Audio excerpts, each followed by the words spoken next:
I'm going to school. Be careful on the way. Got it. At this moment, the boy preparing to head to school is named Lu Sheng. He is 6 years old and a traveler from another world. When he arrived in this realm, he was an orphan, abandoned in a corner of the Land of Fire. Fortunately, Granny Lu happened to pass by, discovered him, and took him back to Konoha to raise him. Thus, he gained the privilege of attending the Ninja Academy that on the desolate streets of Konoha, Lu Sheng, clad in a blue short-sleeved shirt and white shorts, ambles towards a ninja school, his red backpack slung over his shoulder. It is 7:30 in the morning, with 30 minutes remaining before classes commence, leaving Lu Sheng unfazed by time. He gazes at the bright sun, watching birds soar across the sky. Even after 6 years since his arrival, Lu Sheng still feels a tinge of unreality. Who could have imagined that a handsome youth from the 21st century of Blue Star would merely take a nap at home and awaken in the world of Hokage? He spreads his fingers before his eyes, sunlight filtering through them to illuminate his face. Everything appears so vividly real, yet surreal. Withdrawing his hand, Lu Sheng turns right onto a new street, continuing his leisurely stroll as a traveler. Lu Sheng's 6 years in Konoha have been quite ordinary. Granny Lu, having never been a ninja and lacking any ninja resources apart from her exceptional culinary skills, did not facilitate his early exposure to the ninjutsu he yearned to learn. Before entering the ninja school, the teachers had indeed checked for chakra within him. But that was the extent of it. He remains unaware of his innate talents or whether he possesses any extraordinary abilities like other travelers. If he does, today might be the day. In this perilous world, Lu Sheng does not wish to be an ordinary person. He despises the thought of witnessing his loved ones in danger while feeling powerless. Orochimaru, pain, Uchiha Bido. These individuals might disrupt the tranquility of his life. Sigh, living is exhausting. I wish I could just give up. Sometimes, Lu Sheng muses that if he truly lacks any extraordinary abilities as a traveler, he might as well resign himself. He could dig a cellar at home, and when Konoha is invaded, he could retreat with Granny Lu into the cellar. As long as he isn't overly unfortunate, he should be able to survive, right? Gradually, the sunlight grows increasingly bright and blinding. However, the radiant sun cannot dispel Lu Sheng's melancholy. It only serves as a constant reminder that he might be late. 15 minutes later, upon arriving at the school gate, Lu Sheng is met with a throng of students, parents, and teachers. The ninja school has 6 grades, and today marks the beginning of the school year, resulting in a bustling crowd at the entrance. Lu Sheng stands out among the sea of faces, being there alone.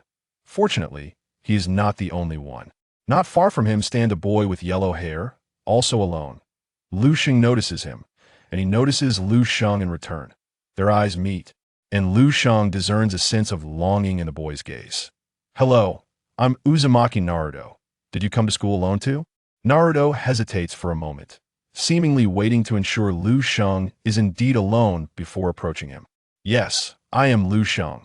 Lu Sheng replies with a nod that he never expected that the first friend he would make on his first day of school would be Uzumaki Naruto. Lu Sheng, don't you have a surname? I do, it's Lu. Oh, it's a single character surname. The 6-year-old Naruto evidently hasn't encountered many people. He only knows his own surname is Uzumaki, hence assuming others have 2 character surnames as well. I'm going in. Want to join me? Watching the stream of students entering, Lu Sheng is eager not to waste time at the gate. After all, it is his first day at the Ninja Academy, and he is keenly interested in exploring the facilities and courses inside. I asked that all right. Naruto appears somewhat nervous at Lu Sheng's invitation. Though only 6 years old, he has already sensed malice from other villagers as he walks down the street.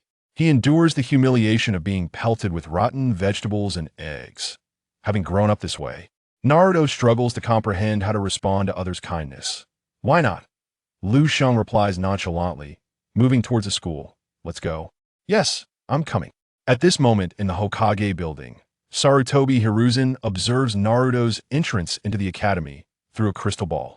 As it is the first day for the Jinchuriki, it is essential for the Hokage to keep an eye on him. Who would have thought he would make a friend on his first day? Which clan does this Lu Sheng belong to? Lu. Sarutobi muses to himself, then summons Umbu to investigate Lu Sheng's background. Before long, a scroll containing all the information about Lu Sheng appears on Sarutobi's desk, an orphan, a child of adoption, and merely a commoner. Sarutobi had initially suspected a small clan might be scheming, but it seems this was merely a coincidence. Perhaps it is because they are both orphans that Liu Shang has not been influenced by public opinion to distance himself from Naruto. With this realization, Sarutobi dismisses further speculation. After all, he is just a common child and poses no threat to the Jinchuriki. Moreover, Naruto truly needs a friend, and Liu Shang, with his lack of lineage, is perfectly suited for the role. Liu Shang's presence might even alleviate some of the darkness within Naruto, fostering his mental and emotional well-being. Suddenly, Sarutobi is struck with a new thought. Perhaps Liu Shang's presence could be of use, however. He must observe further to avoid any unforeseen complications. Have someone monitor Liu Shang to ensure he has no other background. Yes, Hokage. After giving his orders, Sarutobi quietly sets Liu Shang's data aside and picks up his pipe to smoke. As a friend of the Jinchuriki, he must be of impeccable character. It is wise to remain cautious to prevent any schemes from other factions. Chapter 2. Teacher Iruka in the vibrant world of the Ninja Academy. Yagyu and Naruto entered the school, making their way directly towards a teacher with a scarred face and a bun hairstyle. Teacher Iruka, we have come to register. You must be Yagyu and Naruto, right? Please stand behind me for now. Once everyone has arrived, I will lead you to the classroom. Understood. The two responded to Iruka and took their place behind him. At that moment, over a dozen students were already gathered behind Iruka. Yagyu scanned the crowd and recognized a few familiar faces. A girl with pink hair, whose beauty suggested she was Sakura, stood alongside her close friend, Ino. Despite having lived in Konoha for 6 years, this was Yagyu's first encounter with so many members of the main cast. Even though it might have been impolite, he couldn't help but steal a few glances at them. Simultaneously, many were also observing Yagyu, not because he was familiar to them, but due to his striking good looks. Sakura, look at that boy. He is incredibly handsome, even more so than some girls. Ino tugged at Sakura's sleeve, exclaiming. Sakura followed Ino's gaze and spotted Yagyu, her cheeks flushing with embarrassment. He is really handsome. But could he possibly be a girl? Surely not, as he is wearing boys' clothes. Ino's momentary skepticism quickly vanished. I don't care, even if he is a girl. I want to be friends with him. Sakura nodded, seemingly in agreement with Ino and Appo's sentiment. With a delicate appearance that mirrored his previous life, Yagyu naturally drew the attention of many girls. Yagyu, look at that pink-haired girl. She is so beautiful. She is looking over here. Is she interested in me? What should I do? Yagyu remained silent, listening to Naruto's self-absorbed musings. Hinata, over here. Iruka's sudden call caught Yagyu's attention. If asked which girl he admired most in the academy, it would undoubtedly be Hinata, who possessed a kind disposition, a noble background, formidable strength, and graceful beauty. He wished to befriend Hinata, if possible. Peering past Iruka, Yagyu quickly spotted the shy girl, who stood nervously behind a boy with white eyes.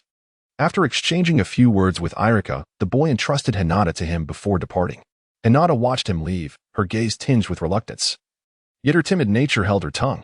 Hinata, let me introduce you to the other students. They're all very friendly, so you needn't be afraid. Iruka, observing Hinata's apprehension, took the initiative to help her integrate into the class.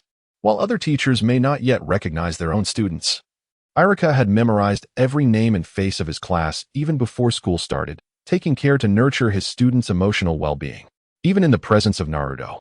Knowing that he harbored the spirit of his father's killer, Iruka maintained his moral integrity as a teacher. Such dedication and meticulousness are rare in an educator. Iruka introduced Hinata to each student, and in turn, the students greeted her warmly. In this encouraging atmosphere, Hinata soon shed her shyness. Her voice still soft, but now engaging naturally with her classmates. Yagyu too became familiar with Hinata during this process. He wasn't in a rush to become close friends, as being overly eager might diminish his perceived value. After a while, although some students had yet to arrive, the class was nearing its start time, prompting Iruka to lead them to the classroom. First grade, Class 1. Everyone, choose a seat and please refrain from fighting. That student over there. There are still other seats available, so please do not crowd. Teacher, I wish to sit with Sakura. Well, you should ask the student already sitting there if they are willing to switch. I don't want to. Why not? Because I want to sit with Sakura. As the situation escalated between the two students, Iruka intervened. The classroom was a cacophony of noise, and as a new teacher, it seemed Iruka struggled to maintain order. Yagyu and Naruto were searching for suitable seats, with Yagyu looking for a place near Hinata, while Naruto sought to sit beside Sakura. Yagyu, do you want to sit with us? A girl's voice called out from the side, and Yagyu turned to find Ino. Before he could decline, Naruto eagerly chimed in. Sure. Ino glanced at Naruto, noting his unkempt hair, dirty clothes, and unshaven face, finding him far from handsome. I'm sorry, my invitation was for Yagyu. Not you. Plus, there's only one seat left, so you can't sit here. Why is it like this? Naruto looked disappointedly at Sakura, wishing to sit with her. Yagyu patted Naruto and Appo's shoulder, suggesting, never mind, let South find another place to sit. He then turned to Ino, saying, I apologize, Ino, but I prefer to sit with Naruto. Since there is only one seat available, we will have to seek another. Wait. Without waiting for Ino's response, Yagyu led Naruto to the back row, taking a seat beside Hinata. Do you mind if we sit here, Hinata? Yagyu smiled warmly, attempting to appear friendly. That and Appo's the very handsome boy. Hinata felt a flutter in her heart, though she still appeared timid. Yes, that and Appo's fine. Thank you, Yagyu replied, pulling Naruto down beside him. From a distance, Ino watched Yagyu sitting next to another girl, feeling disgruntled. She hadn't anticipated being rejected. Sakura too felt disappointed. She hadn't expected Yagyu to choose to sit with that filthy blonde instead of joining the two beautiful girls. However, their sadness was short-lived as a cool boy entered through the door. Look, Ino, that boy is also very handsome, just as good-looking as Yagyu. Where? Wow, he really is. He is so charming. I've decided I want to be friends with him. Sakura glanced at Ino, feeling a sense of discontent. I noticed him first. Why should you get to be his friend?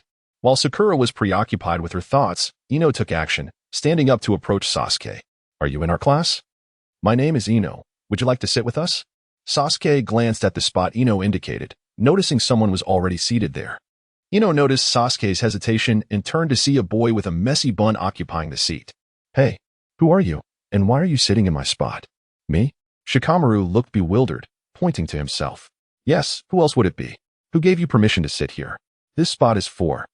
Before Ino could finish her sentence, she saw that the boy she had invited, Sasuke, had already taken a seat elsewhere, beside an ordinary-looking boy.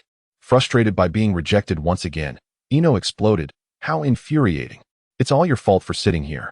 Upon noticing an available seat, I simply took it, unaware that it was occupied, as you never mentioned anything.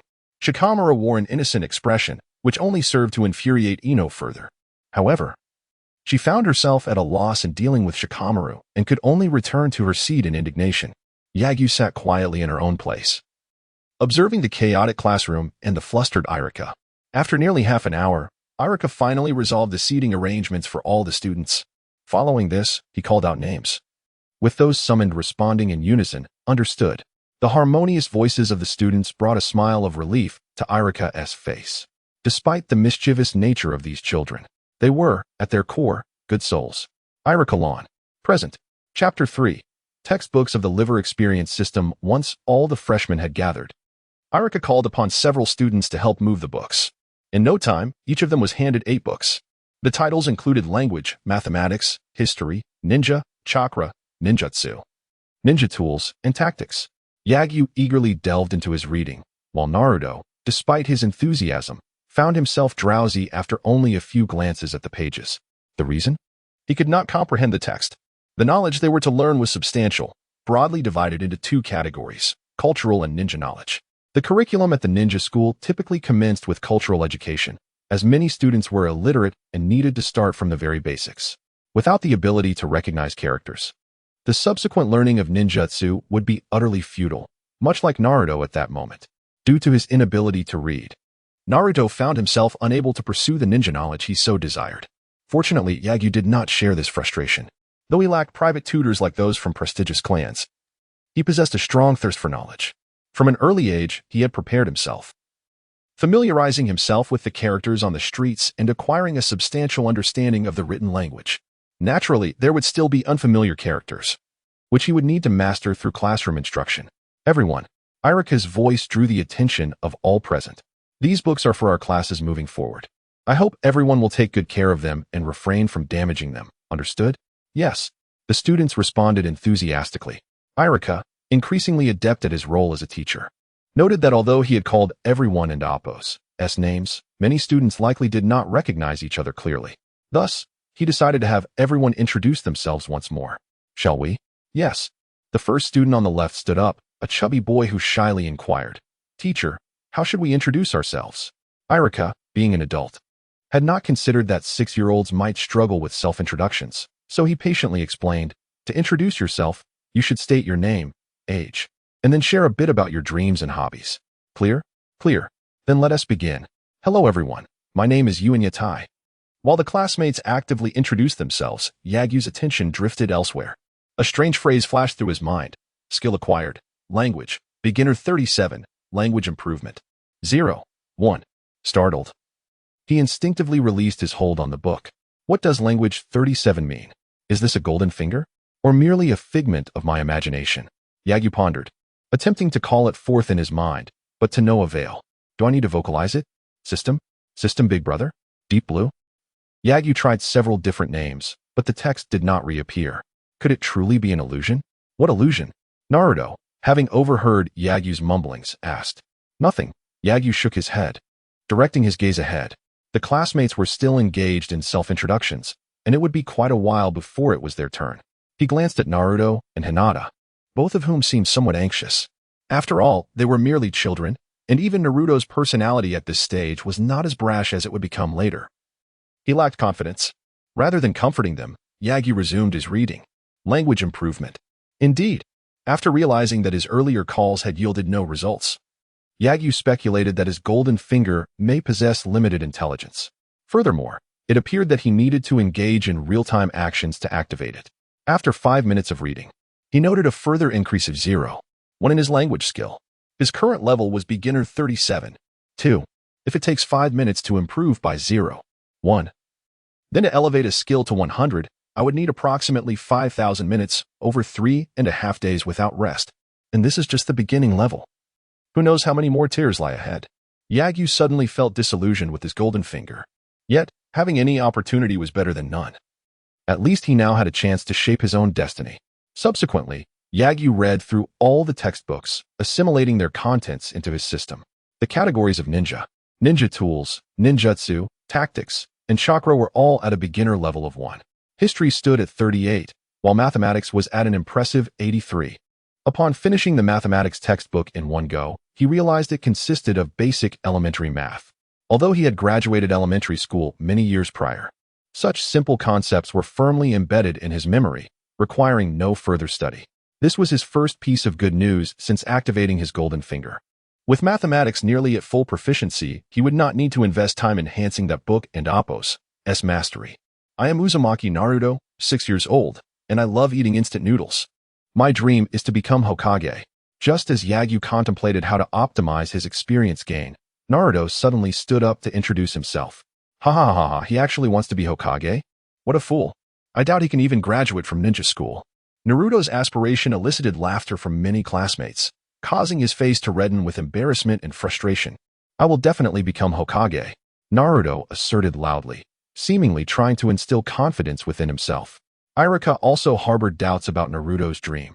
After all, the Hokage was the mightiest ninja in the village, revered by all its inhabitants. Uzumaki Naruto? It was surprising that others did not despise him. Nevertheless, despite these thoughts, Iruka chose not to dampen Naruto's spirit, instead offering encouragement before prompting the next student to introduce themselves. Next up was Yagyu. I am Yagyu, 6 years old. I have no particular likes, and my dream is uncertain. With that, Yagyu sat back down and resumed his reading. A moment of silence enveloped the room, as none expected Yagyu to respond in such a manner, appearing even cooler than the handsome Uchiha. Ah, Yagyu is truly one of a kind. But how can someone have no favorite things? I hope he finds something he loves and a dream of his own in the future. Iruka chuckled awkwardly before hastening the pace of self-introductions. Next, Hyuga Hinata. Hyuga Hinata, still bashful, spoke in a barely audible voice, leaving everyone unable to discern her words. The initial impression of the classmates towards Yagyu and his companions was established. 3 peculiar individuals. Chapter 4. Accelerated learning in class after the self-introductions. The new students had yet to complete the entire enrollment process, culminating in a speech by the third Hokage, Hiruzen Sarutobi. Yagyu and his classmates attentively listened as the Hokage passionately spoke about the will of fire. Some students were visibly stirred by the speech, while others remained unmoved. Yagyu among them. Sacrificing for Konoha? What does it matter to me? Following the speech, everyone returned to the classroom. It was now midday, the time for lunch, and the teacher would not hold a class at this hour. Students gathered in groups, taking out their homemade bento boxes to enjoy their meal. As Yagyu savored the bento prepared by his grandmother, a rumbling sound suddenly interrupted him. Turning his head, he was surprised to see Naruto clutching his stomach in discomfort. Naruto, did you not prepare a bento? Naruto, attempting to appear strong, replied, It's fine, I'm not hungry. The protest was belied by another rumble from his stomach. Amused, Yagyu pushed half of his bento toward Naruto, insisting, Take mine, I'm full. No. No need. I really am not hungry. Eat. We are friends, aren't we? Friends don't say such things. Yagyu insisted, pressing the bento into Naruto's hands, leaving no room for refusal. Thank you, Yagyu. You're so kind, Naruto exclaimed, tears welling up in his eyes as he began to eat. This was the first time someone had treated him with such kindness. He vowed to cherish Yagyu as his closest friend for life. Yagyu patted Naruto on the back and smiled gently, despite Naruto's tendency to complain. Having such a friend was not a misfortune. He had not deliberately sought out a friendship with Naruto. The timing felt right, and the emotions aligned. When Naruto approached him, he found no reason to decline. As for the individuals watching him from the shadows, Yagyu thought simply, I am just an ordinary person. So what if I am close to Naruto?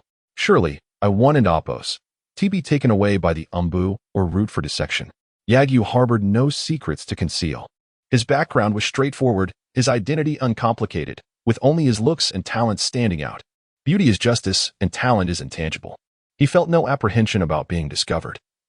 If anyone noticed him, they would merely consider him a genius. He picked up a book to continue reading. Regardless of his talents, he could not afford to slack off. The lunch break soon passed, and in the afternoon, they were set to attend their first class at the Ninja Academy. Please take out your language textbooks. Today, we will familiarize ourselves with the vocabulary within. Yagyu noticed that the speed of his learning in class was tenfold compared to his independent study. A 50-minute class could boost his progress by 10%. By the end of this lesson, his language skills had reached 48.6. As the numbers climbed, he found himself recognizing many words and phrases that had previously eluded him. Having such a fortunate ability, yet being unable to directly learn ninjutsu, left Yagyu feeling somewhat regretful. As first-year students, they needed to master reading before they could learn ninjutsu. Moreover, it wasn't merely a matter of who learned to read first. Everyone was required to learn ninjutsu in their second year. Of course, it was not the case that they could only practice ninja skills in their second year. Practical skills such as weaponry, physical techniques, swordsmanship, and tactics were also essential subjects for first-year students, forming the backbone of their entire academic journey. After attending a language and a history class, the day's lessons concluded. With no evening classes scheduled and no one having prepared bento, everyone returned home to their respective families. Since Yagyu had become friends with Naruto, he decided to go home with him. Initially, Yagyu had considered inviting Hinata along, but she was being picked up by an adult, so they could only return alone.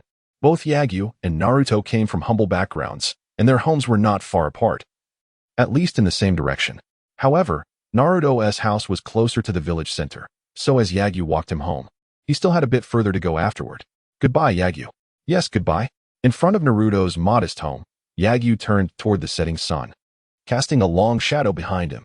Naruto stood still, watching Yagyu fade into the distance before finally heading inside. Suddenly, he leaped up, laughing loudly, I finally have a friend. At the Hokage's office, Hiruzen Sarutobi listened to the day's surveillance report on Naruto Uzumaki from the Umbu.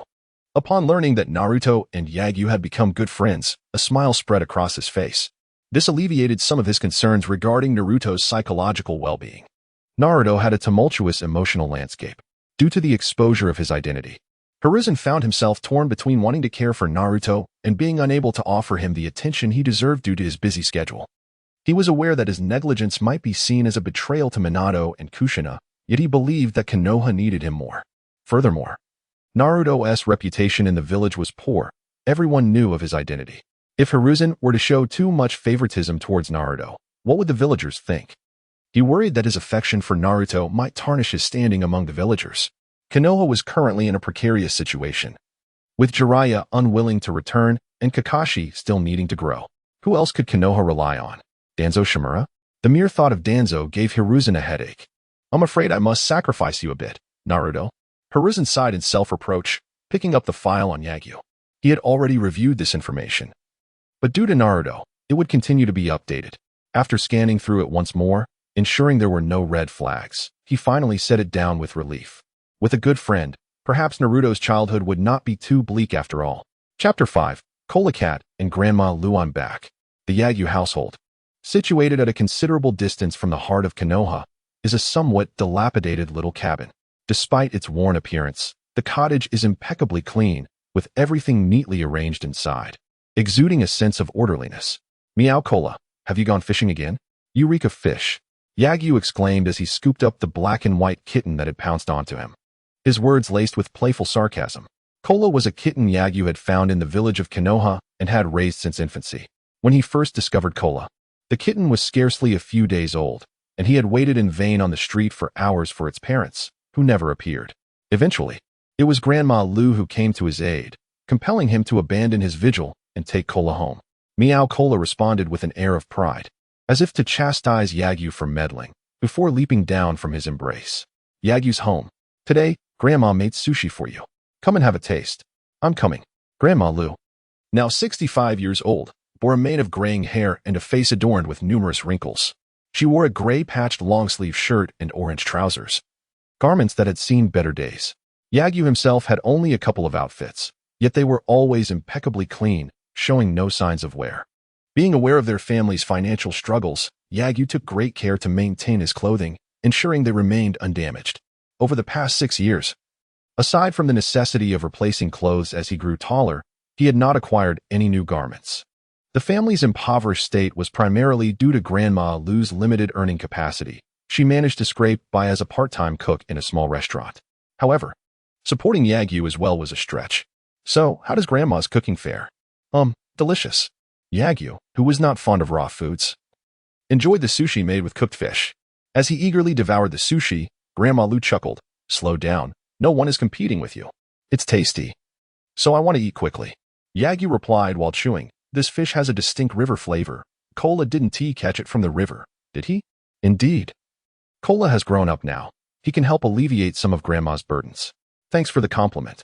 At merely 6 years old, Yagyu was still unable to contribute to the family and Appos, as financial pressure, as local shops rarely employed children. Not due to legal restrictions, but out of concern for their well-being, especially for a child from a poor background. Just then, Cola leapt onto the dining table, striking a regal pose. Goodness, are you so proud after catching a fish? Yagyu shot a glare at Cola, finishing the sushi in his hand. I'm full. The rest is for you and Cola. I'm off to study. Oh, this child. Grandma Lu watched him depart with a blend of helplessness and pride. In her eyes, Yagyu had always been a considerate child. Since he learned to walk at 3, Yagyu had assisted her with household chores, contributing to the home's cleanliness and order. Outside, Yagyu read by the moonlight, poring over the books he had brought from school. These volumes were not thick, and he had already completed 1 or 2 at school, though finishing them did not equate to understanding, especially when it came to examinations. It was akin to memorizing mathematical theorems. Recalling them was one thing, but applying them during tests was another matter entirely. Ensuring high scores in future exams was a common concern among students. However, for Yagyu, it was not insurmountable. Given a month, he could achieve full marks in theoretical classes at the Ninja Academy. Studying is that simple. Language proficiency increasing. 0. 1 Meow Cola, why are you here? Meow, did Grandma send you to tell me to sleep? Yagyu glanced at the bright moon above, still illuminating the night. Lacking a watch, he had no idea of the time. However, as long as the moon was awake, it was not too late. Let us head back to sleep. Yagyu gathered his books, cradling Cola as they returned to the cabin. After another night of studying, his language proficiency had increased by 6 points, now reaching an entry-level score of 54.9. While this seemed rapid, he was still significantly behind the children from prominent families. He had observed Hinata studying. Unfamiliar characters posed no challenge for her, as she had begun learning to read and write at the tender age of 3. Now, at 6, she could effortlessly read ninja scrolls and had begun training in the Hyuga clan's martial arts and basic body techniques. Though Hinata claimed she was still a novice at ninjutsu, Yagyu and his peers would not begin their training until the 2nd grade, leaving them far behind Hinata and her companions. This won't do. With this system, I cannot afford to waste time. Once inside, Yagyu lay in bed, unable to sleep. He was determined not to progress in a conventional manner. Moreover, if he merely followed the Ninja Academy's curriculum, he feared he would not surpass Sakura upon graduation. To excel beyond others, he required numerous ninjutsu scrolls, many advanced scrolls. Yagyu instinctively clenched his fists, stirring Grandma Lu, who was sleeping beside him. Their humble home lacked a second bed, so Yagyu had always shared his bed with Grandma Lu since childhood. Of course, Kola also slept with them, though the kitten was often restless at night, preferring to stay awake. Frequently, Kola would nip at Yagyu's feet, causing him considerable annoyance with his nocturnal antics. Are you still awake, Yagyu? Is schoolwork too burdensome? No. It's just that I'm too excited after my first day at school. I will sleep shortly. Is that so? If anything troubles you at school, you must tell Grandma. While I may not understand ninjutsu, I can help you speak with Iruka-sensei. He is a good man.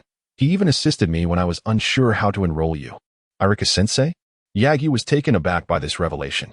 Initially, Grandma Lu had no intention of enrolling him in the Ninja Academy. It was Yagyu who had urged her to help him apply. He was uncertain if he could have attended without Iruka's assistance, but he would not forget this kindness. I understand. If anything arises, I will seek Iruka-sensei's help. You need not worry. All right, good night. Meow, don't bite my feet. Kola. Chapter 6. Naruto's home, Ino. And Sakura. As dawn broke, Ryushin arose early, accompanied by Grandma Ryu, who also woke at the crack of dawn.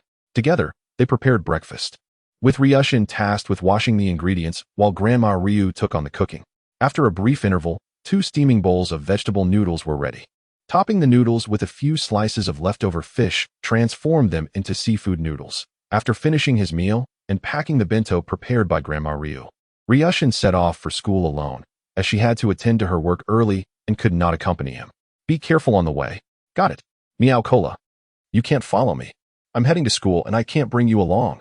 While some students brought dogs to school, the privilege belonged to the Inuzuka clan. Ordinary cats and dogs like Kola were not permitted. Otherwise, the school would resemble a zoo. Naruto, here I come. They had agreed to walk to school together the next day. Upon hearing Ryushin's voice, Naruto dashed out of the house, fearing that he might miss Ryushin. Why haven't you finished your breakfast? Ryushin remarked, observing Naruto, disheveled and munching on bread. Hee, I woke up late. Naruto sheepishly scratched his head. It seems you didn't just wake up late, but only just got out of bed. Ryushin noticed that the moon was just setting while the sun was rising. Let's head to your house so you can freshen up before we go to school. No need. I'm fine as I am. Come on. Hurry. Ryushin insisted, pulling Naruto by the collar toward his home, his tone leaving no room for argument. Upon arriving at Naruto's dwelling, they found a single room housing a bed and a dining table, along with a bathroom and a kitchen. The kitchen was cluttered with various flavors of instant noodles and a kettle, devoid of anything else. Go wash up and eat your breakfast. Ryushin nudged Naruto towards the bathroom, then settled into a chair at the dining table. A bottle of open milk sat on the table. Naruto had just woken up and likely hadn't had the chance to open it. Ryushin picked it up and checked the expiration date. Indeed, it was spoiled. Consuming such milk could lead to an upset stomach. What a fool. He contemplated discarding the milk, but, considering Naruto's circumstances, refrained. Sighing, he thought, we're all children of impoverished families. Having something to eat takes precedence over health. He couldn't fathom how Sarutobi Hiruzen could neglect Naruto and Appo's basic needs. If his father were Minato Namikaze and treated him that way, he would surely hold a grudge against Sarutobi. However, Sarutobi occasionally visited Naruto to bolster his morale. So perhaps Naruto didn't resent him after all. How cunning. Shaking his head, Ryushin sighed helplessly. He was just a minor figure and could offer little assistance to Naruto. Soon, Naruto completed his grooming, adjusting his clothes somewhat pretentiously. I'm ready. Let us go to school, Ryushin, he said with a grin. Ryushin rolled his eyes, exasperated. Have your breakfast? Meeting Ryushin and Appo's gaze, Naruto instinctively recoiled, feeling an inexplicable fear from him, akin to the pressure an elder brother exerts over a younger sibling. Ryushin sat with arms crossed, watching as Naruto prepared hot water and instant noodles. I've already eaten, so you needn't prepare any noodles for me. Oh, okay. Noticing that Naruto had little bread, Ryushin surmised he had hastily grabbed it due to time constraints. Although bread was excessively expensive, it was pricier than instant noodles. 5 minutes later, the noodles were ready, and Naruto clapped his hands in delight. I'm ready to dig in. Slurping the noodles was indeed a pleasurable experience. As Ryushin observed Naruto relish his meal, his own stomach began to rumble, and he found himself salivating involuntarily. Hearing the sounds, Naruto looked up at Ryushin. So, what do you plan to have for lunch today? Ryushin preempted Naruto's question. I was thinking of bringing some instant noodles. Instant noodles for breakfast, lunch, and dinner? Yeah, that's all I have at home, huh? Naruto scratched his head, somewhat embarrassed. Ryushin felt a pang of sympathy for Naruto, but then considered his own situation. All right, well, having something to eat is better than having nothing. Hurry up and finish. And then we'll head to school. Okay. Naruto quickened his pace, finishing the bowl of noodles in a minute, leaving not a drop of broth behind. After stashing a packet of noodles in his bag, he joined Ryushin on their way to school. Noticing that Naruto's bag contained books distributed the previous day, Ryushin realized that Naruto wasn't entirely averse to studying. In the original timeline, Naruto often skipped classes, however, with Ryushin as his friend.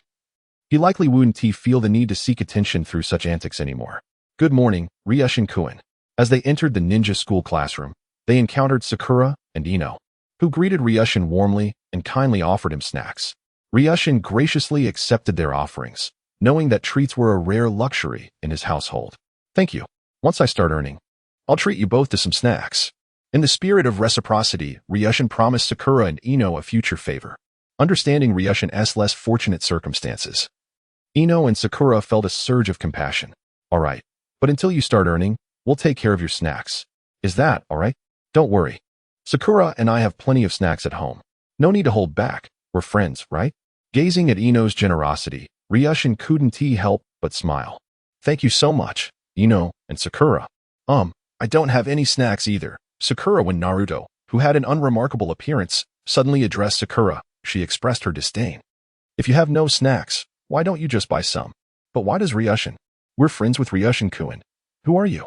The two girls didn't even remember Naruto's name, leaving him feeling quite dejected.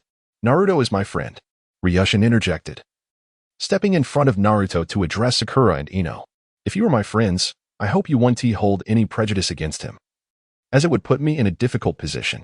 The two girls exchanged glances, and Ino reluctantly replied, well, for Ryushin's sake, we can bring you some snacks in the future. Sakura remained silent. Even with Ryushin defending Naruto, she was unwilling to befriend him. She didn't quite understand why, but it might have stemmed from Naruto's average looks and his presumptuous attempts to engage her in conversation. It felt embarrassing to be liked by such an ordinary boy. Sakura thought, the snacks aren't that important. I only hope you won't harbor any bias against my friend. Likewise, if one day others have negative opinions about you, I will stand by you and defend you, Ryushin declared. The two girls were deeply moved upon hearing Lu Sheng's words. Was Lu Sheng-kun truly willing to protect us? Feeling a closer connection to him, their hearts blossomed with joy, and even their gazes towards Naruto softened considerably. As class was about to begin, they decided to return to their seats. Wait a moment, Lu Sheng-kun. Is there something else? Would you like to sit over here with us? I can make that annoying Shikamaru leave. Lu Sheng glanced at the innocent Shikamaru, shaking his head with a smile. No, that would be rather unkind to Shikamaru-kun. Thank you for the invitation, Ino. Watching Lu Sheng and Naruto return to their own seats, Ino and Sakura felt no displeasure. Lu Sheng-kun is so gentle. He truly cares about even those he does not know, Ino exclaimed with starry-eyed admiration. Sakura nodded in agreement with Ino's sentiment. Although Lu Sheng was not the only handsome boy in the class, the other handsome boy, Sasuke, was utterly different from Lu Sheng. At that moment, while Sasuke could not be considered aloof, he was not particularly easy to approach either. The pride of the Uchiha clan rendered their demeanor less than amiable. Chapter 7. A month of perfect cultural scores. After a while, Sasuke entered the classroom. Ino and Sakura immediately approached him with snacks, but Sasuke declined their offerings, stating that he did not enjoy eating. The two girls felt embarrassed and had to put the snacks away. Naruto, witnessing this, considered asking Sakura and Ino if he could have the snacks that Sasuke rejected, but was stopped by Yagyu. Naruto, I understand that you have feelings for Sakura, but this approach will not endear you to her. It will only cause her to dislike you. What nonsense are you spouting, Yagyu? I don't like Sakura, Naruto retorted loudly, a flush of embarrassment creeping onto his face, drawing the attention of several classmates, including Sakura. Realizing that Sakura had heard him, Naruto wished he could disappear under his desk. In fact, that kid Naruto seems to have a crush on you, Ino teased. Sakura grimaced, I don't want him to like me. If it weren't for him, Yagyu-kun might have been sitting with us. Ino reflected on their rejection from Yagyu the previous day and felt a tinge of disdain towards Naruto. Though it was significantly less than Sakura's, as Naruto did not harbor feelings for her. Good morning, Hinata. Hinata arrived a bit late, just in time for class. As she settled into her seat, Yagyu greeted her. Good morning, Yagyu. Hinata remained as shy and endearing as ever, prompting a gentle smile from Yagyu as he offered her a bag of chips. Would you like some potato chips, Hinata? After a moment's hesitation, Hinata accepted the chips. Thank you, Yagyu. Don't mention it. If you want to express gratitude, thank Ino and Sakura instead. They provided me with the snacks. Yagyu replied with a smile as he began snacking alongside Naruto, who was eager to indulge after 6 years without such treats. However, before Yagyu could enjoy much, Iruka-sensei entered the room. Good morning, class. Good morning, Iruka-sensei. From today onward, we will have a physical training class every day. Please follow me to the practice field. The prospect of physical training excited everyone, as it promised knowledge beyond textbooks. Even Yagyu was curious about what Iruka would teach in this class. Upon reaching the practice field, the students clustered together in disarray. Iruka noticed this and organized them into a proper formation. Before we begin our physical training, we must first understand what it entails. Does anyone know? I know, teacher. Physical training is hand-to-hand combat. Sakura raised her hand. Correct. Physical training involves techniques for attacking using our bodies. It is a fundamental skill for becoming a ninja. Every ninja who graduates from the academy possesses combat skills far beyond those of ordinary people. From today onward, we shall learn to master these skills. The phrase far beyond ordinary people thrilled many of the civilian students, though Yagyu and Naruto remained unfazed. Yagyu understood that these were foundational skills, and surpassing the average was not particularly impressive. Meanwhile, Naruto pondered, what does it matter if I can't become Hokage? What is the big deal? Now, everyone, turn right. Let's begin with a warm-up run. The first step in mastering physical techniques is to possess a robust physique. A weak body cannot adequately learn powerful combat skills. After half an hour of running, everyone came to a halt. The physical fitness of the world's inhabitants was relatively good, as Yagyu felt little fatigue after the run. He wondered about his limits and if he could train like Rock Lee. Next, Yagyu and the others continued their training with Iruka, practicing various techniques such as kicking, marching, push-ups, and jabs. For Yagyu, these exercises posed no significant challenge, which was fortunate, as it meant he was not physically frail. Future training in physical arts would not present major difficulties. However, a downside was that these physical techniques were not recorded by the system, whether due to their nature as basic skills or the absence of scrolls remained unclear. Yagyu had yet to receive any assistance from sources outside of books, leaving him uncertain if activating his abilities required scrolls. The morning was dedicated to physical training, while the afternoon focused on academic classes. This routine persisted for a month, mornings filled with physical training and afternoons occupied with subjects like language arts, mathematics, and history. Yagyu steadily advanced through each course, achieving maximum proficiency. His mastery in academics allowed Yagyu to shine in his class, and during a monthly mock examination, he scored a perfect score. Even Sakura and Sasuke could only manage scores in the 80s or 90s, leaving a considerable gap between them and Yagyu's remarkable achievement. Yagyu, how are you so incredible to have scored full marks? Naruto questioned, glancing at his own score, which barely surpassed 20, feeling somewhat disheartened. We all study together. How can you be so exceptional? Yagyu felt a surge of happiness upon receiving his perfect score, as it was the first time he truly enjoyed the benefits of his abilities. Perhaps it's because I read every day, he mused, glancing at the 8 slightly worn books he had perused, feeling a sense of accomplishment. Though aided by his abilities, his success was undeniably a result of his own efforts. But I'm also working hard, Naruto muttered under his breath, choosing not to press Yagyu further. This lifetime, with Yagyu as a reference, Naruto dedicated himself to his studies, virtually neglecting other pursuits. He did not skip classes or engage in antics. Instead, he spent his evenings reading. Yet his grades remained dismal. Could it be that he truly lacked talent? Just as this thought crossed his mind, he dismissed it. Even if I really have no talent, I will not give up. I will catch up to Yagyu. Naruto possessed an innate tenacity. Even when faced with seemingly insurmountable obstacles, he would strive with all his might. It seemed that as long as others persevered, there was nothing he could not achieve. This was a quality Yagyu admired in Naruto. Yagyu-kun, you're amazing to have scored 100. Sakura and Ino approached him excitedly to congratulate him upon hearing of his accomplishment. It's not that impressive. It was just luck. Yagyu humbly replied, feigning modesty. We all had the same questions. There is no such thing as luck, Ino countered. The reason you scored so high must be your skill. Sakura nodded in agreement. Yagyu-kun, you're being too modest. It's clearly your talent, not just luck. After exchanging pleasantries and congratulating Ino and Sakura on their own achievements, the conversation dwindled and the two girls departed. Oh, if only I could score full marks. Then Sakura might come talk to me. Naruto lamented, his envy evident. Yagyu glanced at Naruto, thinking, even if you scored 110, Sakura would not admire you.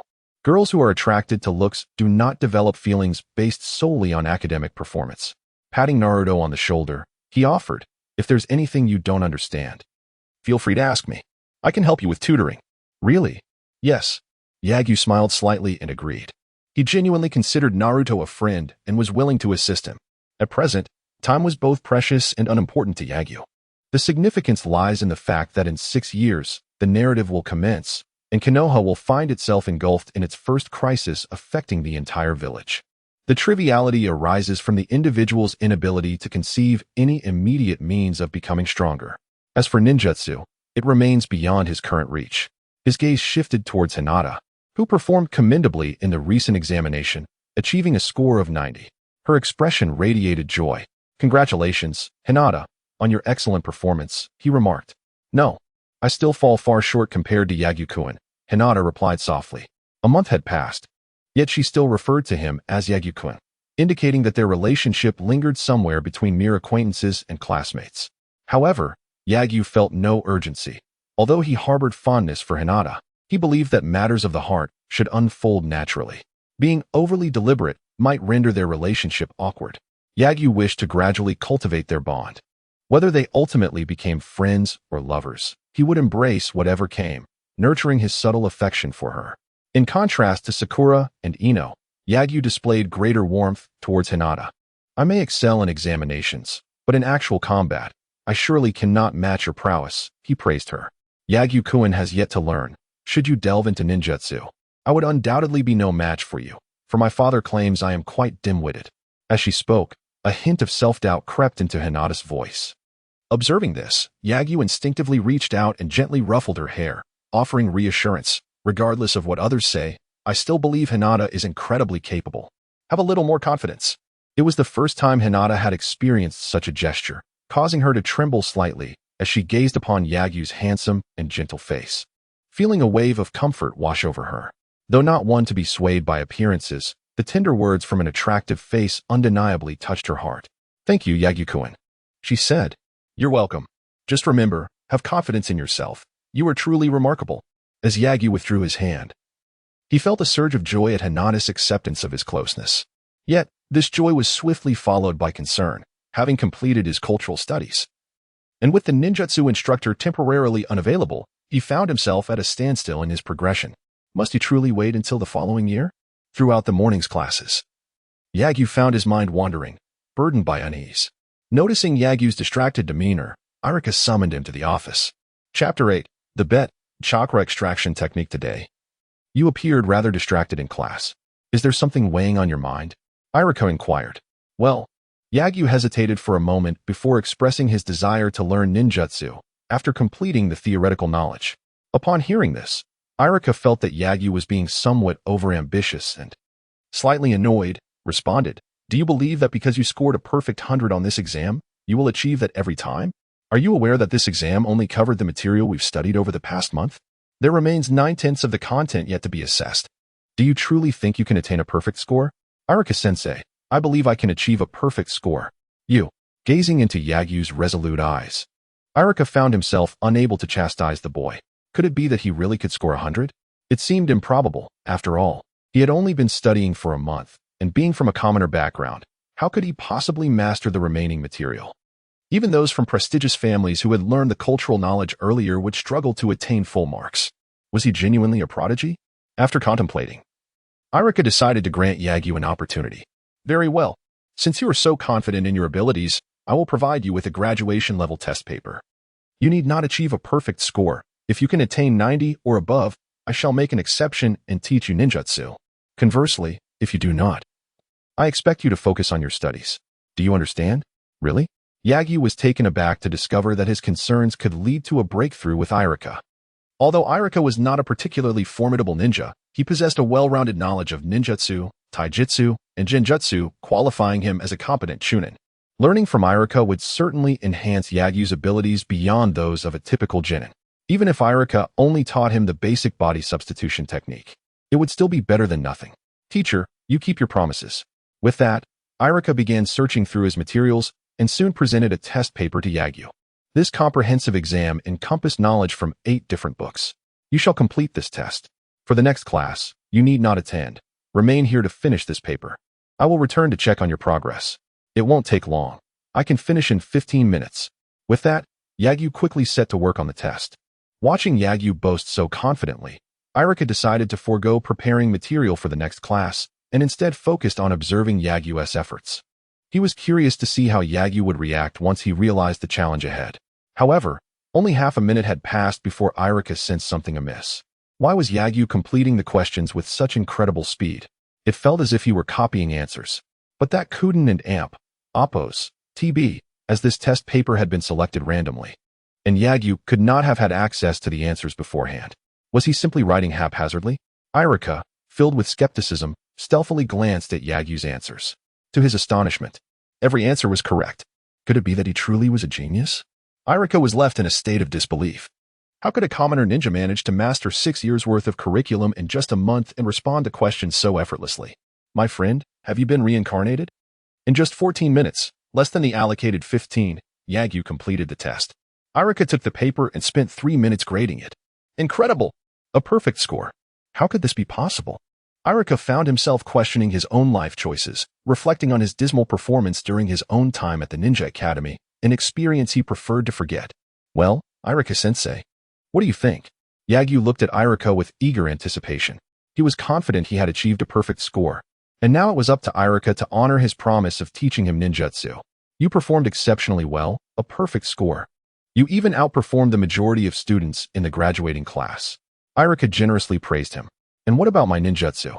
Rest assured, since I promised you, I will not go back on my word. Iruka set the test paper down and retrieved a scroll from his desk, handing it to Yagyu. This is the chakra extraction technique.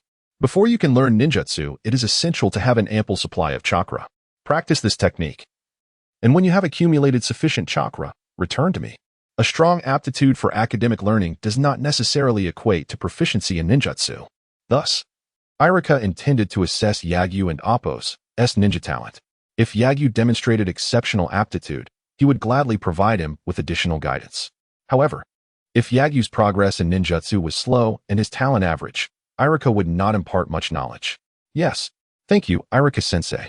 Although he had merely received a scroll for the chakra extraction technique, Yagyu was still elated. After all, this marked his first encounter with supernatural powers in 6 years since his reincarnation. Very well, a deal is a deal. This is well deserved. Now, return to class. As Yagyu followed Iruka back to the classroom, his mind was preoccupied. He had already mastered the material being taught and was fervently engrossed in examining the chakra extraction scroll. Chakra extraction technique. Beginner, 0. Chakra extraction technique in progress. Upon opening the scroll, his unique ability indeed recorded it and began to enhance during his study. Given a few days, he would master the chakra extraction technique completely. Immediately, Yagyu devoted himself entirely to learning the technique. Noticing Yagyu's lack of attention in his class, Iruka was about to reprimand him but reconsidered upon recalling Yagyu's impressive exam results. He swallowed his words. Perhaps it's best to let him study at his own pace. Iruka shook his head and continued his lesson, choosing not to interfere with Yagyu's progress. With Yagyu's talent, adhering to a conventional learning pace would only squander his potential. The class passed swiftly, and soon it was time for dismissal. At this point, Yagyu had managed to elevate his chakra extraction technique to 1. Yet he felt confident he had grasped the technique. At the very least, he now understood the method for extracting chakra. Why is it only 1 when I feel I've mastered it? Yagyu pondered, lost in thought while the other students began to leave for home. Yagyu, what are you doing? It's time to go home. Oh, let us go? Naruto called out to Yagyu, finally rousing him from his reverie. What is wrong with you? You used to be so focused in class. Why are you so distracted today? Naruto asked. As Yagyu packed his bag, he explained, I finished these books. And today I asked Iruka-sensei for the chakra extraction technique. I am currently studying it. Chapter 9. The initial extraction of chakra. What? The chakra extraction technique. Naruto exclaimed in shock, his loud outburst capturing the attention of several classmates who had yet to leave. Yagyu slung his backpack over his shoulder and replied nonchalantly. What is the matter? Do you want to learn? I can teach you. Really? Naruto's eyes sparkled with excitement. Let us go to my house tonight. Your house? Is that all right? Until now, Naruto had never visited anyone's home, so the prospect of going to Yagyu's abode thrilled him even more than learning the chakra extraction technique. Sure, let us go. Yay. Grandma, I'm back. Ah, Yagyu, you're back. Meow, hello, Grandma. Oh, you must be Uzumaki Naruto, right? Yagyu often speaks of you, saying you're his best friend at school. Oh, really? Tears welled in Naruto's eyes as he turned to Yagyu, who wore an expression of calm indifference filled with gratitude. Noticing Naruto's gaze, Yagyu playfully slapped the back of his head, admonishing, Why are you crying? Men don't shed tears easily. Understand? Yes, Grandma. Naruto is here for tutoring today, so please prepare some extra food. Not a bother at all. I'm delighted to have guests. Grandma Lu smiled warmly before heading to the kitchen.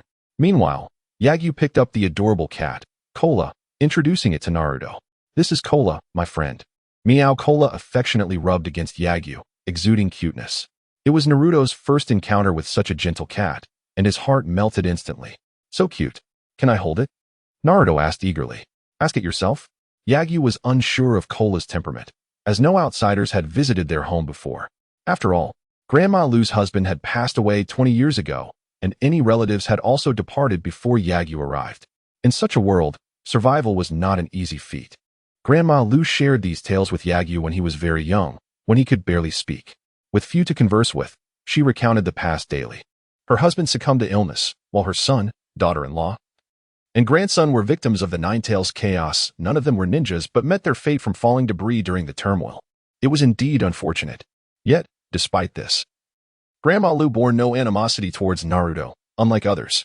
When Yagyu once inquired about her opinion on Naruto, she expressed sympathy, stating, he is just a child.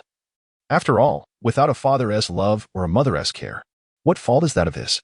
Grandma Lu did not hold Naruto responsible for her family's misfortunes. She remarked, Life and death are fated. I've grown accustomed to it.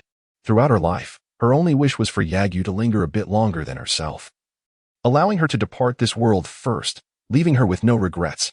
Yagyu gazed at Grandma Lu's busy figure, his heart brimming with gratitude. Meow.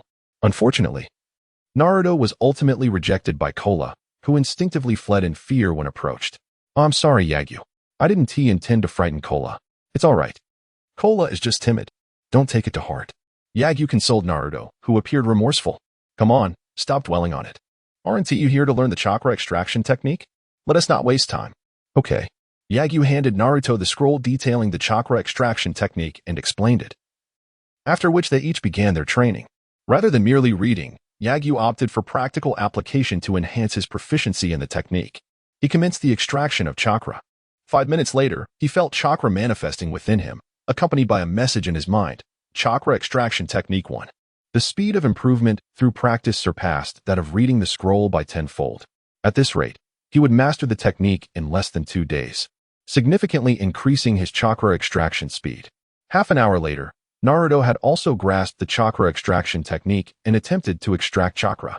However, the minuscule amount he extracted paled in comparison to his existing reserves, yet it was better than nothing. Time for dinner. Yagyu. Naruto. Got it. Thanks to Naruto's presence, Grandma Lu prepared a sumptuous meal. The main course consisted of 3 large bowls of noodles and 1 small bowl, accompanied by fish, pickled vegetables, yellow beans, and even fruit juice. The juice was freshly squeezed by Grandma Lu from wild fruits she had foraged. Its slightly sour taste a delightful change for Yagyu and Naruto, who usually drank only water. Meow. After tasting the juice, Cola immediately reacted adversely, clearly offended by the sourness. The trio burst into laughter at Cola's protest. I'm sorry for making such a sour drink, Cola, Grandma Lu said apologetically, gently stroking Cola's head. Cola meowed in response, pushing the juice back towards Grandma Lu, indicating it would not drink it. All right, she said, taking the juice away and discreetly pouring it out for the flowers and plants. As humans should not consume drinks that cats had tasted. Oh, I'm full. So full, Naruto exclaimed, patting his belly in satisfaction. Grandma Lu beamed at the sight of Naruto's contentment and engaged him in conversation about his life. Upon learning that Naruto lived alone, her expression softened with sympathy. She considered inviting Naruto to stay with them, but refrained, acknowledging her circumstances. Supporting both herself and Yagyu was already a struggle, adding Naruto to the mix, even with his allowance, would make it exceedingly difficult to sustain 3 individuals. Furthermore, their modest cabin could hardly accommodate an additional bed. Unaware of Grandma Lu's contemplations of assisting him, Yagyu noticed Naruto enjoying his conversation with her and decided to wash the dishes. Once he finished, he encouraged Naruto to resume their training. After a night of practice, Yagyu had become quite proficient in the chakra extraction technique, though it remained at a beginner level. He was curious about the distinction between novice and expert levels of the technique. In academic subjects, the difference between beginner and advanced was often subtle. Yagyu felt that with increased proficiency, the knowledge in his mind expanded, but nothing more. Yet, as ninjutsu was inherently different from academic knowledge, Yagyu held a glimmer of anticipation for what lay ahead. Chapter 10, Mastery of Chakra Extraction Technique After a Day of Training. Yagyu achieved a profound mastery of the chakra extraction technique, resulting in a significant enhancement of his chakra extraction speed. Compared to the speed of Uzumaki Naruto, Yagyu's chakra extraction speed surpassed his by more than tenfold. This realization filled Yagyu with a sense of accomplishment and exhilaration. After 2 days of dedicated effort, Yagyu elevated his chakra extraction technique to a remarkable 100 proficiency. This attainment marked a transformative leap. He no longer needed to consciously extract chakra, as he could effortlessly convert the energy within his body into chakra. In other words, Yagyu could extract chakra at any moment, whether eating or drinking. He could extract chakra effortlessly. However, despite the rapid extraction speed, the total amount of chakra Yagyu could extract remained limited. After all, the chakra generated by humans is a product of both mental and physical energy, and given Yagyu's physical constitution, no matter how hard he endeavored, he could not surpass his body's inherent limitations. Upon recognizing this fact, Yagyu finally understood why Kakashi often found himself lacking chakra, while Might Guy possessed an explosive reserve of it. The foundation lies in physical training. Having grasped this insight, Yagyu intensified his focus on physical training.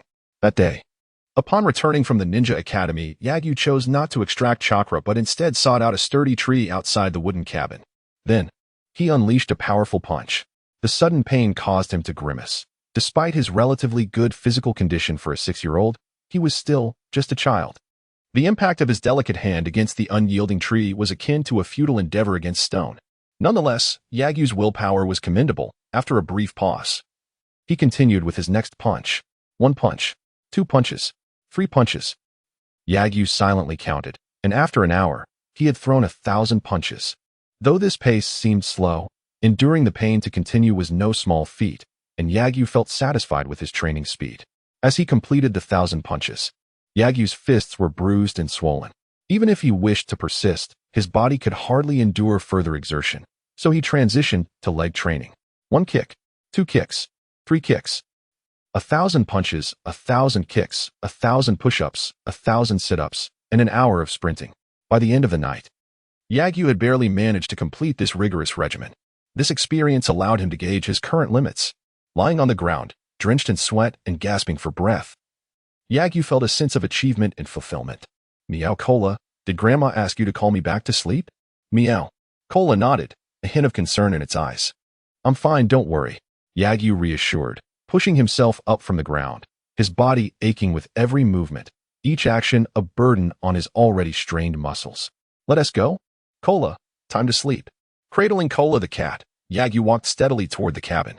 Aside from a slight sheen of sweat, one would not suspect the exertions he had just endured. Upon pushing open the wooden door, Grandma Lu had been waiting for him. Look at you, drenched in sweat. Training must have been exhausting. I've prepared hot water for you. Go wash up and then get some rest, she said with a tender gaze filled with concern. Thank you, Grandma, Yagyu replied, setting Cola down and heading toward the bathroom. He maintained a facade of normalcy in front of her, but once the door closed, he leaned wearily against the tub. His fingers grazed the warm water, providing a comforting sensation. For years, Grandma Lu had treated Yagyu as her own grandson. Without her, he might have been taken by some wild beast long ago, and it was uncertain whether he would have lived to this day to learn the art of ninjutsu. Indeed, Without Grandma Lu, there would be no Yagyu as he was today. His gratitude for her kindness was immeasurable. I must earn money. I must protect Grandma. Yagyu thought resolutely before undressing and stepping into the tub. The soothing water enveloped his skin, alleviating the fatigue from his night of training. This feels truly delightful, he murmured, closing his eyes and succumbing to slumber. After some time, Grandma Lu, noticing Yagyu had not emerged, called out twice, growing anxious without a response. She hurried into the bathroom only to find Yagyu fast asleep, leaning against the tub. Oh dear, how could he fall asleep while bathing? With a heart full of concern, Grandma Lu gently lifted Yagyu from the tub, dressed him in fresh clothes, and laid him down in bed. Kola, seeing Yagyu return, attempted to nip at his feet. However, just as it moved, Grandma Lu caught it. Yagyu is far too exhausted today. Do not disturb him. All right, little Kola? Meow. Kola seemed to comprehend Grandma Lu's words, obediently curling up beside Yagyu and remaining still. Relieved, Grandma Lu turned to wash the clothes Yagyu had changed out of. While he remained blissfully unaware of the happenings around him, too fatigued to notice anything until the next morning when he awoke to find himself in bed. Yagyu scratched his head, groaning as he rose. However, as soon as he opened his eyes and became slightly more alert, he discovered Kola sprawled across him, snoring softly. Glancing out the window, he noticed the sun was already bright. Why is this creature such a sleepyhead? He disdainfully shifted Kola off him and prepared to brush his teeth when a flicker of memory crossed his mind. Huh? When did I climb into bed? After scratching his face in confusion, he decided not to dwell on it. Realizing he had overslept, he hastened his morning routine. 5 minutes spent brushing teeth and washing his face. Then he dashed to the dining table.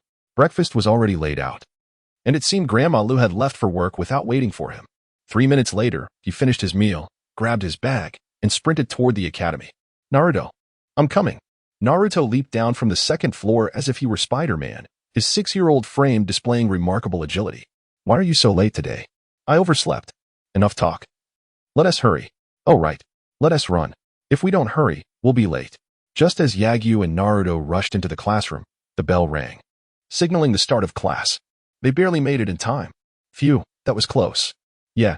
The two exchanged cunning smiles, eyeing Iruka-sensei, who had entered just behind them. Iruka, unconcerned with their near tardiness, announced, "Today, we will learn something different." He brought forth a box and distributed a kunai and 2 shurikens to each student. Many of the commoner children were handling ninja tools for the first time, their faces illuminated with excitement, including Yagyu and Naruto. Yagyu, look, a kunai? Naruto exclaimed, brandishing his kunai enthusiastically. This is so cool, it's a real kunai. Yagyu, holding his own, marveled at the authentic weapon. As a poor commoner, this was his inaugural experience with genuine ninja tools. He stealthily drew the kunai across the desk, leaving a distinct scratch. So sharp. Students, do not misuse your ninja tools. And certainly do not damage the classroom equipment. Iruka's admonishing tone startled Yagyu, who quickly tucked away his kunai and looked up at Iruka. Fortunately, Iruka was addressing another student, a chubby boy with a runny nose, who had inadvertently pierced the desk with his kunai. TSK, quite bold. In the previous lesson on ninja tools, everyone had developed a preliminary understanding of them. Starting today, we shall embark on practical learning, Iruka declared as he ushered everyone to the training ground, which was already filled with wooden stumps. In a moment, you will practice throwing shuriken and kunai in groups of 3, forming ninja squats. If you have preferred companions, you may now form your own groups. You have 5 minutes. Upon hearing they could form their own teams, Ino and Sakura immediately glanced at Yagyu. However, Yagyu wished to partner with Naruto, causing a moment of indecision between the two. With Yagyu and Naruto pairing up, only one spot remained. Who would join Yagyu?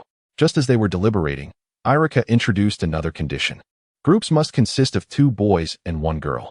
Each squad may only have 2 males and 1 female, understood? Upon hearing this restriction, many who had already formed teams let out cries of dismay. Nevertheless, despite their lamentations, they had no choice but to comply, perhaps anticipating dissatisfaction. Iruka further elucidated. Our new ninja squads predominantly adhere to the 2 boys and 1 girl model to compensate for the weaknesses of the team. A ninja squad cannot afford to lack either a male or female member. Hearing this explanation, the initially disgruntled students began to comprehend Iruka's reasoning. After all, their presence was indeed indispensable. Yet, some students still raised questions. Teacher, why 2 boys and 1 girl? Why not 2 girls and 1 boy? Iruka glanced at Ino and responded, because there are more boys than girls. Ino. Ino surveyed her surroundings and soon realized the disparity. The ratio of girls to boys in the class was precisely 1 to 2, whether by coincidence or design. With the final query resolved, the students held no further objections and began to form their groups. Yagyu and Naruto teamed up with Hinata, which made Ino seethe with frustration at Naruto. If it weren't for him, Yagyu might have been her desk mate, and they could have teamed up. It was all the fault of that insufferable fellow.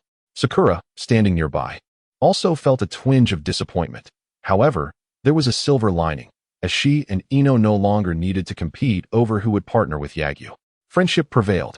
With Yagyu no longer an option, Sakura and Ino had to select other companions. Remarkably, both opted for Sasuke. Yet, due to the need to choose one, their friendship shattered.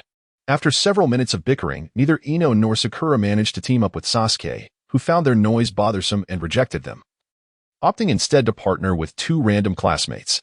Resigned, Ino and Sakura joined Shikamaru and Appo's S and Shino and Appo's S groups, respectively. Chapter 11.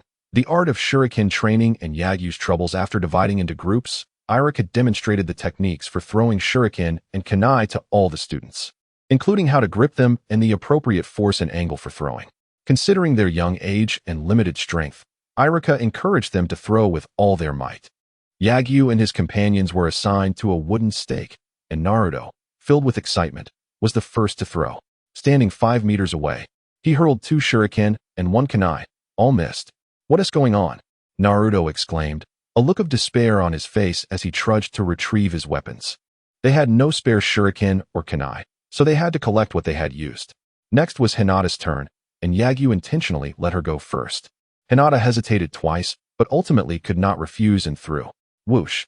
To everyone's astonishment, both shuriken hit their targets, followed by her kunai, which also struck true. The pressure was immense. Yagyu felt beads of sweat forming on his forehead. The signs of noble families were indeed different. While commoners had never even touched a shuriken, they had likely practiced for hundreds, if not thousands, of times. In comparison to those from prestigious families, Yagyu and his friends were woefully behind. Thankfully, he thought to himself, "I have my own advantages." Muttering softly, Yagyu threw several shuriken forward with determination, only to have them all miss the mark. Moreover, he did not see any progress indicators in his mind. It seemed that if he did not want to gradually hone his shuriken accuracy through sheer repetition, he would need to find a method to acquire a shuriken training technique. Speaking of shuriken techniques, the most renowned was, of course, that of the Uchiha clan. Although it did not directly correlate with shuriken throwing, mastering this ninjutsu would likely make the basics of throwing shuriken much easier. But how could he obtain this ninjutsu? Despite a morning of shuriken training, there was no significant improvement in Yagyu's throwing accuracy. His success rate had only increased from 1 in 10 to 2 in 10, a negligible difference. And this was just at a distance of 5 meters. They would eventually need to practice at greater distances, 10 meters, 20 meters, and beyond. The morning class concluded, and Yagyu and Naruto sat together to enjoy their lunch. "This is the first time I've seen you struggle with something, Yagyu," Naruto exclaimed, as if he had discovered a new continent. Yagyu had always presented himself as a top student, impressing Naruto with his academic prowess and skill in chakra extraction. Yet here was a task that even the brilliant Yagyu found challenging. "I'm not a deity. I can't excel at everything." Yagyu rolled his eyes in response. Acknowledging one's limitations was part of maturity. He never denied that without his advantages, he was quite ordinary. Yet that boastful fellow seemed to excel at everything. Naruto slurped his noodles, glancing at Sasuke Uchiha with a hint of envy. Yagyu met Sasuke's gaze and calmly said, "Do not envy others. Focus on bettering yourself." "I'm not envious. I just don't want you to lose your spot as the top student," Naruto retorted indignantly. Yagyu chewed on his rice ball, casting a casual glance at Naruto.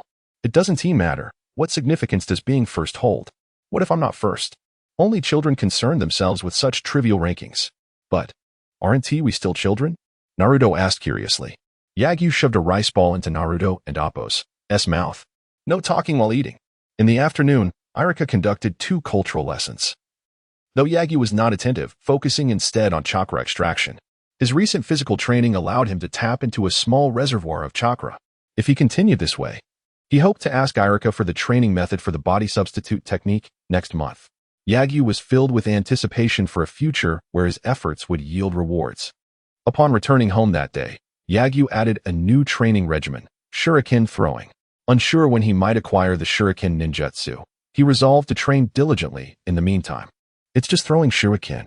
How difficult can it be? If I practice for a day, 2 days, a week, a month after a month of practice. Yagyu's accuracy within 5 meters reached 60%. However, once the distance increased to 10 meters, his accuracy plummeted to 0. To be precise, he hit the target once in about 20 throws, but such luck could not be considered a skill. Thus, his 10-meter accuracy remained at 0. Is throwing Shuriken truly this difficult? Or am I just inept? Yagyu found himself engulfed in self-doubt. That evening, he approached Naruto to gauge his training progress as a benchmark. To his astonishment, Naruto had achieved a perfect accuracy of 100% within 5 meters. This revelation left Yagyu restless. This cannot continue, he declared, determined to take action to address his slow progress in Shuriken training. If he continued to rely solely on time, he might indeed need 6 years to master Shuriken throwing. 6 years. He could not afford to waste that much time.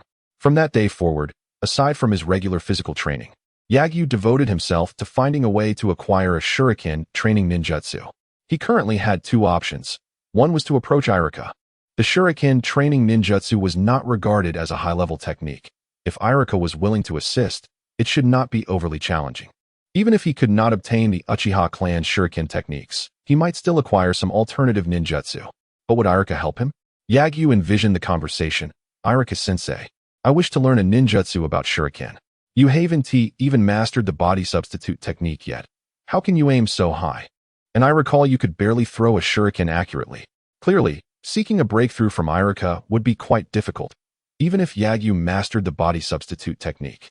Convincing Iruka to grant him Shuriken ninjutsu would remain a challenge.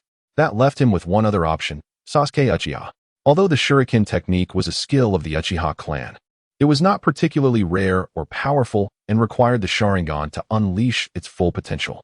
Therefore, if Yagyu could offer something of equivalent value, he might persuade Sasuke to share this technique. But what could he possibly offer that matched such a ninjutsu? Reflecting on his impoverished little hut, Yagyu felt despondent. It seemed there was no viable solution. Chapter 12.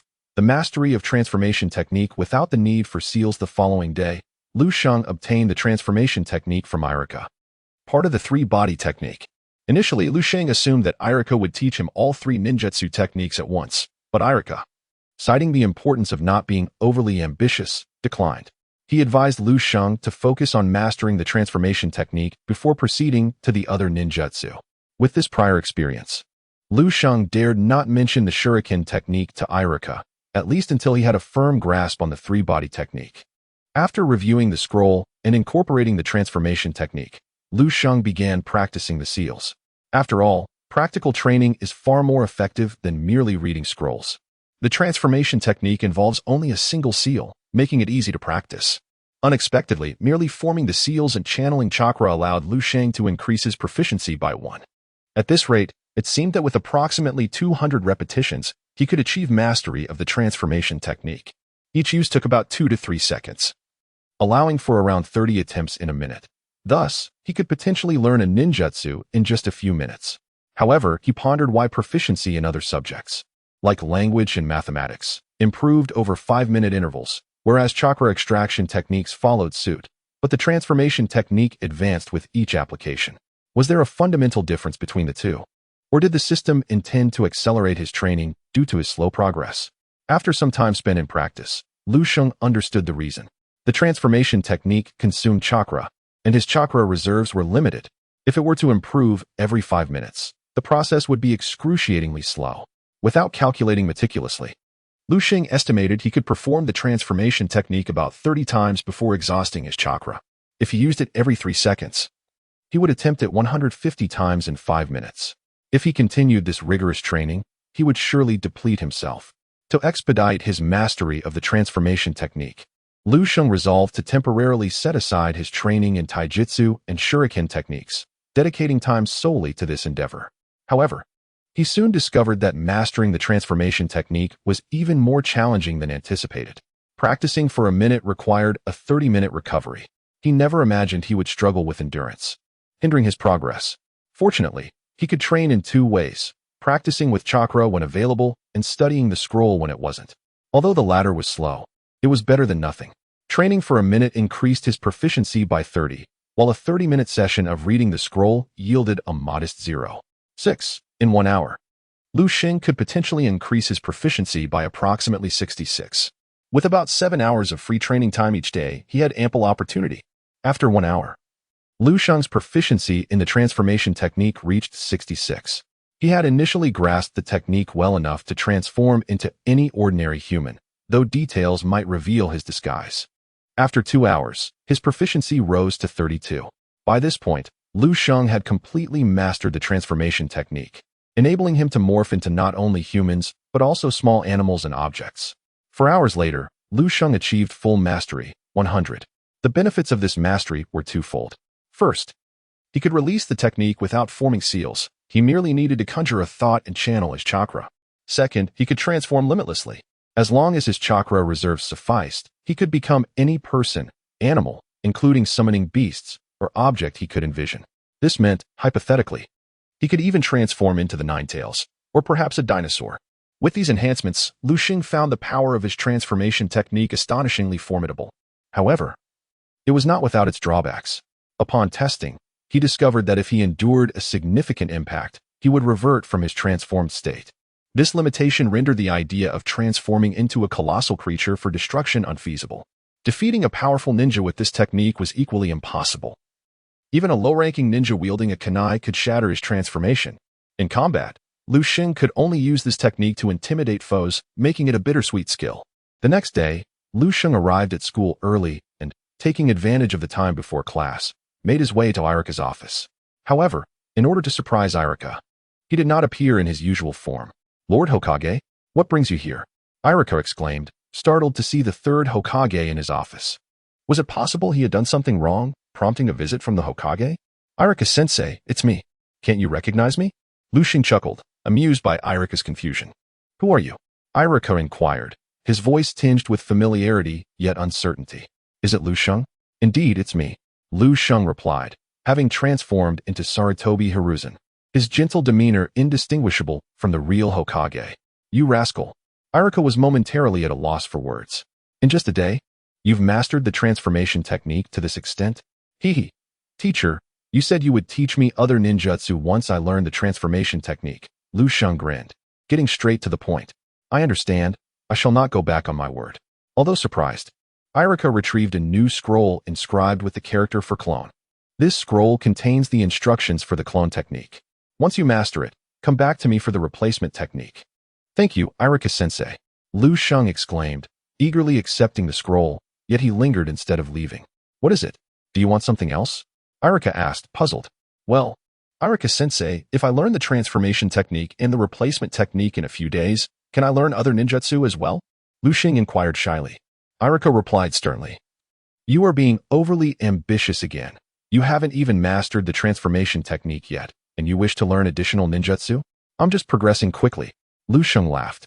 "While you do learn ninjutsu swiftly, much faster than I did in my time, how is your Shuriken training coming along?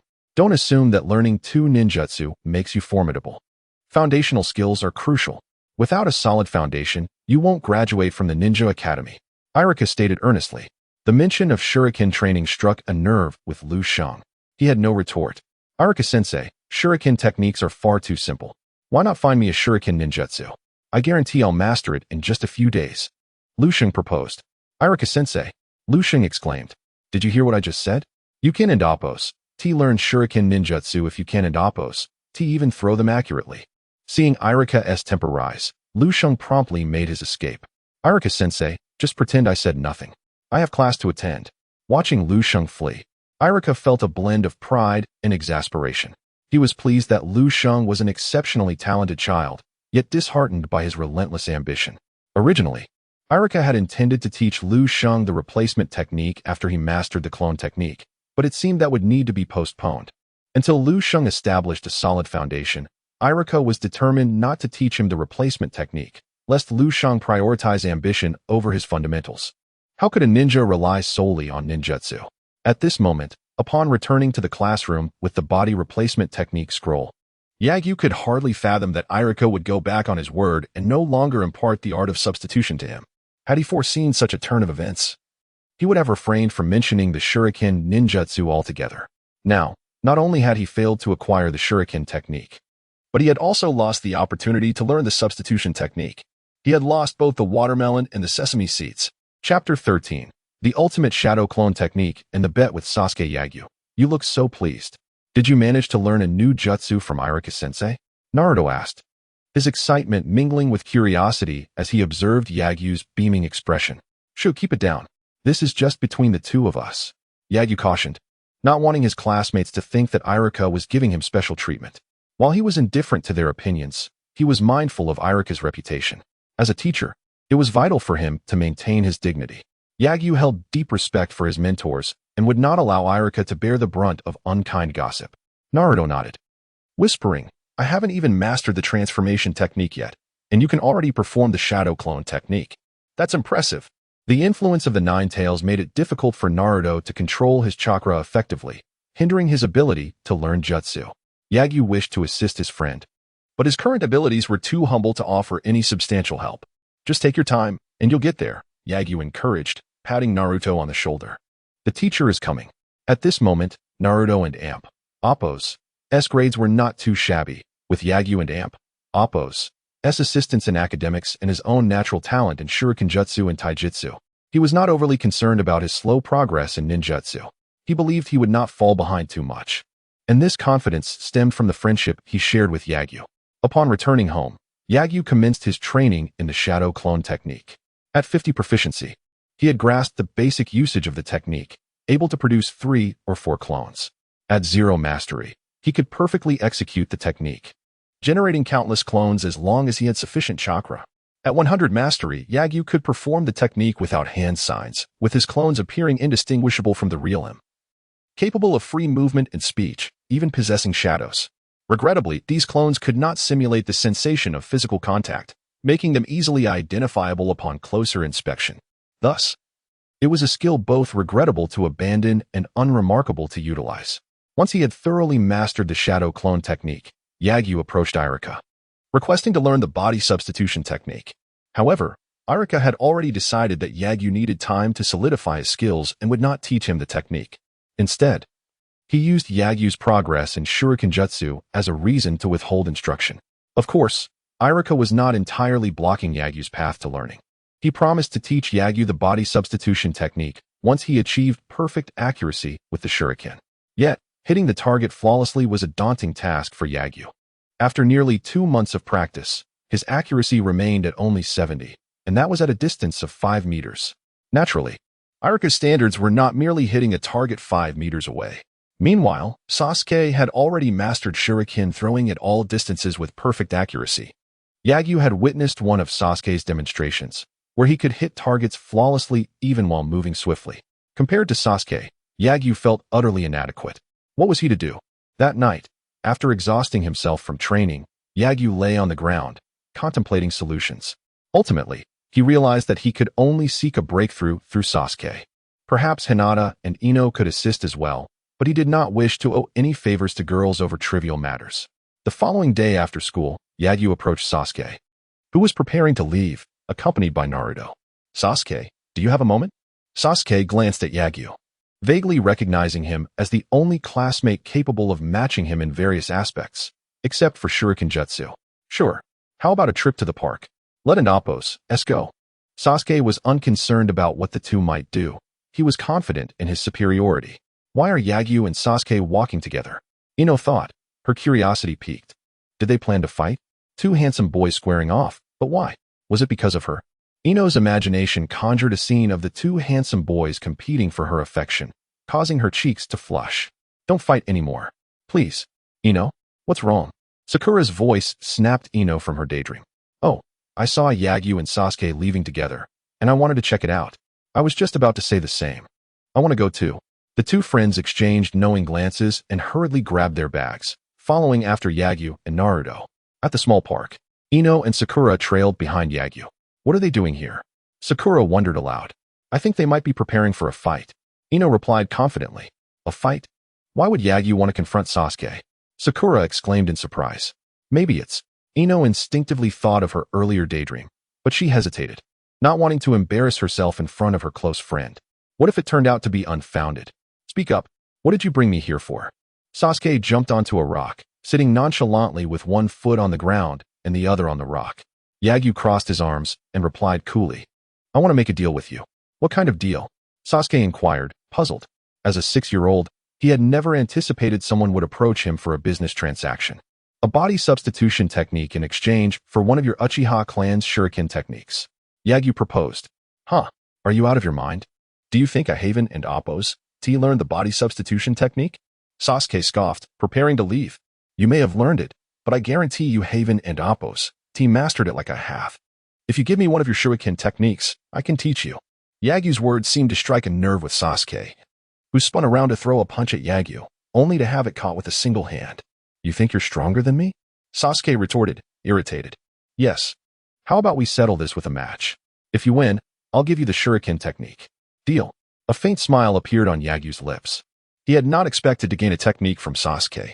After all, he had little leverage. Perhaps his shadow clone and transformation techniques were superior. But was there truly no one in the Uchiha clan capable of teaching Sasuke? Surely, Fugaku wouldn't refuse to teach his own son. Of course, while they might not exceed Yagyu's prowess, it was unlikely that even if Yagyu instructed Sasuke, he would be able to surpass him. Unmarked ninjutsu was not something one could simply learn on a whim. Naruto, you will be the referee. Okay. Naruto's excitement was palpable at the prospect of a fight between Yagyu and Sasuke. He had long recognized Sakura's affection for Sasuke, viewing him as a rival. If he weren't at a disadvantage, he would have loved to take Sasuke down. Sakura could only belong to him or Yagyu.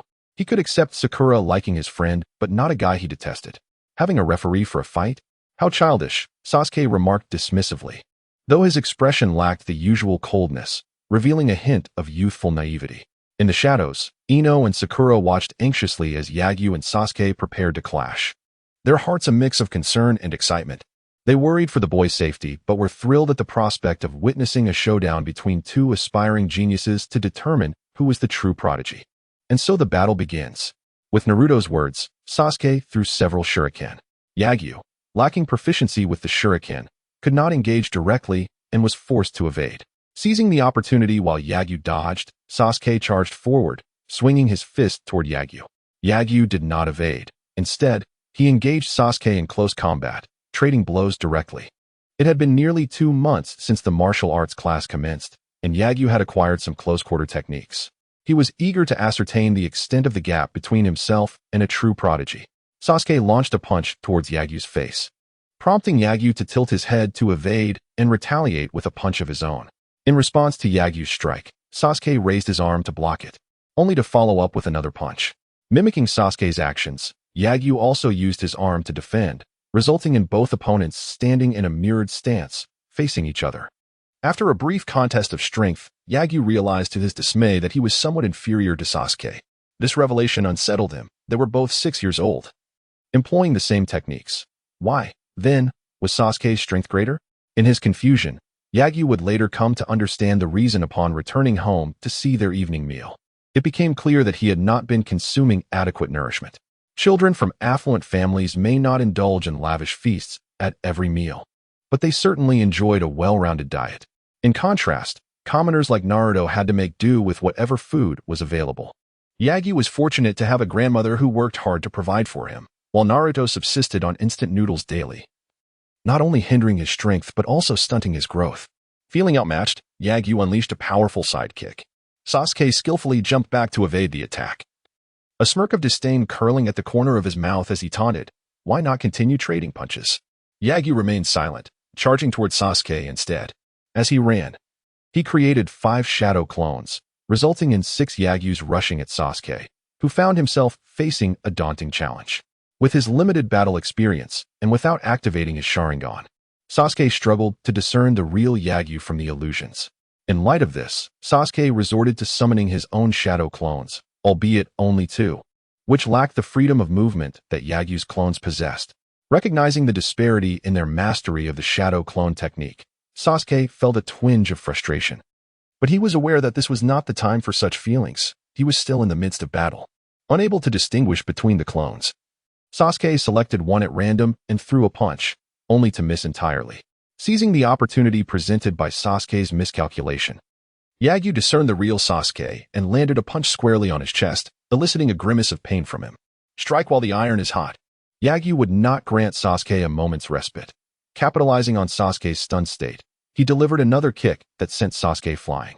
At this juncture, Yagyu dispelled his clones, crossing his arms and gazing down at Sasuke with a calm demeanor, declaring, "You have been defeated, Sasuke." Witnessing Sasuke's defeat, Ino and Sakura, who had been observing from the shadows, gasped in surprise. This revelation alerted Yagyu and the others to their presence. "Ino, Sakura, what brings you here?" Yagyu inquired. Ignoring Naruto's call, the two approached, awkwardly stating, "Oh, we were just passing by. Yes, we just happened to see." Their sheepish expressions betrayed their fibs. But Yagyu was disinclined to probe further. "It matters not," he said, turning his attention back to Sasuke, who had managed to rise from the ground. The injuries he sustained were not grave, and he still possessed the strength to continue fighting. However, Yagyu chose not to capitalize on his advantage and showed restraint, which Sasuke acknowledged without any attempt at denial. "A bet is a bet. Tomorrow, I shall teach you a ninjutsu technique," he stated, brushing off the dust from his clothes and preparing to leave. Suddenly, as if struck by a thought, he halted. "In a month, I will challenge you again. This time, I shall not lose. Next month, I will be even stronger, and you will stand no chance against me.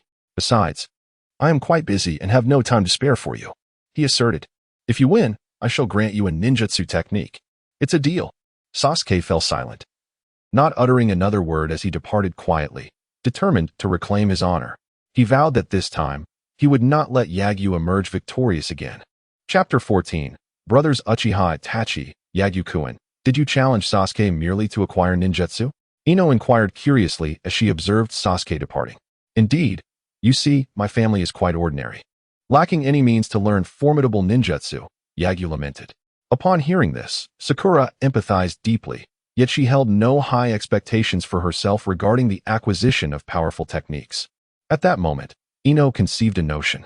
If Yagyu would consider marrying her, she could impart the family's ninjutsu to him. However, they were still too young, and the notion of marriage was premature. Ino could only return home and see if she could persuade her parents. Yagyu was oblivious to the fact that his admission of his predicament had sparked Ino's thoughts of providing for him. Had he known that acquiring ninjutsu could be so effortlessly achieved, he would have spared himself the trouble of scheming against Sasuke. Sakura happened to encounter Naruto and suggested, "Shall we return home together?"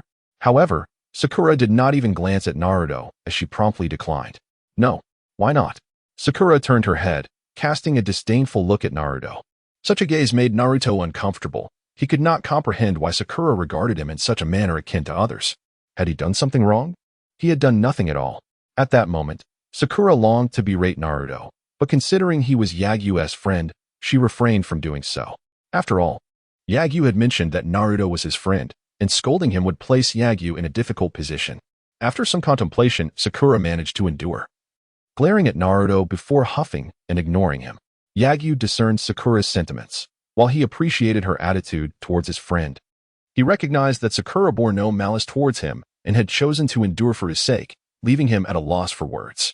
"Because we are not heading in the same direction, Naruto," Yagyu fabricated a reason to alleviate the awkwardness between Sakura and Naruto.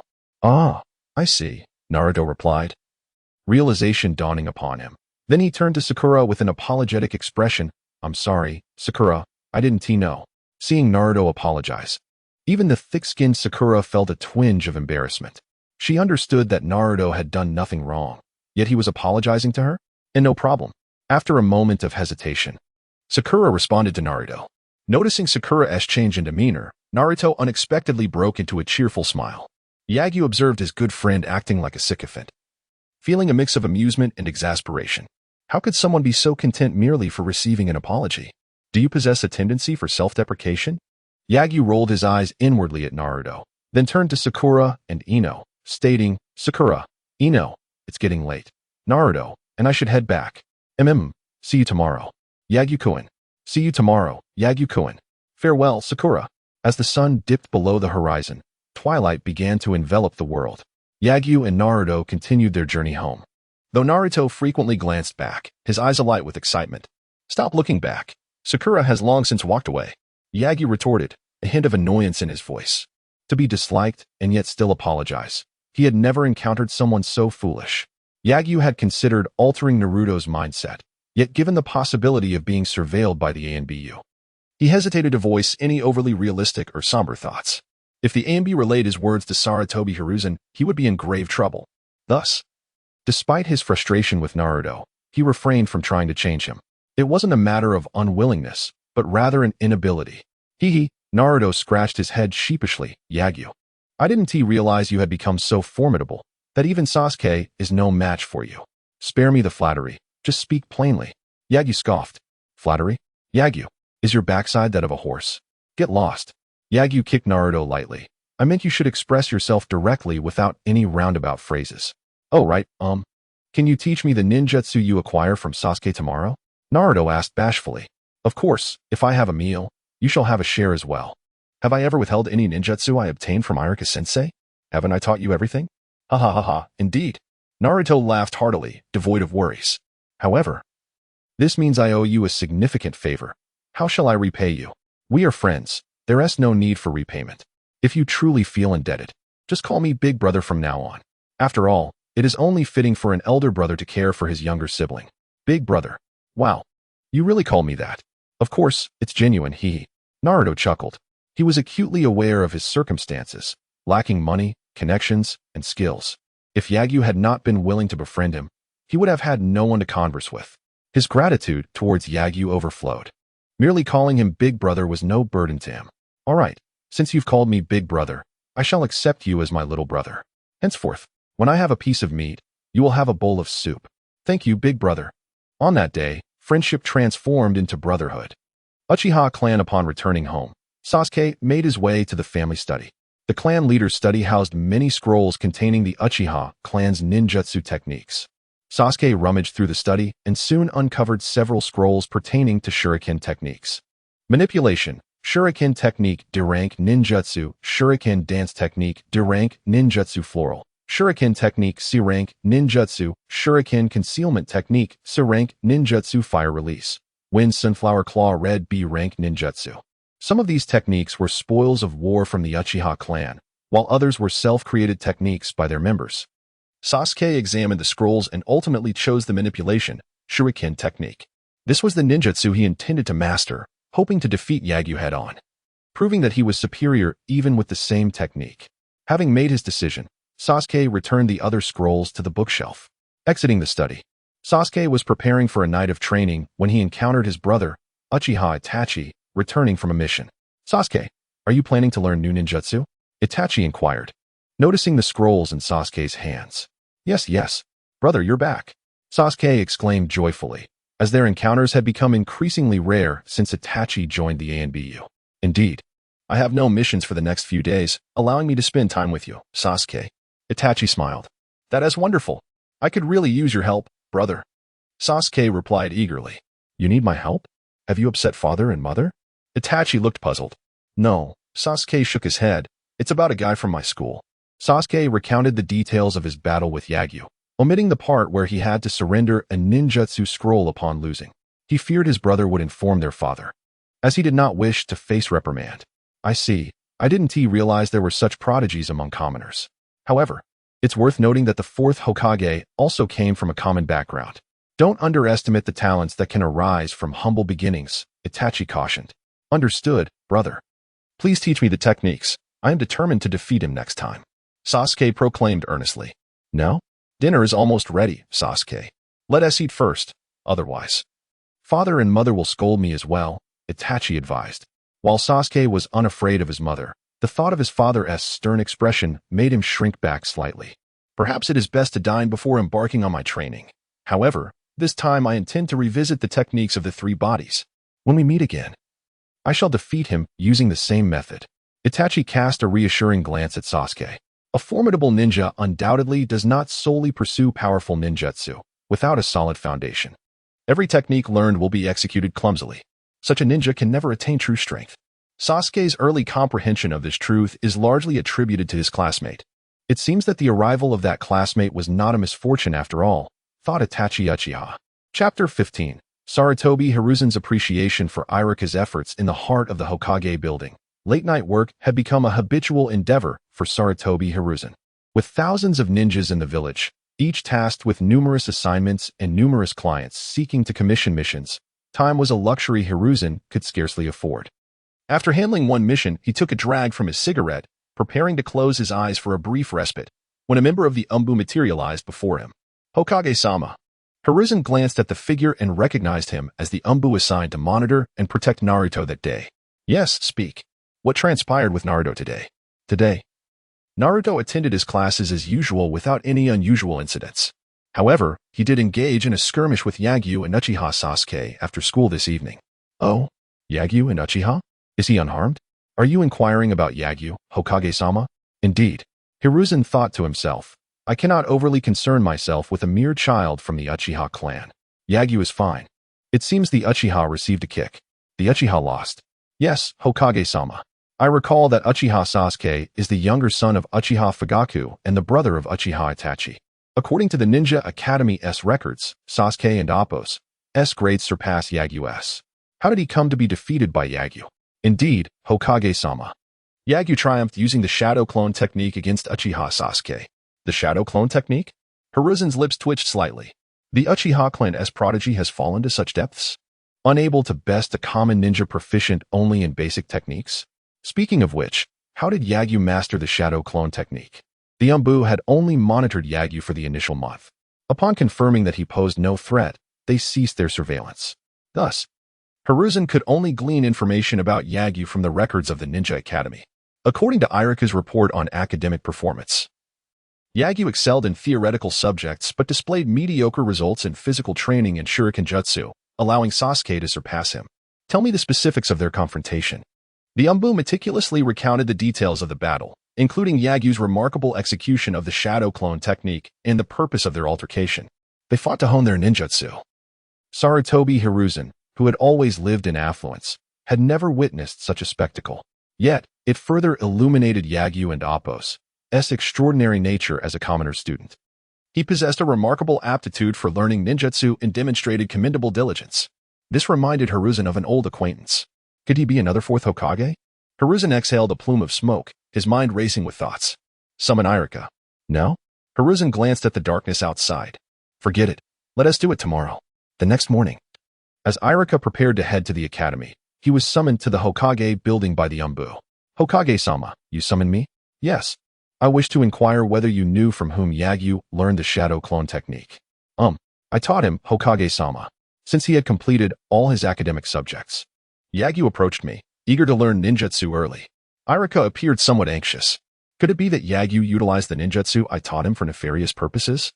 Upon hearing that Iruka was the instructor, Hiruzen felt a flicker of relief regarding his suspicions about Yagyu. No need to worry. I merely heard he had employed the shadow clone technique to defeat the young heir of the Uchiha clan during a real battle, and I was curious about it. Is that so? Wait. Yagyu defeated Uchiha Sasuke. Iruka exclaimed, disbelief etched on his face. How is that possible? With just a basic shadow clone technique. Uchiha Sasuke has also mastered that technique and has superior physical and Shuriken jutsu scores compared to Yagyu. It simply defies logic. I have heard he has mastered the technique quite proficiently, Hiruzen remarked. That cannot be. I have only taught him the shadow clone technique for a short period. Iruka paused, recalling the day Yagyu transformed into Hiruzen to seek his guidance. He had only practiced for 3 or 4 days. Yet he had achieved such a level of skill. This indicated that Yagyu's talent for ninjutsu far exceeded that of ordinary individuals. Now, several days had passed since Iruka had introduced the technique to him, and it seemed unsurprising that Yagyu had reached such proficiency. Yet, could the shadow clone technique truly be so formidable as to defeat a prodigy nurtured by a prestigious clan from childhood? Just how many days did you teach Yagyu? For days? No. I haven't taught him for a single day, Hokage-sama. What do you mean? Hiruzen inquired, puzzled. Here's the thing, Hokage-sama. Initially, I did not intend for Yagyu to learn ninjutsu so soon, as the Ninja Academy has its own curriculum. Even with Yagyu's accelerated learning ability, he was not supposed to begin ninjutsu training until the 2nd year. However, Yagyu sought me out, and seeing that he had little else to learn, I, in my eagerness to nurture talent, provided him with the chakra extraction technique scroll. I instructed him to extract sufficient chakra before I would teach him the 3 body techniques. I initially thought it would take him at least 6 months to approach me for ninjutsu training, considering he would need to self-study the chakra extraction technique and extract chakra. Even with a teacher, it should take a minimum of 3 months. But, to my astonishment, he met the requirements in just 1 month. Hiruzen interjected. Are you saying he mastered the chakra extraction technique through self-study in just 1 month and converted most of his energy into chakra? It may have been even quicker, considering the time required for chakra extraction. Moreover, I heard Yagyu practices physical training at home daily to enhance his physique, which enabled him to achieve such a level within just a month. Remarkable talent and relentless effort. An image of a great character, a commoner with extraordinary potential, appeared in Hiruzen and Appo's mind. So, he truly acquired ninjutsu solely through his own diligence? Indeed, Hokage-sama. Noticing Hiruzen and Appo's contemplative demeanor, Iruka added, Hokage-sama. I believe Yagyu possesses immense talent. With a good teacher, he is destined to become an exceptional ninja. What is your assessment of this child? Understanding that Hiruzen inquired about Yagyu's character, Iruka responded without hesitation, he is optimistic, enthusiastic, and values relationships deeply. A truly commendable child. With Iruka's endorsement, Hiruzen felt resolute. I understand. Once he graduates, I shall arrange for him a distinguished guiding jonin. Hiruzen declared with anticipation. Thank you, Hokage-sama. Iruka exclaimed with joy. Haha. Why are you thanking me for assigning a teacher to Yagyu? Hiruzen queried, bemused. Yagyu is my student. And the fact that Hokage-sama recognizes him and provides him with greater opportunities is something I must express gratitude for. Iruka replied earnestly. If the first step in a ninja's advancement is their family background, then the second step lies in finding a good mentor. Without a competent teacher, not only does one risk failing missions but also risks living a life devoid of proper learning. Graduation and class assignments represent a pivotal turning point in every ninja's life. Observing Iruka's selfless demeanor, Hiruzen felt a burgeoning admiration for him. Such a teacher is precisely what is needed to unearth a talent like Yagyu.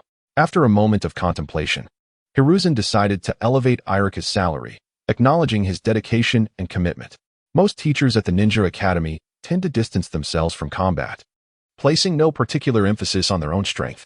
Their primary concern lies in securing salary increases to enhance their quality of life. Sarutobi Hiruzen hopes to ensure that Iruka remains permanently in the esteemed position of a ninja instructor through this approach. Chapter 16. The mastery of Shuriken technique. Upon arriving at the ninja school, Yagyu found himself greeted by Sasuke, who presented him with a scroll of ninjutsu. A bet and Appo's bet. Here's what you wanted. We shall duel again next month. Sasuke declared. I'm more than willing to oblige. Yagyu replied, a slight smile gracing his lips.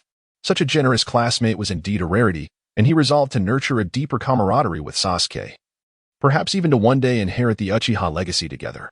The thought of Uchiha ninjutsu left Yagyu salivating with anticipation. Returning to his seat, Yagyu eagerly unfurled the ninjutsu scroll. Manipulation, Shuriken technique. It was precisely the technique he sought. Though classified as a D-rank ninjutsu, it promised to alleviate his pressing concerns. After all, it was a technique that could unleash the full potential of Shuriken, ensuring that Yagyu would not misfire. Manipulation, Shuriken technique. Entry level 0, ninjutsu is being enhanced. During the day's training, Yagyu managed to elevate his ninjutsu proficiency to 10. However, this modest improvement did not impart a sense of progress.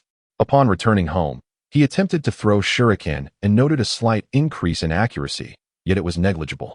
He soon realized that merely throwing Shuriken would not suffice to advance his ninjutsu skills. After a brief contemplation, he discerned that the manipulation of Shuriken technique involved the use of various tools. To practice effectively and expedite his training, he needed rubber bands or wire. Searching through his home, Yagyu rummaged until he unearthed several strands of yarn from an old garment. Given his limited resources, he had no choice but to detach the yarn from the clothing and employ it as a substitute.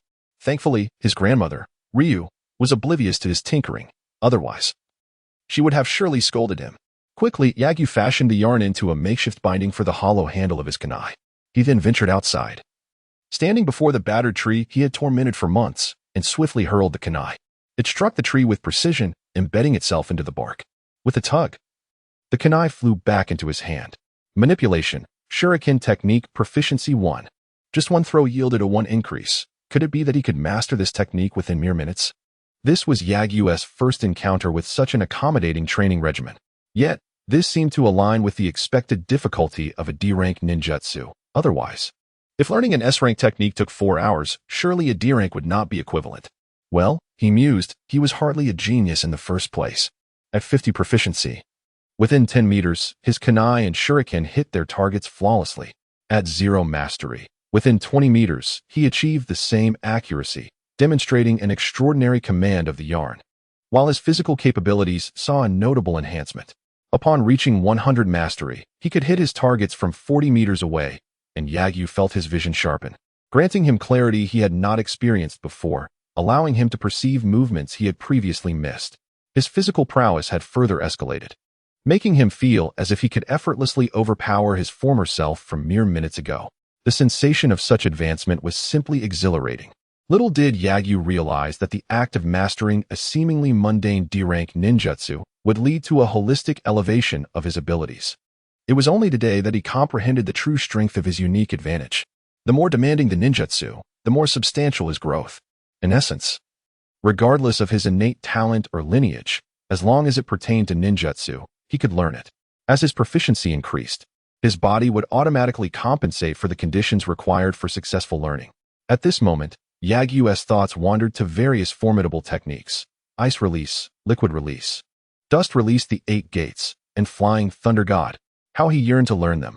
Alas, he lacked the financial means or resources. Otherwise, within a month, he could become an invincible force in the ninja world. Shaking his head, he dispelled such unrealistic fantasies from his mind. He was not yet invincible and needed to continue his arduous training.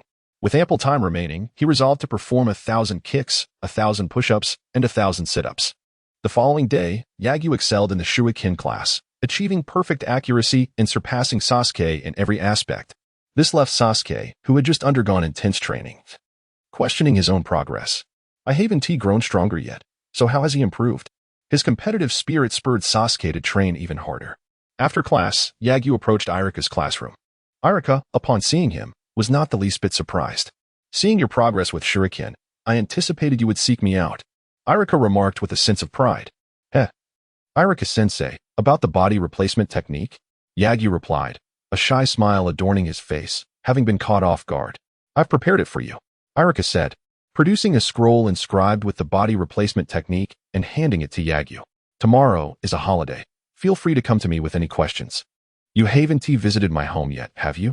How about joining me for dinner tonight? I should ask my grandmother first, Yagyu responded. Not a problem. You can bring her along. I usually dine alone, so having an extra person would be quite lively, Iruka chuckled. Hearing this, Yagyu fell silent for a moment. He was an orphan, Naruto was an orphan, and Iruka was no different.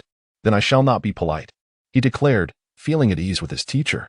Iruka patted Yagyu's shoulder and took his hand, intending to invite Ryu to join them. However, upon reaching the classroom door, they encountered Naruto, who had been waiting for Yagyu.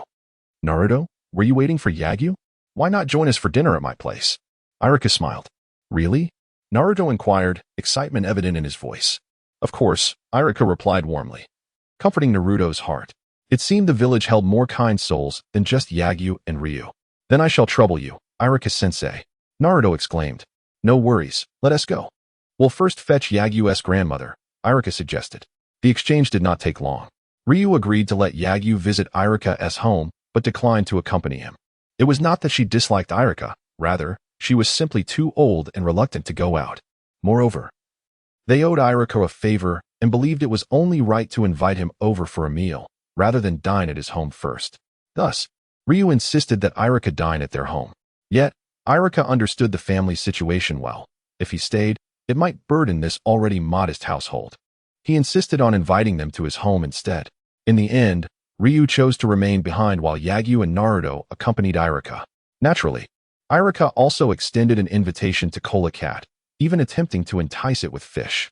However, sensing that only Ryu would be dining alone at home that night, it politely declined Iruka's offer. Iruka resided in an ordinary apartment building in the heart of the Hidden Leaf Village, conveniently close to the ninja school. The building was quite typical, housing dozens of families, not significantly brighter than Naruto's home. Prior to visiting Iruka's residence, Yagyu had imagined that all ninjas lived in standalone villas or at least had their own small houses. However, Iruka appeared unconcerned with such notions, opting instead for a modest rental close to his workplace, where most residents were of middle-class standing. The staircase is a bit narrow, so please be cautious. Iruka advised as they ascended the dimly lit stairwell, leading the way. It's fine. My place is similar. Naruto replied cheerfully. Yagyu had also grown accustomed to such dim corridors after frequently visiting Naruto's home over the past few months. As I traversed the corridor and ascended to the second floor of the residential building, I pushed open the innermost iron door, revealing a lengthy hallway. The corridor, approximately 2 meters wide, featured a gray wall on one side and the doors of various households on the other. Iruka proceeded through the hallway to the furthest room, retrieving a key to unlock the iron door. Come in. It's a bit messy inside, so please don't mind, he said, stepping aside to allow Yagyu and Naruto to enter. Indeed, the interior was as Iruka described, somewhat disordered. The living room was cluttered with an assortment of items, ninja tools, a blackboard, shoes, clothes, and scrolls. Yagyu even spotted a battered wooden stump. Take a seat on the sofa. I'll prepare dinner. Do you have any dietary restrictions? Iruka inquired. Naruto exuberantly declared that he would eat anything, while Yagyu expressed his dislike for raw food. After a moment of contemplation, Iruka decided to substitute sashimi with cooked fish slices, boiled fish slices. As Iruka busied himself in the kitchen, Yagyu and Naruto wandered through his living room. He refrained from touching the scrolls, instead picking up some of the ninja tools carelessly discarded by Iruka: Shuriken, kunai, sunbon, sickle-shaped shuriken, and ninja blades, among others. Yagyu even discovered an explosive tag, though it was securely stored, not carelessly tossed aside. If left unattended, it could lead to a catastrophe for the entire building. Iruka certainly could not afford to be so reckless. Iruka-sensei has an impressive collection of ninja tools, Naruto exclaimed, playfully handling the tools, though he was unable to wield them effectively. Bored after a while, Yagyu began practicing punches and kicks against the wooden stump. Upon witnessing Yagyu training, Naruto's expression fell. Seriously? You're really practicing? Is that why you perform better than me? At that moment, Iruka emerged from the kitchen wearing an apron. Dinner is ready, Yagyu Naruto. Hooray! Naruto seemed oblivious to Iruka's earlier teasing, cheerfully heading toward the dining table. Yagyu paused his training and followed suit. The table was laden with a feast: mackerel, cooked fish slices, char siu, eggs, crabs, vegetables, and even fruits and juice. Each had a bowl of rice, and without hesitation, Naruto began to indulge. Delicious. I never knew you could cook so well, Iruka-sensei. Oh, it's nothing special. I usually cook for myself, so I've just gotten used to it, Iruka replied, scratching his head, somewhat bashful. It was the first time Naruto realized that Iruka also lived alone, much like himself. Iruka-sensei, what about your family? At that moment, Naruto's lack of social awareness led him to speak candidly. Fortunately, Iruka, well acquainted with Naruto's nature, did not take offense. However, the mention of family brought a complex expression to Iruka's face. After all, the one responsible for his family's demise still resided within Naruto. Noticing Iruka's discomfort, Yagyu playfully slapped the back of Naruto's head. With all this delicious food, can't you keep your mouth shut? Ouch! What was that for? Naruto covered his head, tears brimming in his eyes from Yagyu's not-so-gentle hit. It's all right, Yagyu, Iruka said with a smile, shaking his head. My family has departed from this world, Naruto. They've left this world? Naruto paused, then quickly realized, his expression turning apologetic. I'm sorry, Iruka-sensei, I didn't know. It's fine. Eat up. Living alone, your diet must be lacking. Make sure to eat well today. You need to grow strong, Iruka encouraged with a warm smile, continually serving Naruto more food. This gesture only deepened Naruto's feelings of shame and guilt. I feel awful. Yagyu, you should eat more too. You've been training hard and need plenty of energy, Iruka remarked, noticing Yagyu's lack of appetite and serving him as well. Soon, the awkwardness faded, and the three engaged in cheerful conversation. Basking in the warm glow of the orange-hued lights, an atmosphere of comfort and camaraderie. By the way, Yagyu, the reason I invited you for dinner is not just for the sake of hospitality. I have some good news to share, Iruka suddenly announced. What good news? Yagyu asked curiously, chewing on his food. The Hokage holds you in high regard. Yagyu's expression turned to one of confusion. Why would Sarutobi Hiruzen take notice of me? I've only seen him once at the start of the school year. He pondered whether he had been under surveillance these past months. But he found no evidence to support this theory. After all, his current abilities were limited, making it difficult to detect the presence of the Umbu. Moreover, with Sarutobi's use of the telescope technique, even elite shinobi would find it challenging to realize they were being watched. Noticing Yagyu's bewilderment, Iruka continued. Didn't you express a desire to learn ninjutsu? Is Sarutobi Hiruzen going to reward me with ninjutsu? That can't be. Is that even possible? Indeed. Just as you imagined. The Hokage plans to assign you a highly skilled Genin mentor upon your graduation. Is that all? I still have over a year to graduate. Yagyu replied, somewhat disillusioned. In this day and age, does one really need a third party to paint a grand vision? Can't we have something more tangible? However, he did wonder if he could graduate early. If he couldn't become stronger at the Ninja Academy, he would certainly seek an early graduation. After all, time was of the essence. He couldn't afford to wait until the plot unfolded, like Naruto, to begin his ascent to power. Chapter 17. The Advancing Naruto. Mastery of the Substitution Technique. After a satisfying meal, Yagyu and Naruto departed from Iruka's home, strolling along the bustling streets. Gazing at the luminous moon overhead, Yagyu found himself deep in thought. Brother, you seem rather glum, Naruto observed, noticing Yagyu's somber demeanor. Indeed.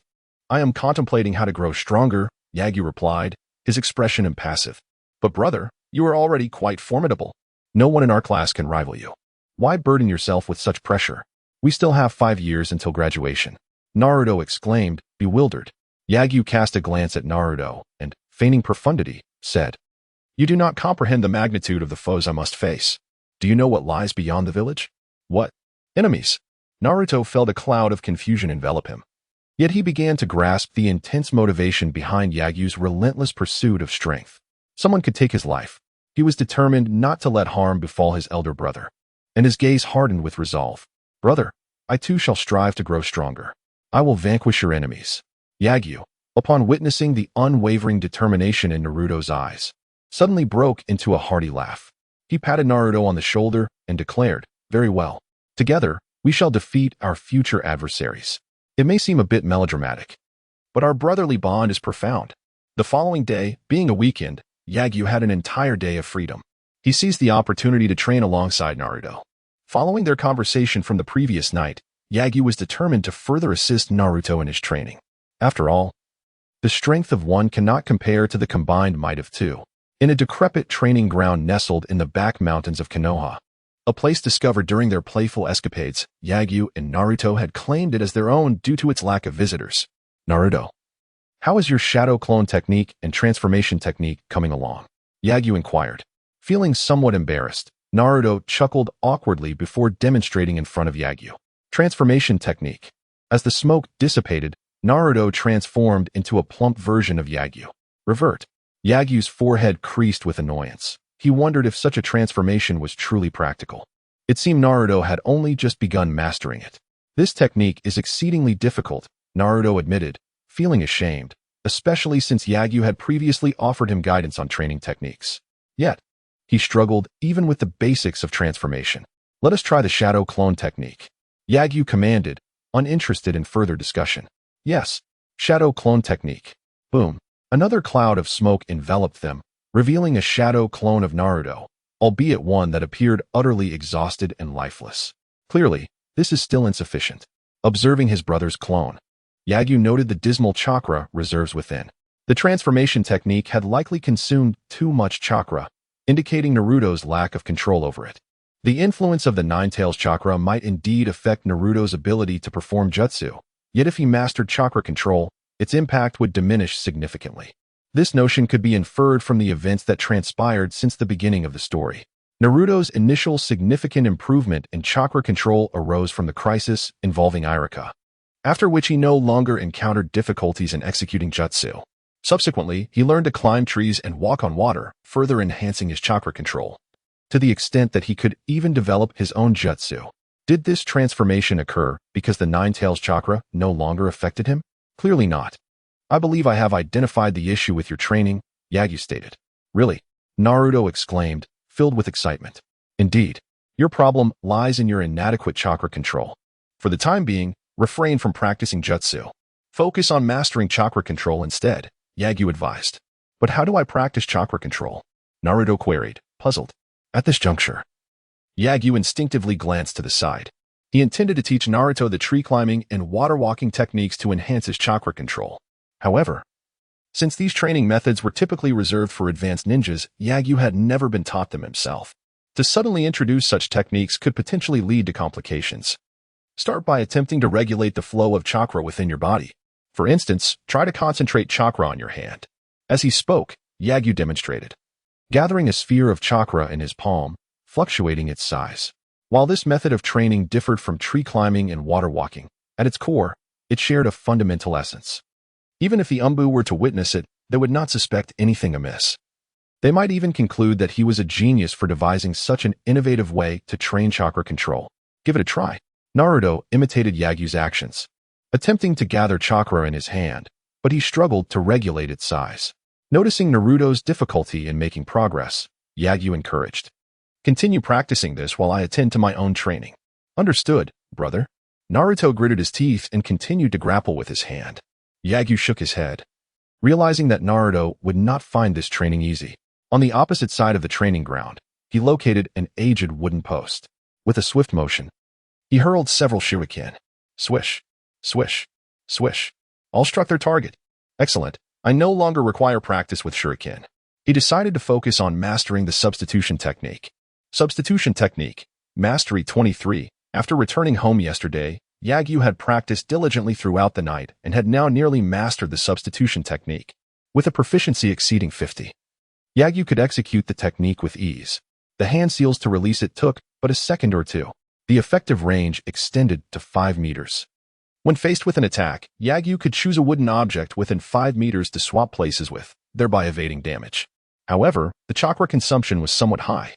Despite being an E-rank ninjutsu, the chakra expenditure of the substitution technique exceeded that of the transformation and shadow clone techniques by more than threefold. This was why, even after a night of practice, he had only just begun to master it. Were it not for Yagyu's increased chakra reserves, he might not have been able to achieve such proficiency in a single night. With mastery attained, Yagyu could now execute the substitution technique instantaneously, with a hand seal speed of under a second. Furthermore, the effective range had expanded to 10 meters. However, chakra consumption had increased. Yagyu estimated that as he continued to elevate his mastery of the substitution technique, the effective range might further increase, and the chakra expenditure would likely rise even more. Chakra. He must diligently train his physical abilities. He did not wish to face the same fate as Kakashi, who was often on the verge of depletion. After investing 2.5 hours, Yagyu finally reached the pinnacle of the substitution technique. The enhancements were as he had envisioned. Enhancement 1. It can be executed without hand seals. Enhancement 2. The effective range has expanded to 20 meters. Enhancement 3. It is no longer limited to wooden objects. Any item can serve as a substitute, including living beings. Drawback 1. The larger the range, the exponentially greater the chakra consumption. Drawback 2. The larger the substitute object, the more chakra is consumed. Drawback 3. When substituting a living entity, there is a chance of failure, with the likelihood of failure increasing in proportion to the opponent's strength. With these 3 drawbacks, the seemingly godlike enhancement of the substitution technique became considerably more ordinary. Had it not been for the 3rd drawback, Yagyu felt he could easily toy with Uchiha Obito, but due to these constraints, he could only utilize this skill to eliminate weaker foes. What he had initially thought to be the Flying Thunder God was, in fact, a diluted version. Alas, that was a close call. I was on the brink of invincibility. Yagyu pondered the 4 ninja techniques at his disposal, each more regrettable than the last. Chapter 18. In the midst of training. Breakthrough. After concluding his practice of the shadow clone technique, the hour was still early. However, Yagyu found that the only training available to him was physical technique, so he felt no urgency. He decided to first observe Naruto's progress. At that moment, Naruto was still struggling to control chakra in his hands, and his frantic demeanor indicated that his progress was likely mediocre. "Naruto, you might want to try reducing the size of your chakra. The smaller, the better." Upon hearing this, Naruto managed to condense a small orb of chakra in his palm, yet Yagyu still perceived it as relatively large, comparable to a small stone. Yagyu then demonstrated a chakra the size of grains of sand. "Can you achieve this?" Naruto attempted it, only to find that he had completely lost his chakra. First, practice condensing chakra to the size of sand. Once you master this, then try to control it to the size of a pebble, and finally to the size of a fist. When you can manipulate these at will, you may then attempt to gather chakra in other parts of your body. With renewed determination, Naruto continued his practice, while Yagyu resumed his own training. To avoid any deficiency in chakra, he doubled his physical training. He started with 2,000 leg kicks as a warm-up. 1, 2, 3. In the past, Yagyu could hardly fathom that his body could reach such a level of endurance. Before his transmigration, managing 20 push-ups in one go had seemed remarkable. Now, accomplishing 1,000 was no challenge at all. In a sense, his current physique possessed a certain innate talent for physical techniques. However, due to the simplicity of this foundational training, Yagyu's progress was becoming increasingly sluggish. For someone of his age, this seemed to be his limit, with little prospect for significant breakthroughs in the near future. 1995, 1996, 1997, 1998, 1999, 2000. After completing the 2,000 leg kicks, Yagyu sat down, somewhat fatigued, taking small breaths. It was evident that suddenly doubling his training volume had stretched his capabilities. Nonetheless, he was far from willing to surrender. Previously, he would rest for 10 minutes after 1,000 repetitions before resuming his training. Now, even with doubled efforts, he would still only take a 10-minute break. 10 minutes later, feeling the pain radiating from his calves, Yagyu gritted his teeth and flipped over, placing his hands on the ground to begin push-ups. 1, 2, 3. 1,395, 1,396, 1,397. Yagyu's hands slipped, crashing heavily against the ground. His face met the earth in a close embrace, coated in a layer of dust. This was the 4th time he had collapsed from exhaustion. Otherwise, the layer of dust on his face would not be so thick. It seemed he had reached his limit.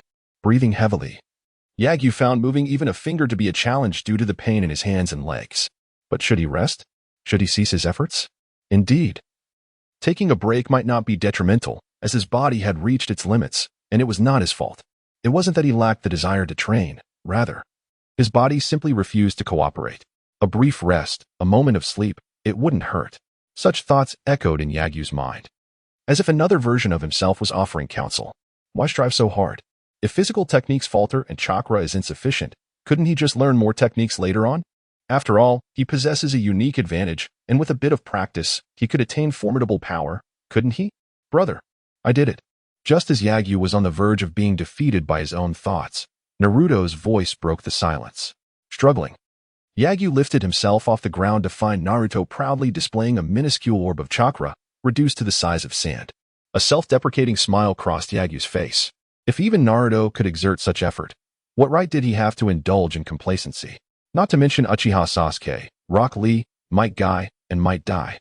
He possessed a unique advantage, starting from a higher point than any of them, with potential that surpassed theirs. Would it not be shameful if he failed to surpass them? A lethargic mind and a dispirited spirit could not govern the world, even with the might to do so. History is replete with those who fell despite possessing overwhelming strength. Without formidable willpower, a single failure could lead to ruin. A moment of laziness could plunge one into despair.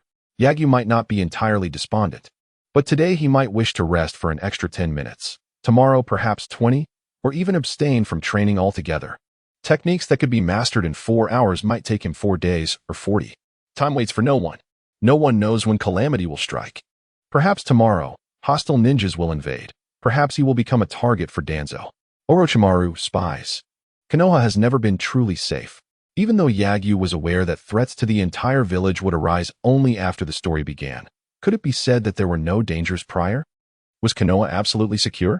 If he were careless, this void of time could very well cost him his life. To survive, it is only prudent to strive a little harder. After offering Naruto guidance on his subsequent training, Yagyu plunged back into his own regimen. 604 push-ups remaining. Soon, as the sun dipped below the horizon, Yagyu and Naruto dedicated the entire day to their training. When hunger struck, they consumed their bento. When fatigue set in, they took brief rests before resuming their efforts. Both were resolutely committed to their training. In terms of progress, Yagyu surpassed himself, investing over twice the time to complete his physical training. While Naruto successfully mastered chakra control in his palms, progressing slowly, but nevertheless advancing. Despite Naruto's constant impatience and complaints, he never ceased his efforts. His mental fortitude appeared even greater than Yagyu's. Passion and youth exuberantly flourish in the unseen corners of life. Chapter 19. Hunting and selling meat. Gulula bro, I'm hungry again. Lu Shang glanced at the 4 empty bento boxes nearby and sighed. As their training intensity increased, so did their energy demands. Relying solely on the few bento boxes made by Grandma Lu was hardly sufficient to sustain their rigorous training. They needed meat. However, they were short on money. Lu Xing felt a sense of frustration. Should they return to eat? He shook his head, dismissing the thought. They could manage this once or twice. But if it became a daily routine, Grandma Lu would soon struggle to support them. They needed to earn money. Yet, they were not ninjas yet and had no means to undertake ninja missions. As for working in a shop, it would take too long and the pay was meager. Lu Xing did not want to squander time on meaningless labor. At that moment, a bird flew overhead, and a droplet of bird droppings fell directly in front of Lu Xing. Lu Xing's lips curled into a smirk. Naruto, I think I know what we'll be having for dinner tonight. 5 minutes later, a roasted bird was split between Lu Xing and Naruto. However, both of them were still unsatisfied and clearly not full. They exchanged glances and, with a tacit understanding, set off deeper into the back mountain. Hunting not only honed their combat skills, but also satisfied their appetites, fulfilling their physical energy requirements. Truly a multifaceted endeavor. Half an hour later, Naruto returned to the training ground carrying a gray rabbit, while Lu Xing bore a large wild boar on his shoulders. Wow, bro, how did you manage that? Naruto exclaimed, dropping the rabbit in shock at the sight of the wild boar. Don't ask, just start the fire. Oh, okay.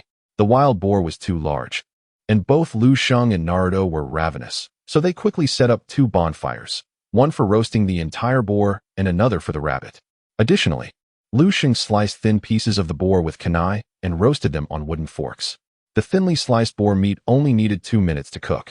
Although they added no seasonings, Lu Xing and Naruto savored every bite. They had never indulged in roasted meat so liberally in their lives. An hour later, Lu Xing and Naruto had devoured a rabbit and 2/3 of the boar. Their bellies were distended, and they lay on the ground in comical poses. Naruto, I have come up with a brilliant idea that allows us to earn money while training. What is it? There are plenty of wild beasts in the back mountain. I believe the barbecue restaurants would be interested in purchasing them. This way, we can solve our food dilemma and also use the money to buy some ninja tools. Great idea. So we will come here every night to train and capture wild beasts. Agreed. The two made a pact and rested for another half-hour before resuming their training.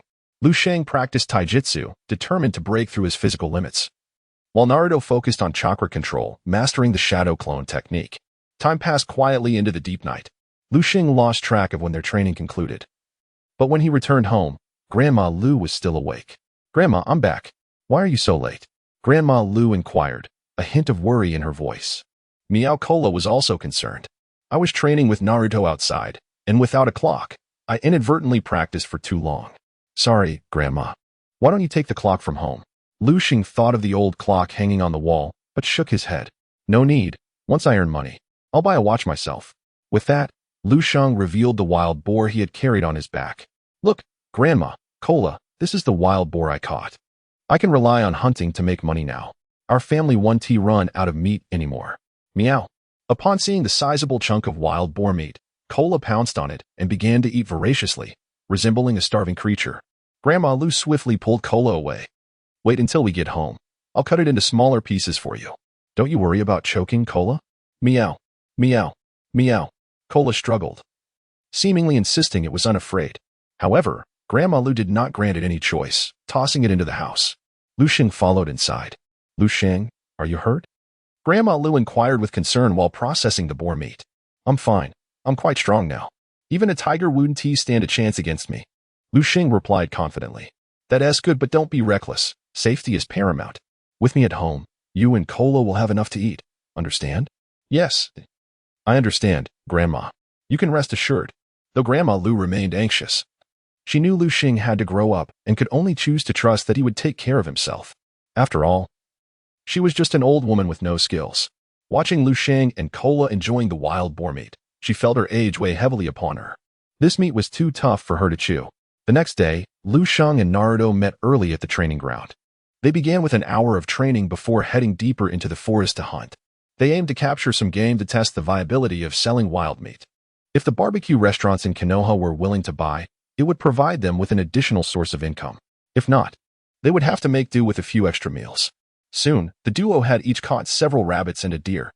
Lu Xing carried the deer while Naruto held the rabbits as they traversed the streets of Konoha, attracting much attention, especially Naruto, who was a well-known figure in Konoha and often faced disdain from many. As they searched for a barbecue restaurant, someone suddenly hurled a stone at Naruto. Lu Sheng noticed immediately, swiftly kicking the stone back, striking the assailant, and causing him to cry out in pain. "Hey, what are you doing?" Lu Sheng glared coldly at the man while still shouldering the wild game. "You troublesome fool, do you even know who stands beside you? He is nothing but a calamity. Associating with him will lead to your demise." Hearing this, Naruto's face fell in self-doubt. Lu Sheng's expression darkened, ready to teach the man a lesson, but suddenly, a crowd began to gather around them. They pointed at Naruto, shouting insults and curses. "Get lost." Lu Sheng was enraged. Combining the shadow clone technique with transformation technique, he unleashed a powerful ninjutsu, wolf pack assault. Transforming into the guise of a wild wolf, he summoned countless wolf clones to charge at the raucous crowd. The onlookers had never witnessed such a scene. As a pack of fierce wolves approached, they scattered in fear. A few even fainted, overwhelmed by terror. At that moment, Sarutobi Hiruzen, spying on Naruto with a telescope, nearly spat out his drink. This is concerning. In Hiruzen's mind, Lu Sheng was akin to the fourth Hokage. If nurtured properly, he could potentially inherit the Hokage title in the future. However, to be a Hokage, he needed the people's support. And Lu Sheng's methods were not conducive to winning hearts. It seems I will need to guide him on the ways of governance. Once the crowd dispersed, Lu Sheng turned to Naruto behind him. "It's all clear now. Let us go." Naruto nodded silently, following Lu Sheng quietly. Observing Naruto's gloomy demeanor, Yagyu spoke to console him. "Naruto, there are countless individuals in this world. Among them, some are wise while others are foolish. Just as there are those who cherish us, there are also those who despise us. We need not feel disheartened by the disdain of a few, for their ignorance is their burden, not ours. Do you understand? But who could possibly like me?" Naruto murmured, his mindset seemingly reverting to the time before he met Yagyu. At that moment, Yagyu playfully smacked Naruto on the back of his head. "Do you think I hold any disdain for you, brother?" Naruto shook his head, cradling his head in pain. Yagyu delivered another playful smack. "Does Grandma Ryu dislike you?" Naruto shook his head again, tears forming at the corners of his eyes from the stinging pain. Yet Yagyu was relentless, delivering yet another playful smack. "Does Kola, Iruka-sensei, or Hinata dislike you?" Finally, Naruto burst into tears, his face filled with remorse as he said, "Brother, I understand my mistake." Yagyu tossed a piece of deer hide to Naruto, saying, "Enough. A man should not shed tears lightly. Stop crying. It's embarrassing. But brother, it truly hurts. Could you strike a bit softer next time?" Naruto replied, feeling aggrieved. Yagyu retorted, "If you can end Appos, to endure this minor pain, how can you aspire to be a ninja or the Hokage? Come here." "What is it, brother?" Naruto asked. "Help me carry this." "Huh, this is your punishment. Let's see if you'll still weep for those foolish people in the future." "I did not cry because of them," Naruto murmured softly, fearful that Yagyu would overhear. Before long, they arrived at a restaurant, yet before they could step inside to inquire, they were promptly expelled. The reason being, they disliked Naruto. Yagyu scoffed at the notion of serving such individuals, thus leading Naruto onward to seek more suitable patrons. After another hour had passed, the duo had traversed 3 streets and approached 15 different eateries and barbecue joints, yet none were willing to accept them, and all because of Naruto. This predicament left Naruto feeling somewhat guilty. "Brother, why don't you go sell to them alone? Once you've made a deal, I can bring the goods to you," he suggested. Yagyu shot him a sidelong glance and replied nonchalantly, "Do you think they're selecting us? In truth, we are the ones evaluating them. If they refuse to accept our goods simply because you are the seller, then they do not deserve our wares." "Why?" Naruto asked in confusion, assuming Yagyu was merely comforting him. However, the reality was indeed as Yagyu stated. In business, character is paramount. Such unscrupulous individuals will inevitably fail. And when they do, we will be back to square one in search of new buyers. How troublesome.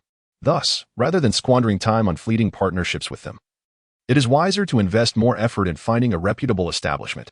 "Oh, I see." Naruto, though lacking in business acumen, recognized that Yagyu's reasoning held merit. Thus, he resolved to feign understanding and went along with Yagyu's sentiments. He refrained from suggesting that Yagyu sell alone, knowing well that Yagyu would not permit it. Chapter 20. Akimichi Choji, Ichiraku Ramen. Yagyu and Naruto continued their search for a buyer, carrying the recently hunted deer and rabbits. As they passed a dumpling shop, a voice suddenly called out to them, "Yagyu, Naruto." They turned to see none other than Akimichi Choji, accompanied by a tall, somewhat portly man who resembled him closely, presumably his father. "Dad, These are my classmates, Yagyu and Naruto. Choji introduced. Yagyu, Naruto, how are you? Would you like some dumplings? Choji's father, Akimichi CHZ, purchased over 100 skewers of dumplings and generously handed 2 handfuls to the boys, one for Yagyu and one for Naruto. Wow, you're quite the generous one. Thank you, Mr. Choji, they exclaimed, accepting the dumplings with gratitude, somewhat taken aback by the kindness. Naruto, why are you carrying that deer? And those rabbits? Choji inquired, eyeing the game on Naruto's shoulder with curiosity, swallowing hard at the sight. Yagyu, perceptive as ever, swiftly clarified their hunting endeavor, explaining that they sought to sell the game for money. I see. In that case, why not sell them to us? Our family loves barbecue, CHZ suggested. But Mr. CHZ, we intend to sell these wild game to a barbecue restaurant or eatery, so we can continue our hunting efforts in the future. Yagyu politely declined the offer, causing Naruto and Choji to tense up. Why not sell it? We could just hunt more tomorrow. Naruto protested. If you don't sell, how will I eat? I can't possibly spend more money at a barbecue restaurant for the fresh meat you just caught. Choji added. CHZ, having a broader perspective, understood Yagyu's intentions. He recognized that Yagyu aimed for a long-term business relationship. After a moment of contemplation, CHZ addressed the boys. How about this? From now on, whenever you catch wild game, you can bring it to the Akimichi family. We'll buy all of it. Deal.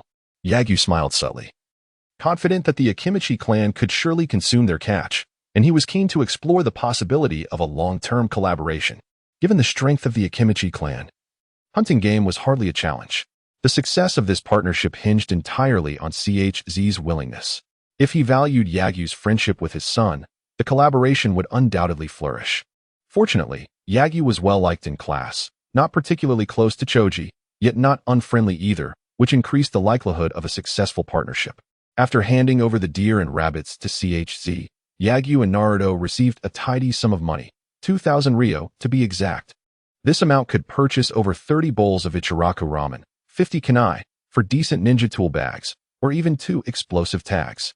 With their newfound wealth, Yagyu and Naruto promptly acquired 2 weapon bags, 3 new kunai, and 10 shuriken. Following their purchases, they indulged in a lavish bowl of Ichiraku ramen. It's absolutely delicious, exclaimed Naruto, slurping every last drop of broth. Yagyu, though more reserved, savored his meal just as thoroughly, leaving nothing behind. Look at you two. It seems like you haven't eaten for days, teased Ayam, the daughter of the ramen chef. We can't help it. Your ramen is simply irresistible. We couldn't resist even drinking the broth. Yagyu chuckled. If it's that good, would you like another bowl? Her father, the ramen chef, chimed in cheerfully. No, we're full. Yagyu hesitated, torn between enjoying the delicious ramen and saving money for future needs. Having sold ramen for many years, the chef quickly discerned their predicament. It was clear they were children from less fortunate backgrounds, experiencing the joy of his ramen for the first time. It's on the house, he declared with a grin. Then we'll gladly have another bowl. Yagyu replied eagerly, not wanting to disappoint the kind chef. Rejecting such generosity from a man of his stature would have been a grave offense. Moments later, 2 generously sized bowls of ramen were served fresh. The enticing aroma caused both boys to swallow hard. I won't hold back, Naruto exclaimed, diving into his bowl like a starved man. Yagyu, less boisterous but equally enthusiastic, expressed his thanks before joining the feast. Within minutes, both bowls were emptied, leaving not a drop of broth remaining. After expressing their heartfelt gratitude to the chef and Ayam, Yagyu and Naruto hurriedly departed. Ayam leaned on the table, propping her chin on her hands, watching their retreating figures with curiosity. Is it really that good? She murmured. Having grown up with her father's cooking, she could not fathom the boy's delight. After a prolonged hunger, even the most ordinary food can become a culinary masterpiece, let alone the already delightful Ichiraku ramen. As they walked through the streets of Konoha, Naruto patted his satisfied belly, beaming with happiness. Those chefs are truly kind. If only I could eat this much ramen every day. They are indeed good people. However, we mustn't settle for just 2 bowls of ramen. We should aspire to eat whatever we desire and live in the finest houses, Yagyu asserted earnestly. Naruto envisioned the possibilities, utterly captivated. Could he truly be so fortunate? I want to eat Ichiraku's ramen every day, he declared. Yagyu rolled his eyes. You fool. You're hopeless. If you want to eat ramen daily, you must train hard. Once we become ninjas, your dream of having ramen every day will come true. Absolutely. I will train hard to become a ninja and the Hokage. With Yagyu by his side, Naruto felt a surge of hope for the future. He was no longer alone, no longer fearful of what lay ahead, and no longer bullied. At that moment, Yagyu became the most significant companion in Naruto's life. Initially, Naruto aspired to become Hokage for the acceptance of those who had shunned him, but now, he yearned for Yagyu's acknowledgement, his brother's recognition. He vowed to grow stronger, to gain the power to protect his brother. Chapter 21. 1 month of fire release. Great Fireball Technique. During the subsequent month, Yagyu and Naruto essentially adhered to a triadic routine: home, school, and training grounds, along with the Akimichi clan. Each day, they traversed between these 3 locations, engaging in similar training sessions before selling the day and Appos as hunt at the Akimichi clan. Over the course of a month of rigorous training, both exhibited remarkable progress. Lacking new ninjutsu to study, Yagyu devoted himself to intensifying his physical training, subjecting himself to increasingly stringent practices. This month of dedication further enhanced his physical prowess, enabling him to effortlessly accomplish tasks that were previously double the amount, specifically 2,000 repetitions of extreme training. In this same time frame, Naruto mastered the chakra control exercises Yagyu had imparted, now able to regulate chakra throughout his body, effectively employing the body flicker technique without the prior clumsiness. However, despite resolving his deficiencies in ninjutsu, Naruto still lagged behind in cultural studies, Shuriken techniques, and physical training. Yagyu had already devised a 6-month training regimen for Naruto, focusing on culture, Shuriken techniques, and physical training. Of course, beyond these fundamentals, Yagyu currently lacked additional teachings to offer Naruto, as the Shuriken manipulation technique was not suitable for him. This technique was originally developed by the Uchiha clan, built upon the foundation of the Sharingan. Not everyone possesses the exceptional abilities of Yagyu. Without such eyes, ordinary individuals attempting to learn the Shuriken manipulation technique would inevitably fail. At the Hokage building, Sarutobi Hiruzen had never ceased his surveillance of Naruto and Yagyu. Upon learning that Naruto had, under Yagyu's guidance, grasped the body flicker technique, he was taken aback. From Naruto's initial attempts at learning the technique, it was evident that he was not a prodigy in ninjutsu, indeed, somewhat lacking. Yet, this underachiever had made significant strides under the tutelage of an exemplary student. Could it be that Yagyu possessed not only the talent to become a ninja but also the aptitude to teach others? Faced with such an outstanding child, Sarutobi found himself at a loss regarding how to best position him. Yagyu's accomplishments could merit early graduation, yet placing him in an ordinary squad seemed a disservice. Conversely, assigning him to the Umbu appeared to be an insufficient match for his abilities. Reports from the Umbu indicated that Yagyu had engaged in nearly a month of physical training, showing progress but not at a rapid pace. At least, when compared to his speed in mastering cultural ninjutsu and Shuriken techniques, his foundational knowledge remained precarious, a concern for Sarutobi. After taking a drag from his cigarette and exhaling slowly, Sarutobi contemplated a notion, albeit hesitantly. Yagyu's excellence had sparked his desire to take him under his wing. Yet he currently lacked the time to mentor him. If only Jiraiya and Tsunade were present. Alas, it was frustrating to encounter such a promising talent without suitable instructors.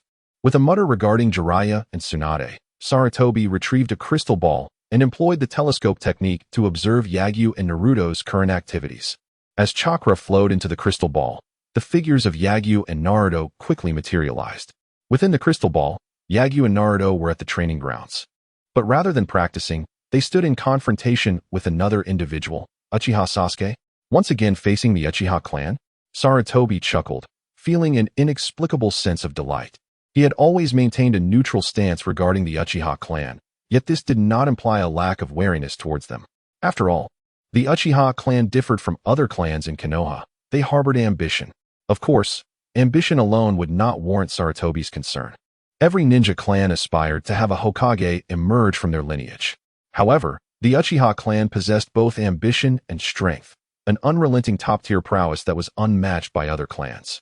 Additionally, with the 4th Hokage having fallen at the hands of the Uchiha, Sarutobi found it challenging to warm to them.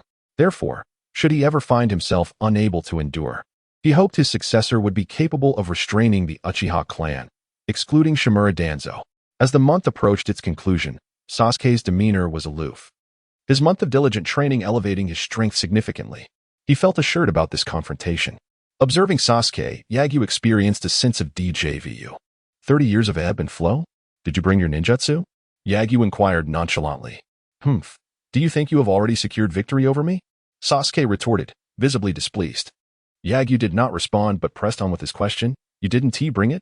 Sasuke raised an eyebrow, rummaging through his backpack until he produced a scroll. Fire release, great fireball technique. A C-rank ninjutsu.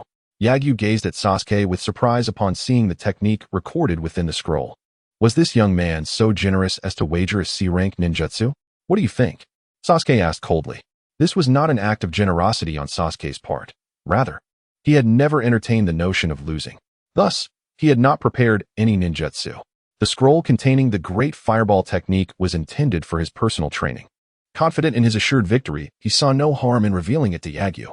Very well. Yagyu tossed the scroll back to Sasuke.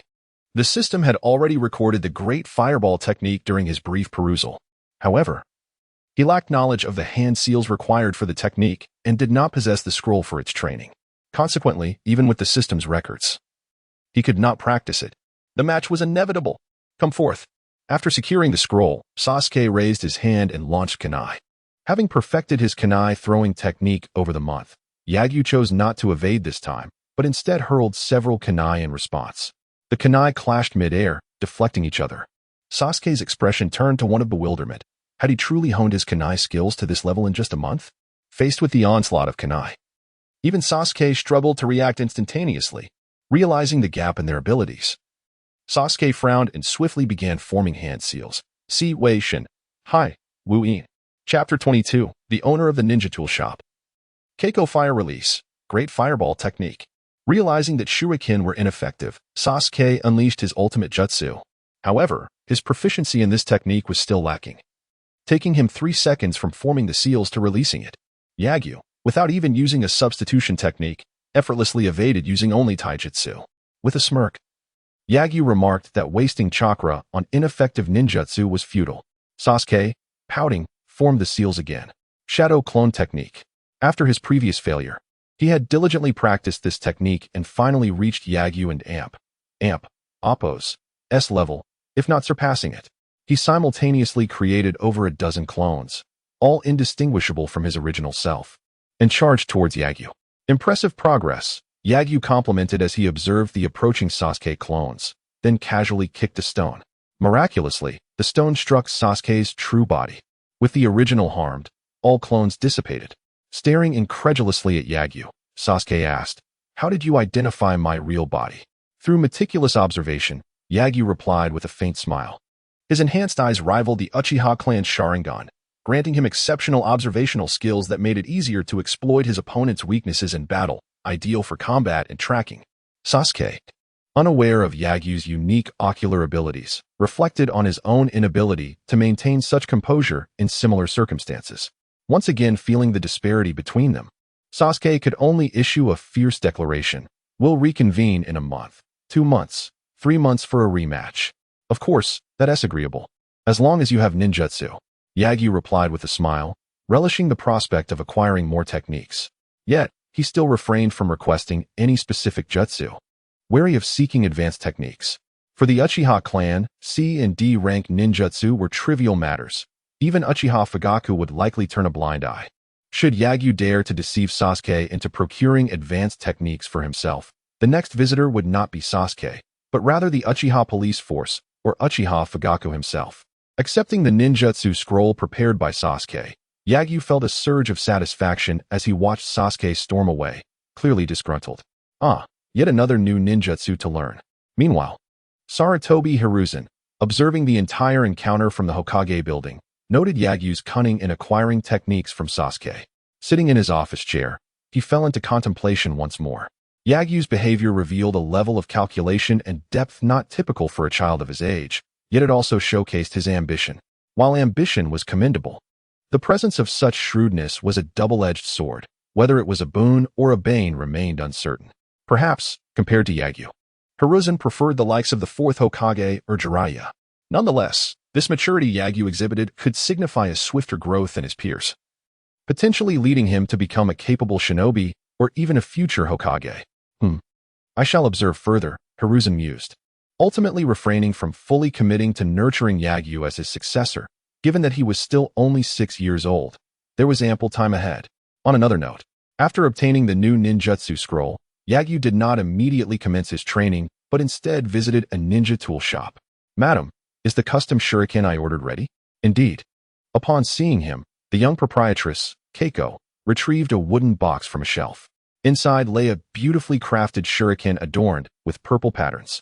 Yagyu examined the shuriken, testing its balance, and after expressing his satisfaction, placed it into a purple gift box he had prepared. "Is this a gift for a girl?" Keiko teased, noticing Yagyu's thoughtful demeanor.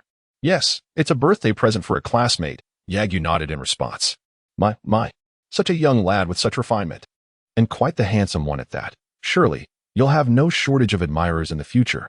Keiko jested, playfully pinching Yagyu's cheek. Rolling his eyes, Yagyu retorted, "Madam, I'm still just a child, please be gentle." "Hee, I simply adore teasing delicate young ones like you." Keiko laughed. "If you enjoy teasing children so much, why not have one of your own?" Yagyu quipped, bemused. "With no husband, how could I possibly do that?" Keiko sighed wistfully. Yagyu scrutinized Keiko, noting her fair complexion, beauty, and youthful allure. How could she not attract a partner? Was there some underlying reason? Noticing Yagyu and Appo's increasingly peculiar gaze, Keiko feigned annoyance. "Hey, Yagyu, what are you staring at?" "I have no issues." "Then why are you single? You're wealthy and attractive. Perhaps your standards are too high?" Yagyu pondered, recalling the non-supportive women he encountered in his previous life. Why was it that wealthy women sought partners of lesser means? If dowries demanded hundreds of thousands, why were brides and Appo's offerings merely a few quilts? The notions of fairness and equality seemed paradoxical and perplexing.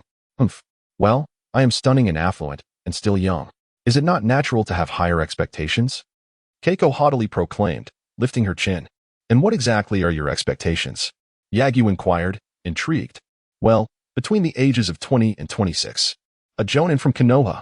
Handsome, gentle, considerate, and adorable. Someone who has time for me and doesn't constantly engage in missions." Keiko listed her demands. And Yagyu could only envision one figure, Kakashi Hitaki. Yet, Kakashi was not interested in romantic pursuits, preferring the company of his close friends, leaving Keiko with little hope. "Madam, I have a question," Yagyu said as Keiko finished. "Ask away. How old are you?" Keiko and Appo's brow furrowed, visibly irritated. "It's quite impolite to directly ask a girl her age, but considering your youth, I'll let it slide this time. I am 27 years old. What of it? Then I'm curious. Why wouldn't someone as exceptional as you seek an 18-year-old partner? Get lost, you little brat. Don't you dare come back to my shop for ninja tools. If you dare return, I'll break your third leg." The fierce Keiko ultimately expelled the young Yagyu from her shop. Fortunately, he had already acquired his items and was unfazed by her sentiments.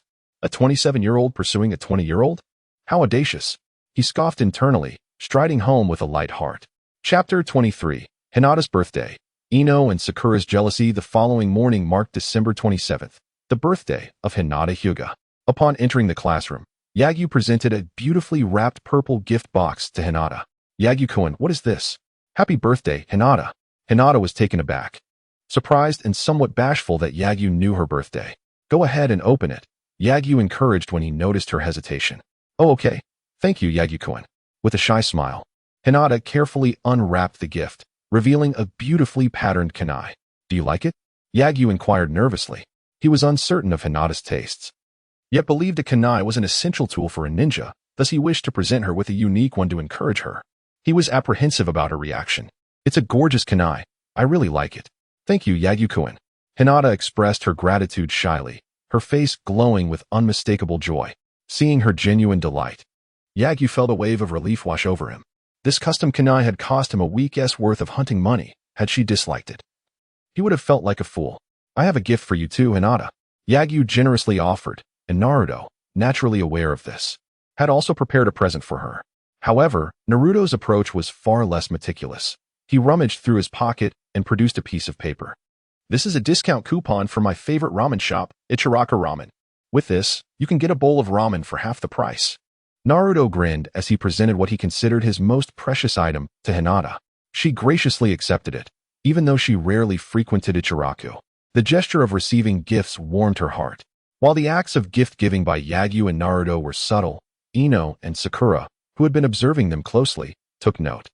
Yagyu-kun actually gave Hinata a gift. "Winky face," Ino exclaimed, a mix of surprise and jealousy washing over her. "How unfair. Yagyu-kun didn't give me a gift on my birthday."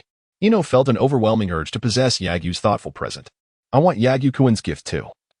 The pattern kunai looks so beautiful, Sakura murmured softly, casting a glance at Sasuke, who was lost in thought.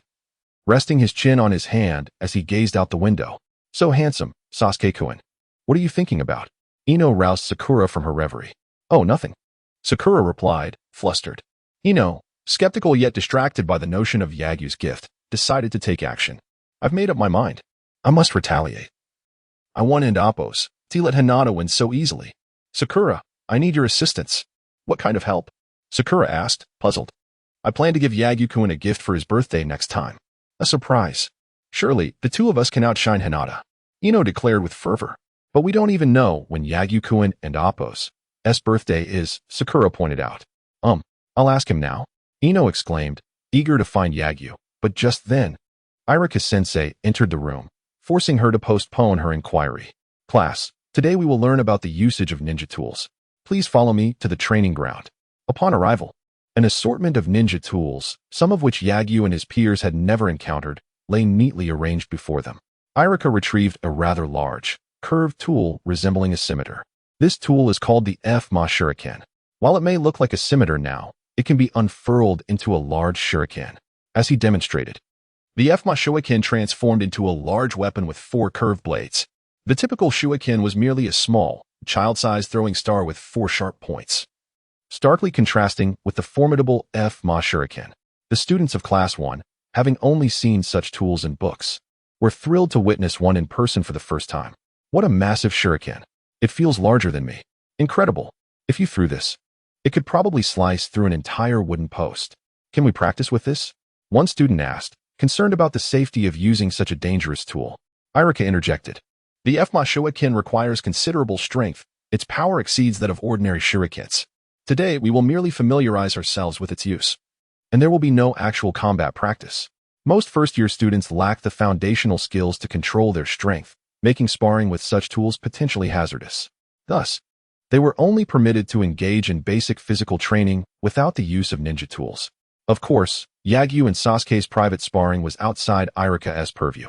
After explaining the history and function of the Shuriken, Iruka performed a demonstration, elucidating both its advantages and potential drawbacks, while also sharing strategies to address them. This knowledge stemmed from generations of elite ninjas, intended to help the new generation minimize errors and misjudgments in battle, thereby enhancing their survival skills and techniques. Iruka conveyed this information with utmost seriousness, determined to nurture his students into skilled ninjas capable of surviving future missions. Yet amidst Iruka's earnest efforts, Ino's curiosity resurfaced. Yagyu-kun, did you just give Hinata a gift? She asked knowingly. Yes, today's Hinata's birthday, Yagyu replied, maintaining his focus on the lesson. I see. But you never gave me a gift on my birthday. Ino feigned jealousy. Yagyu glanced at Ino before returning his gaze to Iruka, responding nonchalantly, I'm sorry. I didn't remember your birthday. I'll make sure to prepare a gift for you next time. Really? My birthday is September 23rd. Ino exclaimed excitedly. All right, Yagyu nodded, indicating he had taken note. Just as he thought he could concentrate on the lesson, Sakura chimed in, Yagyu-kun, can I have a birthday gift too? With an exasperated sigh. Yagyu asked, when is your birthday? March 28th. Sakura replied, a mix of excitement and anxiety, fearing rejection. Yet Yagyu treated her with equal consideration, promising, I'll remember. Thank you, Yagyu-kun. No need to mention it. We are friends, he said politely before returning to his studies. Ino interjected again, Yagyu-kun, when is your birthday? I want to celebrate it. November 29th, but that has already passed, Yagyu replied coolly. Oh, what a pity. Ino. Iruka suddenly called her name just as her disappointment became evident. If you do not wish to participate in the lesson, please inform me. But do not disrupt your classmates who are diligently studying, Iruka admonished sternly. To him, Yagyu was an exceptionally talented student, and he would not permit anyone to hinder his learning. I'm sorry, sensei, I was in the wrong. Ino quickly apologized, sensing Iruka's displeasure, despite Iruka's seemingly amiable demeanor. He is, in fact, a rather stern instructor. Aside from Naruto, who is typically carefree and solely focused on garnering the attention of his peers, no one dares to defy Iruka. Ino, in particular, is too intimidated to provoke him. You are to write a 500-word reflection and present it to me before class tomorrow. Huh, is that too few? No. Ino hurriedly waved her hands in denial upon noticing Iruka and Appo's stern expression. She certainly did not wish to write more than that. Satisfied with Ino's contrite attitude, Iruka nodded approvingly. However, the punishment was not yet over. Sakura, you also disrupted your classmates. You will write 500 words as well. Submitted alongside Ino's before class tomorrow. Huh? Yes. Having learned from Ino's experience, Sakura dared not to question Iruka's orders. All right, let us resume our lesson. No more distractions.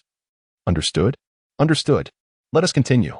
Sigh, I merely spoke a few words, yet Iruka-sensei is so petty, insisting we write reflections. 500 words, how am I to accomplish that? After class, Ino sat at her desk, sighing heavily as she stared at the blank page that bore the words reflection, unable to gather the courage to begin writing. Ino's hand, clutching the pen, was frantically tugging at her hair. Ino-san. Huh. Yagyu-kun. Remembering how ungraceful she had appeared moments prior, Ino felt her cheeks flush. Would this affect Yagyu-kun's impression of her? While Ino was lost in her thoughts, Yagyu presented her with 2 sheets of paper filled with writing. Ino-san, this is your reflection, and this one belongs to Sakura. Please do not mix them up, as the signatures differ. Ino stared blankly at the 2 reflections in her hands, confused. Why? You were punished for speaking to me, so I could not stand idly by. Yagyu smiled gently. But we did disrupt your class. Come now. There is no need for such formalities among friends. I shall take my leave now, but remember to sincerely apologize to Iruka-sensei. He is quite understanding. Just ensure you contact me at a different time in the future. We cannot have such interruptions during class. Yagyu waved a hand, cutting off Ino's response as he departed. Watching Yagyu's retreating figure, Ino's face remained flushed, though not from embarrassment, but rather from a fluttering heart. Handsome, academically accomplished, and so kind. How fortunate it would be if she could one day become Yagyu-kun's bride. Ino mused, carefully tucking the 2 sheets into her drawer, intending to present them to Iruka-sensei along with Sakura when she returned. A while later, Sakura returned from the restroom and noticed Ino, who had seemed distressed moments earlier, now leisurely reading a supplementary text. Puzzled, she sat beside Ino. Ino, have you completed your reflection? I have. So soon? Sakura was astonished. It had only been a few minutes. How had Ino managed to finish 500 words so quickly? But I didn't write it. Ino beamed as she retrieved the 2 reflections from her drawer. Yagyu-kun helped us write them. This one is yours. Here. Yagyu-kun? Sakura's expression turned incredulous, more surprised than before. Why would Yagyu-kun assist us with our reflections? Glancing briefly over the reflections, she noted they were not hastily scribbled but rather contained sincere apologies, which would surely earn Iruka-sensei's forgiveness. Why would Yagyu-kun write our reflections for us? Sakura inquired, perplexed. Because we are friends, of course. There's no need for further explanation. Ino's face radiated joy, as if being friends with Yagyu was a matter of great pride. Friends, Sakura mused, reflecting on Ino. If Ino had been punished because of her, she would certainly have helped Ino with her reflection. Thus, it truly belonged to the realm of friendship, compared to Sasuke-kun. Yagyu-kun is truly a wonderful person. Sakura sighed, realizing she had yet to become friends with Sasuke. Perhaps I should not harbor feelings for him, as he does not possess any qualities that compare to Yagyu-kun. Ino and Sakura submitted their reflections a day early, much to Iruka's delight, who graciously forgave them. After gently correcting their mistakes, he chose not to press further. Thus, the incident was resolved. In the evening, Yagyu and Naruto prepared to return home together as usual. Upon reaching the entrance, the observant Yagyu noticed Hinata was not waiting at the school gate with her servant as she typically did. He promptly approached Hinata. Hinata, aren't you going home? Why yes, Hinata replied timidly, seemingly concerned about something. Looking through a window, Yagyu noticed that Hinata's servant, Hyuga Hanabi, was absent. Hanabi, who had striking dark green hair and a beautiful appearance, usually donned a maid outfit. However, Yagyu was not particularly fond of her, as she harbored animosity toward Naruto. Did your escort not arrive today? Yagyu inquired. Hanabi is feeling unwell today, so I told her not to come, Hinata spoke softly. Was she worried and frightened about going home alone for the first time? Yagyu thought. Hinata was a girl who appeared timid but possessed an inner strength. Otherwise, she would not have granted Hanabi a day off to return home alone. Naturally, as the heiress of the Hyuga clan, Hinata could always find someone to escort her home. However, her kindness and timidity prevented her from troubling others. Then I shall accompany you home with Naruto, Yagyu proposed. Oh no, that is unnecessary. Hinata quickly refused. fearing she would inconvenience Yagyu and Naruto. It's quite all right. Consider it a casual stroll home. We can discuss our studies along the way, as I have many curious questions for you. Yagyu offered an excuse that made it difficult for Hinata to decline. Since it was a matter in which he was helping her, she felt she could not refuse. Though reluctant to trouble others, she was always willing to assist. Her kind nature often displeased Hyuga Hayashi, but it endeared her to Yagyu. As they walked home, Yagyu and Hinata engaged in light conversation, discussing studies, classmates, personal lives, Grandma Ryu, and even Cola Cat. Hinata occasionally shared her own experiences, mentioning her strict father, her adorable one-year-old sister, and her aloof cousin. Naruto trailed behind, quietly listening, rarely interjecting, as he had no family and found little to say in his mundane life. Before long, they arrived at Hinata's home. Wow, what a grand house. Is this all yours? Yes. After receiving Hinata's affirmation, Naruto exclaimed, incredible. I wish I had such a large house. Yagyu playfully smacked the back of his head. Would you even be able to live in such a large house? Hee. Can't I have my brother and Grandma Ryu and Cola move in with me? Naruto scratched his head, grinning foolishly. Yagyu rolled his eyes. By the time you can afford such a large house, I will have already become Hokage. Let us go now. Hinata. Goodbye, Yagyu-kun, Naruto-kun. Hinata smiled as she bid farewell to the two, joyfully making her way back to her clan. However, after walking for a while, her expression grew somewhat somber. From now on, it will be Xia who comes to escort me home, as I can no longer stroll back with Lu Sheng and the others. Alas. Chapter 24. Mastering the Great Fireball Technique in the vicinity of an abandoned training ground. Before a narrow river merely 2 meters wide, a boy clad in a black cotton coat was diligently practicing ninjutsu. Fire release, Great Fireball Technique. As he completed the hand seals, a fireball capable of scorching the entire river blazed above, illuminating the night as if it were day. Wisps of vapor began to ascend, casting mysterious shadows that danced upon the ground by the riverbank. After a brief moment, the fireball dissipated, and the river returned to its inky darkness, the surrounding forest remaining shrouded in shadow. With his current chakra, he estimated that he could execute such a powerful Great Fireball Technique approximately 3 more times before exhausting his reserves. His chakra was still insufficient. The boy practicing late at night was, of course, Yagyu. It had been 4 days since he had acquired the Great Fireball Technique. Due to the immense chakra consumption and the necessity to maintain his physical training, it took him several days to fully master this technique. Similar to his previous studies of ninjutsu, the Great Fireball Technique was divided into 3 stages. 1. Beginner, the ability to use the Great Fireball Technique. 2. Proficient, mastery of the technique with increased power, higher flame temperature, and quicker hand seal completion. 3.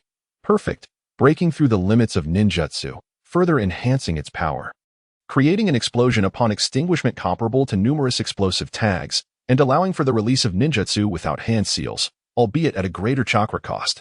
Yagyu considered the perfect stage to be his own benchmark, while the system generally marked it as proficient at 100. Having completed his studies in ninjutsu, he found his progress in physical training to be slow, reaching an impasse. The next time Sasuke challenged himself would be 3 months hence. Was he simply too impatient? Sitting on a stone by the riverbank, gazing up at the bright moon, Yagyu felt a sense of frustration. He absent-mindedly picked up a nearby pebble and tossed it into the river with a splash. Perhaps I should practice tree climbing and water walking first? Previously, he had worried that his studies might arouse suspicion among others, but now he had found the perfect pretext. Could it be that I am truly a genius? For the past few months, Yagyu and Naruto had frequently taken refuge in the forest behind the mountain. They had encountered several ninjas executing missions during this time. Observing their agility as they traversed rooftops and walked on water, it seemed only reasonable that he could eventually succeed through his own exploration. With determination, Yagyu set to work. First, he approached the nearest tree, placing his foot against its trunk and channeling chakra into it. With a firm push, he found himself ascending. To his astonishment, he continued to climb, alternating feet as if walking on solid ground. Thanks to the system's assistance, his control over chakra had become second nature. Climbing a tree was merely a matter of having feet. Having just mastered the technique, Yagyu playfully traversed up and down the tree, leaping between branches with ease. Although it was his first attempt at using chakra for tree climbing, he executed it as if he had long been proficient. Anyone observing would undoubtedly be astounded by his innate talent. He was a natural-born ninja. After some time, Yagyu returned to the riverbank, somewhat disenchanted. Previously, he had marveled at the sight of Naruto effortlessly navigating the heights of towering buildings, but now that he had mastered the skill, it seemed rather mundane. Perhaps it was due to his acquisition of even more formidable abilities. Having learned to climb trees, it was now time to attempt water walking. According to the original narrative, walking on water was even more challenging than tree climbing, demanding greater control over chakra. While Yagyu had confidence in his chakra manipulation, he felt a tinge of apprehension. If he were to misstep and plunge into the water, even though he could swim, he would still end up drenched. With chakra adhered to his foot, he cautiously placed one foot atop the water and Appo's surface, careful not to shift his weight. A slight exertion allowed him to feel the current flowing beneath his shoe. Maintaining the flow of chakra at his foot and Appo's base was imperative to ensure he did not fall. This was no easy task, particularly for a novice, as one could easily lose focus and tumble into the river. However, solving this dilemma was not insurmountable. If he could transform the control of chakra into instinct, it would become second nature. This process was akin to typing without looking at the keyboard. Initially, one must focus intently, but with practice, it becomes an automatic habit. Yagyu was cautious, opting not to emulate Naruto's repeated falls, instead allowing one foot to acclimate to the chakra's flow. Before long, he sensed that he could control the chakra beneath his foot without constant attention. After several tentative attempts, he carefully placed his other foot upon the water's surface. As his foot lightly touched the water, ripples emanated outward, yet he did not sink. He had succeeded on his first attempt. A smile crept across Yagyu's face, enchanted by the sensation of his prodigious progress. Who wouldn't he wish to be a genius? He ventured a few steps across the water's surface with ease. Then, he attempted to run. Running proved to be more challenging than walking, yet he made no missteps. From tree climbing to water walking, Yagyu had mastered both techniques in the span of merely an hour. Were it not for his caution, he felt he could have achieved mastery in just a few minutes. All he could think was, one can always trust the system. Chapter 25, New Year, a day with family on January 1st. This marks the 7th new year that Lu Sheng has experienced in this world. If counted by the virtual age, Lu Sheng is now 7 years old. Inside the Lu household, Grandma Lu is diligently preparing a sumptuous New Year's Eve dinner. Thanks to Lu Sheng's successful hunting endeavors, this year they can indulge in a more prosperous celebration. Lu Sheng, hang up the lantern at the door. All right. Lu Sheng, clad in a new red outfit, drags a stool while cradling the nearby Kola cat. Meow, don't yell, come help me hang the lantern, Kola. The Kola cat, feeling a bit feisty, playfully swatted Lu Sheng twice, only to resign to its fate. Upon reaching the entrance, Lu Sheng positioned the stool and glanced at the large red lantern not far away, exclaiming, "It shall be you, Kola cat. Use your telekinesis to fetch the lantern." Ah, me? Lu Sheng certainly did not expect Kola cat to be capable of moving such a large lantern. He was merely teasing it. After a bit of playful banter, Lu Sheng went to retrieve the lantern himself, instructing Kola cat to keep an eye on the stool while he climbed up to hang the lantern. 1-2. Soon it was hung. Just as Lu Sheng stepped down from the stool, he heard Grandma Lu's voice from inside. Lu Sheng, once you've hung the lantern, light the firecrackers. Oh, got it. After searching for a while, Lu Sheng found a bundle of firecrackers tucked away in the corner by the door. He carried them to a safe distance, not wanting to set ablaze the only home he and Grandma Lu had. Laying the firecrackers flat on the ground, he exposed the fuse. Grandma, where are the matches? They're in the cabinet inside the house. Look for yourself. Finding the matches was not a challenging task, so Lu Sheng promptly assigned the mission to Kola cat. The clever Kola cat rolled its eyes and swayed its tail, heading into the house to search. In no time, it emerged with a match in its mouth. However, just as it thought Lu Sheng would take the match, Lu Sheng suddenly distanced himself. Kola, light the firecrackers. Meow. Kola cat was no fool. It ignored Lu Sheng, dropping the match onto the ground before hopping away. Kola, you ungrateful cat. Lu Sheng scolded the cat's shameless behavior, but it paid him no heed. Resigned, he used the match to ignite the firecrackers. Crackling sounds erupted. New Year had arrived. Upon returning indoors, Lu Sheng immediately spotted Kola cat lounging on the bed, yawning. Just as he was about to continue scolding Kola cat for its disgraceful antics, Grandma Lu and Appo's voice rang out again from the kitchen. Lu Sheng, go call Naruto over for lunch. It's New Year, and he has nowhere to go. It would be nice for him to celebrate with us. Okay, I'm going right now. After casting a stern glare at Kola cat, Lu Sheng exited the wooden house. As he raced along the path to Naruto's house, He observed the vibrant red decorations adorning every home, lanterns, and various red ornaments. However, upon arriving at Naruto's house, he found it rather desolate compared to others. It was just him alone, making the new year feel less significant. Thinking back, he realized he had forgotten to celebrate Naruto's birthday last time. He promised himself to remember for next year. Lu Sheng pondered this as he knocked on Naruto and Appo's door. "Naruto, are you home?" The door swung open to reveal Naruto, still in his pajamas and looking somewhat sleepy. "What brings you here, big brother? Still sleeping at this hour?"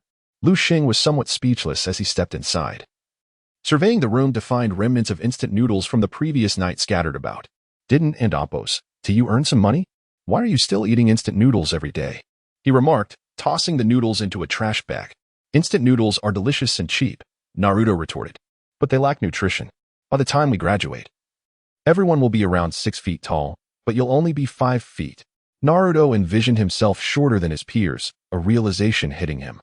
Then I should eat fewer instant noodles. Lu Sheng couldn't be bothered to dwell on Naruto's dietary choices. Whether or not he listened was entirely up to him. "All right, hurry up and wash up. We're having lunch at my place. Grandma Lu said you could celebrate the new year with us." "Really? Is that all right?" Naruto was both excited and a bit anxious. It would be his first time celebrating the new year with others. "Why wouldn't it be? You're my little brother. Brothers celebrate together." "No problem at all," Lu Sheng replied, a bit exasperated. "Now go wash up. Grandma Lu has prepared a feast." "Hee, I'll be quick." With a silly grin, Naruto dashed into the bathroom to freshen up. In less than 3 minutes, he emerged, dressed and ready to accompany Lu Sheng back home. "I'm all set. Let's go?" Lu Sheng, not in a rush, took a moment to appraise Naruto, noticing he was still wearing his usual orange outfit. "Did you not buy any new clothes? At least for the new year?" "The folks selling clothes didn't want to sell to me, so I made do with what I have." Naruto shrugged indifferently. Lu Sheng initially wanted to take Naruto shopping for new clothes, but upon hearing his response, he relinquished the idea. "Then wear my clothes for now. I'll lend you a set." At that moment, Lu Sheng was only slightly taller than Naruto, so his clothes would fit. "ISN and Appo's. T that inappropriate? What and Appo's? S wrong with that? I and Appo's. V never worn them.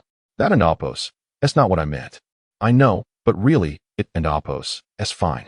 Let's go. We don't want Grandma Lu and Cola waiting." "All right then." Under Lu Sheng's persuasive gaze, Naruto reluctantly accepted the kind offer. Upon arriving at Lu Sheng's home, he donned the red cotton jacket, instantly appearing more presentable, although a few scruffy hairs still marred his face. His features and shape were not unappealing. After all, he was the child of the 4th Hokage and Kushina. He couldn't possibly be unattractive. "Your old clothes were too shabby. No wonder the girls didn't like you," Lu Sheng teased, observing the transformed Naruto. "Is that so? No wonder Sakura didn't like me," Naruto exclaimed, a light of realization dawning upon him, secretly resolving to acquire some better outfits. "Well, if you wish to catch Sakura's eye, merely changing clothes won't suffice. I suggest you alter your hairstyle, and can you shave off that stubble?" The 6 stubbly hairs on Naruto's face were indeed a detriment to his appearance. "Stubble?" Naruto scratched his cheek.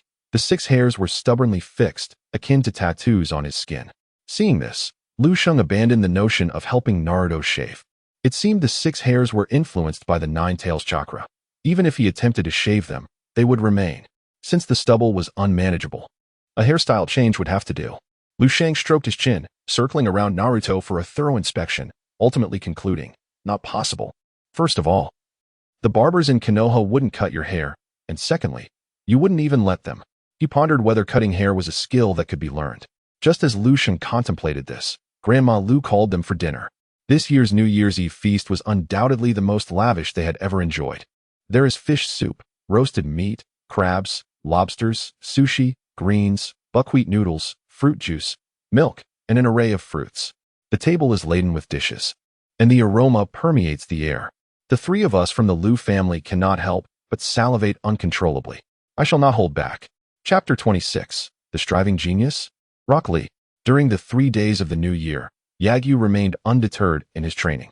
After a sumptuous lunch, he urged Naruto to commence their practice, though he had no intention of heading to the training ground on the back mountain due to the festive season. After all, physical training could be conducted anywhere, albeit at the expense of the surrounding trees. "Naruto, I recently learned a new technique, and I shall teach it to you first." "A new technique? Is it a new jutsu?" Yagyu did not answer, but instead stepped onto a tree and began to ascend. Wow, that's incredible! Naruto exclaimed, astonished. How did you do that? Do you remember the ninjas we saw training at the old practice ground on the back mountain? Yagyu replied. Did they teach you? Naruto inquired. Not exactly. I observed them and learned it myself. Yagyu said nonchalantly. Hey, big brother. You must be a monster, right? Yagyu playfully slapped Naruto on the head, eliciting a yelp of pain. What nonsense are you spouting? I'm sharing techniques with you, and if you don't master it within 3 days, prepare for a beating. Yagyu, Don and Appos, bully Naruto. Grandma Lu and Kola Cat, enjoying a rare moment of leisure, sat nearby, watching the duo train. As they observed the monotonous practice, Kola Cat idly groomed its fur. Grandma Lu's gaze was a mixture of pride and concern. Understood, Grandma. I'm just scaring him a little. There's no need to worry. Yagyu, dismissing Grandma Lu's concerns, shot a fierce glare at Naruto. The intimidating expression made Naruto shrink back. That's not scaring him. It's clearly a genuine threat. Grandma, Naruto thought, fearful yet filled with respect for Yagyu. Thus, he refrained from reporting to Grandma Lu and focused on learning the technique. However, unlike Yagyu's ease in learning, Naruto's innate talent for chakra control was profoundly influenced by the Nine-Tails chakra, causing him to repeatedly climb the tree and fall. 5 minutes, climb and fall.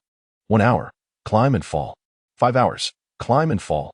Thankfully, Yagyu had advised Naruto to remove his new clothes before training. Otherwise, they would have been ruined after just 1 day. While Naruto struggled to ascend the tree, Yagyu diligently practiced his physical techniques. Without the opportunity to train in ninjutsu, he devoted himself entirely to physical conditioning.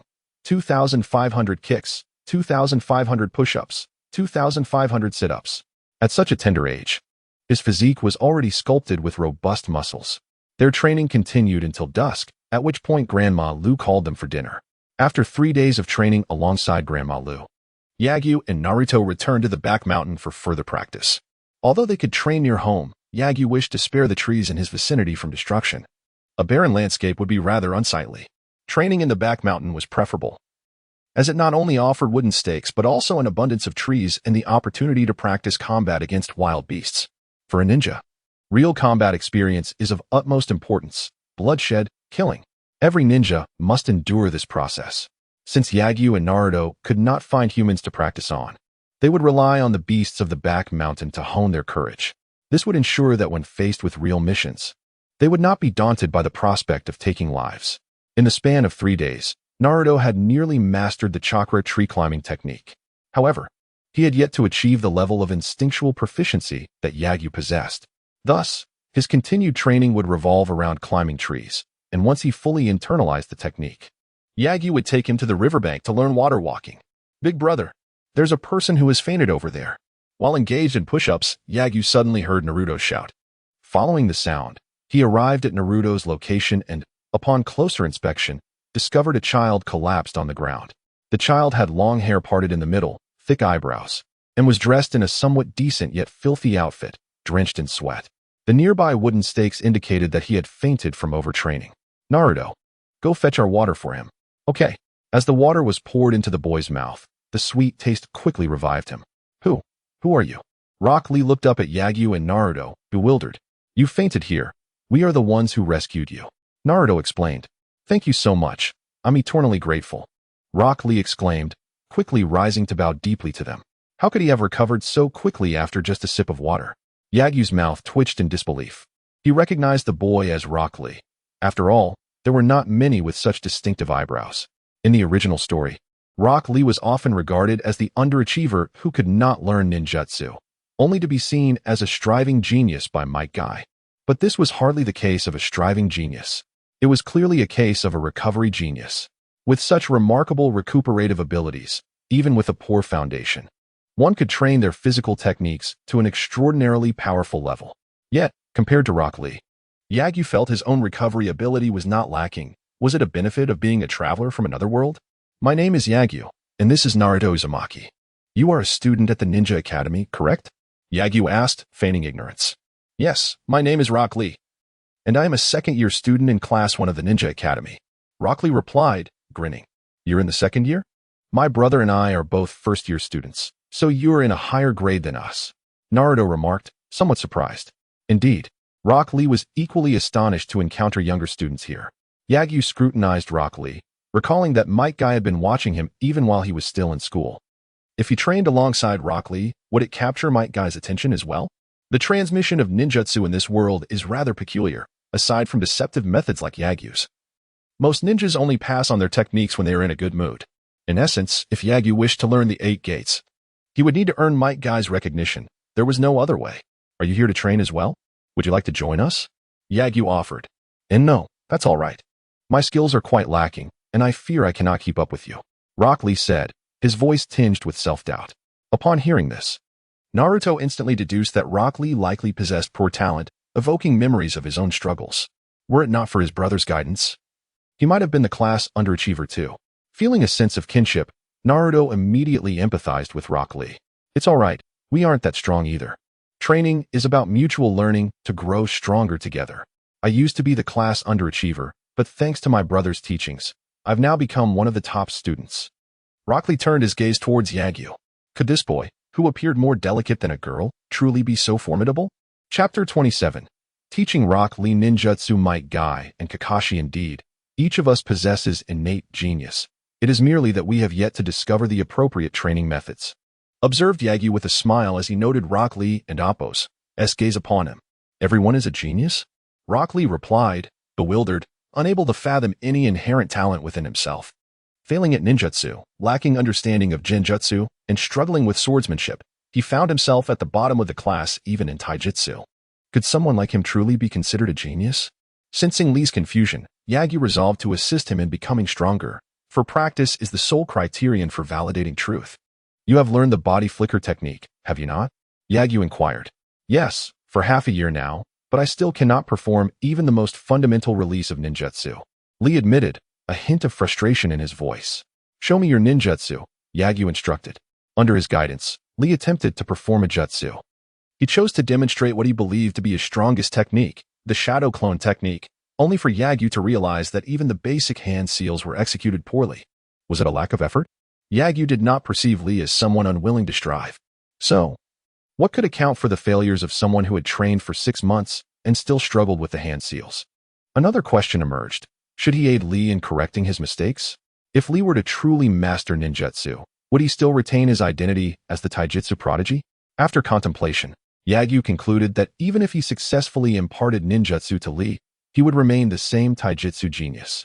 Why? Because, as a commoner, Lee possessed neither heritage nor extraordinary advantages. His path in ninjutsu was destined to be limited. Coupled with Lee's exceptional physical talent, he would ultimately find himself on the road of taijutsu cultivation. With this realization, Yagyu no longer worried about influencing Lee and Appo's life trajectory. He began by assisting Lee in perfecting his hand seals, and once he had become accustomed to them, he would teach him how to control chakra. The training for chakra control was straightforward. Yagyu could simply have Naruto replicate his methods for Lee. However, it seemed that Lee and Appo's aptitude for ninjutsu was truly lacking. His pace in learning chakra control was even slower than Naruto, who was influenced by the Nine Tails and Appo's chakra. For a normal person, performing hand seals to release ninjutsu would be akin to guiding the flow of chakra through a channel. But Lee and Appo's attempts resulted in a chaotic explosion of chakra. After several days of study, Lee and Appo's control over chakra remained at a dismal level, though it had improved slightly since before his training. A month later, under the joint guidance of Yagyu and Naruto, Lee acquired the skill to climb trees. Consequently, his mastery of the body flicker technique became significantly less daunting, and his academic performance improved remarkably, silencing those who once mocked him as a mere enthusiastic underachiever. Regarding the transformations he experienced, Lee was genuinely grateful to Yagyu and Naruto. Had it not been for their assistance, he would still face ridicule from his peers and worry about his ability to graduate from the ninja academy. Now, he could confidently stand before his classmates and declare that he was no longer at the bottom. One day, the trio was honing their skills in an abandoned training ground. Yagyu practiced taijutsu, Naruto focused on shuriken throwing, while Lee diligently trained in ninjutsu. Not far away, a man with thick brows, bearing a slight resemblance to Lee, quietly observed them from a tree. 3 months prior, he had heard whispers of Rock Lee's name and learned of a child in the ninja academy who bore a striking similarity to him. This individual, lacking proficiency in ninjutsu, genjutsu, and even swordsmanship, was nonetheless a spirited and tenacious character. He relentlessly trained his taijutsu in the most rudimentary manner, day after day, engaging in the most monotonous foundational exercises. Seeing his own reflection in Lee, Might Guy felt a surge of compassion and contemplated taking him as a disciple. However, before formally accepting him, Guy decided to observe for a few years. If Lee could persist in his training and maintain his enthusiasm and original intent during that time, he would request to include Lee in his team for instruction. Yet, merely 3 months had passed, and an unexpected reversal had occurred. This person is Rock Lee. Witnessing Lee adeptly perform the shadow clone technique, Might Guy found himself engulfed in doubt. Was it not said that he lacked proficiency in ninjutsu and genjutsu? How had he managed to learn it upon returning from a mission? It had only been a little over a month. In just over a month, he had mastered the body flicker technique. While it may seem unremarkable compared to prodigious ninjas, it was commendable for a commoner. But why? His gaze shifted to the other two individuals. One was a blonde-haired boy practicing the fundamentals of Shuriken throwing. Might Guy recognized him as Naruto Uzumaki, a celebrity of the Hidden Leaf Village. The other was a black-haired boy, currently engaged in foundational taijutsu training, doing push-ups, standing atop a tree.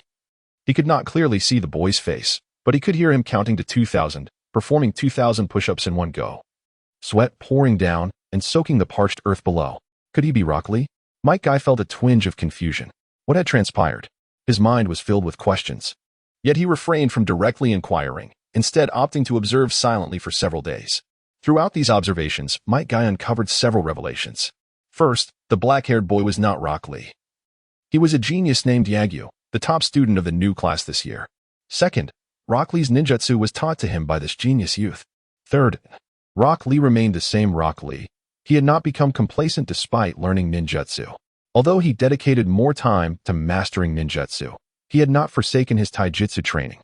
The diligence that defined him had not vanished. Fourth, the boy named Yagyu possessed taijutsu talent on par with Rock Lee and exhibited even greater diligence. A combination of genius and effort brought Might Guy to think of Kakashi. Perhaps he could recommend this young man to Kakashi. Such talent would surely appeal to him. Contemplating this, Might Guy decided to act. The following day, he brought Kakashi to the location where Yagyu and the others typically trained. Truly an impressive young man. Kakashi remarked upon learning of Yagyu's talent and determination. However, Guy, while you say he resembles me, I beg to differ. Oh, why is that? Might Guy inquired, puzzled. Well, how should I put it? I feel he resembles my teacher more, Kakashi explained. Your teacher? The fourth Hokage? Might Guy paused, recalling the gentle, radiant fourth Hokage. And upon comparing him to Yagyu, he did indeed find a resemblance. Yet, something still felt amiss. At that moment, Kakashi added, however, compared to my teacher. This boy possesses a sense of responsibility and urgency far too early. He is burdened by concerns, which has rendered him more mature and formidable. Chapter 28. The Uchiha clan massacre in the hospital room. Sasuke sat quietly, while Guy expressed his agreement with Kakashi and Appo's assessment. He perceived a profound sorrow in the boy and Appo's eyes. While other children devoted themselves to training in the hopes of surpassing their peers and becoming ninjas, a fervent display of youthful passion, Yasuga's earnest efforts in training exuded an unmistakable urgency. Despite having already eclipsed all his contemporaries in strength, and even facing few rivals among the upper grades, Yasuga continued to train with reckless abandon. This was illogical. Kakashi had only encountered one individual with such fervor, and that was Itachi Uchiha. However, unlike Itachi, Yasuga radiated a sunny disposition, caring for his companions and fostering camaraderie. Strictly speaking, Yasuga appeared to be a synthesis of the fourth Hokage and Itachi Uchiha, reminiscent of both yet embodying neither fully. Say, Kakashi, do you have any intention of taking him on as a student? Guy inquired with a broad grin, showcasing his 8 gleaming teeth. Kakashi shook his head, responding, let's discuss that after he graduates. He was indeed quite impressed with Yasuga, yet he understood the importance of truly knowing a person as character. Until Yasuga had undergone a trial of sorts, Kakashi would not take him on as a disciple, much like how Guy would not hastily accept Rock Lee without a period of assessment. For them, taking on a disciple was more than merely teaching a formidable ninja. It was about the legacy of will. Kakashi desired his student to share a similar worldview. Guy felt a pang of regret at Kakashi's refusal to accept Yasuga, not out of concern for Yasuga missing out on a great mentor, but rather for Kakashi missing the opportunity for a promising apprentice. Having recently left the Umbu, a bright apprentice like Yasuga could surely help dispel the darkness within Kakashi's heart. Alas, Kakashi had declined. After a brief moment of regret, Guy shifted his focus back to Rock Lee, the spirited youth who was his primary concern. While Yasuga's innate talent was undeniable, Guy believed that Lee was the ideal heir to his teachings. For many years, he had seen that same fiery passion for youth in Lee, as if they were destined to be connected. Watching Lee diligently practice his ninja techniques, Guy chose not to intervene.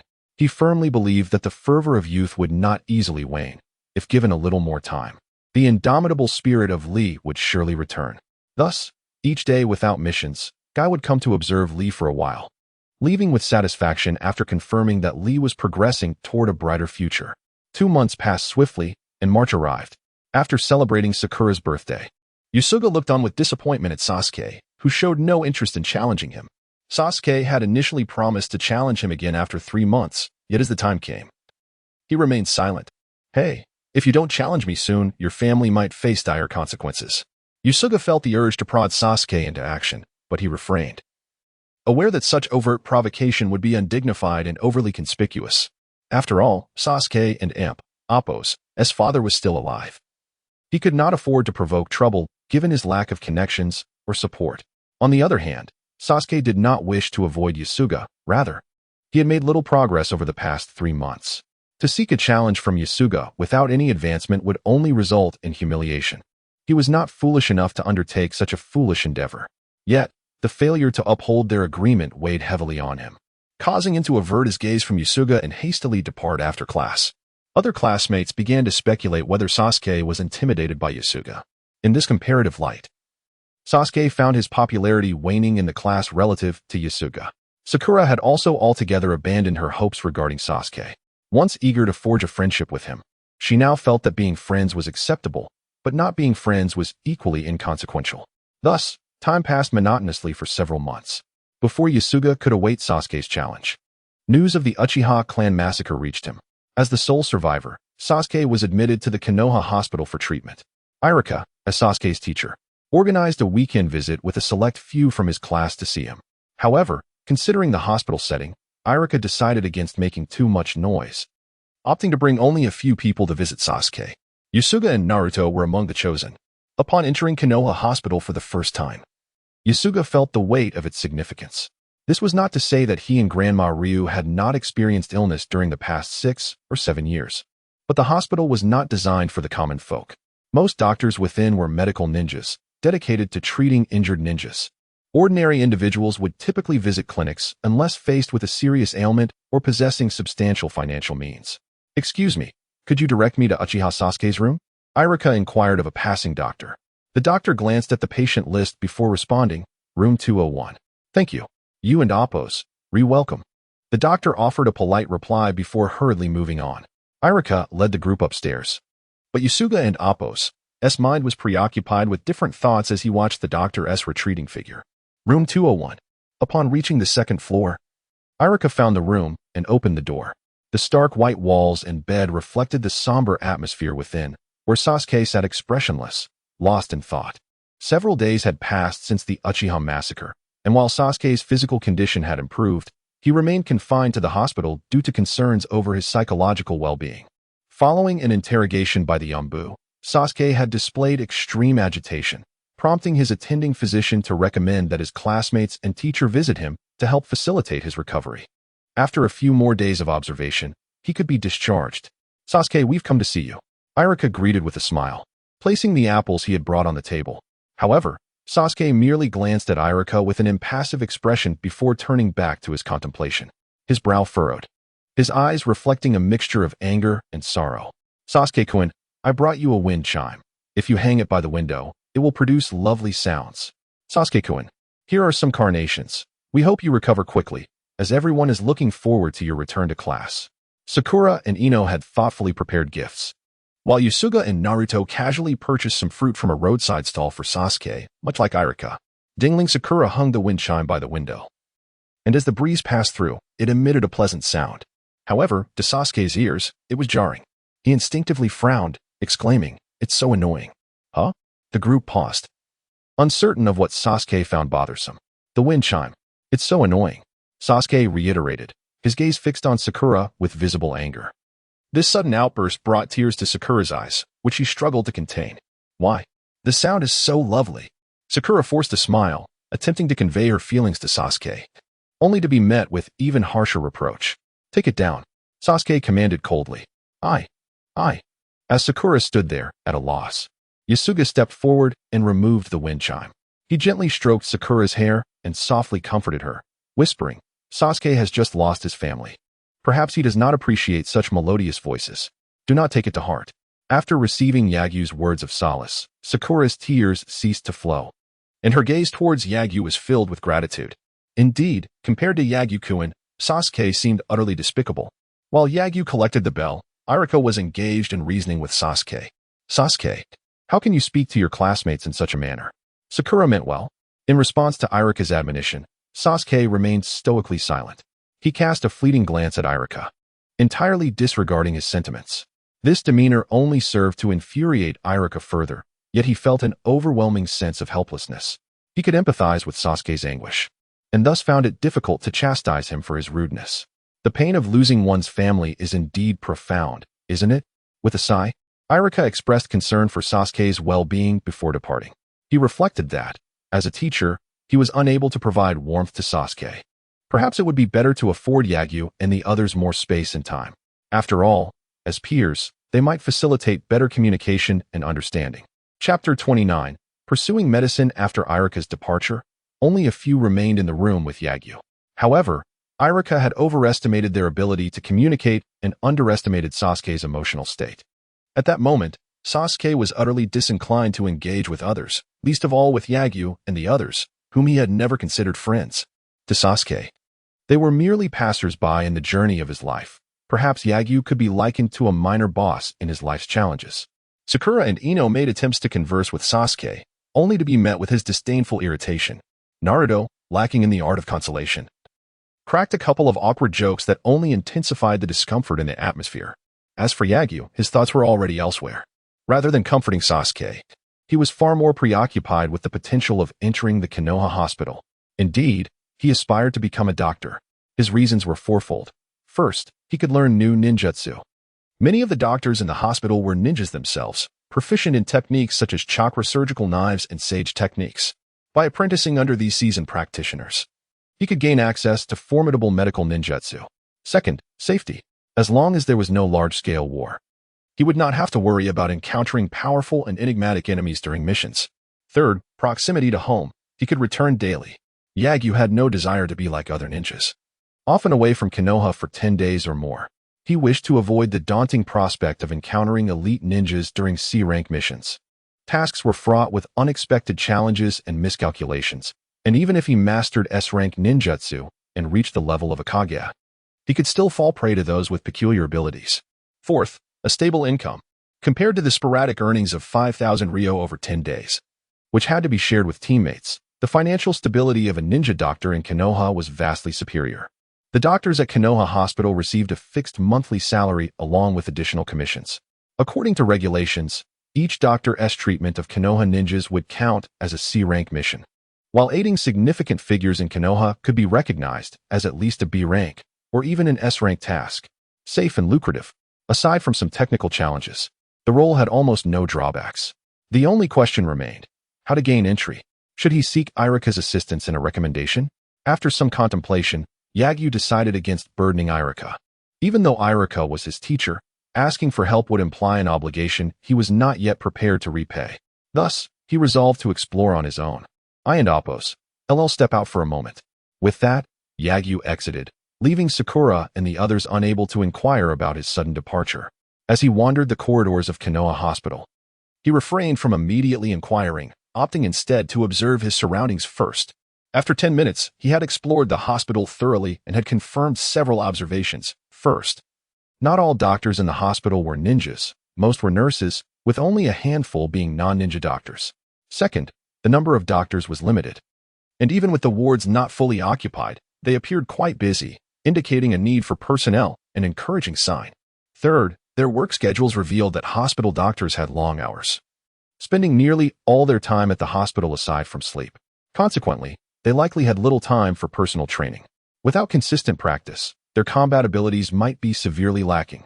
While there were pros and cons, it appeared there were opportunities to be had. After all, Konoha Hospital did not impose strict mandates regarding how long doctors were required to remain. Thus, Yagyu could feasibly infiltrate the hospital, acquire some ninjutsu skills, and then resign. In this manner, he could learn new techniques without the concern of stagnating his abilities. The sole drawback would be relinquishing a steady income. Alas, one cannot have both fish and bear's paw. One must not be overly greedy. After making his decision, Yagyu approached the reception desk and addressed the nurse on duty. "Hello. Might I inquire if you are currently hiring?"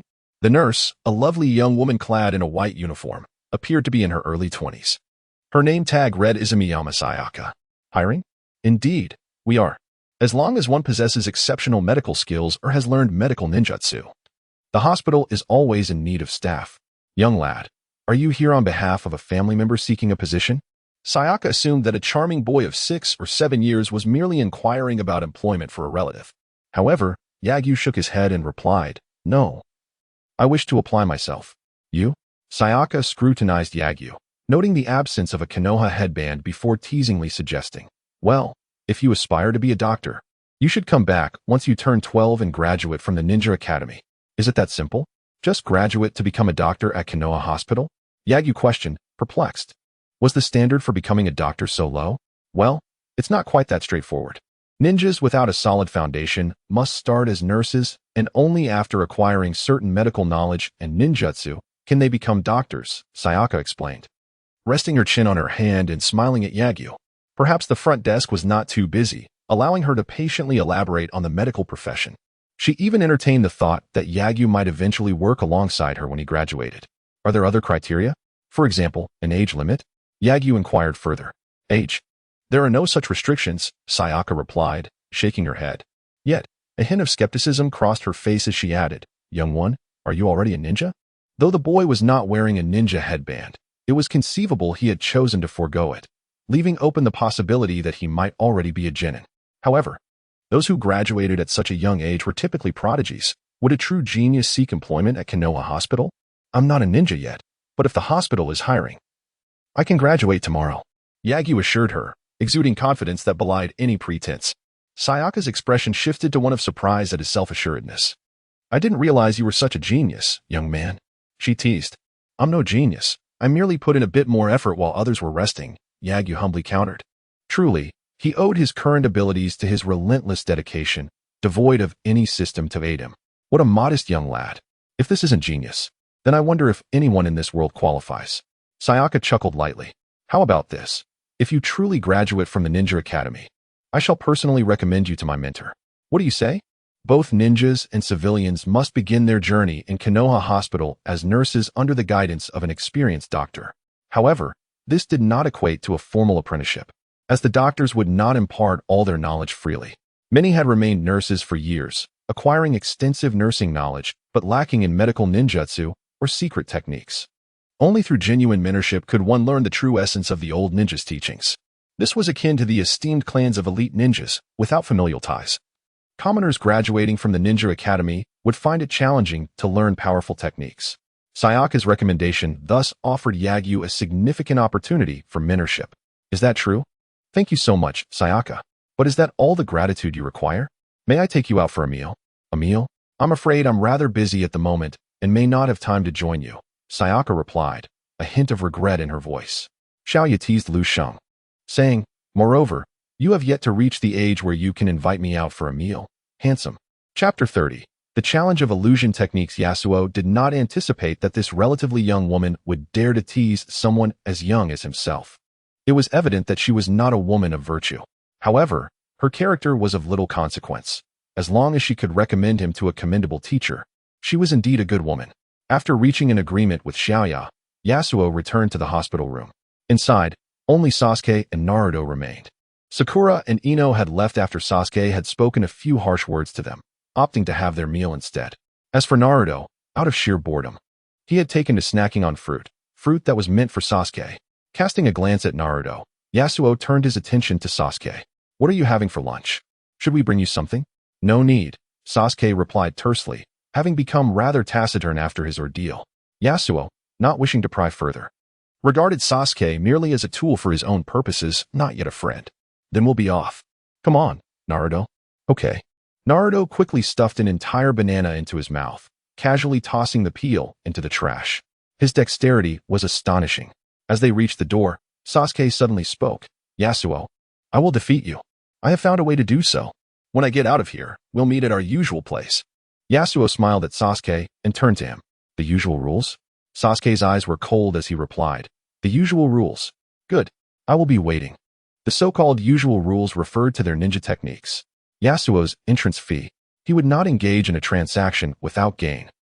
After Yasuo and the others departed, it was too long before Sasuke was discharged from the hospital. This did not imply that Sasuke's mental health had improved. Rather, the doctors believed that remaining in the hospital would not aid his recovery. Instead of wasting time, it was deemed better for Sasuke to return to life and school. Perhaps the routine of daily life would gradually heal him. Unfortunately, they all underestimated Sasuke's thirst for vengeance. His return to normalcy would not quell the hatred within. The solitude of life would only inflate his animosity until he could dismantle Konoha. Given this decision from the hospital, it was time for Sasuke to leave. Sarutobi Hiruzen agreed with their assessment after receiving the hospital's diagnosis. Due to his unique status, Sasuke was now under the watch of the Anbu, just like Naruto. Every move he made would be reported to Sarutobi Hiruzen. By the way, is everything alright with Naruto? Yes, it's the same everyday school, training with Yasuo. Is he happy? Happy. That's good. Sarutobi Hiruzen exhaled a puff of smoke, which slowly ascended to the ceiling. Yasuo is quite an exceptional child, talented and hardworking. He certainly deserves a worthy teacher.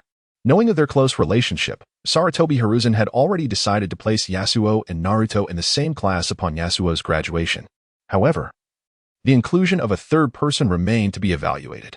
Lord Hokage, there is some special intelligence regarding Yasuo. Intelligence about Yasuo? Please, elaborate. While monitoring Naruto and Sasuke, we inadvertently discovered that he has been in contact with a nurse from Konoha Hospital, Shaya Azumi. Their conversations indicated that Yasuo intends to graduate from the Ninja Academy and join Konoha Hospital. Join Konoha Hospital? Sarutobi Hiruzen paused in surprise. He had not anticipated Yasuo harbored such aspirations. He had envisioned Yasuo as a potential star of Konoha, a successor to the fourth Hokage. Entering Konoha Hospital would not lead to becoming the next fourth Hokage, but at best, another Tsunade. Reflecting on Tsunade brought a tinge of melancholy to Sarutobi Hiruzen. Why won't my outstanding disciple choose to stay in Konoha and protect it properly? The only one willing to be Hokage is a morally dubious character.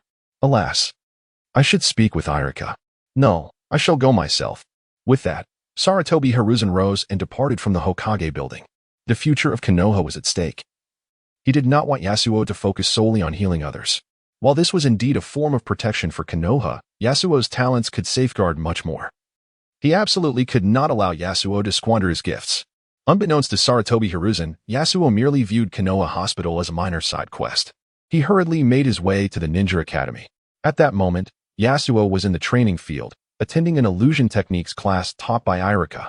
From previous lessons, they had learned that illusions target the five senses of the enemy, ensnaring them in a web of deception. The most common form of illusion attacks primarily targets the opponent's sight. Sounds impressive. If I master this technique, can I smell the aroma of grilled meat anytime?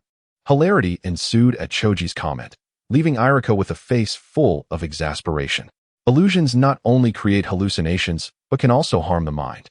Prolonged use can lead to lethargy or even fainting. So, for those who wish to indulge in bizarre fantasies through illusions, please kindly abandon such ideas. Upon hearing Iruka's explanation, Yasuo couldn't help but think of Kuruma Yakumo. The Kuruma clan possessed an incredibly potent bloodline limit for illusions, with Yakumo being a standout among them. The ability to manipulate the five senses was second nature to her, comparable to Aizen. Unfortunately, her physical constitution was frail, and her mental state was troubled. Had Yakumo been a healthy individual, she might have emerged as a figure akin to Aizen in the ninja world. Moreover, like ninjutsu, mastering illusion techniques required innate talent. Not everyone could learn them. While some of you may be daydreaming, I implore you to focus on your studies. Now, I need a volunteer to assist me in demonstrating an illusion technique. Who would like to come up? Teacher, can you trap me in a grilled meat illusion? If so, I'm willing to volunteer. Choji raised his hand eagerly. Unfortunately, I cannot. Iruka sighed in resignation. My illusion skills are not that advanced. I can't make you see whatever you wish. Then what can we see? Things that evoke fear in your hearts, Iruka admitted bashfully, scratching his face. The only illusion he was adept at was the D-rank technique, Naraka's vision. To conduct the class, he could only use this technique for demonstration. It required a student with strong mental fortitude to assist him. If he called upon a crybaby, he feared parental complaints would ensue. Fearful things? I'm definitely not going. As if recalling something terrifying, the students collectively hesitated. At that moment, Yasuo raised his hand. Yasuo, do you wish to assist? Iruka's expression brightened. No, Iruka-sensei.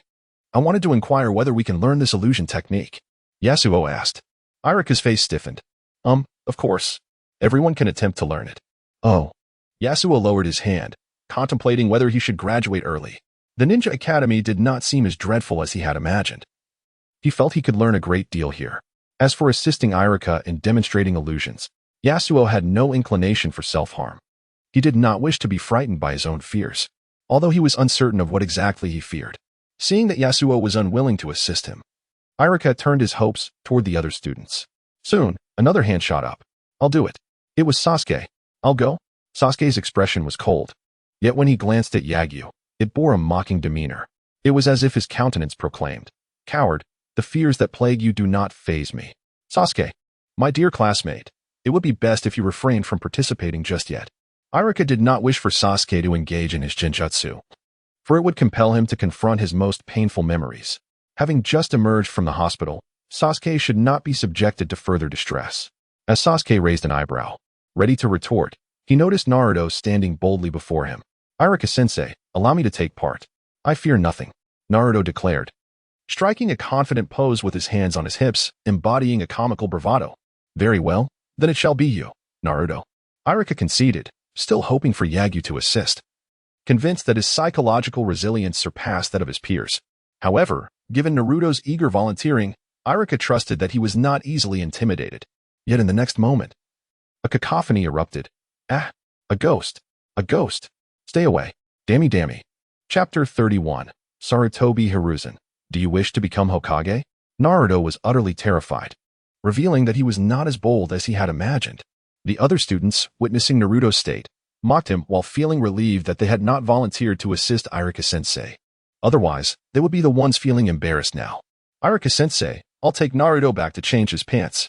Go ahead, Iruka replied, glancing at the damp patch beneath Naruto. Bemused, and decided to grant them a half-day off. On the way home, Naruto and Yagyu sprinted, their speed leaving mere after-images for passers-by. Finally, upon reaching home, Naruto leaned against the door, panting heavily. We ran so fast. Surely no one saw us, right? I hope so. Yagyu found Naruto and Appo's anxious demeanor amusing. All right, hurry and change your pants. We need to get back quickly. Iruka-sensei will be teaching us that illusion technique. The mere thought of the illusion sent a shiver down Naruto and Appo's spine. That technique is terrifying. When you master it, you can use things that frighten you to scare others. Yagyu teased. Oh right. I'll be quick. With that, Naruto dashed towards the wardrobe. Don't forget to take a shower. Just changing pants will still leave a smell. Got it. Yagyu chuckled at Naruto and Appo's disheveled state and took a seat on a nearby chair. He could have stayed at school to study, allowing Naruto to return alone. But he chose to accompany him, concerned that Naruto might be feeling downcast. Despite Naruto's seemingly indifferent facade, being publicly humiliated by wetting himself must have been quite distressing. At this age, who would and Appo's care about their dignity? Having a friend like Yagyu by his side would surely ease his discomfort. Suddenly, there came a knock at the door. Yagyu wondered who could be visiting Naruto's home at such an hour. Could it be a thief? When the door opened, an elderly man wearing a red and white outfit and a conical hat stood at the threshold. Who are you? I am the third Hokage. Oh, yes, I recognize you. Sarutobi Hiruzen chuckled, unperturbed by Yagyu's lack of formal address, and observed him with keen interest. Yagyu felt slightly uneasy under the old man and Appo's gaze. Did he appear to be intrigued by him? I saw you once at the start of the school year, Yagyu responded hastily. Indeed, all the students and teachers saw me then, Hiruzen laughed. Aren't you going to invite me in? Please, come in. Yagyu stepped aside to let Sarutobi Hiruzen enter, leaving the door ajar. Hiruzen paid little heed to Yagyu's subtle anxieties, comfortably finding a chair to sit in, suggesting he was no stranger to the place. Yagyu took a seat beside him. Are you here to see Naruto? Yagyu asked. Naruto is changing his pants. He'll be out shortly. No, I am here to speak with you, Sarutobi Hiruzen replied, shaking his head. Me? Yes. I heard from your teacher Iruka that you are a very talented child. I wish to know your thoughts on your future as such a gifted individual. Yagyu hesitated, taken aback that the Hokage had come to discuss his future and dreams. Moreover, he had only returned with Naruto due to an unexpected situation. Had the Hokage been monitoring him? Yagyu felt grateful he hadn't expressed any anti-Konoha sentiments. Otherwise, the Hokage would have surely overheard. Do not rush. Take your time. Sarutobi Hiruzen encouraged, mistaking Yagyu's hesitation for nervousness and patiently allowing him time to gather his thoughts, unaware that Yagyu was reluctant to share. Seeing Hiruzen insistent on hearing him, Yagyu took 2 seconds to concoct a dream in his mind. I don't have much thought about the future. I just want to study hard, graduate well, earn a lot of money when I grow up, and provide my grandmother with a better home where she won and amp. Oppos, to have to worry about food. A simple and sincere dream. Half true yet unlikely to be easily discerned by Sarutobi Hiruzen. What a good child. Upon hearing Yagyu and Oppos' response, Hiruzen felt pleased, yet he was not entirely satisfied. Yagyu's aspirations were for his small family, not for the greater good. This was unacceptable. In the land where leaves dance, the fire must burn brightly. A child as exceptional as Yagyu should contribute to Konoha. Otherwise, it would be a great loss. You are a good child, and it is admirable to study hard for your grandmother. However, Hiruzen continued, Konoha has many families, many people who are struggling just like yours. Would you like to help them? Yagyu wanted to say he had no interest in that, but seeing the expectant look in Hiruzen's eyes, he could only respond to his hope. How can I help them? By striving to become Hokage. If you become Hokage, you can help them escape poverty and provide a better life for your grandmother. She will be proud of you. Undeniably, becoming Hokage could indeed grant Yagyu such abilities. Yet, why couldn't and Oppos he help them escape poverty? Why couldn't and Oppos he and his grandmother live better lives? Yagyu longed to ask, but refrained, knowing such inquiries would only lead to an awkward silence, and he certainly did not wish to offend Hiruzen in his vulnerable state. I understand now. I will work hard to become Hokage. A glimmer of determination sparkled in Yagyu and Oppos' eyes, his face alight with excitement at having found a new goal. His performance rivaling that of an Oscar-winning actor. Sarutobi Hiruzen was successfully deceived by Yagyu's act, his face radiating joy. By the way, I heard you aspire to be a doctor? So he was indeed monitoring me. Yagyu felt a surge of wariness, but maintained a facade of innocence as he replied, yes. I see many patients needing treatment in the hospital, yet there are so few doctors, so I hope to graduate and become a doctor. Not just that, right? Sarutobi Hiruzen teased. You also want to learn medical ninjutsu in the hospital. Yagyu's face flushed, as if a child caught harboring a secret. Of course, this was all an act. The more innocent and simple he appeared, the less threatening he would seem. Hiruzen would surely lower his guard.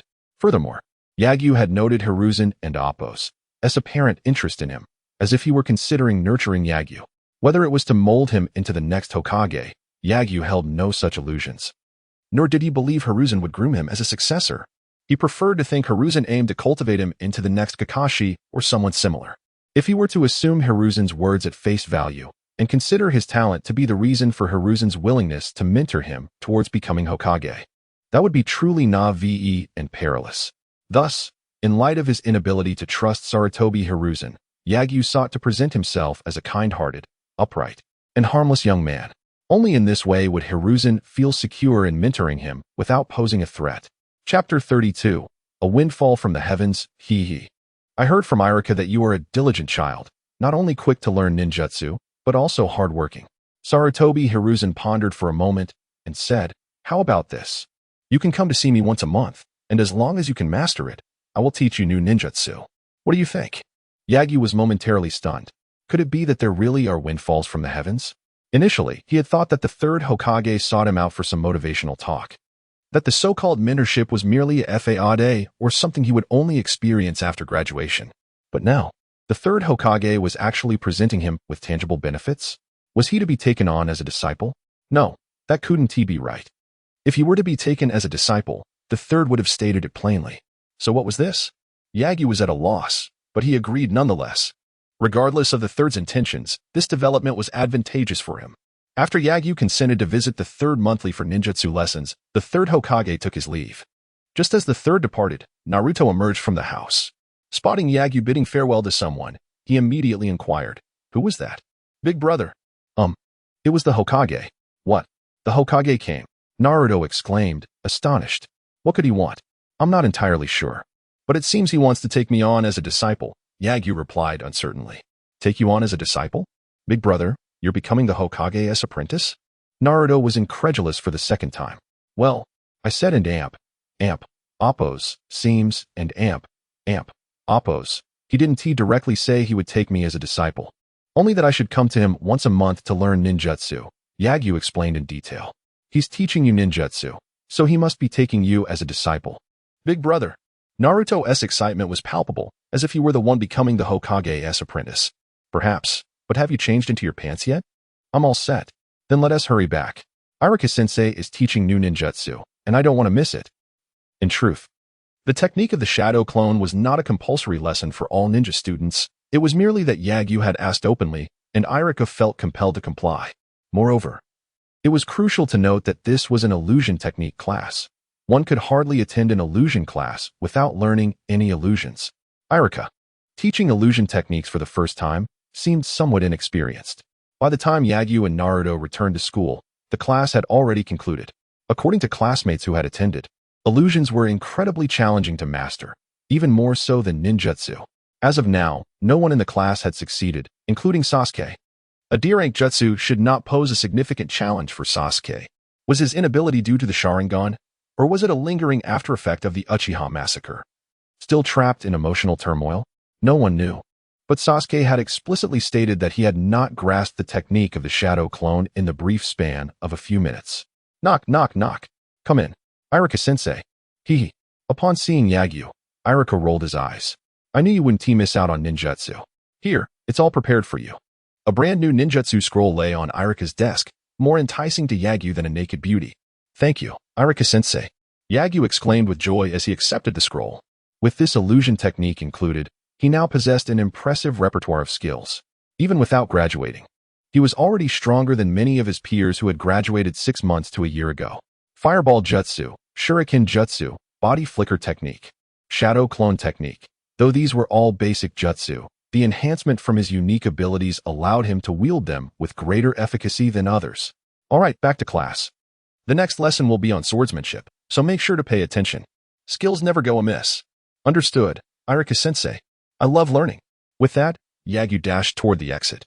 But as he reached the door, he nearly collided with someone. "Did I startle you, classmate?" The individual before him had long, water blue hair and wore a chunin vest. His youthful face bore a gentle smile, appearing even friendlier than Iruka. "No, who are you?" Although this was their first meeting, Yagyu felt an odd sense of familiarity. "I am the new teacher, Mizuki. It's a pleasure to meet you." Mizuki maintained a smile, extending his hand to greet Yagyu politely. Such behavior would surely earn him admiration from anyone observing for his amiability. Yet, Yagyu found that the narrowed eyes and smile felt quite unsettling. This man was not to be trusted. "Pleasure to meet you, Mizuki-sensei." After shaking hands with Mizuki, Yagyu hastily departed. He had no desire to linger near this individual.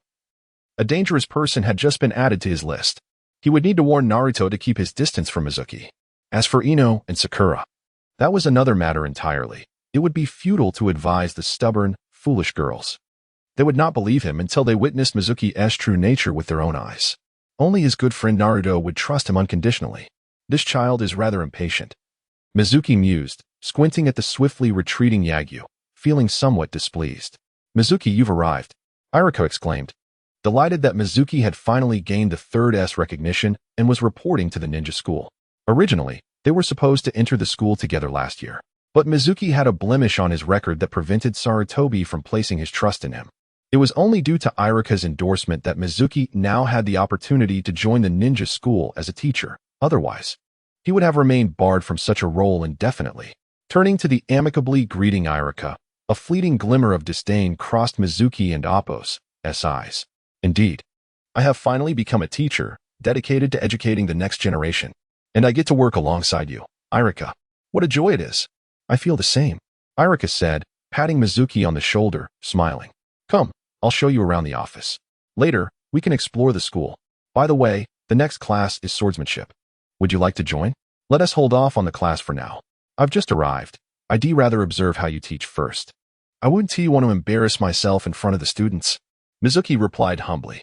I know your skills well, but since you want to learn, I won't pressure you. We can attend the next class together. After all, with so many students, I can't teach them all myself. Iruka chuckled. All right, let us do that. Both men smiled, but had Yagyu been present, he would have found Mizuki's smile to be disingenuous. He had no intention of working alongside Iruka. Chapter 33. The popular Mizuki. After a brief tour, Iruka led Mizuki to the classroom. He first assembled the students at the training ground before introducing Mizuki to them. Students, this is Mizuki-sensei, who will be assisting me in your education from now on. Please give him a warm welcome. Hello everyone, my name is Mizuki. I look forward to your guidance. Mizuki-sensei, you are so handsome. I find Mizuki-sensei's smile to be incredibly charming and gentle. Why didn't I hear such compliments when I first taught you? Iruka jokingly remarked. Am I really not handsome? Iruka-sensei is also quite handsome. All right, I was just kidding. Next, we will have a swordsmanship class, which Mizuki and I will co-teach. Those who wish to learn from me, come to my side. Those who prefer to study with Mizuki-sensei, please go to him. Okay. The students responded enthusiastically, flocking towards Mizuki. Observing Mizuki's popularity brought Iruka a mix of pride and resignation. These kids, just as Iruka mumbled to himself, Yagyu approached with a few others. Upon seeing Yagyu, Iruka and Appo's face brightened with a smile. Very well, grab a sword. For this lesson, Iruka had prepared numerous wooden swords, one for each student. When Yagyu received his sword, he attempted to perform a graceful flourish like a character from a martial arts tale, but his inexperience led him to accidentally fling the sword from his grip. Yagyu, that's not how you use a sword. Come learn from me. Although Iruka's swordsmanship was not particularly impressive, having never formally trained in sword techniques, he only possessed some foundational skills. He believed it was normal for Yagyu to struggle, given that it was unrealistic for a child to be proficient in ninjutsu, taijutsu, genjutsu, and genjutsu at the age of 7. Meanwhile, Mizuki, adeptly managing the enthusiastic responses of a crowd of children, was thriving in his debut as a teacher. His gentle demeanor won him the admiration of many girls, and he secretly reveled in the affection he received from the majority of the class. A glance at Iruka, who had only a handful of students around him, filled Mizuki with a sense of superiority. Not everyone adores you, Iruka, Mizuki thought with a smirk, though his gaze lingered with unusual interest on Yagyu. This kid is the one from earlier. He seems to be Iruka's prized student. If I could draw him to my side, it would surely upset Iruka, Mizuki schemed internally, then turned to a nearby student, asking, do you know that student? His name is Yagyu, our class's top student. Top student? Is he truly impressive? Mizuki observed Yagyu's rudimentary swordsmanship with skepticism. Are the students in the ninja academy this lacking? How can someone of such skill be the top student? Indeed, Yagyu-kun is remarkable. He scored full marks in his first month of academics, mastered ninjutsu quickly, and excels in taijutsu and shuriken throwing. Even Sasuke from the Uchiha clan cannot compete with him. Another student chimed in with admiration. Mizuki's eyes widened in surprise. Even the genius of the Uchiha clan cannot match him? Is this Uchiha kid truly a failure? While there had been failures among the Uchiha clan in his previous school, this Sasuke appeared to be the son of the last Uchiha clan leader, suggesting he should possess some merit. Moreover, the tone of his classmates indicated Sasuke was not a poor student. What prestigious family does this Yagyu belong to? Mizuki wondered aloud. Prestigious family? I haven't and Appo's heard of one. His name is just Yagyu, right? What's his surname? Surname? Yagyu? Most of the class was unaware of Yagyu's surname. They only knew him by his first name. Seeing he could not extract much information from the students, Mizuki decided to revisit the topic later. After class, Iruka and Mizuki returned to the office, exchanging insights on their teaching experiences. Did you encounter any difficulties in teaching, Mizuki? Iruka inquired. None at all. The students are quite intelligent, making the teaching process remarkably smooth. Mizuki responded with a smile, attributing his success to the students' cleverness, concealing the fact that this humble teacher was a killer of comrades. Haha, our students are indeed clever. Iruka laughed heartily, pleased by Mizuki's praise for his students. However, Mizuki sensed a hint of dismissal in Iruka's words regarding his own abilities. I can be modest myself. Do you genuinely believe it is so? A cold glint flickered in his eyes. I heard from the students that there is one particularly impressive student named. What was it again? Yagyu? Yes, that and Appos. That's the one. Is he from a noble family? Apparently, even those from the Uchiha clan cannot rival him. No. Yagyu comes from a common background, with no ties to any ninja families, Iruka clarified. That and Appos. That's peculiar. Children from common backgrounds often struggle with literacy, let alone mastering ninjutsu. Is he truly a genius? Indeed, he is a true genius. Iruka and Appos' face radiated pride and admiration, resembling a parent boasting of their child. Mizuki shot Iruka a strange look. Is he genuinely moved by this? I must tell you, Yagyu is not just a genius. He is an exceptionally diligent one. While other students study, he studies. While others play, he's still learning. He achieved full marks in academics within a month, mastered chakra extraction in just 3 to 4 days, and learned one new ninjutsu every day at an astonishing pace. If my abilities were not so limited, I would have wanted to take him as my disciple. Iruka excitedly elaborated on his views of Yagyu, inciting Mizuki's jealousy to a boiling point. Is that so? Truly remarkable. Mizuki gritted his teeth, speaking coldly. Yagyu's genius drove him to a frenzy of envy. Why is it that you, also of common descent, are so gifted? Reflecting on his own academic struggles during his time at the Ninja Academy, Mizuki and Appos' resentment deepened. He believed that if given the chance, he would not hesitate to eliminate Yagyu. Chapter 34. The Schemes of Mizuki. Sasuke's hunt. Through his communication with Iruka, Mizuki gleaned information about Yagyu. Coming from a humble background, he possessed extraordinary talent, exhibited exceptional diligence, harbored a love for learning, and was particularly fond of ninjutsu, taijutsu, and genjutsu, essentially anything that could augment his strength. Upon realizing that Yagyu, despite his remarkable potential, struggled to progress due to a lack of advanced ninjutsu, Mizuki felt a flicker of empathy. Was he not in a similar predicament? At this moment, Mizuki's perception of Yagyu shifted slightly. Initially, he had intended to poach this diligent student to prove his superiority over Iruka, to demonstrate that he was more formidable and favored. Later, jealousy crept in, and he harbored a vague desire to undermine Yagyu. Yet now, he contemplated leveraging Yagyu and Appos' abilities. What if he were to reveal the existence of a forbidden tome to such a prodigy? Surely, it would pique his interest. After school, Yagyu and Naruto awaited the arrival of Rock Lee at the school gate. However, before Lee could arrive, Sasuke approached first. Yagyu and Sasuke exchanged a glance, an unspoken understanding passing between them. Naruto, aware of Sasuke's intentions, remained silent. He and Sasuke were not yet friends. Shortly after, Rock Lee dashed over. Since that day, the trio had been gathering every evening to dine and train together. Initially, Lee found it challenging to adapt, but as he felt his strength improving, he gradually became enamored with the camaraderie of training alongside Yagyu and the others. Now, even if asked to refrain from training with them, he would refuse. Yagyu, Naruto. Who is this? Lee inquired, seeing Sasuke for the first time, curiosity evident in his voice. Sasuke cast a disinterested glance at Lee, contemplating whether to respond. In his view, aside from Yagyu, whom he intended to best, no one else warranted his attention. I am Uchiha Sasuke. We are classmates, Yagyu interjected with a smile, clarifying for Sasuke. I see. I am Rock Lee from Class 1, Grade 3. Pleased to meet you. Lee presumed Sasuke was another of Yagyu's training companions and extended his hand in a gesture of friendship. However, Sasuke, showing impatience, ignored the handshake and turned to Yagyu, inquiring, when shall we depart? At least we should have a meal first, Yagyu replied with a grin. How troublesome, Sasuke muttered, visibly annoyed. Yet he made no attempt to hinder Yagyu and the others from dining. He understood that they would require sustenance before their forthcoming training. The quartet set off from the school, passing numerous eateries along the way, yet Yagyu showed no inclination to enter any of them. This puzzled Sasuke. Weren't they supposed to eat? Why be so particular about where to dine? Despite his confusion, Sasuke maintained his composure, following them until they reached the back mountain. Observing the absence of any restaurants in the vicinity, he frowned, questioning, Didn't you say we were going to eat? Yes, but our training volume is significant, and our appetites are correspondingly large. Dining at a restaurant would surely deplete our funds. Hence, we have been self-sufficient for the past few months. Yagyu explained before instructing Lee and Naruto. As usual, I will hunt for game. Lee and Naruto, you two go catch some fish. All right.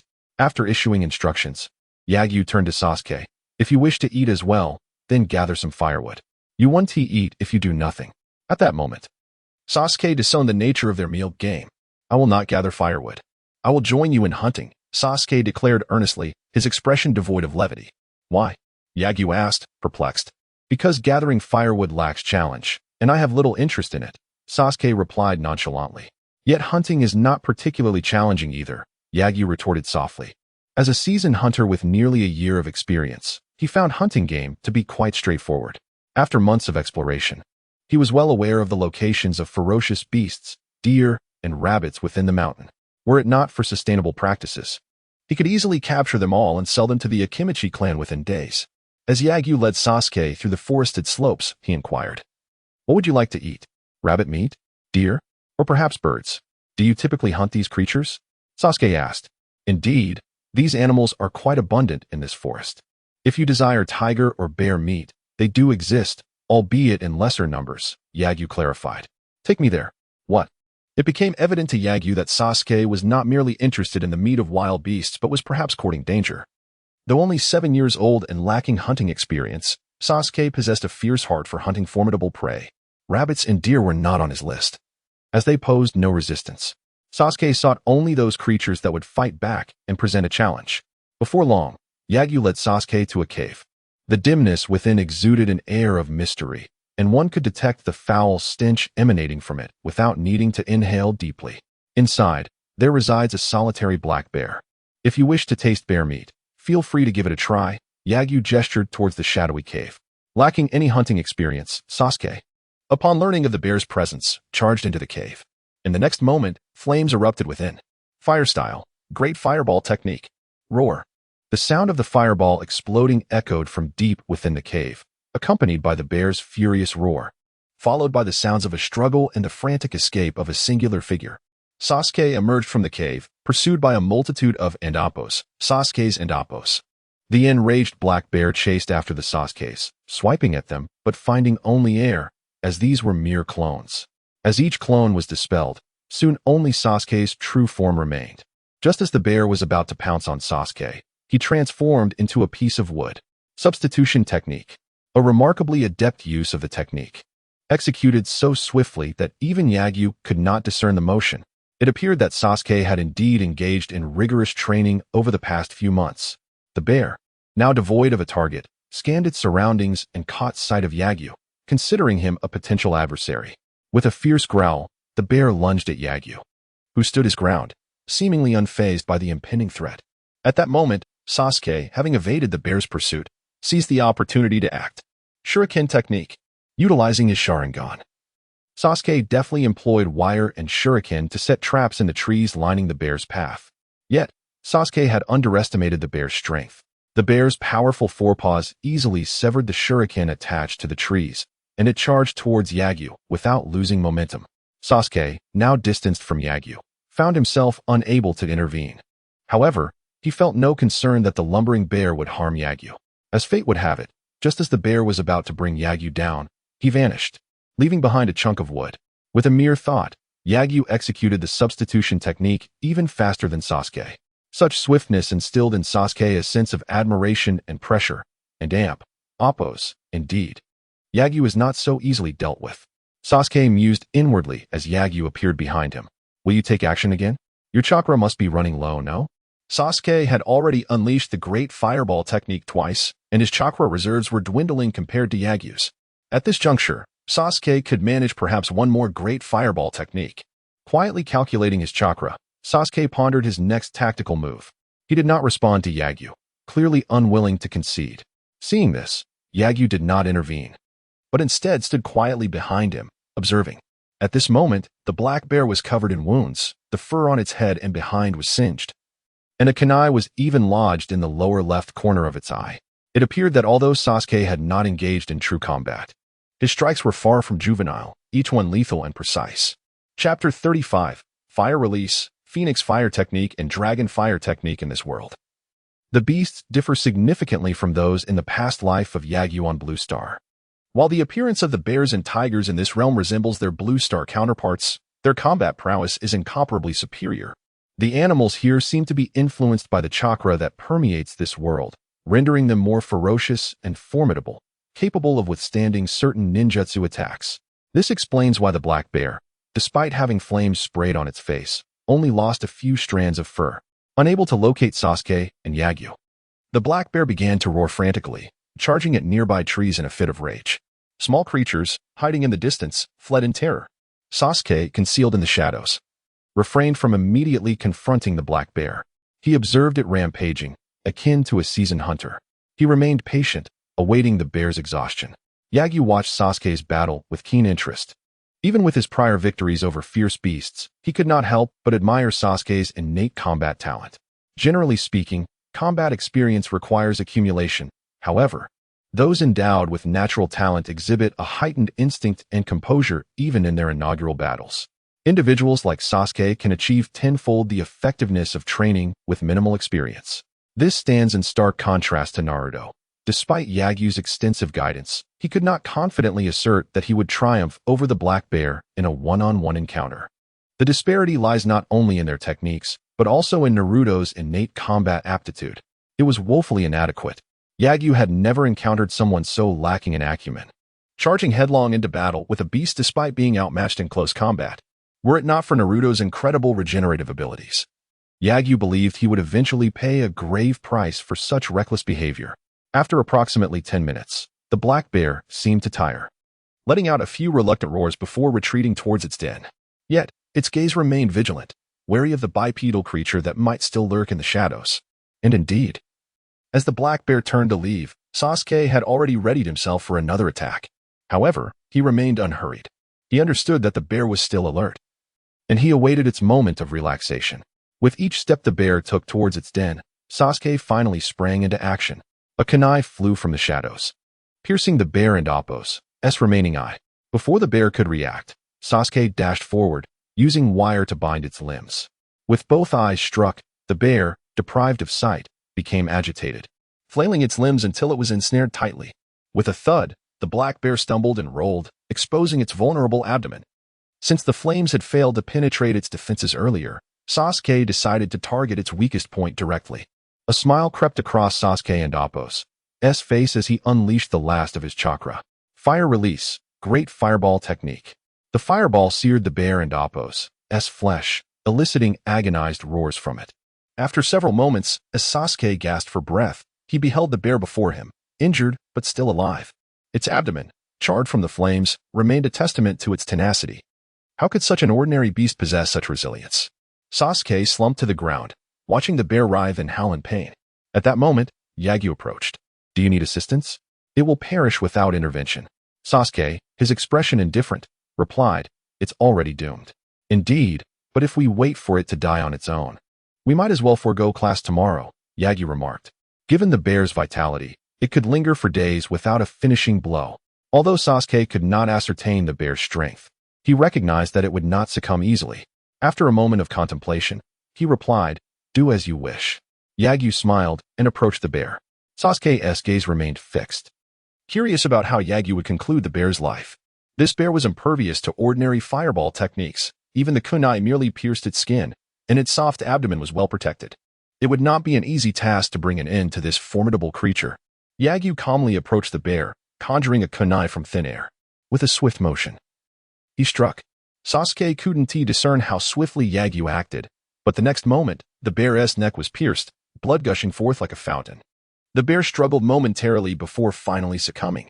Sasuke observed Yagyu's proficiency in ending the bear and Appo's life with a sense of awe. The level of expertise displayed suggested this was not Yagyu's first encounter. Had he slain a black bear before? By what means? Sasuke fell into deep contemplation. Could he, with his current strength, defeat Yagyu? Was this challenge yet another case of overestimating his abilities?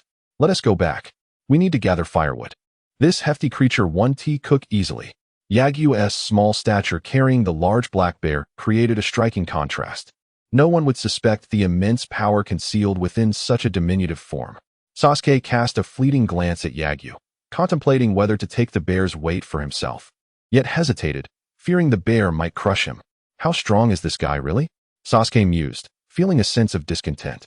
After months of training, even having awakened the Sharingan through tragedy, he found the gap between himself and his rival widening. What was the meaning of this? Upon returning to the training ground, Naruto and Rock Lee had already returned, even gathering firewood. Big brother, you're back. What a massive black bear. Naruto and Rock Lee exclaimed, astonished by its size. This was captured by Sasuke, so giving your thanks, Yagyu stated, placing the bear on the ground and beginning to skin it with a kunai. Although charred in parts, such a pelt would still fetch a handsome price. Wow, Sasuke, you're incredible. You single-handedly took down a black bear. Naruto and Rock Lee expressed admiration, leaving Sasuke somewhat embarrassed, for despite his efforts, he had not truly killed the bear. You three, come help.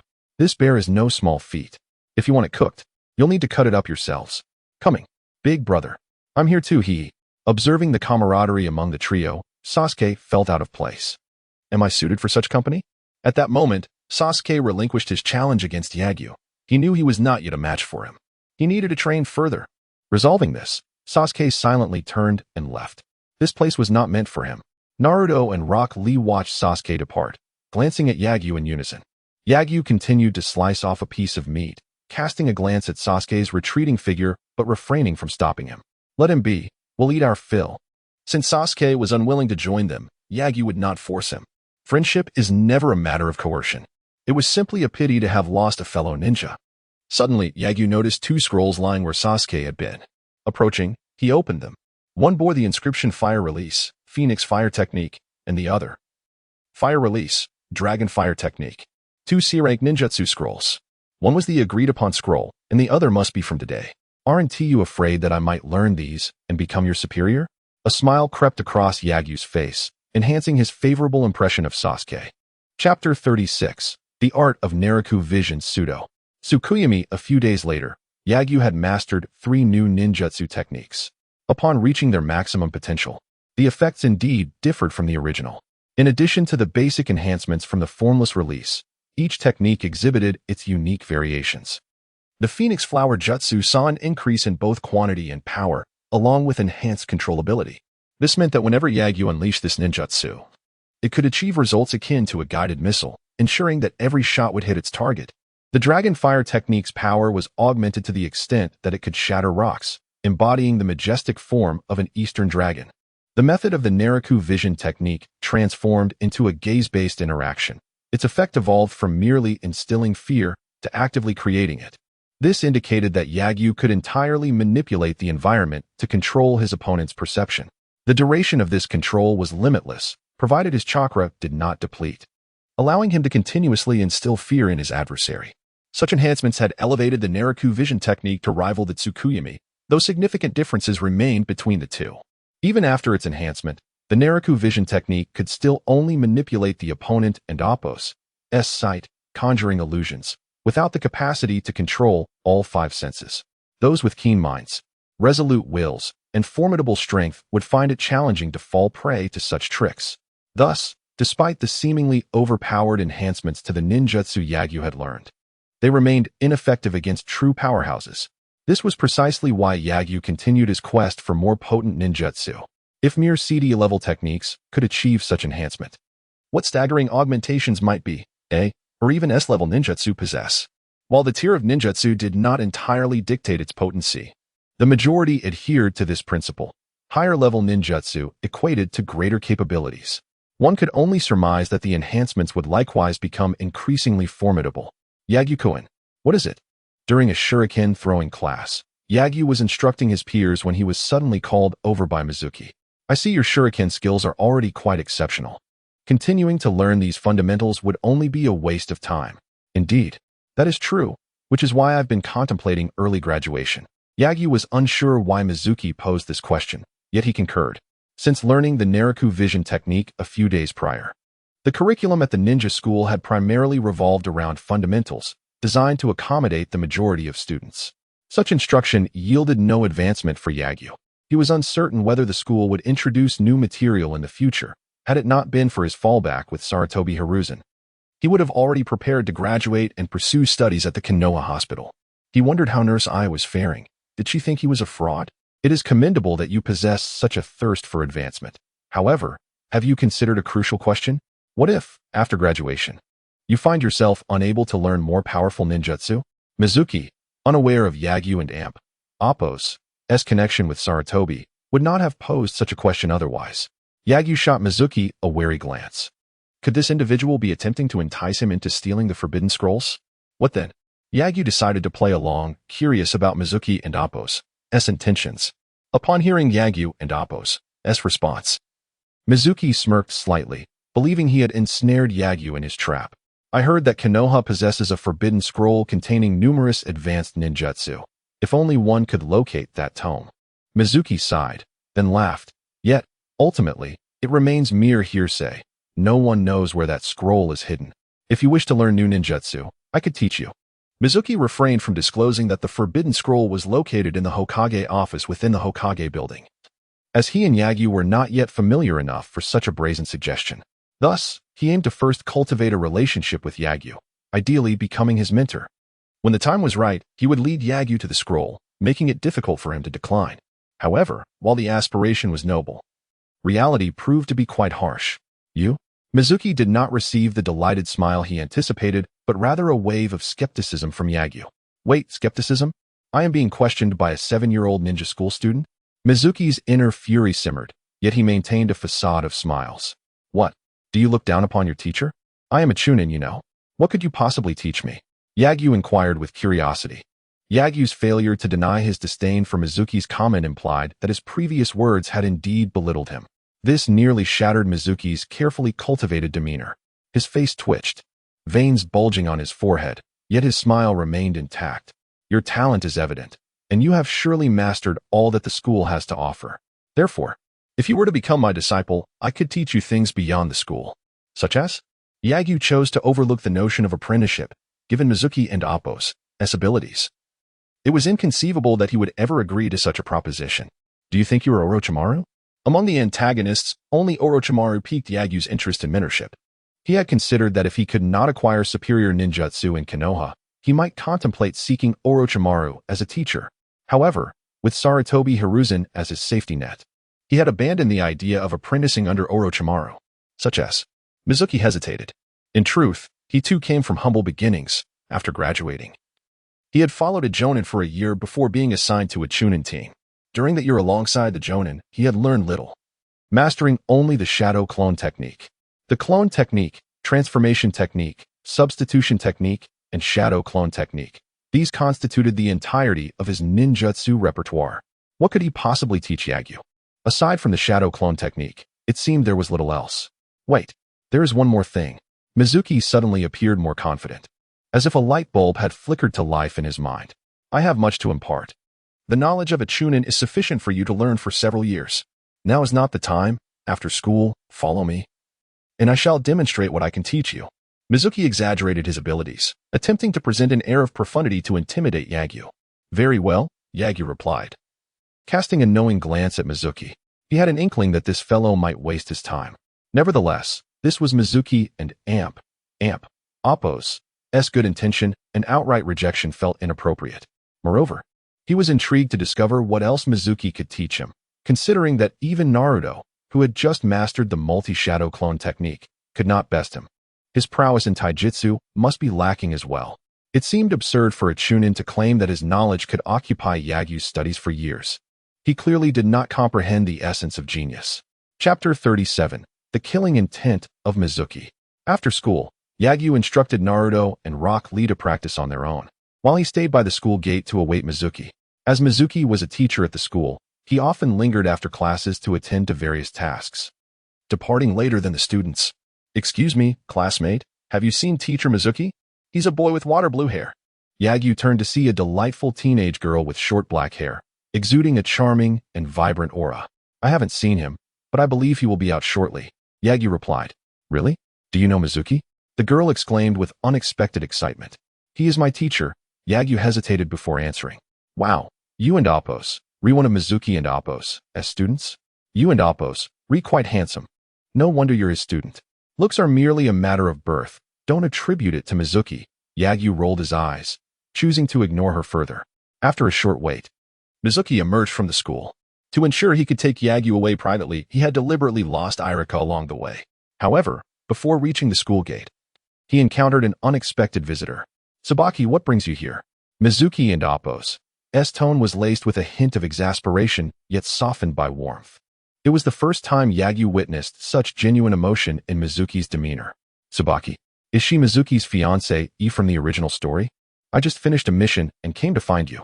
I heard you successfully joined the Ninja Academy as an esteemed teacher, so I came to congratulate you. What? No welcome? Tsubaki pouted, clearly displeased. Of course, welcome, very welcome. Mizuki stammered. Your enthusiasm seems a bit lacking. Never mind, I and Appos. Overlook it. Come. Let me treat you to a feast. Tsubaki declared, hands on her hips, displaying a refreshing and forthright demeanor unlike most girls. I have other matters to attend to. Mizuki glanced at Yagyu, torn between decisions. He still needed to persuade this boy to become his disciple. How could he abandon that for a meal? Noticing Mizuki's gaze, Tsubaki inquired curiously, are you planning to tutor your student? No problem. He can join us too. Yagyu was reluctant to join Tsubaki. He preferred not to dine with strangers, especially with Mizuki, whom he found rather irksome. The prospect of sharing a meal with Mizuki left him apprehensive about his appetite for the evening. I think I'll pass. You and Teacher Mizuki go ahead, Yagyu declined. Shall we discuss this tomorrow, Teacher Mizuki? As Yagyu turned to leave, Mizuki urged, wait. You've already waited for quite some time. I can't allow you to wait in vain. Hey, Mizuki, what do you mean? I wasn't waiting for you. Tsubaki interjected, displeased. Tsubaki, as a ninja teacher, nothing should impede my duty to instruct my students. You can dine alone today. We and Appos, discuss our meal another time. With that, Mizuki firmly grasped Yagyu and departed. Left behind, Tsubaki watched their retreating figures. Nearly brought to tears and frustration, yet she ultimately stifled her emotions and burst into laughter. What a dedicated man. His ambition is so attractive. After a moment of daydreaming, Tsubaki snapped back to reality. No, they couldn't train without sustenance. I'll pack some food for them. Tsubaki was confident she would find Mizuki, as she knew exactly where he would go. At a training ground on the outskirts of Konoha, Mizuki led Yagyu to a familiar practice site. This place was once where their team trained together, but since he had personally eliminated his last teammate, it remained deserted. Despite being in an unfamiliar environment, Yagyu felt no fear. He had acquired considerable strength. While he might not be able to defeat a high-ranking ninja, he certainly did not regard someone like Mizuki with any trepidation. His only concern lay in whether Mizuki would resort to underhanded tactics. Thus, while Yagyu appeared calm, he was internally vigilant. A formidable ninja must not only master advanced ninjutsu, but also learn to wield every ounce of their power effectively. What I will teach you next is how to control your strength, Mizuki proclaimed confidently, stepping onto a tree. Tree climbing technique. How is it? Mizuki walked upside down to the top of the tree, anticipating Yagyu's astonished reaction. However, he was met with an unexpected sight. Here I am, Teacher Mizuki. Mizuki looked up to find Yagyu standing on the opposite tree, also upside down, not having fallen. At that moment, if Mizuki had a shovel, he would have gladly dug himself a grave. How incredibly embarrassing.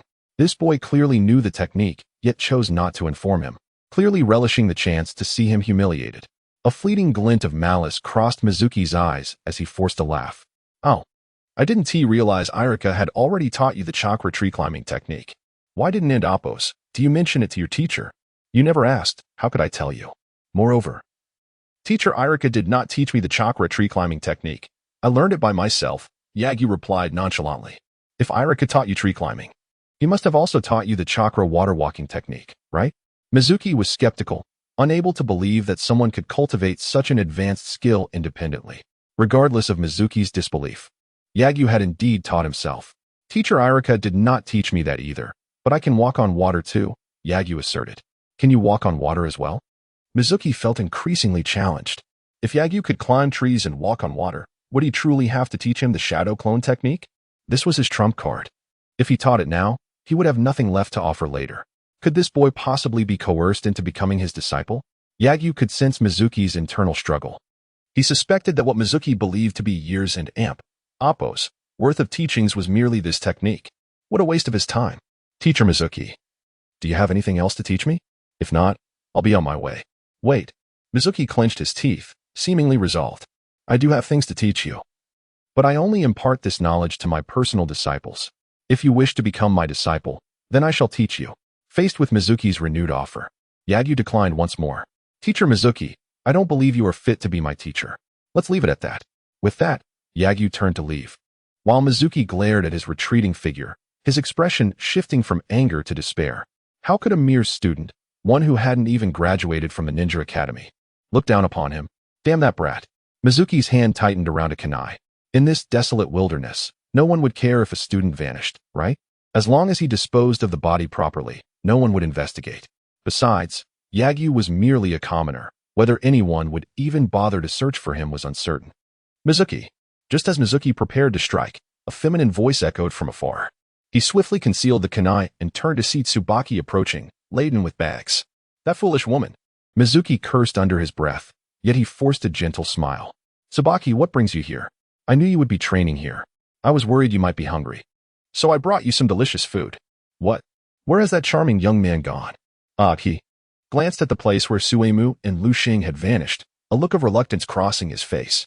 He should have returned by now, right? Returned? So soon?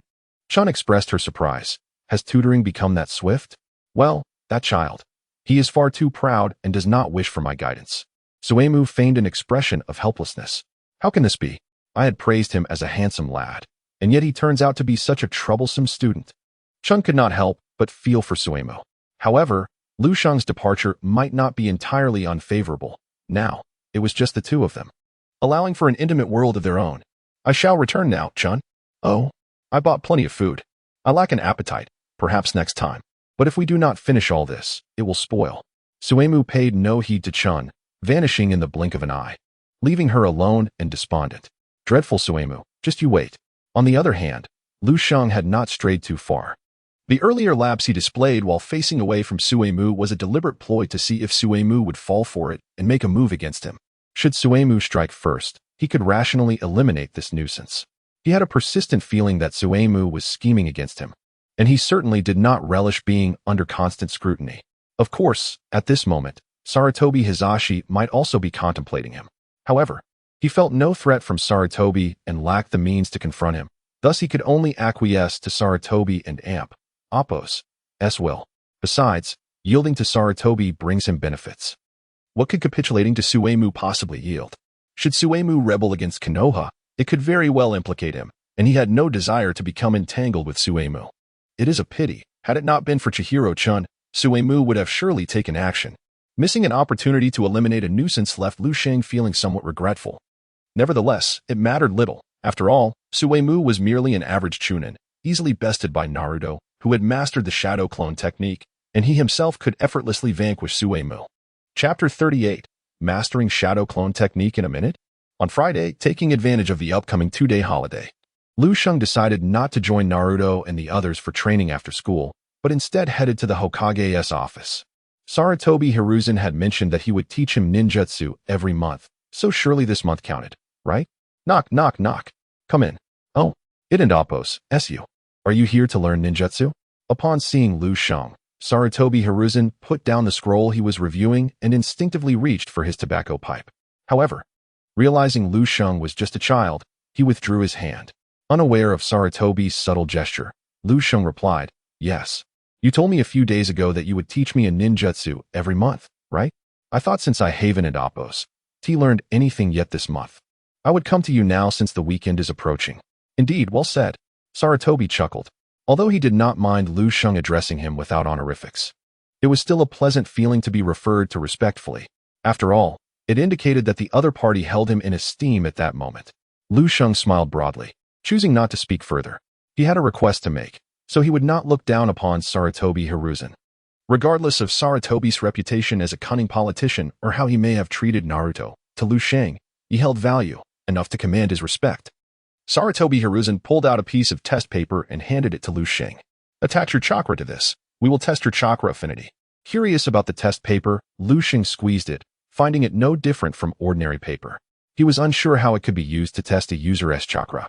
In the next moment, as Lu Xing infused his chakra into the paper, it ignited into flames. Only fire affinity, huh? As a master of ninjutsu, Sarutobi felt a twinge of disappointment, but it was fleeting. Although Lu Xing possessed only fire chakra, it did not preclude him from becoming a formidable ninja. Mastery of fire ninjutsu alone could elevate him to the level of a shadow. Moreover, Lu Xing had the potential to learn genjutsu and non-elemental ninjutsu. Seeing his chakra affinity did not surprise Lu Xing. After all, he was acutely aware of his own talents. Had he not learned the fire release techniques from Sasuke, he might not even have had an affinity for fire. Sarutobi opened a drawer and laid out several scrolls on the desk. These scrolls encompassed ninjutsu, genjutsu, swordsmanship, and taijutsu. Choose one, he said. Lu Sheng gazed at the 4 scrolls, nearly drooling with excitement. Can I take them all? These techniques are not the low-level ninjutsu you learned before. They are all B-ranked in difficulty. Are you certain you wish to learn them all? Sarutobi chuckled. B-ranked. 4 of them. Lu Sheng's eyes sparkled with enthusiasm. So much so that Sarutobi had to shield his eyes. How can eyes be so bright in this world? I'm certain, Lu Sheng declared confidently, locking his gaze onto Sarutobi. After a moment and Appo's hesitation, Sarutobi agreed to teach him all 4 techniques, but due to time constraints, he could only spare 1 hour for instruction. Thus, Lu Sheng had to select one technique first. Ninjutsu, Shadow Clone Technique. B-ranked. Genjutsu, Illusion, Binding Tree Kill. B-ranked. Swordsmanship, Secret Technique, Moon Shadow. High-level Sword Technique. Taijutsu, Body Flicker Technique. D-ranked. Upon seeing the taijutsu listing, Lu Sheng glanced at Sarutobi. Isn't that not entirely B-ranked? Seemingly reading Lu Sheng's thoughts, Sarutobi explained with a smile. Although the body flicker technique is straightforward to learn, mastering it thoroughly is quite challenging. Many chunin cannot fully grasp it. Only jonin can wield it with true finesse. Hence, it is reasonable to classify it as B-ranked in terms of difficulty. Lu Sheng felt some doubt, but chose to trust Sarutobi for the moment. After all, the body flicker technique was fundamental for every ninja. He recalled that while the Ninja Academy covered it, they were only in the 2nd grade and had yet to reach the formal learning stage. However, learning it ahead of time was certainly advantageous. It dawned on him that Mizuki probably never considered that Lu Sheng, who had learned to harness chakra for tree climbing and water walking, would not even know the most basic body flicker technique. Had he known, he would not have made Lu Sheng appear less competent than a mere ninja student. According to the system rules, Lu Sheng would learn taijutsu and swordsmanship the fastest, with genjutsu and ninjutsu following closely behind. This was due to the fact that learning genjutsu and ninjutsu consumed chakra, which was not limitless for Lu Sheng. Once depleted, he would need time to recover. Consequently, Lu Sheng felt no hesitation. After a brief examination of the 4 skills, he chose to learn the Shadow Clone Technique from Sarutobi Hiruzen. The Shadow Clone Technique was renowned for its significant chakra consumption, as it would drain half of the user and amp Appo's chakra regardless of their total amount. Thus, even if one mastered the Shadow Clone Technique, few would rely on it in battle, especially for those with limited chakra. Creating multiple shadow clones would leave them without enough chakra to execute other combat ninjutsu, unless the user possessed extraordinary physical prowess. Utilizing this technique would not enhance their combat strength. Rather, it would diminish it. Sarutobi Hiruzen led Lu Sheng to the Sarutobi clan's exclusive training ground. Upon arriving for the first time at such a grand venue, Lu Sheng was awestruck by the hundreds of wooden posts and various ninja tools neatly arranged in their designated places. He could not help but marvel at the privileges of being born into a prominent clan. Compared to the training ground he had previously used, this was a veritable paradise. While the Shadow Clone Technique did not require these tools, Sarutobi guided Lu Sheng to a relatively open area and explained. The Shadow Clone Technique is an advanced form of the clone technique, allowing the summoning of tangible clones for combat and reconnaissance. When the shadow clones dissipate, they can transfer their memories and experiences back to the original, making it an incredibly practical ninjutsu. However, even such a remarkable technique has its fatal flaws. There are 2 significant drawbacks. One is the immense chakra consumption, and the other is that the fatigue experienced by the shadow clones is transmitted back to the original. Therefore, even if you master the shadow clone technique, you must not create too many clones for battle, as this will not only weaken your combat effectiveness, but also lead to unimaginable mental exhaustion. Lu Sheng listened attentively, nodding occasionally to absorb the key points Sarutobi emphasized. The sight of Lu Sheng's earnestness filled Sarutobi with satisfaction. Reflecting on his past apprentices, he realized that only the early-stage Orochimaru could be compared to Lu Sheng at present. However, the thought of Orochimaru brought a shadow over Sarutobi's heart. This apprentice had become a source of pain in his life. The disciple he nurtured not only betrayed him but also defected to his political enemies, turning against Konoha. If heaven granted him another chance, he would ensure such a tragedy never occurred again. Looking at Lu Sheng before him, Sarutobi and Appo's gaze softened with affection. In a sense, he viewed Lu Sheng as a second chance at the life of Orochimaru. It represented a means of atonement for his past mistakes and an opportunity for redemption. He held high hopes for Lu Sheng, akin to how he once regarded Orochimaru. However, it was precisely for this reason that he refrained from formally accepting Lu Sheng as his apprentice. He would teach Lu Sheng ninjutsu, but he would not take him on as a disciple, fearing that Lu Sheng might evolve into another Orochimaru. Whether or not he would eventually accept Lu Sheng as a disciple remained to be seen. He needed to observe whether Lu Sheng resembled the fourth Hokage or leaned more toward Orochimaru. The hand seals for the shadow clone technique were remarkably simple, akin to the three-body technique learned in ninja school, requiring only one hand seal gesture. However, the difficulty of mastering the technique of the shadow clone is far beyond that of the three-body technique. Sarutobi Hiruzen gestured with his hands, bringing together the index and middle fingers to form a cross. Thus, the essence of learning the shadow clone technique lies not in the hand seals, but in the ability to control and release the chakra within. Just like this. Upon finishing his words, Sarutobi Hiruzen demonstrated the use of the shadow clone. With a loud bang, a clone identical to Sarutobi Hiruzen appeared beside him. The utilization of a single shadow clone requires a minimum of half of one's chakra. Creating one clone consumes half, 2 clones consume 2/3, 3 clones consume 3/4, and so forth. The amount of chakra divided determines the strength of your clones, which is another reason why I do not recommend creating too many clones in battle. Having many clones does not equate to greater combat prowess. Sarutobi Hiruzen, a true master of ninjutsu, could expound upon a single technique with an abundance of intricate details. After grasping the essence of Sarutobi Hiruzen's words, Yagyu began to attempt the shadow clone himself. Nin. Bang. As the smoke cleared, a figure resembling Yagyu appeared beside him. He successfully executed it on his first attempt. Practicing ninjutsu increases proficiency by 1, with the teacher's guidance accelerating the process tenfold. This means that under Sarutobi Hiruzen's tutelage, Yagyu only needed to perform the technique 10 times to fully master the shadow clone and 20 times to achieve and amp Appos, expertise and amp Appos. Observing his proficiency with the shadow clone, beginner level at 10. Alright, let us try again. Sarutobi Hiruzen, witnessing Yagyu's immediate success with the shadow clone, was somewhat astonished. Is this the mark of a genius? Although the clone had minor imperfections, it was nonetheless a successful execution. This was far superior to his own attempts when he learned the technique. Originally, he had chosen a B-rank ninjutsu for Yagyu to test his aptitude, but the results were beyond his expectations. The speed of Yagyu's training was more than 10 times faster than his previous self-study. Could this possibly be my contribution? Sarutobi Hiruzen was half convinced. But as Yagyu continued to perform the shadow clone, he finally believed it. This had nothing to do with him. He witnessed firsthand how Yagyu's proficiency increased with each execution of the shadow clone. The first successful release, the second clone became more solid. By the 5th attempt, the clone was flawless. By the 10th attempt, he could simultaneously create dozens of clones. My chakra is nearly depleted. Huh. Yagyu gasped. It must be said that the shadow clone truly consumes a significant amount of chakra. After consecutively using it 10 times, he found his chakra reserves dwindling. Yagyu estimated that he had about 1,000th remaining. His total chakra capacity could not support the use of even 1,000th to perform the shadow clone. Bad news. It consumes a lot of chakra. Good news. The less chakra you have, the less you consume.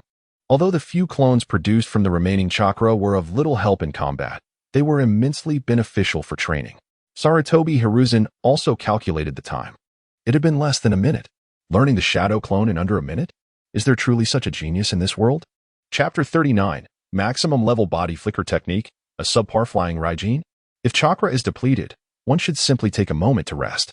Sarutobi Hiruzen summoned his attendants to prepare a meal for Yagyu, as nourishment aids in the restoration of chakra within the body. Moments later, several attendants from the Sarutobi clan arrived, bearing an abundance of meat and fruits. After indulging for 15 minutes, Yagyu had replenished nearly half of his chakra. Without waiting for a complete recovery, he resumed his training, acutely aware of the limited time Sarutobi Hiruzen had granted him. He had lost track of how long it had been since leaving the Hokage building and was determined to maximize this tenfold enhancement in training efficiency. 1, 2, 3, 4, 5, 9. After utilizing the shadow clone technique 9 more times, his chakra was once again exhausted. He was merely 10% shy of mastering the technique. Sarutobi Hiruzen watched Yagyu deplete his chakra in less than a minute and fell into contemplation. Is this truly how ninjutsu is practiced? How did I train back then? Oh, it seems I needed to reflect on my experiences and learn from them after each jutsu release. Yet, Yagyu appears to mindlessly grind for experience in a manner that perplexes him. Sarutobi Hiruzen became engulfed in self-doubt. Glancing at the clock, he noted that less than an hour had passed, and yet Yagyu had completely mastered the shadow clone technique. Remaining here seemed futile, as he couldn't pinpoint any issues with Yagyu's execution. Should he depart? There were still scrolls in his office awaiting attention. Just then, two figures burst in. One was Konoha, his young grandson who had just learned to walk, accompanied by the attendant tasked with his care. Grandpa, I see you, and I shall not let you catch me. At this moment, Konoha had yet to enter his rebellious phase and adored his grandfather, harboring no thoughts of defiance. Sarutobi Hiruzen chuckled warmly and scooped him up in his arms. The attendant immediately bowed his head and halted upon seeing Sarutobi Hiruzen. I apologize, Hokage-sama. I failed to keep an eye on young Konoha. It and Appos. That's not your fault. You may leave. Yes, Hokage-sama. The attendant, relieved by Sarutobi Hiruzen's lack of reproach, hurriedly departed. After dismissing the attendant, Sarutobi Hiruzen turned his attention to his grandson. Konoha, have you missed your grandpa? Uh-huh. Grandpa is always so busy. It's been ages since you last visited. Konoha glanced at Yagyu, who was meditating nearby, and added glumly, has Grandpa found a new grandson? Do you no longer want Konoha? Surprised that Konoha felt jealous of Yagyu, Sarutobi Hiruzen chuckled and explained, that child is my student, not my grandson. I brought him here today to teach him ninjutsu. Does learning ninjutsu mean I can spend time with Grandpa? Then I want to learn ninjutsu too, Konoha exclaimed. Very well. I shall teach you. The sudden arrival of Konoha dispelled Sarutobi Hiruzen's intention to return to the Hokage office. A year prior, Konoha had lost his parents, and his grandfather felt immense guilt for not being able to spend time with him amidst his busy schedule. He simply could not bear to abandon the poor child to return to work. Tonight's tasks could wait until the late hours. Losing a night's sleep was of little consequence. As Sarutobi Hiruzen shifted his focus to Konoha, it became apparent that Yagyu was no longer considered to be in class, and thus his tenfold enhancement had dissipated. Consequently, he could only practice the shadow clone technique repeatedly while utilizing the intervals to study the body flicker technique. Two-pronged approach. While Sarutobi Hiruzen played with Konoha, he observed Yagyu. He noted that Yagyu was immensely diligent. Whenever chakra was available, he practiced ninjutsu, and when it was not, he honed his physical techniques, truly a remarkable talent. Moreover, this child seemed to possess few flaws. He was neither inclined towards gambling nor lust, and he shunned any form of vice. He was also exceedingly filial. Sarutobi Hiruzen found himself growing increasingly fond of Yagyu. At this juncture, Yagyu was attempting to utilize the shadow clone technique to practice the body flicker technique, as the shadow clones could transmit their training experiences and memories back to the original. It theoretically allowed for a doubling of training speed. Naruto had once employed this method for his training. However, Yagyu's approach to ninjutsu was not reliant on talent or intellect, but rather on experience. Whether using shadow clones would yield any benefit remained uncertain. Host practices body flicker technique once, experience one. A bug occurred. After allowing the shadow clone to train for a while, he dispelled it. Although Yagyu's experience in the body flicker technique did not increase, his mind was enriched with additional memories of the training. It felt no different from practicing alone.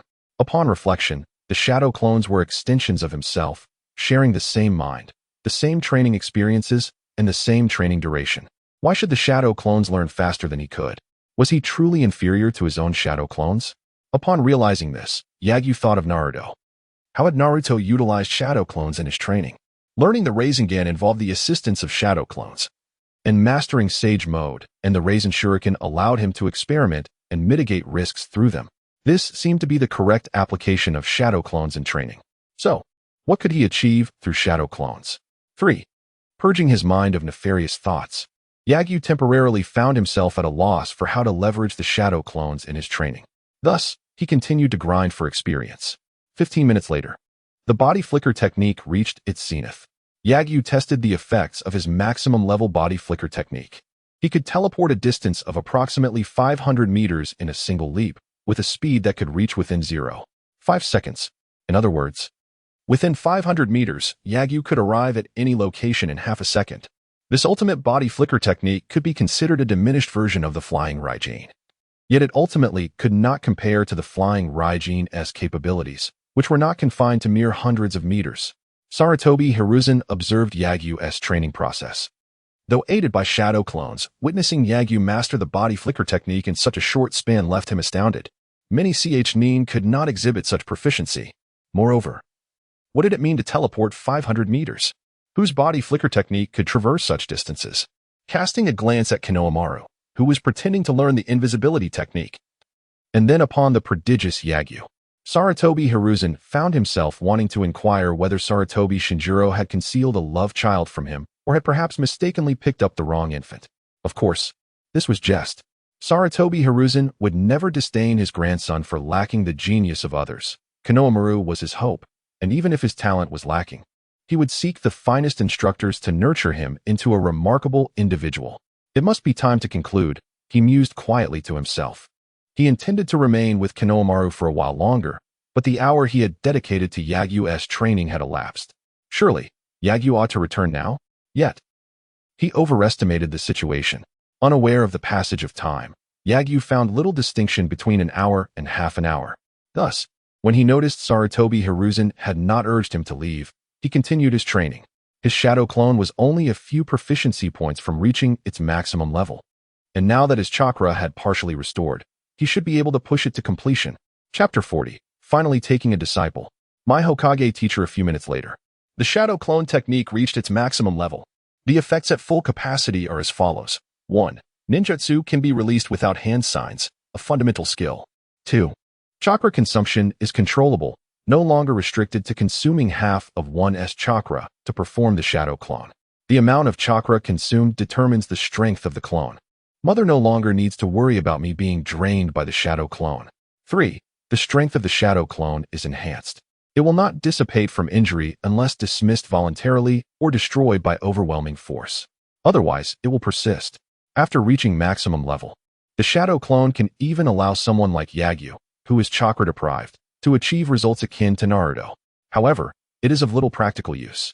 As Uchiha Madara stated, shadow clones merely multiply the presence of mediocrity, providing minimal enhancement to one's own strength. True powerhouses do not rely on shadow clones, except for Naruto. Even for Naruto, the role of the shadow clone is not to augment strength, but rather to establish a fighting habit. Thus, Yagyu finds no surprise in the full-level shadow clone. It is merely a technique for dealing with minor foes. Stealing a glance at Sarutobi Hiruzen and seeing no intention of being dismissed, Yagyu took out his next skill to begin learning. As he had consumed a fair amount of chakra, Yagyu decided to start with swordsmanship. His swordsmanship was average within the ninja academy, and mastering the skill would eliminate any weaknesses in his performance there. Beside him, Sarutobi Hiruzen observed Yagyu transition from learning the shadow clone to studying swordsmanship, feeling utterly unfazed. The matter at hand was how to approach such a prodigy. Within just over an hour, Yagyu had mastered ninjutsu and taijutsu that took others years to comprehend. It is important to note that many ninjutsu techniques are exponentially harder to master than to merely grasp. Yet Yagyu needed only a few minutes. Sarutobi Hiruzen had reason to believe that if Yagyu were not occupied with recovering chakra, his learning speed would be even greater. Grandfather? Grandfather? Grandfather? What is it? Konoha. Sarutobi Hiruzen snapped back to reality, smiling at the young boy hiding behind a tattered cloth, trying to remain invisible. Grandfather, why were you dazed? Are you unwell? Konoha asked with concern. I was pondering where you had hidden, only to discover you here. Your stealth technique is truly remarkable. Hiruzen praised with satisfaction. Ha ha, of course. Konoha laughed heartily, revealing his 8 missing teeth. I have made a decision, grandfather. I want to become Hokage. Defeat you. Oh, becoming Hokage is no easy feat. It requires diligent training and the affection of the villagers. Are you prepared for that, Konoha? Diligent training? Villager affection? Can't I just defeat you to become Hokage? Of course not. Sarutobi Hiruzen was about to refute and impart a lesson on ideals when he suddenly noticed Yagyu's figure had vanished. A wooden post was abruptly severed. Secret technique, moon shadow. Winky face, this is swordsmanship. A skill that even some talented ninjas require years to master. And this boy managed to learn it in mere minutes? Moreover, he taught himself? Sarutobi Hiruzen had initially thought Yagyu would take longer to learn swordsmanship and planned to find a member of the Umbu to guide him. Now, it seemed entirely unnecessary. With such talent, who could teach him? Hiruzen stood frozen, watching Yagyu refine the secret technique, Moon Shadow, to a level comparable to the Umbu, feeling as if his worldview had shattered. After half an hour, he managed to coax his grandson into sleep. Although this would earn him a lasting grudge from Konohamaru, the matter at hand was evidently of greater importance. He had originally believed Yagyu to be a civilian genius on par with the fourth Hokage, but after mastering 3 skills in a single night, the term genius no longer sufficed. This was nothing short of a prodigy. Therefore, he was eager to determine how to arrange Yagyu's future. First, to take him as a disciple. Previously, he had hesitated to accept a disciple, fearing he wouldn't have time to teach Yagyu. Now, witnessing Yagyu's extraordinary talent, any further hesitation would allow others to seize the opportunity. He was confident that if Danzo were to discover Yagyu's potential, he would undoubtedly attempt to recruit him. Fortunately, Danzo typically did not pay attention to civilian talents, which allowed Hiruzen to discover Yagyu first. Yagyu, do you wish to become my disciple? Absolutely, master. Without a moment's hesitation, Yagyu agreed to Sarutobi Hiruzen's inquiry. He understood that living in this hidden leaf village, with his current strength, he could not afford to act recklessly. He needed a formidable background and support. By becoming Hiruzen's disciple, his backing would be none other than the current Hokage. From that point on, in the hidden leaf, no one would have a stronger backing than him. Sarutobi Hiruzen affectionately ruffled Yagyu's hair, thinking, what a clever and obedient child. If only he were my own grandson. I wish to have you graduate early and learn by my side. How does that sound? I will follow the master's wishes. Yagyu responded, nodding obediently. At school, Yagyu had already learned little, with only body flicker and teamwork courses remaining. Yagyu had mastered body flicker, and as for teamwork, he trusted his own strength more. After all, the human heart is inscrutable. One could never be sure if their teammates might betray them in life and death situations like Mizuki did. Only the weak depend on comrades. True beasts walk alone. Good. What a good child. Sarutobi Hiruzen chuckled, feeling as though he had gained another grandson. Next week, you need not attend school. Starting tomorrow, you will follow me. I will discuss the school matters with Iruka. Yes, master. Yagyu nodded obediently. Now, did you encounter any difficulties while learning ninjutsu just now? Since you have become my disciple, our teaching will not be confined to just that hour. Hiruzen took advantage of this rare leisure time to guide Yagyu in his shortcomings in training. Yet, did Yagyu truly have any shortcomings in training? Yagyu's eyes widened in surprise, staring at Sarutobi Hiruzen, but he found himself at a loss for words. This realization led Hiruzen to understand that geniuses truly do not require instruction in ninjutsu. Ahem, Yagyu, while you have learned this ninjutsu, do not become overly proud. Ultimately, ninjutsu is merely a tool for combat. Being able to utilize ninjutsu effectively in battle is far more important than learning thousands of techniques. Since Hiruzen could not teach Yagyu ninjutsu, he decided to instruct him from a practical combat perspective, speaking eloquently. Just as I, though often referred to as a master of ninjutsu and proficient in most of Konoha's techniques, employ only a few in actual combat. Do you know why? Because there are too many ninjutsu to use? That is one reason, but another is that everyone has their own fighting style. Even if I have mastered 1,000 techniques, my strongest ones remain the few I am accustomed to. Listening to Sarutobi Hiruzen's words, Yagyu experienced a moment of enlightenment. He had been relentlessly pursuing powerful ninjutsu, yet had not dedicated sufficient time to refining his combat techniques. Though he always understood the importance of practical combat, he had only treated some wild beasts as training targets. Such opponents could not offer him substantial combat experience, let alone help him discover the style that suited him best. Observing Yagyu lost in thought as if struck by a revelation, Sarutobi Hiruzen nodded with satisfaction, feeling fortunate that he still had something to teach Yagyu. Every individual's combat skills require countless battles to discover what best suits them. For the foreseeable future, I shall not impart new ninjutsu. Instead, I will assign you appropriate practice partners and even tasks. Prepare yourself. Indeed. Thank you, Master, for your guidance. Yagyu expressed with sincere gratitude. Previously, he had merely sought to leverage Sarutobi Hiruzen's background and resources, but now he truly regarded Sarutobi Hiruzen as his mentor. Had it not been for Sarutobi Hiruzen's earlier instruction, he would not have recognized his own glaring deficiencies. There's no need for such formality. As master and disciple, it is my duty to teach you. Though he spoke these words, Sarutobi Hiruzen's face radiated joy, blooming like a flower. He cherished polite students. Reflecting on his 3 previous disciples, one aloof, one whimsical, and one arrogant, he noted that while they showed him respect, none exhibited the same level of courtesy as Yagyu. Chapter 41. Does Yagyu have a bloodline limit? After devising future plans, Sarutobi Hizashi assisted Yagyu in mastering the remaining illusion technique, illusion, tree-binding kill. As for practical training, Sarutobi did not intend to teach personally. This was not due to laziness, but rather a consequence of his limited time and the fact that he had not engaged in combat for many years. Although his strength still remained at the level of a shadow, his combat experience and tactical thinking had diminished over time.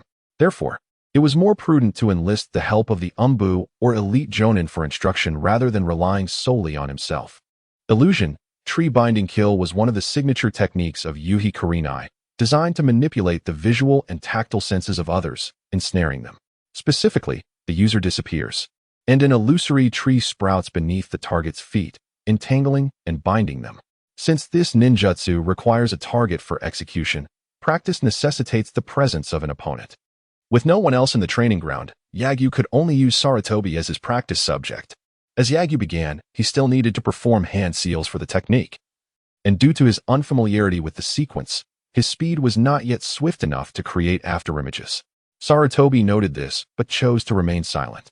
While his speed might not be fast, it was not slow either. Many Jinin and even Chunin would struggle to match it. Illusion, tree-binding kill, Yagyu softly uttered. And in the next moment, Sarutobi felt a sapling sprout beneath him. However, it vanished almost instantly, indicating a failure in the technique. Nevertheless, achieving such a result in his first attempt at a completely unfamiliar advanced illusion was commendable. It remained to be seen if Yagyu's progress in illusions would parallel his advancement in ninjutsu. On the second attempt, Yagyu's speed improved significantly, and the sapling developed into a small tree. By the third attempt, Yagyu's figure faded from sight, albeit slowly. The fourth attempt saw the sapling grow into a small tree, nearly reaching Sarutobi's hand. On the fifth attempt, a small tree fully formed, binding Sarutobi's body, yet he sensed that he could easily break free with a gentle effort. With the 6th, 7th, and 10th attempts, illusion, tree-binding kill. As Yagyu's words fell, he vanished from his original position, and an eerie tree rapidly sprouted from beneath Sarutobi, ensnaring him. Sarutobi attempted to break free with brute force, but it proved fruitless. The sensation was tied to his senses. Despite his muscular exertion, he still felt bound. However, as long as he mastered the method to dispel the illusion, freeing himself would not pose a challenge for a strong individual like Sarutobi. Illusion, dispelling. With a mere thought, Sarutobi's chakra surged, breaking the illusion. While this illusion was formidable, it was ineffective against a shadow-level powerhouse. Have you mastered it completely? Remarkable. No matter how many times I witness it, your talent continues to astound me. I recall a Jonin with decent illusion talent took an entire week to learn this technique. Sarutobi mused quietly as he moved his limbs, reacquainting himself with the sensation of freedom. It's all thanks to your excellent teaching. Yagyu noticed Sarutobi's subtle movements and realized that a mere B-rank illusion could not trouble someone of Sarutobi's caliber. Thus, further practice was necessary. Master, I feel there are still deficiencies. May I trouble you to practice with me again? Very well, let us continue. Sarutobi felt that Yagyu had executed the technique nearly flawlessly. And even if Yuhi Kurenai were present, she could not surpass Yagyu's prowess. However, since Yagyu believed he could improve further, Sarutobi was willing to indulge him a bit longer. On the 11th, 12th, and 13th attempts, Yagyu's mastery of the technique escalated to the point where he could release it without hand seals, merely by maintaining eye contact. Yet, before Sarutobi, he refrained from revealing this ability, opting to perform hand seals diligently, creating afterimages to deceive Sarutobi. Despite Sarutobi being his mentor, it was prudent to keep some cards close to his chest for potential future conflicts of interest.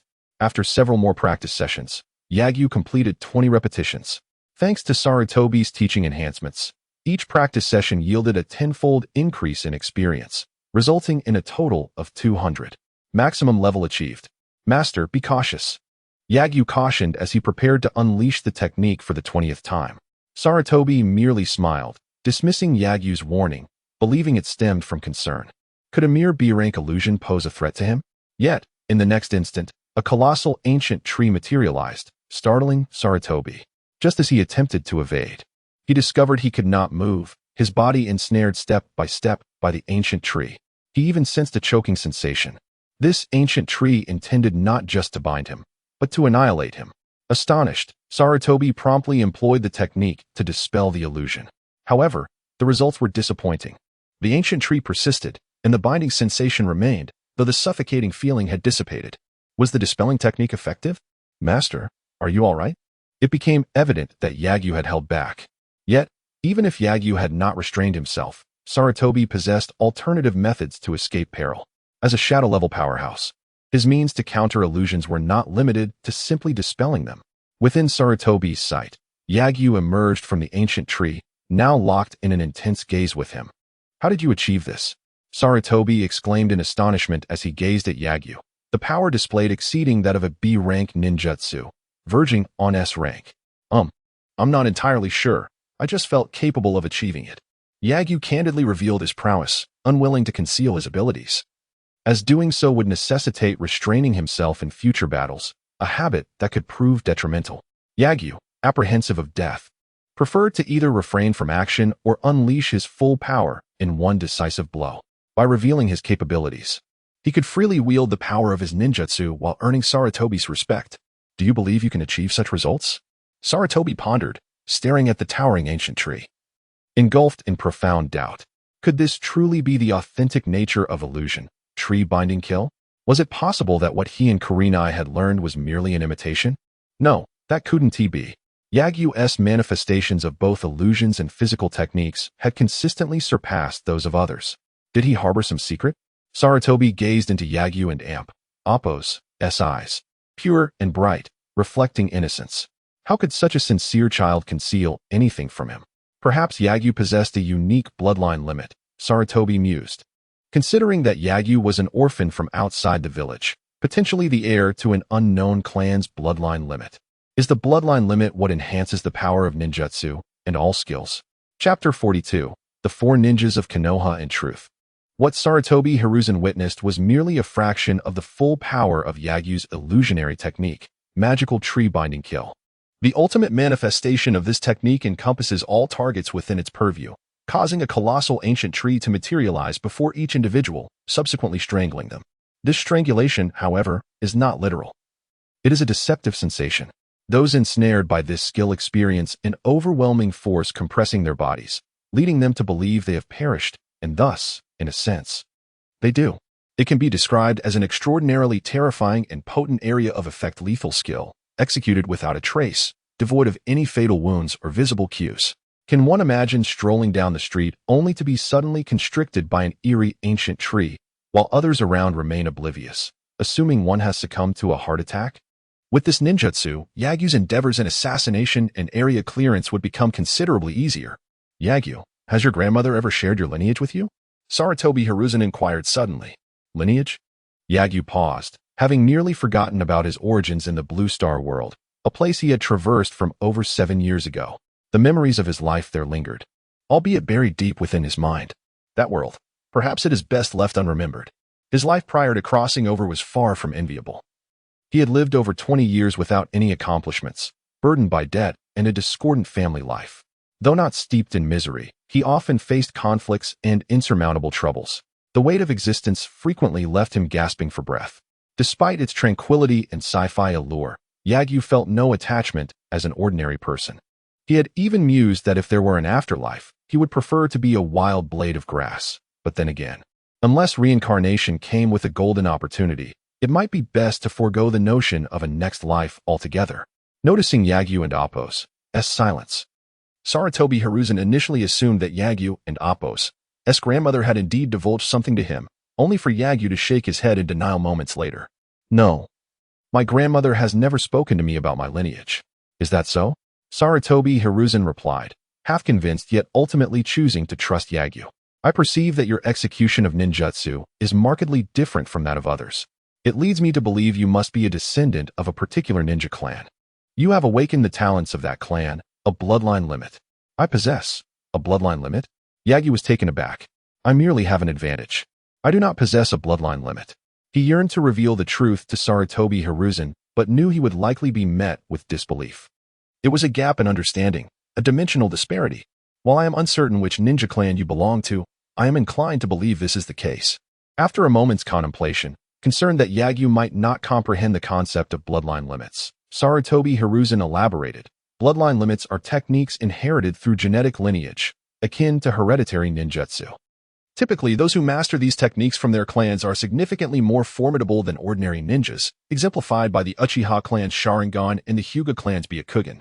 Sarutobi Hiruzen refrained from delving deeply into the capabilities of these two clans' bloodline limits, merely offering a brief overview of the power they wield.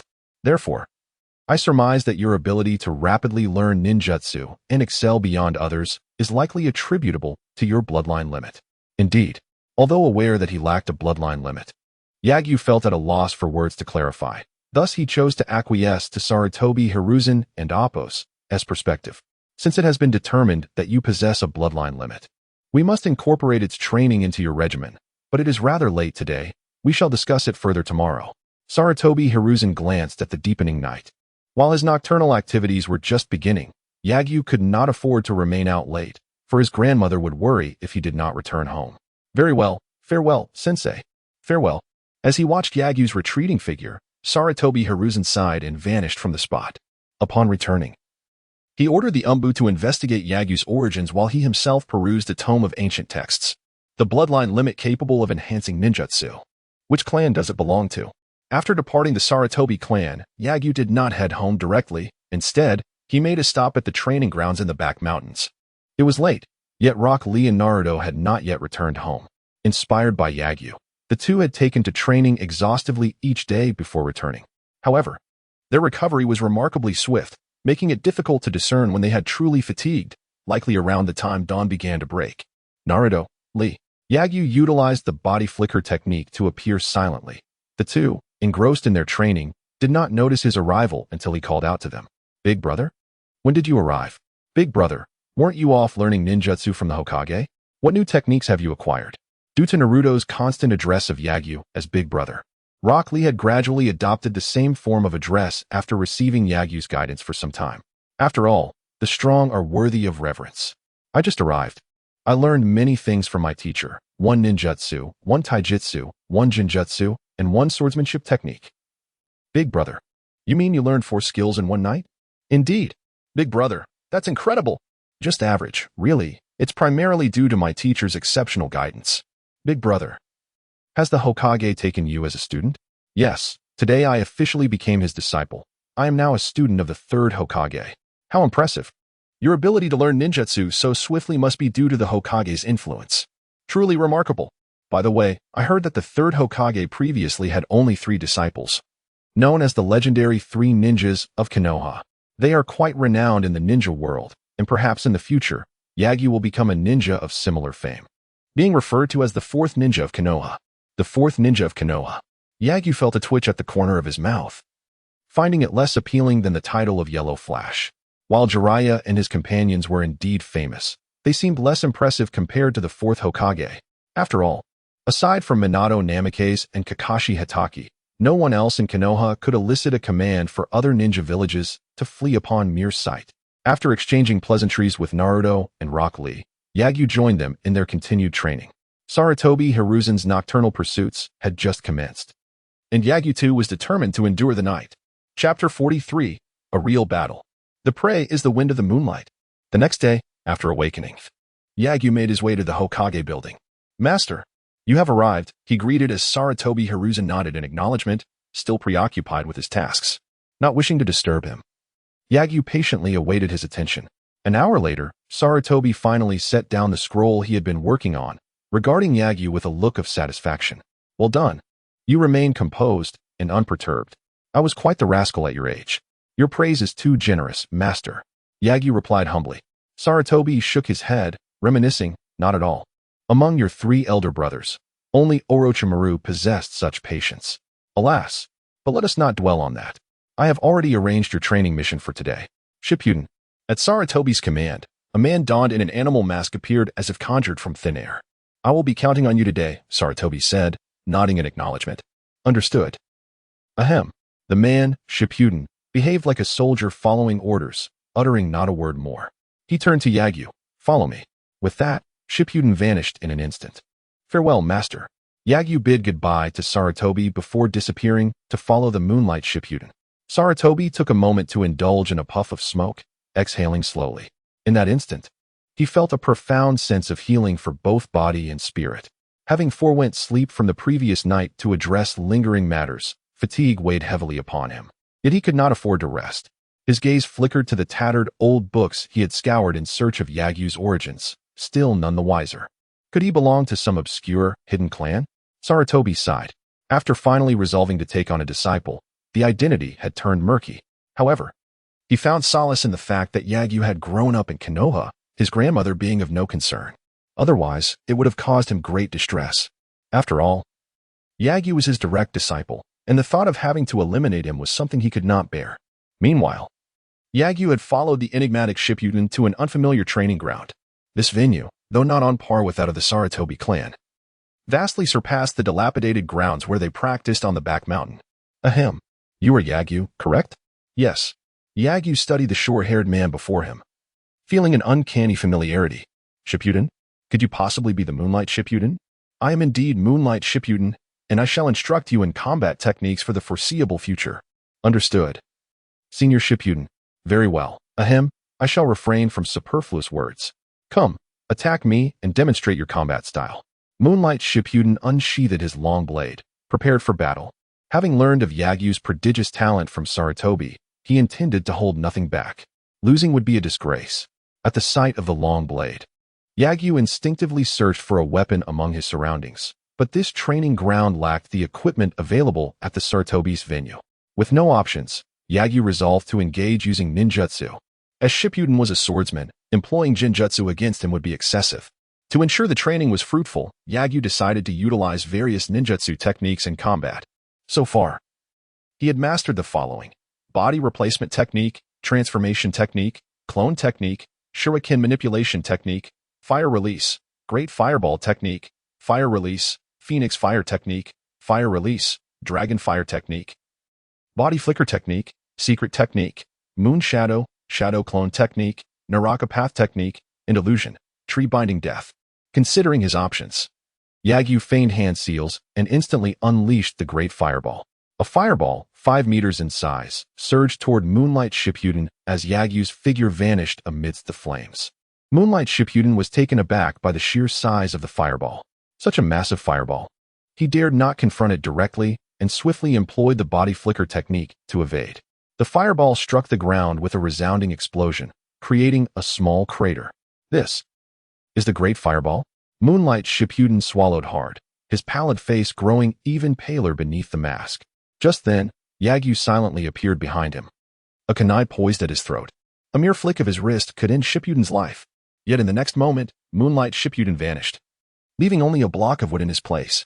How swift was that body replacement technique? So rapid was his execution that Yagyu failed to perceive the initiation of the jutsu. This revelation instilled in Yagyu the understanding that even an ordinary ninja, with diligent training, could reach a level of skill akin to that of an unsealed technique. After all, through their recent exchange, Yagyu did not believe his unsealed body replacement technique was swifter than Moonlight Shippuden's. However, it was evident that ordinary ninjas required extraordinary talent to hone a technique to such a degree. Most could only aspire to the level of proficiency exhibited by Moonlight Shippuden in the most basic body replacement technique. Having lost sight of Moonlight Shippuden, Yagyu did not linger, immediately employing the body flicker technique to conceal himself. Though he had never battled a ninja before, he understood the importance of not exposing himself to the opponent's line of sight, for the advantage of surprise lay with the hidden foe. Yagyu's disappearance astonished Moonlight Shippuden. He had expected a child just out of the ninja academy to possess little combat experience. Yet this boy demonstrated the wisdom to conceal himself upon his own disappearance. In truth, he had witnessed too many graduates from the ninja academy standing foolishly, searching for hidden adversaries. This was the first time he encountered a student a pre-graduate, capable of making such astute judgments during their inaugural combat experience. Concealed among the leaves, Moonlight Shippuden scanned the surroundings with keen eyes. Lacking superior reconnaissance skills, he relied solely on his sight and hearing to discern the enemy's location. However, Yagyu exhibited remarkable patience, remaining motionless as he awaited Moonlight Shippuden to reveal himself and expose a flaw. As an experienced hunter, Yagyu knew precisely how to capture his prey with minimal effort and utmost certainty. Now Moonlight Shippuden was his quarry. 1 minute, 2 minutes, 10 minutes. For a full 10 minutes, Moonlight Shippuden failed to uncover any clues. Such a skilled and elusive opponent proved to be quite the challenge. It seemed he would have to resort to bait. Faced with such a patient and stealthy adversary, Moonlight Shippuden felt an unusual sense of pressure. Shadow Clone Technique. Chapter 44. The Moonlight Gale Resigns. The Moonlight Gale discreetly separated a shadow clone, which concealed itself in a nearby thicket, intentionally creating some noise. The hidden Yagyu quickly noticed the shadow clone of the Moonlight Gale. However, he would not be easily deceived by such an obvious bait. He concentrated his gaze, scrutinizing the area for any traces or clues. Having mastered the art of Shuriken manipulation, his eyes had acquired a perception akin to the Uchiha clan's Sharingan, allowing him to keenly discern the enemy's vulnerabilities and disguises. Found it. A subtle smile crept across Yagyu's lips as he formed hand seals. Shadow Clone Jutsu. At that moment, the Moonlight Gale's shadow clone, hidden in the thicket, remained vigilant. He was acutely aware that exposing a weakness might invite immediate attack. Any lapse in attention could lead to his demise. Suddenly, the shadow clone sensed an unusual gust of wind behind him. Someone was approaching from the rear. With no time to confirm, he instinctively rolled away, narrowly evading an attack from behind. However, before he could rise, Yagyu swiftly unleashed a fire technique, incinerating him. Boom. As the smoke cleared, the Moonlight Gale's shadow clone was defeated. At that moment, the true Moonlight Gale, who had been lurking in the shadows, sprang into action. In an instant he vanished, executing the leaf flow sword technique, Crescent Moon Dance. Beneath the blazing sun, 3 gusts of wind leapt toward Yagyu, who remained seemingly oblivious to the impending danger. This nonchalance caused the airborne Moonlight Gale to hesitate. If he struck true, he might inadvertently slay the boy. Amidst such thoughts, he began to retract his strength. Yet at that instant, the boy he had zeroed in on suddenly glanced up, a triumphant smile gracing his lips. This is not good. The Moonlight Gale sensed something amiss, but it was too late. Fire Release. Dragon Flame Jutsu. A massive fire dragon surged from his side, engulfing him and both shadow clones. The Moonlight Gale vanished, but a vast expanse of trees ignited in flames. Observing the inferno, Yagyu pondered which skill he could employ to extinguish the fire. Just as he hesitated, the scorched Moonlight Gale appeared beside a tree, severing several burning trunks before kicking them into an open area. Cough cough. If you cannot perform water release, you might try this method to contain the fire. If the flames grow too fierce, there's no need to intervene. Hurry and flee while the fire is still manageable. Your life is more valuable than this forest. Are you alright, Gale-senpai? Yagyu inquired, watching as the Moonlight Gale, clothes tattered and skin marred with burn marks, continued to extinguish the flames while offering himself a lesson.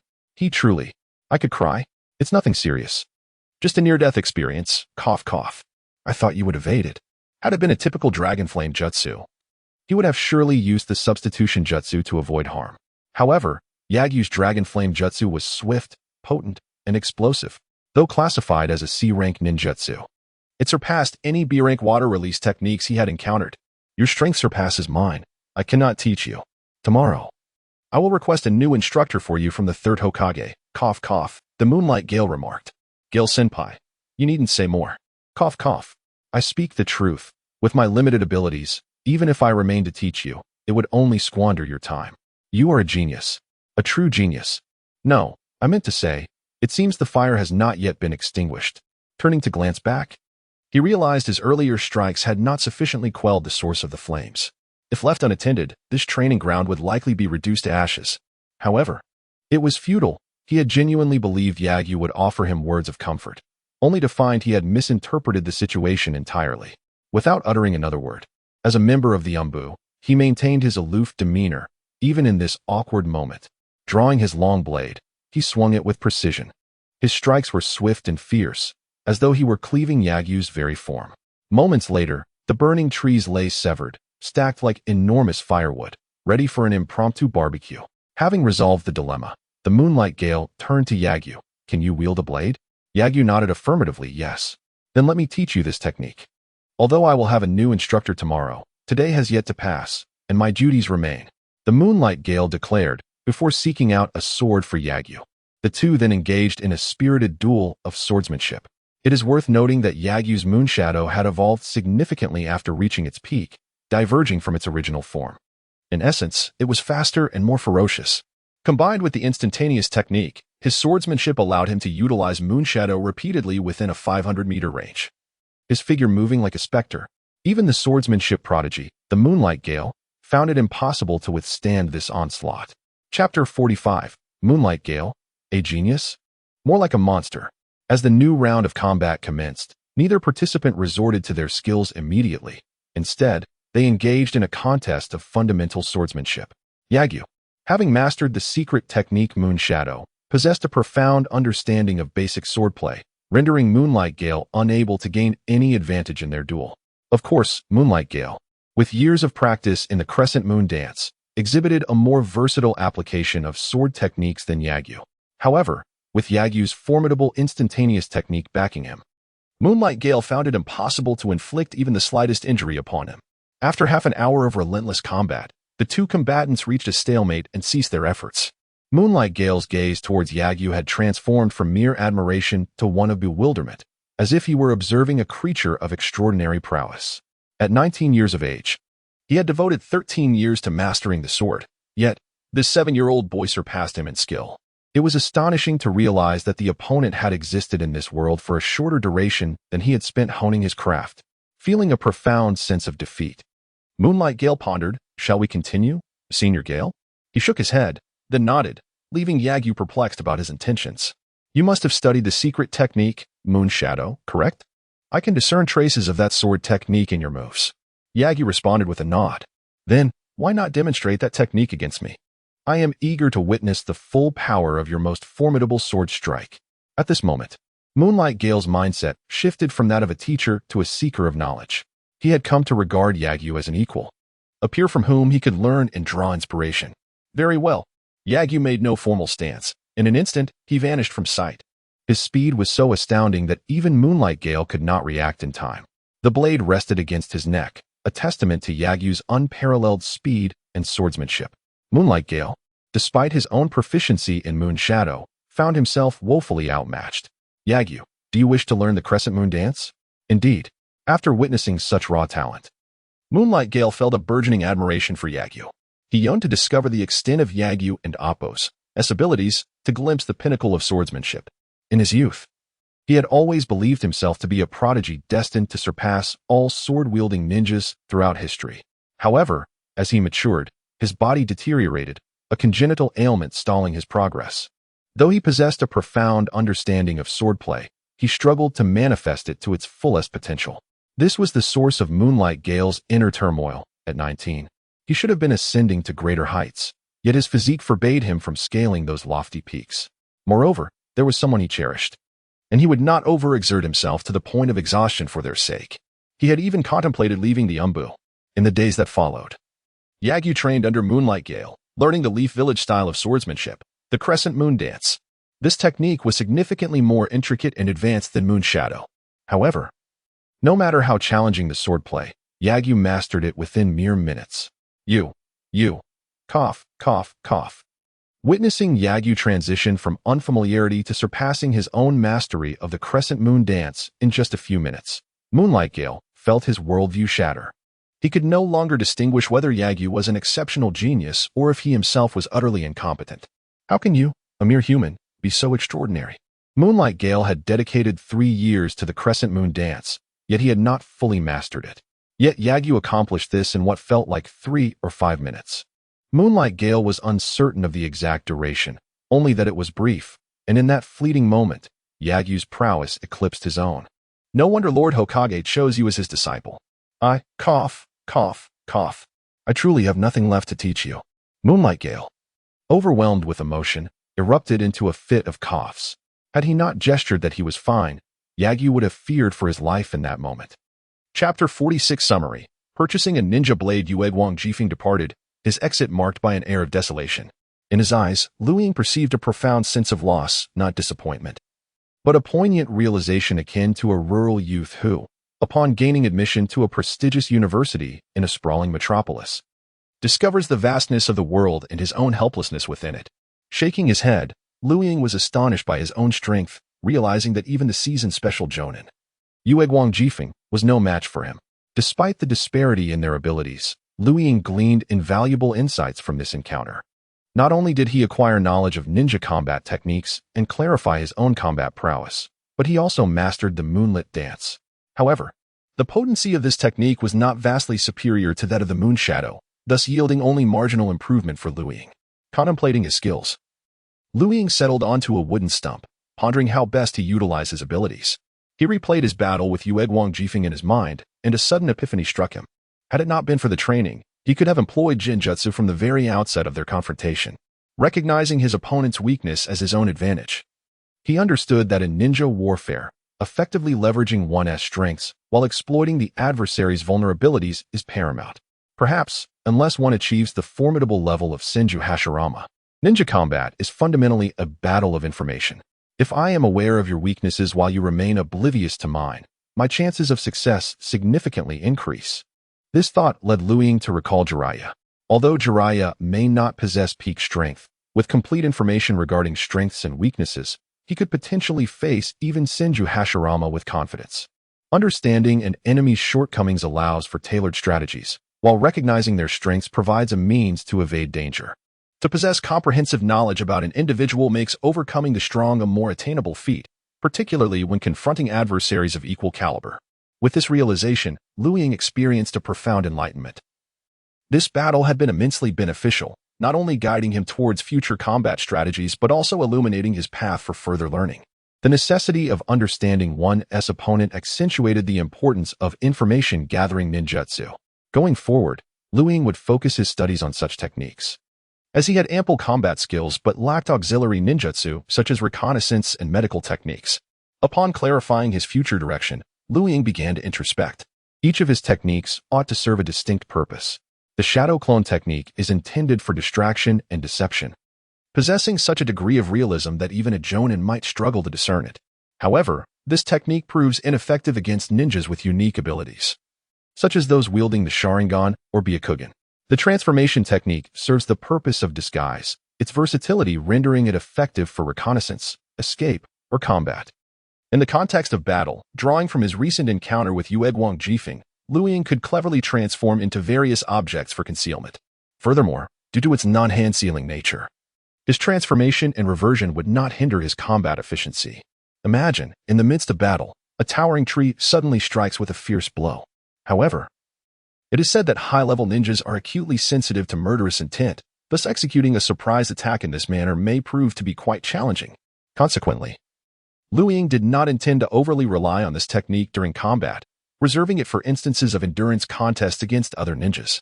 The substitution technique requires no elaboration. It serves primarily for escape.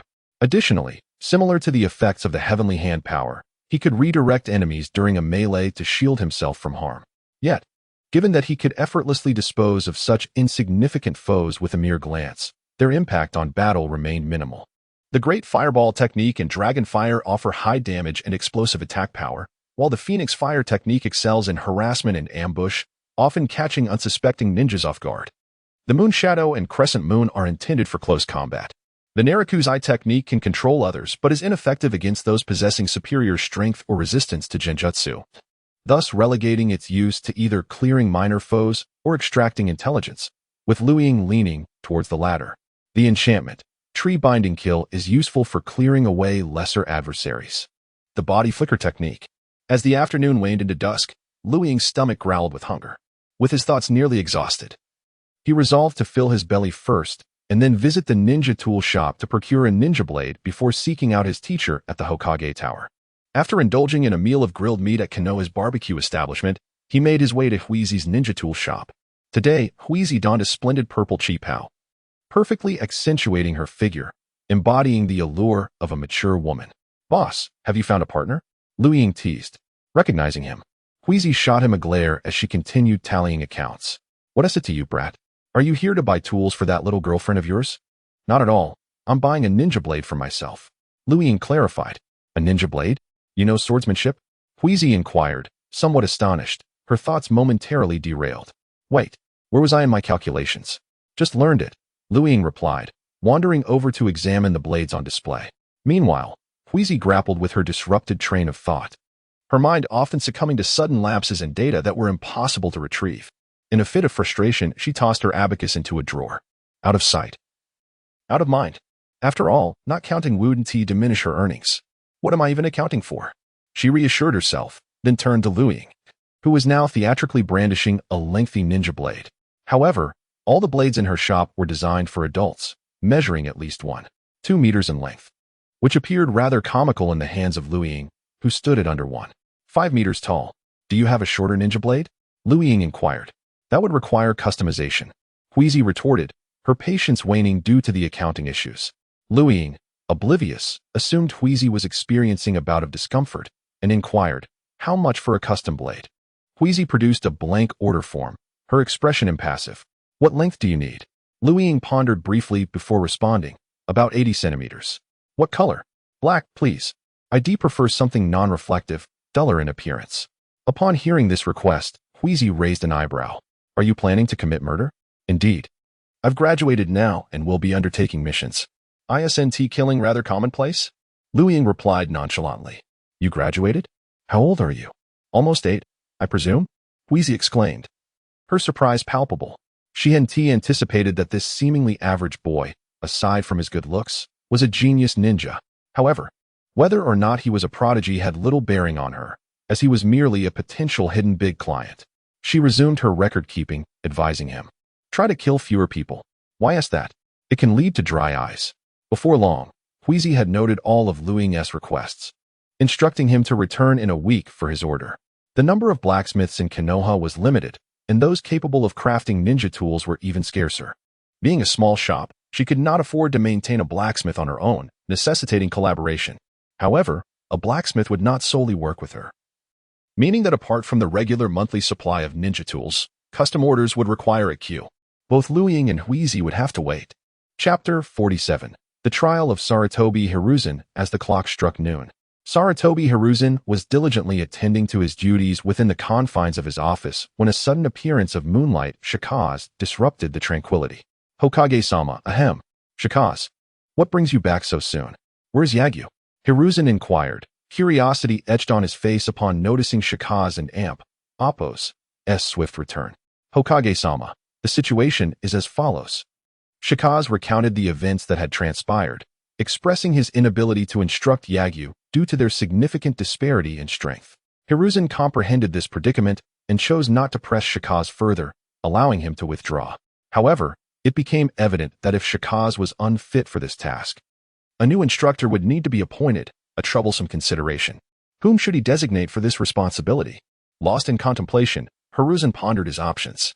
As evening descended, Yagyu emerged from Keiko's modest shop and made his way directly to the Hokage Tower. Sensei, I have returned. Indeed. Hiruzen nodded, having just completed reading a scroll. He turned his gaze to Yagyu. Shikaz informed me that your prowess is beyond his capacity to mentor. I intend to assign you a new teacher tomorrow.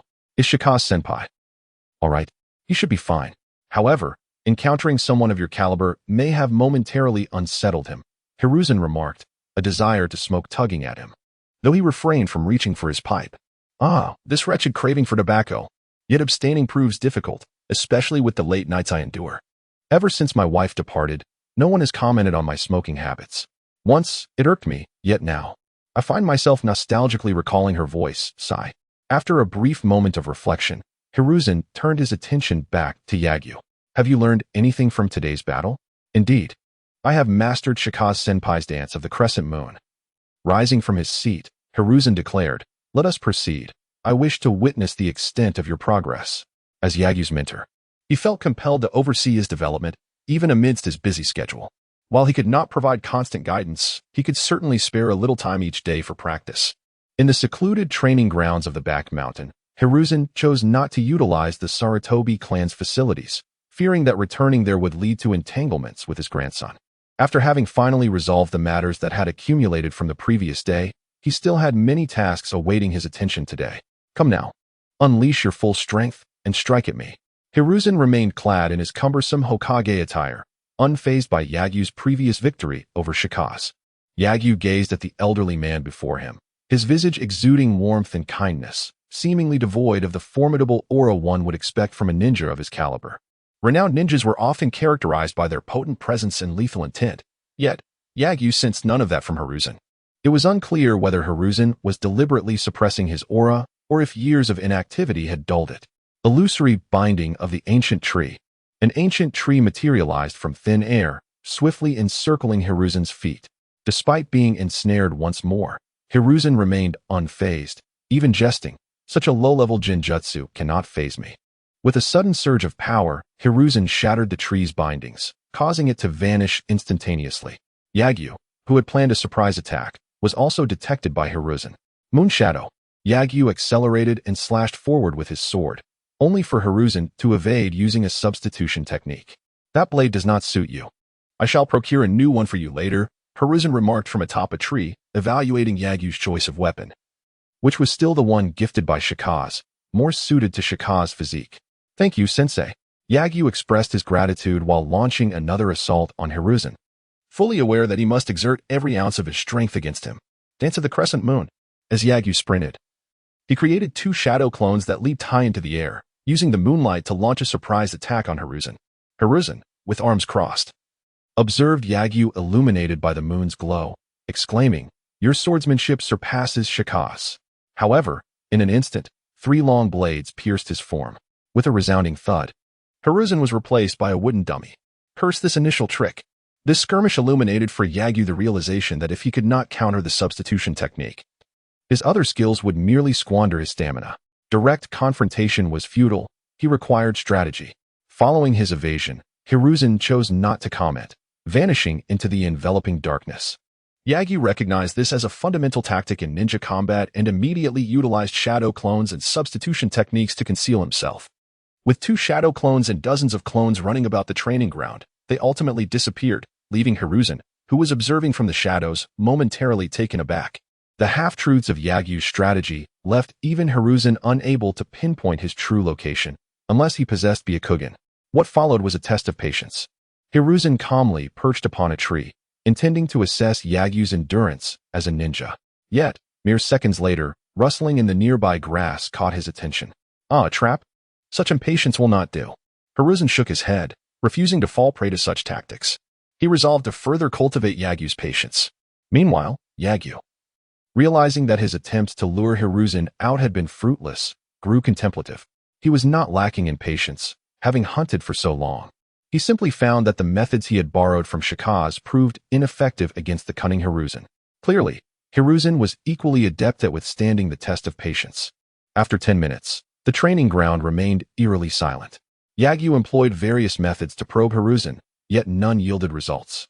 Hiruzen seemed to have vanished entirely, leaving Yagyu, hidden as a blade of grass in the foliage, feeling slightly exasperated. Sensei, are we playing hide and seek?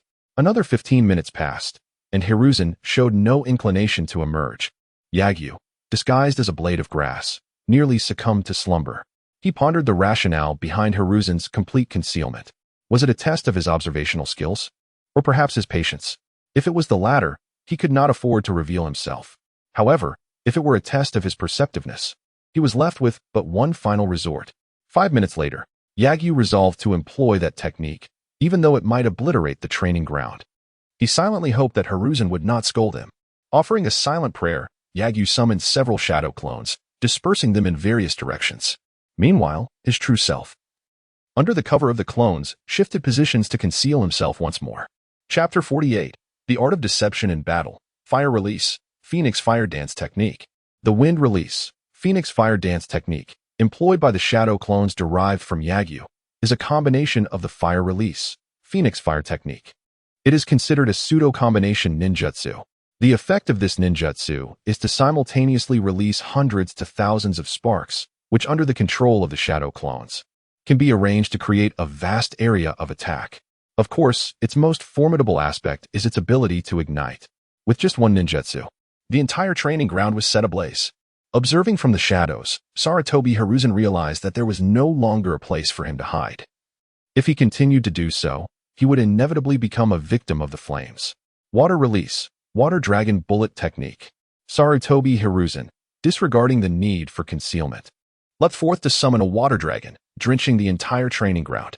The flames, not yet fully ignited, were all extinguished by the torrential deluge. Undeniably, Sarutobi Hiruzen's mastery over the 5 elemental natures was truly remarkable.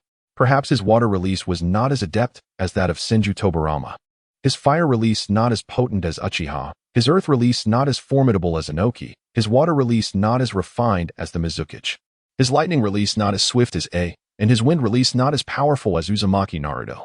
Yet he is the strongest Hokage, the third Hokage, embodying all 5 elemental natures. That was a close call. The entire area nearly succumbed to flames. Yet this child does not resemble a novice ninja.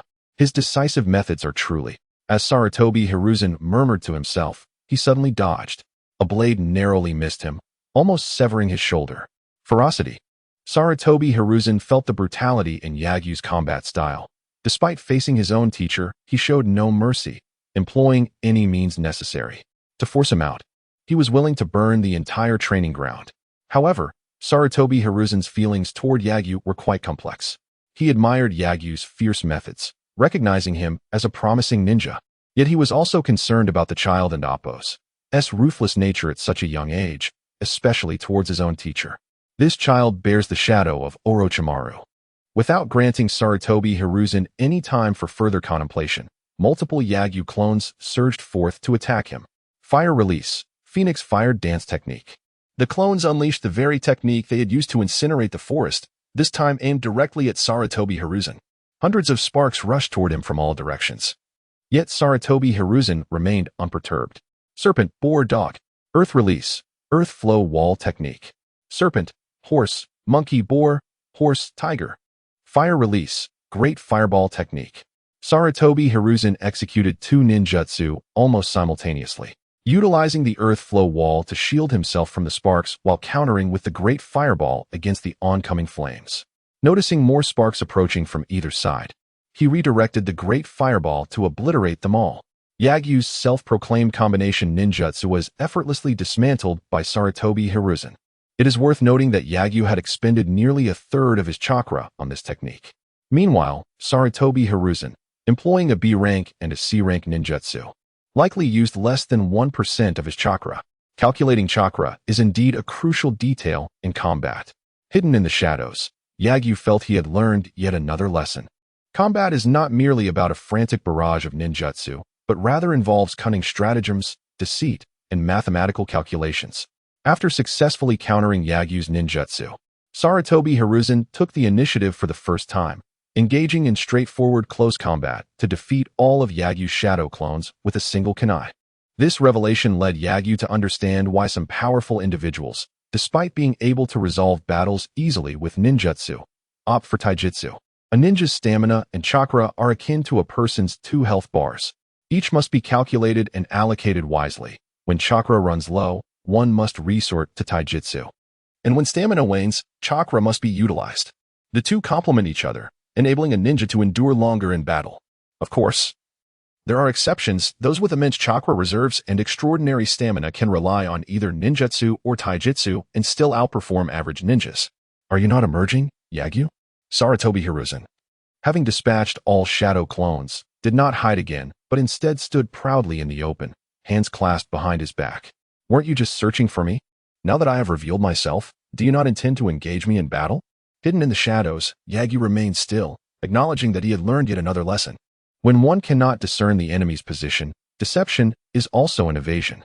After a moment of waiting, seeing that Yagyu had not attacked again, Sarutobi Hiruzen realized he would not emerge. Having hidden for so long, Yagyu now sought to test his patience. It seemed that he had also discerned from their earlier combat that he could not defeat Sarutobi Hiruzen head-on. Practical drills do not always necessitate combat. Sometimes, recognizing the overwhelming strength of an enemy and choosing to evade is a form of combat in itself. Yagyu's behavior was evidently acknowledged by Sarutobi Hiruzen. He had initially thought it would take Yagyu much longer to grasp this concept, yet here he was, having understood this principle within a single day. To engage in battle when the time calls for it, and to evade when necessary. Sometimes, avoidance is not a sign of cowardice. Ninjas are not samurais. They need not charge forward blindly. Knowing full well they cannot win, why risk their lives? Do you think you are the protagonist? Recognizing one and Appo's S inability to win and choosing to hide is a prudent option. However, how do you know your opponent lacks reconnaissance capabilities? A smile graced Sarutobi Hiruzen's lips as he joined his hands together in prayer. Barrier, heaven-covering formation. A transparent barrier expanded around Sarutobi Hiruzen, within which nothing could escape his perception. Soon, he discovered Yagyu's transformed guise as a small blade of grass. Oh, an exceptional transformation technique. Such disguise would elude even my keenest eyes. Yet, against advanced reconnaissance ninjutsu, all transformations are rendered futile. The essence of a human differs from that of grass. While Yagyu may transform into grass, he cannot obscure his chakra. Anyone with a keen sensitivity to chakra would easily uncover Yagyu's disguise. Thus, even enhanced transformation techniques serve only as a means to deceive ordinary ninjas. Earth Release, Earth Flow River. Yagyu remained unaware that he had been discovered, as Sarutobi Hiruzen's reconnaissance ninjutsu was utterly silent. Thus, he was caught unawares by Sarutobi Hiruzen's ambush. Spitting out dirt, he reverted from his grassy form. Teacher Sarutobi, how did you discover me? Yagyu inquired while coughing. Utilized ninjutsu. Sarutobi Hiruzen replied with a slight smile, a hint of satisfaction on his face. I hid. And you could use reconnaissance ninjutsu. When you hide, I can only rely on my eyes and ears. That is quite unfair. Yagyu protested. What do you propose then? Teach me. Hee. I knew you would think of that. However, even if you hadn't asked, I would have taught you. With your innate talent, you ought to master more techniques. Alas, your other elemental affinities are lacking. Otherwise, you might have inherited my title of ninjutsu doctor in the future. Yagyu wanted to assert that he could master it, yet he feared being subjected to Sarutobi Hiruzen's experiments. Mastering the same ninjutsu and enhancing its potency could be attributed to talent, but if he easily mastered a ninjutsu without innate talent, how could he explain that? When the time comes for testing, if his previously talentless attributes manifested newfound abilities, how would he justify that? Given these considerations, Yagyu resolved to keep this matter concealed. Before he possesses the strength to shatter all threats, he must continue to conceal his true self. Chapter 49. The White Eye? Substitute Teacher Kakashi. The ninjutsu I just employed is known as the barrier, heavenly cover formation.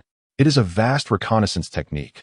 Once the barrier is established, all secrets within its confines cannot remain concealed. Even your remarkably adept transformation technique is rendered ineffective. As Sarutobi Hiruzen elucidated, he also imparted the skills necessary for Yagyu to wield this technique. The crux of mastering this ninjutsu lies in the ability to perceive and distinguish various chakras. Every living entity, humans, plants, trees, and beasts, possesses chakra, albeit in varying quantities. Sarutobi approached a tree and gently touched its rough bark, a surge of chakra emanating from his palm. The essence of this technique is to utilize your chakra to sense theirs. Now give it a try. Yagyu nodded, placing his hand upon the tree's trunk. Feeling the chakra coursing through it, he sensed the tree's vitality, a youthful essence. Ding. The host is learning the barrier, heavenly cover formation. Proficiency 10, current proficiency, beginner 10. In that instant, Yagyu felt an influx of chakra flavors from numerous life forms into his mind. Some flora and fauna he had never personally experienced, yet his chakra retained their essence. The paramount aspect of mastering this technique is to discern the chakras of different species. Tonight, your task is to perceive the creatures inhabiting this training ground.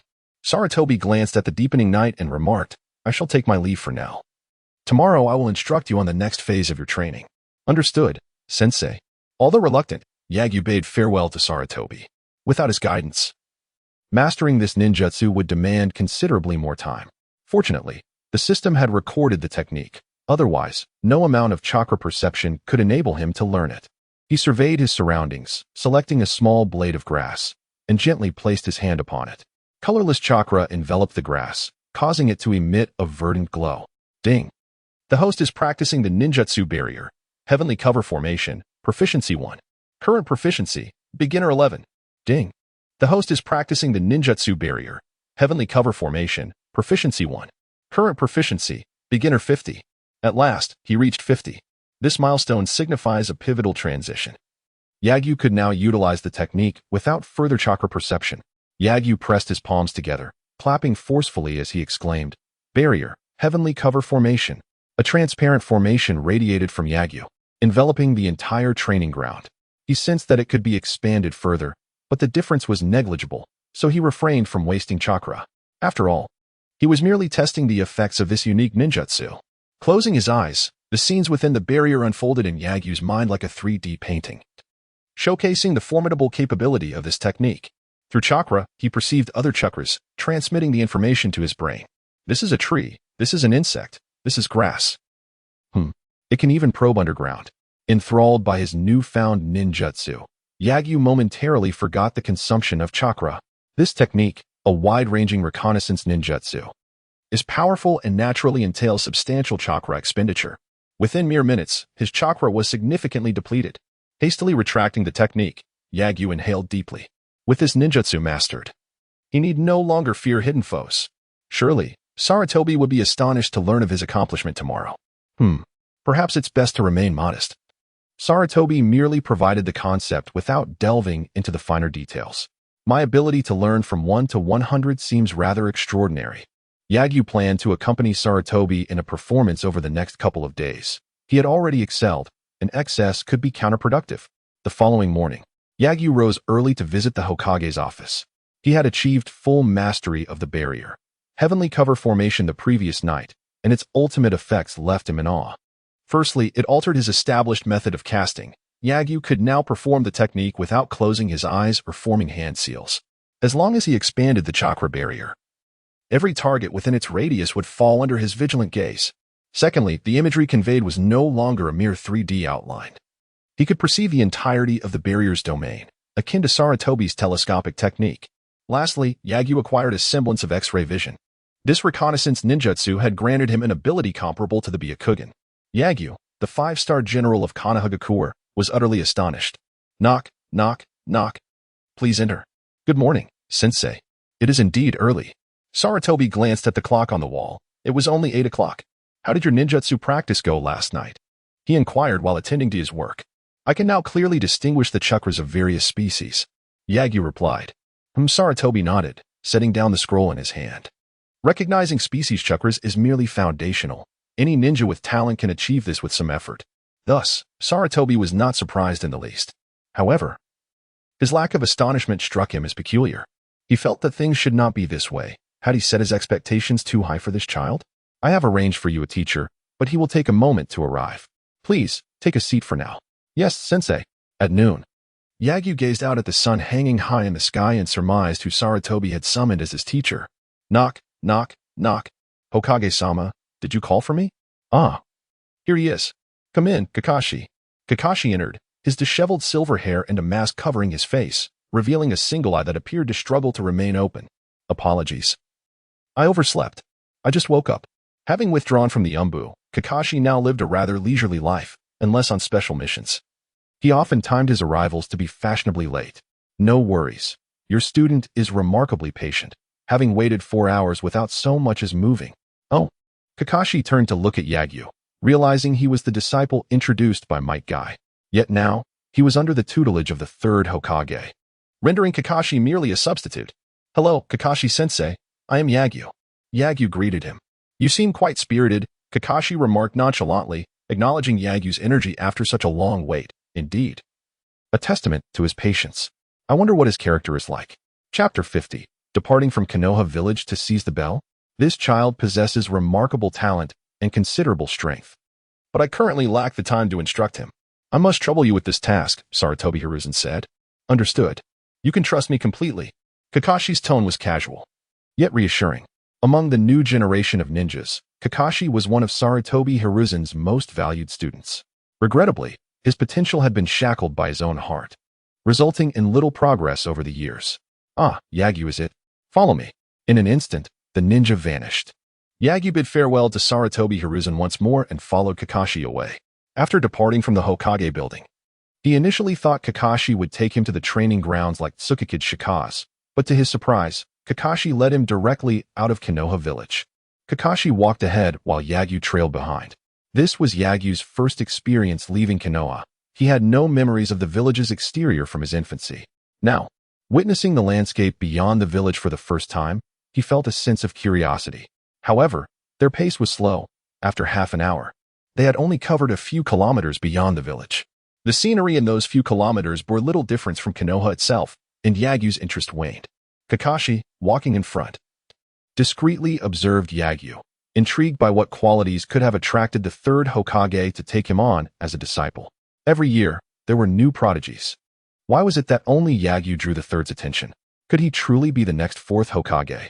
However, at present, aside from his slightly lacking vigilance, there seems to be nothing particularly noteworthy, Kakashi pondered. After a while, Kakashi, having dined for lunch, realized Yagyu had not eaten and must be hungry. Yet, Yagyu remained silent, following quietly behind him. Such patience is quite commendable, isn't it? Aren't you curious about where we are headed? Kakashi couldn't help but inquire. Where are we going? Just taking a stroll. Oh, aren't you going to ask why I'm not taking you to train? You must have your reasons. Kakashi paused, and Yagyu stopped in sync. Kakashi turned to face Yagyu, one eye scrutinizing him. After a moment, he squinted and smiled, saying, "How should I put it? My first impression of you is quite favorable." "Thank you." Yagyu remained expressionless, displaying no emotion in response to Kakashi's praise. This calm demeanor only deepened Kakashi's admiration for him. "To be honest, I did not anticipate how to instruct you when the third suddenly entrusted you to me. How about this? Right here, let me assess your abilities." Kakashi suggested. "A spar?" Yagyu queried. Kakashi pondered for a moment, then retrieved a bell from his pouch, stating, "Let us play a game. Seize the bell. If you can grab my bell before nightfall, I shall consider how to teach you." "Has the game begun?" "Indeed." No sooner had Kakashi finished speaking than Yagyu appeared beside him in a flash. So fast, Kakashi's heart raced as he swiftly retreated, narrowly avoiding Yagyu's grasp on the bell. "That was close. You almost succeeded." Kakashi, now several meters away from Yagyu, felt a twinge of fear. He had underestimated the boy's speed. Despite his youth and not yet being a genin, Yagyu's instantaneous movement was nearly beyond the reflexes of even an elite genin like himself. Had it not been for his Sharingan, he might have truly lost the bell just then. Observing Yagyu, Kakashi set aside his earlier condescension. At that moment, he felt a pang of regret. Had he known Yagyu's prowess, why bother with games? Wouldn't it be better to engage directly? However, words once spoken are like spilled water, difficult to retract. Suddenly, a sinister ancient tree sprouted from beneath him, ensnaring him and rendering him immobile. A genjutsu? When did this happen? There was no time for further contemplation. He understood Yagyu's speed. Even half a second would allow him to seize the bell. Sharingan activate. Utilizing the power of his Sharingan, Kakashi swiftly broke free from the genjutsu, narrowly evading Yagyu's ambush once more. In mere seconds, he had nearly lost the bell twice. This experience compelled Kakashi to abandon all carelessness, hastily securing the bell to his waist while pulling down his mask. The three-tomo Sharingan whirred into action. Yagyu, having failed twice in his attempts, felt somewhat surprised. He had assumed that only a shadow-level ninja could react to his speed during a sneak attack. Yet Kakashi had managed to evade him. As he observed Kakashi removing his mask, he realized the reason behind Kakashi's ability to dodge his attacks: the three-tomo Sharingan. Many spoke of how Kakashi had attained genin status at the tender age of 12, with Obito's three-tomo Sharingan limiting his growth. However, Yagyu believed otherwise. Without the Sharingan, Kakashi could not be hailed as the ninja who copied 1,000 jutsu, nor could he possess such reflexes and resistance to genjutsu. In the original narrative, Kakashi had endured Itachi's Tsukuyomi without collapsing, attributed to his exceptional willpower. Yagyu considered this an oversimplification. Perhaps Itachi had held back. And the three-tomo Sharingan granted Kakashi an edge against genjutsu. With the three-tomo Sharingan, the vast majority of genjutsu in this world could not affect Kakashi. Yet, without it, he would share the same vulnerabilities to genjutsu as many other genin. It was conceivable that Kakashi could even fall to a Suma. Of course, given Kakashi's talent in developing jutsu, he might find a way to overcome such weaknesses, but who could say for certain? Regardless of whether Kakashi could surpass his limits in another timeline, it was undeniable that Obito's Sharingan significantly enhanced Kakashi's strength. Aware that he could not rely solely on taijutsu to snatch the bell from Kakashi, Yagyu drew the long sword gifted to him by Tsukikage Shikaz and swiftly unsheathed it. Secret technique, Moonshadow. His speed was astonishing, even leaving afterimages. Yet, Kakashi's Sharingan saw through it effortlessly, allowing him to evade with ease. Realizing that this tactic was futile, Yagyu summoned 2 shadow clones and leapt into the air. Konoha-style genjutsu, Dance of the Crescent Moon. You can even perform this technique? Kakashi found himself somewhat bewildered. Was this truly a child of 7 or 8 years? How could he master such advanced swordsmanship, rarely seen even among the Umbu? Kakashi created 2 shadow clones, each wielding a kunai to intercept Yagyu's dance of the crescent moon. Although Yagyu stood against the sunlight, the Sharingan still pierced through his technique. The dance of the crescent moon could not prevail against him. Chapter 51. The Advantage of Information Asymmetry. Defeating Kakashi to Yagyu's astonishment. Even the dance of the crescent moon proved ineffective. However, a silver lining emerged as Kakashi resorted to the shadow clone technique. Kakashi, already severely depleted in chakra due to the extensive use of the Sharingan, now faced an even greater drain from employing shadow clones. It could be conservatively estimated that his chakra reserves had dwindled to less than a third if Yagyu continued to engage Kakashi in a battle of attrition. Acquiring the bells was merely a matter of time. This exemplified the advantage of information asymmetry. Yagyu was acutely aware of Kakashi's shortcomings, while Kakashi remained oblivious to his own. Of course, Kakashi would assume that a 7-year-old child utilizing the shadow clone technique would have minimal chakra left. Yet, he was unaware that Yagyu, through relentless physical training and skill acquisition, had amassed a chakra reserve that rivaled his own. Additionally, Yagyu was adept at managing the chakra expenditure of his shadow clones, rendering his consumption significantly lower than Kakashi's. If they were to engage in a battle of shadow clones, Kakashi would undoubtedly find himself drained first. In the ensuing combat, Yagyu persistently executed the dance of the crescent moon, seizing opportunities to vanquish 2 of Kakashi's shadow clones. In response to Yagyu's relentless onslaught, Kakashi was compelled to summon more clones. Recognizing Yagyu's strategy of attrition, Kakashi likewise sought to eliminate Yagyu's clones. However, Yagyu's shadow clones were inexhaustible. For every one that fell, countless others remained. Kakashi was utterly incapable of exterminating them all. After several exchanges, Kakashi sensed his chakra reserves dwindling, while Yagyu remained vibrant and energetic. This perplexed him. Could Yagyu possess the bloodline of the Uzumaki clan? How else could he sustain such an abundance of chakra? Suddenly, Yagyu shifted his tactics and began employing ninjutsu. Typically, one would resort to ninjutsu only when physical prowess proved inadequate, leading Kakashi to conclude that Yagyu's stamina must have significantly waned. Regrettably, this was a game of seizing bells, and Kakashi could not afford to take the initiative. Otherwise, he would have seized the opportunity to defeat Yagyu. Yet, relying solely on ninjutsu would not suffice to obtain the bells. As dozens of small fireballs erupted, Kakashi adeptly dodged them while maintaining a playful demeanor. With the aid of his Sharingan, none of these sparks could possibly strike him. Alas, he had not accounted for Yagyu's ability to manipulate the trajectory of the fireballs. Just as Kakashi believed he had evaded all attacks, several fireballs, capitalizing on his momentary lapse, veered and struck the bells at his waist, causing them to fall. What? How is this possible?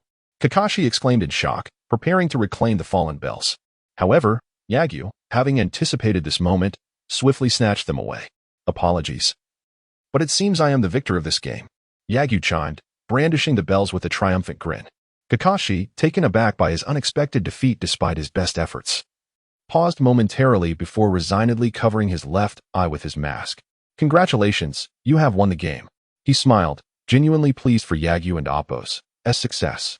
Now, as per our agreement, I shall contemplate how to instruct you, Kakashi stated, settling onto a nearby stone, resting his chin in thought. Moments later, he exclaimed, you haven't had lunch, have you? No, Yagyu replied. Then allow me to take you for a meal. What about the teaching? Yagyu inquired. We can discuss it while we eat. It won't be a bother. Very well. Yagyu acquiesced, reluctantly following Kakashi for several kilometers to a village where they dined. Fortunately, Kakashi covered the expenses, or Yagyu would have been even less pleased. Having finished their meal, dusk approached.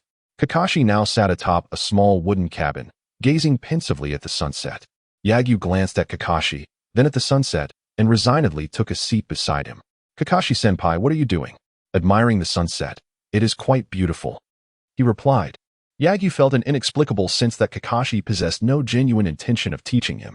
After following Kakashi for an entire day, he had learned nothing. Compared to the previous 2 days, this experience was utterly dismal. If you have yet to devise a teaching method, perhaps we should return? Yagyu suggested. Still eager for the special meal Sarutobi had promised him that evening. However, Kakashi appeared disinclined to return just yet. The sunset is so lovely. Let us watch it before we leave, he insisted, his tone suggestive that he would not heed Yagyu's opinion. With no alternative, Yagyu resigned himself to accompany Kakashi in watching the sunset. Truth be told, it was indeed a magnificent sight, ablaze with fiery hues, yet. Was it truly engaging to gaze at it indefinitely? It felt rather tedious. Half an hour later, Yagyu remarked, "Kakashi-senpai, it is getting dark." "Oh, indeed." "It is," Kakashi acknowledged. "It has grown late. Let us rest here for the night." "Are we not returning to Konoha?" Yagyu queried, a hint of urgency in his voice. "Traveling at night may attract spirits. It is far too dangerous." "We shall make do in this village for the night," Kakashi replied, rising and walking away. "I have already secured a room here. The landlady is quite a beautiful lady." This guy had it all planned. Yagyu thought, exasperated. After a long day, his patience was nearing its limit. He resolved to disregard Kakashi's arrangements from this point forward. Even if Kakashi refused to teach him, he would pursue his own training. With a leap from the eaves, he commenced with 2,000 push-ups. 1, 2, 3. In a shadowy corner, Kakashi leaned against the wall, silently observing Yagyu's diligent training. "What a remarkable effort. I wonder what drives you to push yourself so relentlessly. You are already quite formidable. Why do the weak toil to become strong? What motivates the strong to train?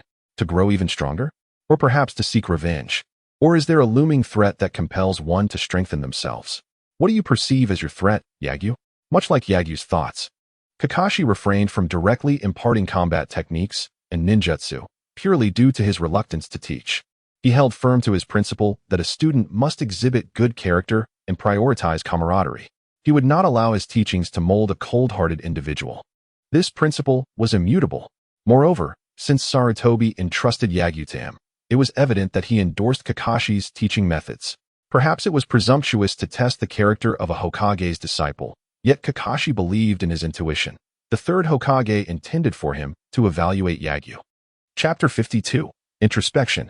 The enigmatic Kakashi. After several hours of rigorous physical training, Yagyu began to pause and reflect. Since becoming a disciple of Sarutobi Hiruzen, he had ceased his indiscriminate pursuit of various ninjutsu and had abandoned the relentless practice of physical techniques.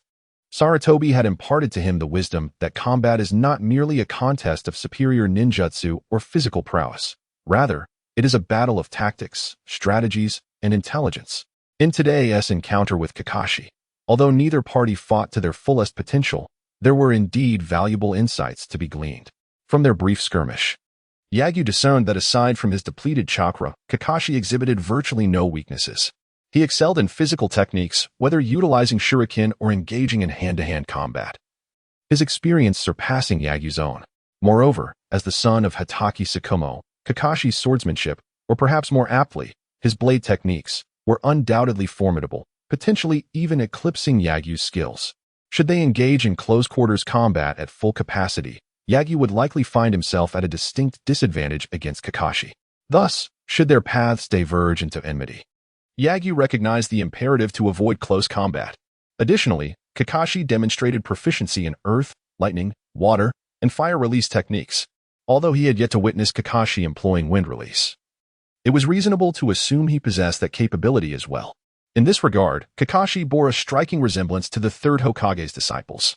To return to the crux of the matter, it was nearly impossible for Yagyu to overcome Kakashi through ninjutsu alone, given Kakashi's mastery over multiple elemental affinities. The concept of defeating him through elemental advantages or sheer potency of ninjutsu seemed utterly implausible, with the possibility of vanquishing Kakashi through elemental ninjutsu ruled out. Yagyu had to contemplate alternative strategies.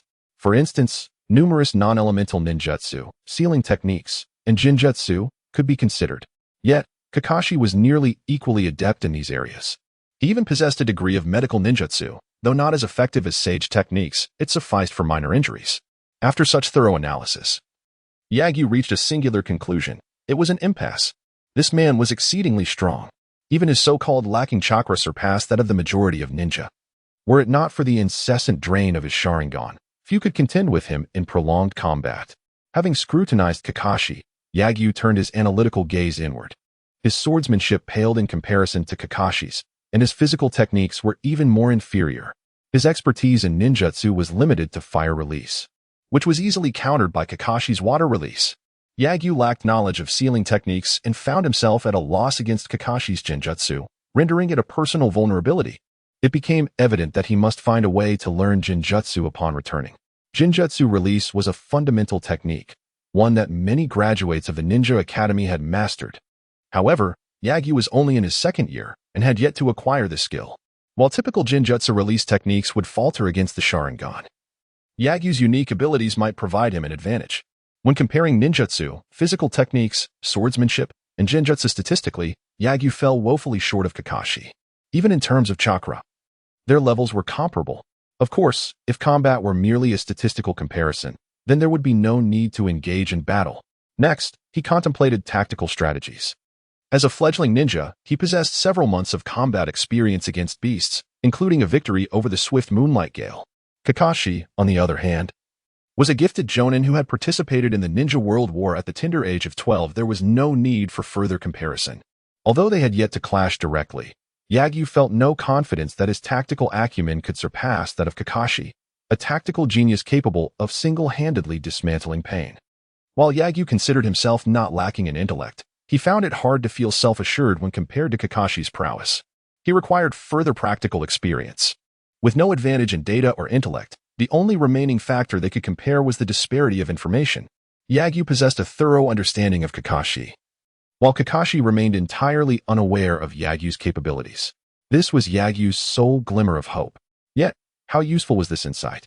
Yagyu had little inclination to engage in perilous battles, especially those with less than a 1% chance of success. Had today's encounter with Kakashi not been a game, and had Kakashi not refrained from initiating an assault, Yagyu would have had no chance whatsoever. This self-reflection rendered Yagyu acutely aware of the arduous path ahead of him, filling him with a sense of urgency. For he realized that he was still far from attaining true strength. That night, Yagyu practiced until the late hours, neglecting the accommodations Kakashi had arranged for him, ultimately collapsing from exhaustion onto the ground to sleep. Of course, he had summoned a shadow clone to keep watch, for he dared not let his guard down in the wilderness, even with Kakashi nearby. The following day, at the break of dawn, Yagyu arose, utilizing his Byakugan. He checked on Kakashi, discovering him dozing on a nearby tree. Deciding against disturbing him, Yagyu ventured into the village to procure some food, setting aside a portion for Kakashi before resuming his training. Kakashi opened his eyes for a fleeting moment to glance at him, then closed them once more to continue resting. Meanwhile, at the Ninja Academy, Yagyu's absence had sparked concern among his classmates. Ino and Sakura approached Naruto to inquire about Yagyu's whereabouts. "Naruto, where's Yagyu-kun? Don't you usually come to school together?" Ino demanded with a haughty tone. Naruto, avoiding Ino's gaze, turned his attention to Sakura and replied, "Yagyu has become a disciple of the Hokage and has graduated early." "What? He became the Hokage's disciple?" Ino's voice rose, causing the entire class to take notice. "I can't be hearing this right. Yagyu-kun is now a disciple of the Hokage? This must be a prank by that Naruto guy." Yet, Naruto, who shared a close bond with Yagyu, was unlikely to fabricate such a tale. So this must be true then? "I heard that the third Hokage only took on 3 disciples, each of whom became renowned figures in the ninja world. Could Yagyu follow in their footsteps?" The news of Yagyu's association with the Hokage ignited a frenzy within the classroom. Even Hinata, usually quiet, appeared taken aback. However, her upbringing prevented her from expressing her astonishment, and she silently absorbed the praises being heaped upon Yagyu. Meanwhile, Sasuke, who had long been fixated on defeating Yagyu, stood in stunned silence for a moment before clenching his fists in determination. Shortly thereafter, Iruka-sensei and Mizuki-sensei entered the classroom. Observing the raucous students, Iruka felt a twinge of frustration. "Class, settle down." Upon seeing Iruka, the students immediately quieted. Iruka commanded far more authority than Mizuki, and the students dared not misbehave. Yet, there were always a few bold souls. "Teacher, is it true that Yagyu has become a disciple of the Hokage and graduated early?" Mizuki glanced at Iruka with concern, clearly unaware of the situation. In response to the student's inquiry, Iruka opted not to provide a direct answer, instead stating that Yagyu had personal matters to attend to and would not be attending class for the time being. The classmates turned to Naruto for confirmation, but Iruka firmly instructed everyone to focus on their studies. Under the weight of the teacher's authority, the students refrained from further questioning. However, Iruka's failure to deny the rumors allowed the belief to spread among the students, solidifying it as fact and ensuring it would circulate beyond the classroom. Chapter 53, God's Takeout. Your rabbit has arrived. After class, "Iruka, is it true what the classmates are saying? Has Yagyu really become Lord Hokage's disciple?" Mizuki casually inquired. attempting to extract information from Iruka. I'm not entirely sure, but a couple of days ago, Lord Hokage did mention wanting Yagyu to graduate early. The specifics, however, elude me. Iruka shook his head, adding that if Yagyu were to become Hokage's apprentice, it would indeed be a fortunate turn of events, given his eager nature. He would undoubtedly be thrilled. After all, learning from a ninja of Hokage's caliber would provide invaluable knowledge. Haha, indeed, Mizuki replied with a smile. Though internally he ground his teeth. He had been contemplating how to outmaneuver Yagyu, and now he might graduate before he could even execute his plans. Moreover, he had previously broached the subject of forbidden techniques with Yagyu. Would this kid dare to report him? Mizuki felt a twinge of anxiety, even contemplating whether to defect from Konoha. Kakashi slept until noon, awakening to find his breakfast beneath the tree, now cold. Without a hint of disdain, he picked it up and consumed it. The taste is tolerable. Since leaving the Umbu, his life had become exceedingly languorous. It felt as if his existence had lost its drive, leaving him uncertain of the purpose behind his pursuit of strength. It was not until Naruto and his companions arrived, along with the death of the third Hokage, that Kakashi found renewed vigor in his quest for power. Are we having lunch, Kakashi-senpai? Just as Kakashi finished his breakfast, Yagyu approached, carrying lunch. Fortunately, he had not yet had his fill of breakfast, allowing him to eat lunch as well. Yagyu had purchased 2 bento boxes in the village. But that was not all he had for lunch. During his training, a gray rabbit had met its demise against a nearby tree. So Providence had afforded him an extra meal, and he was not one to refuse. Plucking feathers, skinning, chopping wood, and expertly roasting, soon a delectable grilled rabbit was ready. Kakashi-senpai, Yagyu offered half of the roasted rabbit to Kakashi. Without hesitation, Kakashi accepted, taking a hearty bite without concern for poison. Quite flavorful, neither undercooked nor charred. I had no idea your grilling skills were so exceptional, Kakashi praised. During our training, we often went hunting, and after frequent roasting, I naturally became adept.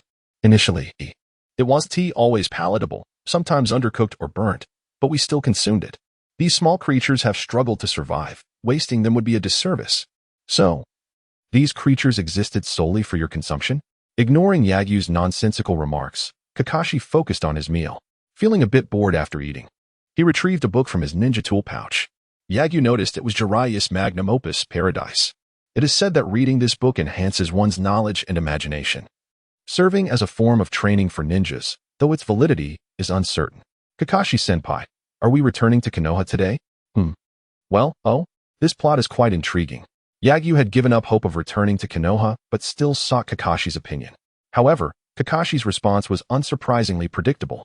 Though he was unaware of Kakashi's reasons for not returning, he didn't mind. Perhaps Kakashi had a unique training method or some other plan. Regardless, it would have no bearing on his own training. After a satisfying meal, Yagyu resumed his training in the afternoon. Yet, only an hour into it, Kakashi interrupted him. I have a splendid training idea. Really? Yagyu felt an unusual surge of excitement. Kakashi's prowess far surpassed his own. If Kakashi was willing to teach him, he believed he could make significant advancements. To Yagyu, Kakashi represented an undiscovered treasure. However, his excitement waned quickly. Kakashi led Yagyu to another village several kilometers away. But unlike the previous one, this village was in a state of ruin. As they walked through, not a soul was in sight. Do you know why there is not a single person here? Have they relocated? They have all perished, killed by invading ninjas from the land of fire, Kakashi responded calmly. Though the atmosphere felt somber, a gust of wind swept by, causing a long-dried skull to roll a few times. The scene was both tragic and eerily haunting. Yet, Yagyu felt little emotion. After all, death was a part of life. Furthermore, this world lacked supernatural entities, with the exception of certain unique ninjutsu. Hence, he felt no sorrow for the deceased villagers, nor did he fear the emergence of ghosts. Kakashi observed Yagyu's impassive demeanor, mentally labeling him as indifferent and cold-blooded. The villagers have been dead for over a decade, and no one has come to tend to this place since the end of the war. Therefore, your task for training will be to gather the remains of the villagers, Kakashi stated, halting his steps. This is a training task? Yagyu questioned skeptically. I have my reasons for arranging it this way, don't I? Kakashi replied with a narrowed-eyed smile, a sense of satisfaction washing over him, as if he were returning the favor. Yagyu, however, felt somewhat displeased but chose not to argue. Perhaps there was indeed some rationale behind it? Silently, he began collecting the bones, fortunate that the village was small enough for him to complete the task in a day. He did not haphazardly pile the bones, but instead made an effort to distinguish each skeleton. However, time had taken its toll, and distinguishing the remains was a challenge. Thus, he endeavored to piece them together as best as he could. Throughout the process, Kakashi remained engrossed in his book, though Yagyu sensed that Kakashi occasionally stole glances at him. Kakashi-senpai, I have collected a total of 106 skeletons. Well done, bury them. Oh, Yagyu had grown weary of resisting. He might as well consider himself a laborer. Moreover, digging graves would serve to strengthen his physique, and engaging in monotonous tasks could foster patience. Surely not a waste of time. This attitude impressed Kakashi. After all, a typical child of 7 or 8 years would likely have thrown a tantrum by now. However, Kakashi was not particularly fond of Yagyu's calm demeanor, which resembled that of a cunning old fox, devoid of any flaws. Kakashi's decision to have Yagyu collect bones was both impulsive and calculated. Through Yagyu's attitude towards the remains, he gleaned insights into Yagyu's perspective on ordinary people and his character. Yagyu exhibited indifference towards the lives of these common folk, revealing a lack of compassion. Yet, this was not a grave concern. Few ninjas possessed genuine kindness. So it did not diminish Yagyu's standing in Kakashi's eyes. Kakashi merely sought to understand Yagyu better, as he had no companions to scrutinize. And he certainly could not hang himself to see if Yagyu would come to his rescue. Chapter 54. Danzo's Concerns and the Significance of Training During the days spent outside Yagyu village. Yagyu's name had quietly spread throughout the Hidden Leaf village. Many were aware that their esteemed Hokage had taken on a new disciple, a prodigious young talent destined to become one of the future 4 ninja of Konoha. This news had also reached Danzo's ears. The root organization, the 4 ninja of Konoha? Merely a child. It will be a long time before he matures. Danzo scoffed to himself. Yet, Sarutobi Hiruzen had taken on another disciple, and a commoner at that. Could he be another Orochimaru, Jiraiya, or even the 4th Hokage? Danzo had always dismissed commoner geniuses, believing instead in the superiority of those with bloodline limits, especially the Sharingan and would release. He thought only the 2 strongest individuals in history could represent the pinnacle of ninja power, and both were gifted with bloodline limits. Thus, he held commoner talents in utter contempt and had never considered recruiting them. However, the commoner genius Sarutobi had chosen was different. From Orochimaru and Jiraiya to his later prized pupil, the 4th Hokage, each was a top-tier powerhouse. Therefore, even though Danzo looked down on commoner geniuses, he was nonetheless wary. If another Jiraiya were to emerge from Konoha, it would be manageable, but should another Orochimaru or 4th Hokage arise, his dream of becoming Hokage would be dashed. Could it be that every time, unforeseen events would cause them to leave Konoha or meet their demise at the peak of their powers? Danzo dared not place his hopes on such improbable occurrences. Root, investigate the whereabouts and background of this Yagyu, and find an opportunity. Yes, Lord Danzo. Though Danzo's words trailed off, the 2 understood him perfectly. Having worked en route for many years, they had become adept at anticipating Danzo's intentions. Meanwhile, Yagyu remained oblivious to Danzo's watchful gaze. At that moment, he was still traveling with Kakashi, experiencing the hardships faced by the common people of the Land of Fire. They had visited numerous villages, some desolate and filled with bones, others impoverished and struggling for sustenance. Yet, there were also prosperous towns bustling with merchants, where some villagers lived comfortably, while others suffered under oppression. He even discovered that some Konoha ninjas were stationed in these affluent villages. Yagyu could not comprehend why Kakashi brought him to these places. If it was to make him empathize with the people suffering, he believed it was an ill-conceived notion. For Yagyu observed that the plight of these individuals stemmed from the inaction of those in power, not from any inherent misfortune befalling them. In a nation as vast as the Land of Fire, with a powerful and wealthy Konoha that had enjoyed peace for many years, was it not capable of altering this grim reality? Did the daimyo lack the funds to improve their lives? Did Sarutobi Hiruzen lack the authority to gather the remains of the deceased villagers? No, they had wealth and power. They simply chose not to see or care. How could a daimyo, perched atop the pinnacle of power and basking in vast riches, concern himself with the plight of others? How could Sarutobi Hiruzen, having witnessed countless deaths and now standing as Hokage, be bothered by the fate of ordinary souls who perished in obscurity? Who could remember that they died simply because they lived in the Land of Fire? With a placid expression, Yagyu traversed this path, offering no assistance to anyone. He had little money when he set out, nor did he feel obligated to help those in distress attain a better life. He was not yet capable of safeguarding himself. He had family to care for, and no time, money, or power to aid those suffering. Similarly, Kakashi did little more. He offered some food to a starving girl and a bit of money to those in need. Then, he did nothing further. He witnessed a man being chased for gambling debts but chose not to intervene. He saw someone resorting to selling themselves to bury a parent but turned a blind eye. He even noticed a content young girl standing in the corner, gazing longingly at him, yet he offered no assistance. Perhaps he wished to remind himself to meddle less in others' affairs, to respect the fate of others? Yagyu could not fathom Kakashi's thoughts, yet this experience had nonetheless fostered his own growth. He felt his previously taught emotions had eased considerably. He need not train from dawn till dusk every day.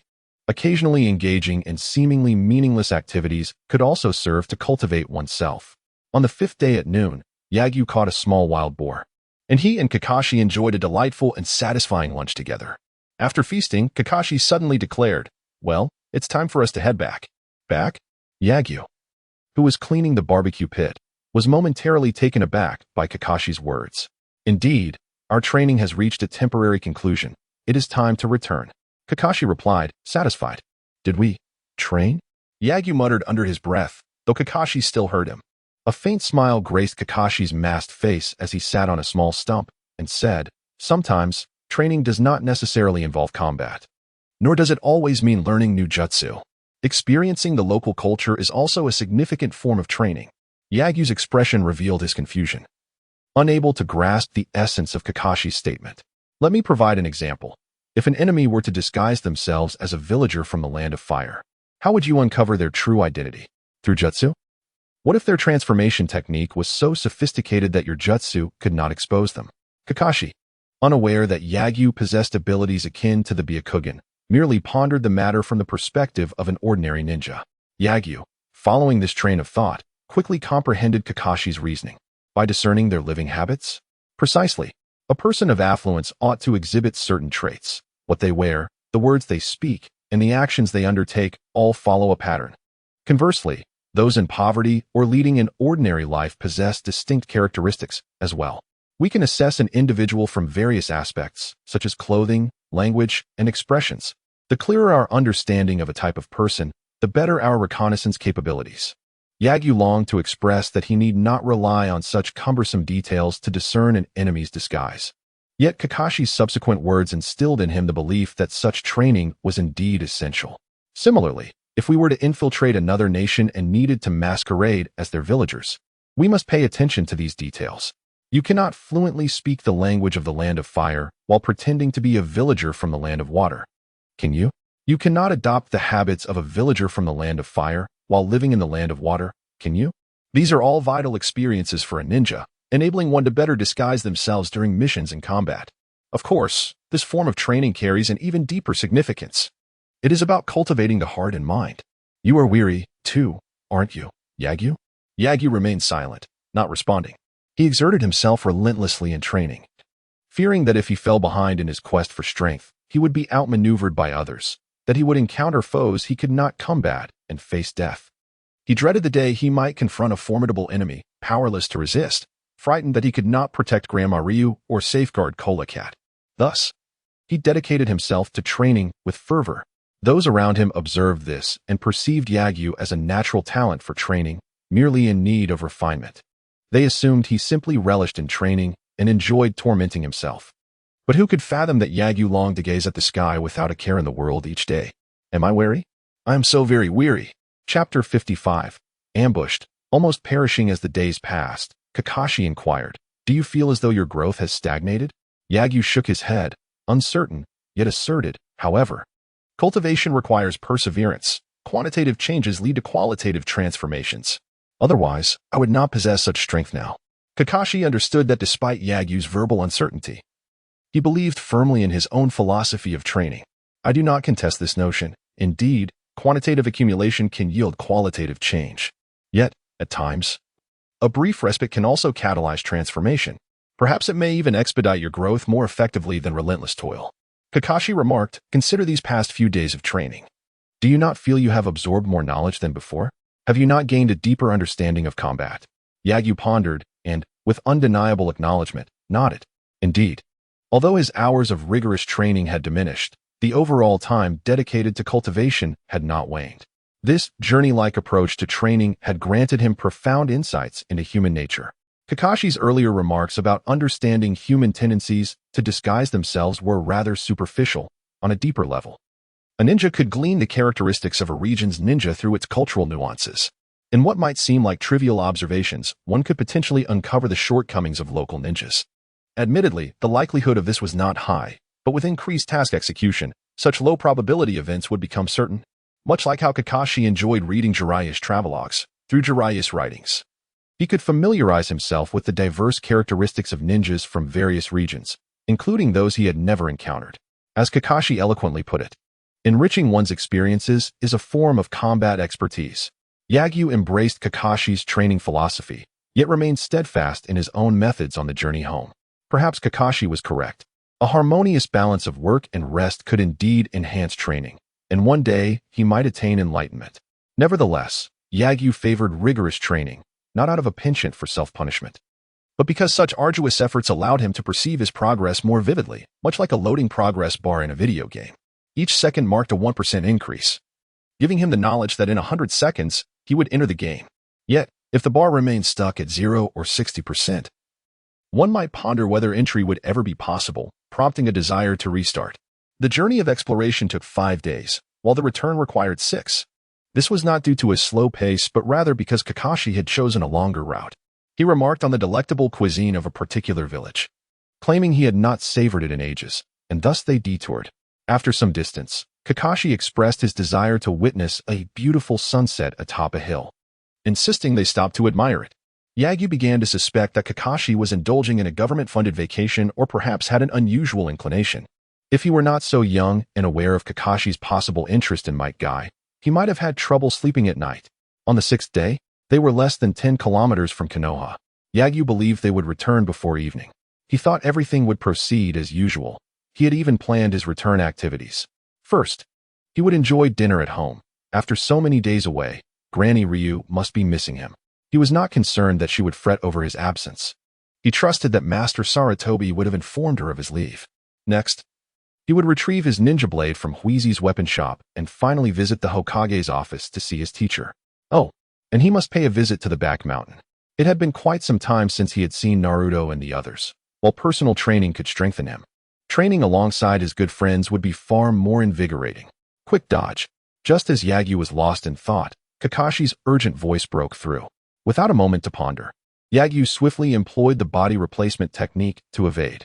Just as he vacated his original position, it erupted into a sea of purple. Poison. Fire release. Great fireball technique. As Yagyu analyzed the enemy situation, he failed to notice several poisonous insects approaching from behind. Kakashi, ever vigilant, detected Yagyu's ambush and promptly incinerated a few of the insects with his great fireball. Yagyu watched the fallen creatures with a sense of dread. How could they have discerned his evasion point so swiftly? What would have transpired had Kakashi not intervened? He felt an escalating urgency for a preemptive warning technique. Remain vigilant. The opponent is not to be underestimated, Kakashi warned as he approached Yagyu, his expression grave. Yagyu nodded silently, reflecting on how he had failed to react in the face of danger, plunging him into a profound self-doubt regarding his abilities. Barrier, heavenly cover array. Yagyu activated his satellite map, imaging a three-dimensional layout of the surrounding kilometers into his mind. He soon identified the hidden figures, Yamashiro Kaze and Yunyu Torian.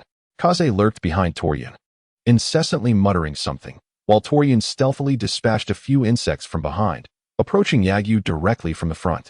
The orange-haired man possessed formidable sensory abilities, excelling in reconnaissance. As long as he was present, Yagyu could never hope to conceal himself. There were two adversaries, the orange-haired man and another clad in a mask. The former's acute sensory perception had unveiled Yagyu's position, while the masked individual wielded control over the poisonous insects. Yagyu quickly relayed this information to Kakashi, who was momentarily taken aback by Yagyu's keen reconnaissance skills before beginning to analyze their foes. The orange-haired man has heightened sensory abilities, while the masked one excels in poison control. Could they be Kaze and Torian? Kakashi pondered, having spent time in the Root Division and thus familiar with these two formidable subordinates of Danzo. If it were indeed them, trouble loomed.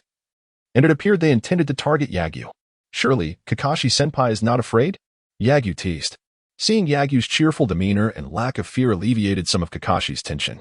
He had been concerned that Yagyu might panic in the face of peril, which would diminish his combat effectiveness, leaving Kakashi to confront two foes while safeguarding Yagyu. At that moment, Yagyu recalled their identities. Encountering familiar antagonists for the first time stirred both anxiety and excitement within him, yet fear was absent. They're here. Without Kakashi's prompt, Yagyu vacated his position, causing Torian's insects to miss their target once more. The failed ambush unveiled Torian's location. Yagyu, do not engage him in close quarters.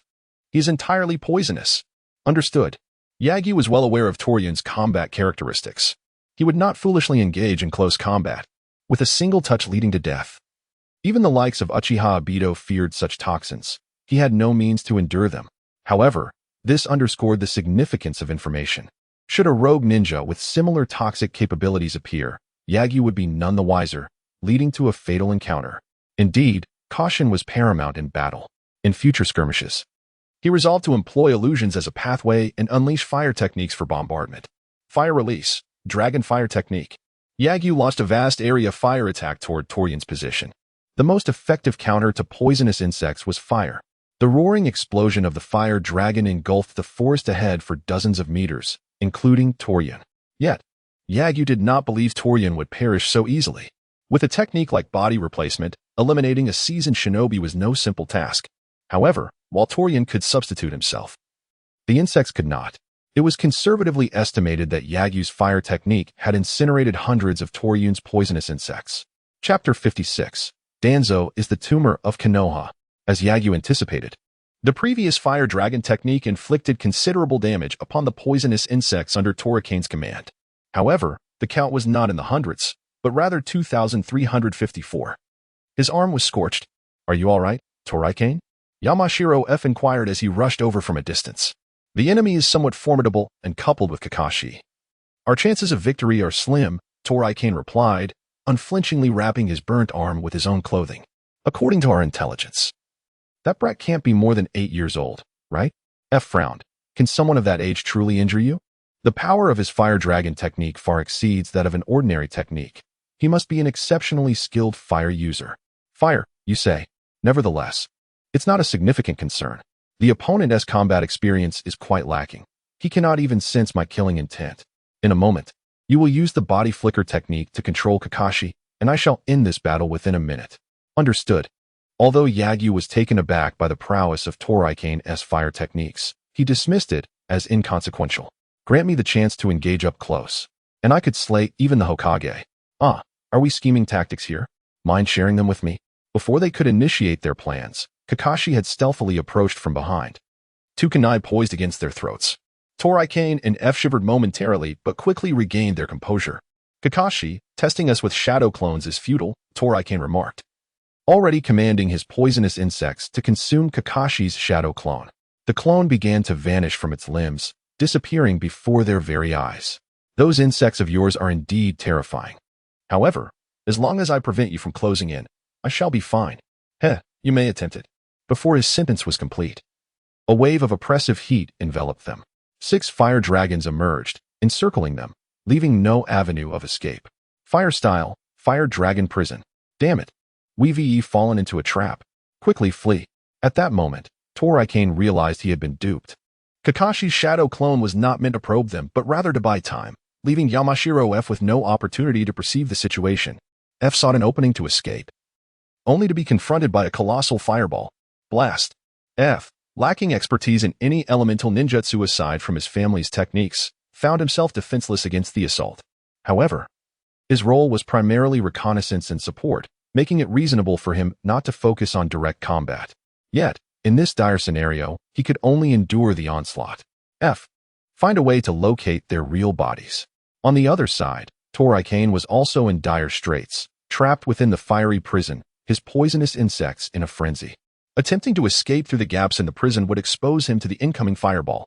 His only recourse was to dispatch the smaller insects to assassinate Yagyu's true form. But could F truly locate Yagyu's real body? Gazing at the multitude of Yagyu's shadow clones, F felt a chill of dread. Does that guy's chakra have no limits? He forced himself to remain calm and utilized his sensory technique to search for Yagyu and Kakashi's true forms, but as soon as he regained his composure, several fireballs descended upon him from all directions. With no options left, he could only evade once more. I can't use my sensory technique, Torikane. Seeing F struggling to dodge, Torikane realized he could not rely on him. He unleashed thousands of poisonous insects to intercept a fireball, then struck the ground with both hands. Secret technique, poison path technique. Countless insects detached from Torikane's body and perished, while the ground that the insects touched was corroded and contaminated. The spread was alarmingly rapid. Within mere seconds, it reached the feet of Yagyu's shadow clones. Since these poisonous insects were already deceased, they were impervious to flames. Yagyu's shadow clones attempted to counter the spread with fire techniques, but it was futile. In the end, he could only watch as the insects corroded and poisoned his shadow clones. After sacrificing an untold number of insects, Torikane finally succeeded in exterminating all of Yagyu's clones utilizing the fire dragon technique. Instantly, F began using his sensory technique to locate Yagyu's position. But the next moment, a figure appeared behind him and knocked him out with a single punch. Apologies, but I cannot afford to grant you a chance to retaliate. Kakashi carelessly discarded the unconscious F to the side and turned his gaze to Torikane. Do you wish to continue fighting, Torikane? Assassinating the Hokage's disciple would bring even Danzo's wrath upon you. Torikane, observing Kakashi and the fallen F, understood that he had no chances left. The battle had depleted most of his poisonous insects, and continuing would leave him without means to fight. I understand.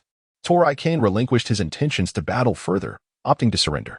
Although this incident might lead to punishment from the third Hokage, possibly even incarceration in Konoha's prison, with Danzo present, they would not remain there for long. However, the next moment, an ancient tree appeared beneath him, binding him tightly. His body was being twisted by the eerie tree. Kakashi, you despicable. Oil woman Torikane could only utter this one exclamation before being slain by an illusion technique, his form contorting grotesquely. With his demise, the remaining poisonous insects on him began to perish as well, ultimately corroding his body until only a puddle of purple blood remained. Sigh, Yagyu. You should not have killed him. Kakashi observed with a hint of helplessness as Yagyu emerged from behind him. He sought to kill me. Naturally, he must be prepared to face the consequences. Yagyu retorted coldly. Why should I die for losing, while he can simply surrender? But your actions will irrevocably offend Danzo. Understand that in Konoha, even the Hokage cannot easily deal with him, Kakashi sighed. Yagyu flicked his wrist, sending several kunai aimed directly at Yamashiro F. Kakashi hesitated, intending to intervene, but ultimately refrained from saving F.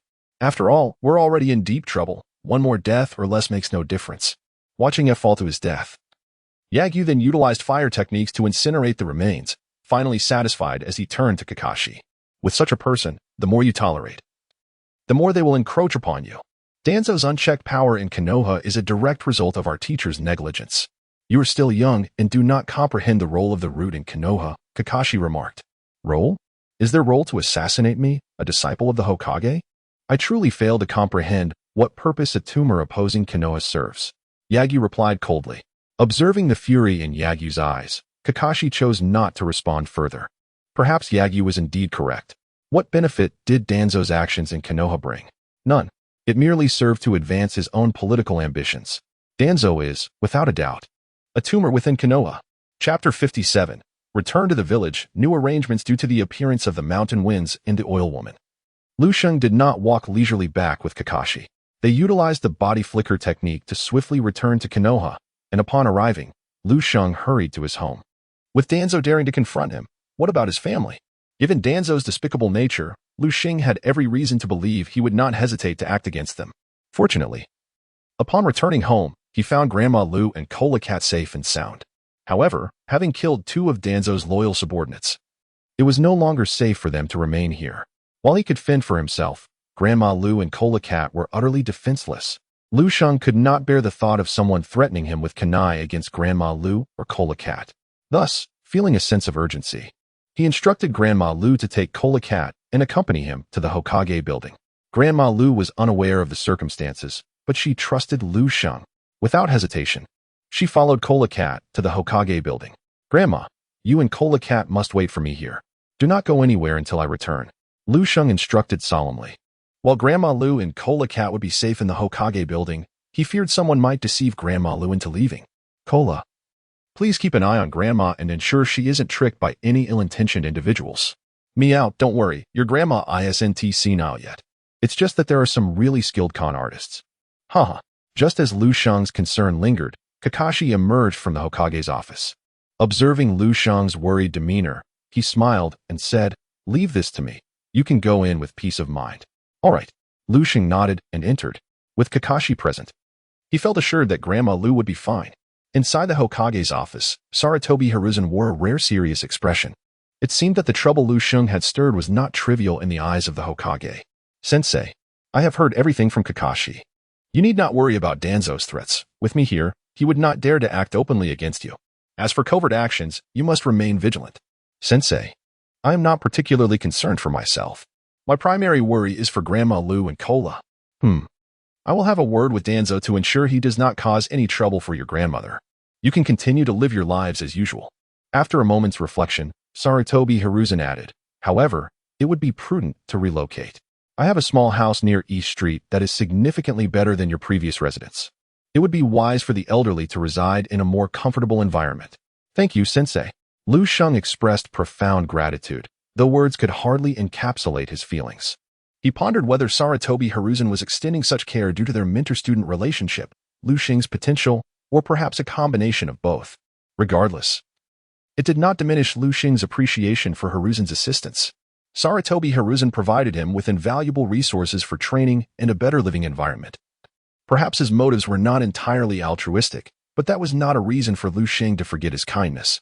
Lu Sheng was a person who valued gratitude. As long as Sarutobi Hiruzen did not pose a threat to him or his family in the future, he would always support him. As for Danzo, he would ultimately seek to eliminate him. Lu Sheng would not allow those who threatened him to exist in this world, even if Sarutobi Hiruzen wished for Danzo's continued survival. Regrettably, if Sarutobi Hiruzen had been as decisive as Lu Sheng, Danzo would have perished long ago, and today's events would have been averted. Yet, he always hesitated too much. Watching Sarutobi Hiruzen busily attend to his duties, Lu Sheng felt a twinge of sympathy. Did this elder truly crave power? He lacked Danzo's ambition. His affluent family did not require the Hokage's position to amass wealth, yet he toiled tirelessly over political affairs every night. What did the Hokage position mean to this 65-year-old man? Was he genuinely as noble and selfless as the villagers claimed, or was it merely a facade? Was he hypocritical? He perpetually sought peace.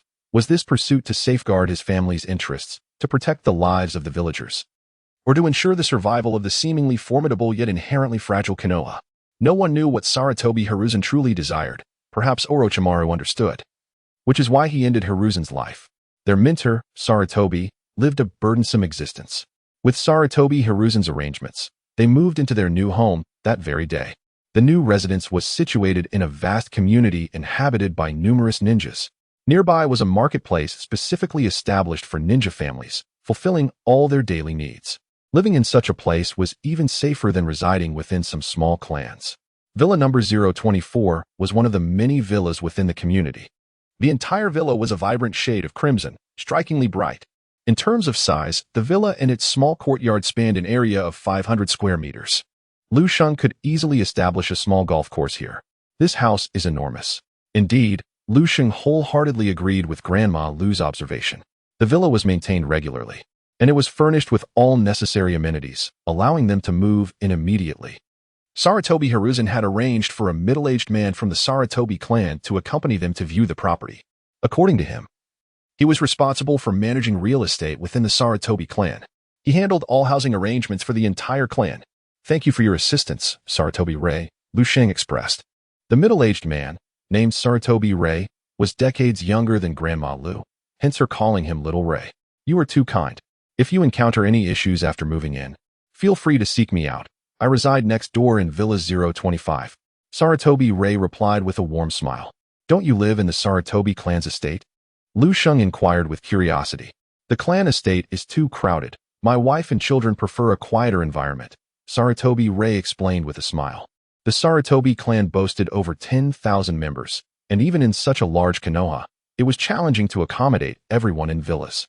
Moreover, Sarutobi Rei was not a combat-oriented ninja. He possessed only the strength of a chunin, making it difficult for him to secure a villa as grand as Villa 025. Even with his status, Villa 025 occupied almost an entire kilometer, complete with a training ground and garden. Such living conditions were reserved for only a select few within the Sarutobi clan. To meet the needs of his wife and children, he had no choice but to move out. Of course, even after relocating, his abilities would not have allowed him to acquire such an exceptional house. He had utilized his authority to allocate it for himself. While this may seem like a conflict of interest, such practices were widely accepted, and everyone tacitly understood. Those responsible for trade and commerce would pocket a little extra for themselves. Those tasked with procuring clan ninja tools would acquire some free tools for personal use. Those managing real estate would ensure their homes were larger and more lavish. Everyone engaged in utilizing unspoken rules for personal gain, and no one begrudged others for safeguarding their livelihoods. Chapter 58. The transaction between Danzo and Sarutobi Hiruzen. Upon entering the villa, Yagyu was greeted by a splendid flowerbed, vibrant with fresh blossoms. It was evident that Sarutobi Isuma had invested considerable effort into its upkeep. Yagyu pondered whether it was for his own enjoyment or reserved for his clan members. However, as he activated the barrier to encompass the entire villa, he discovered an assortment of children's toys.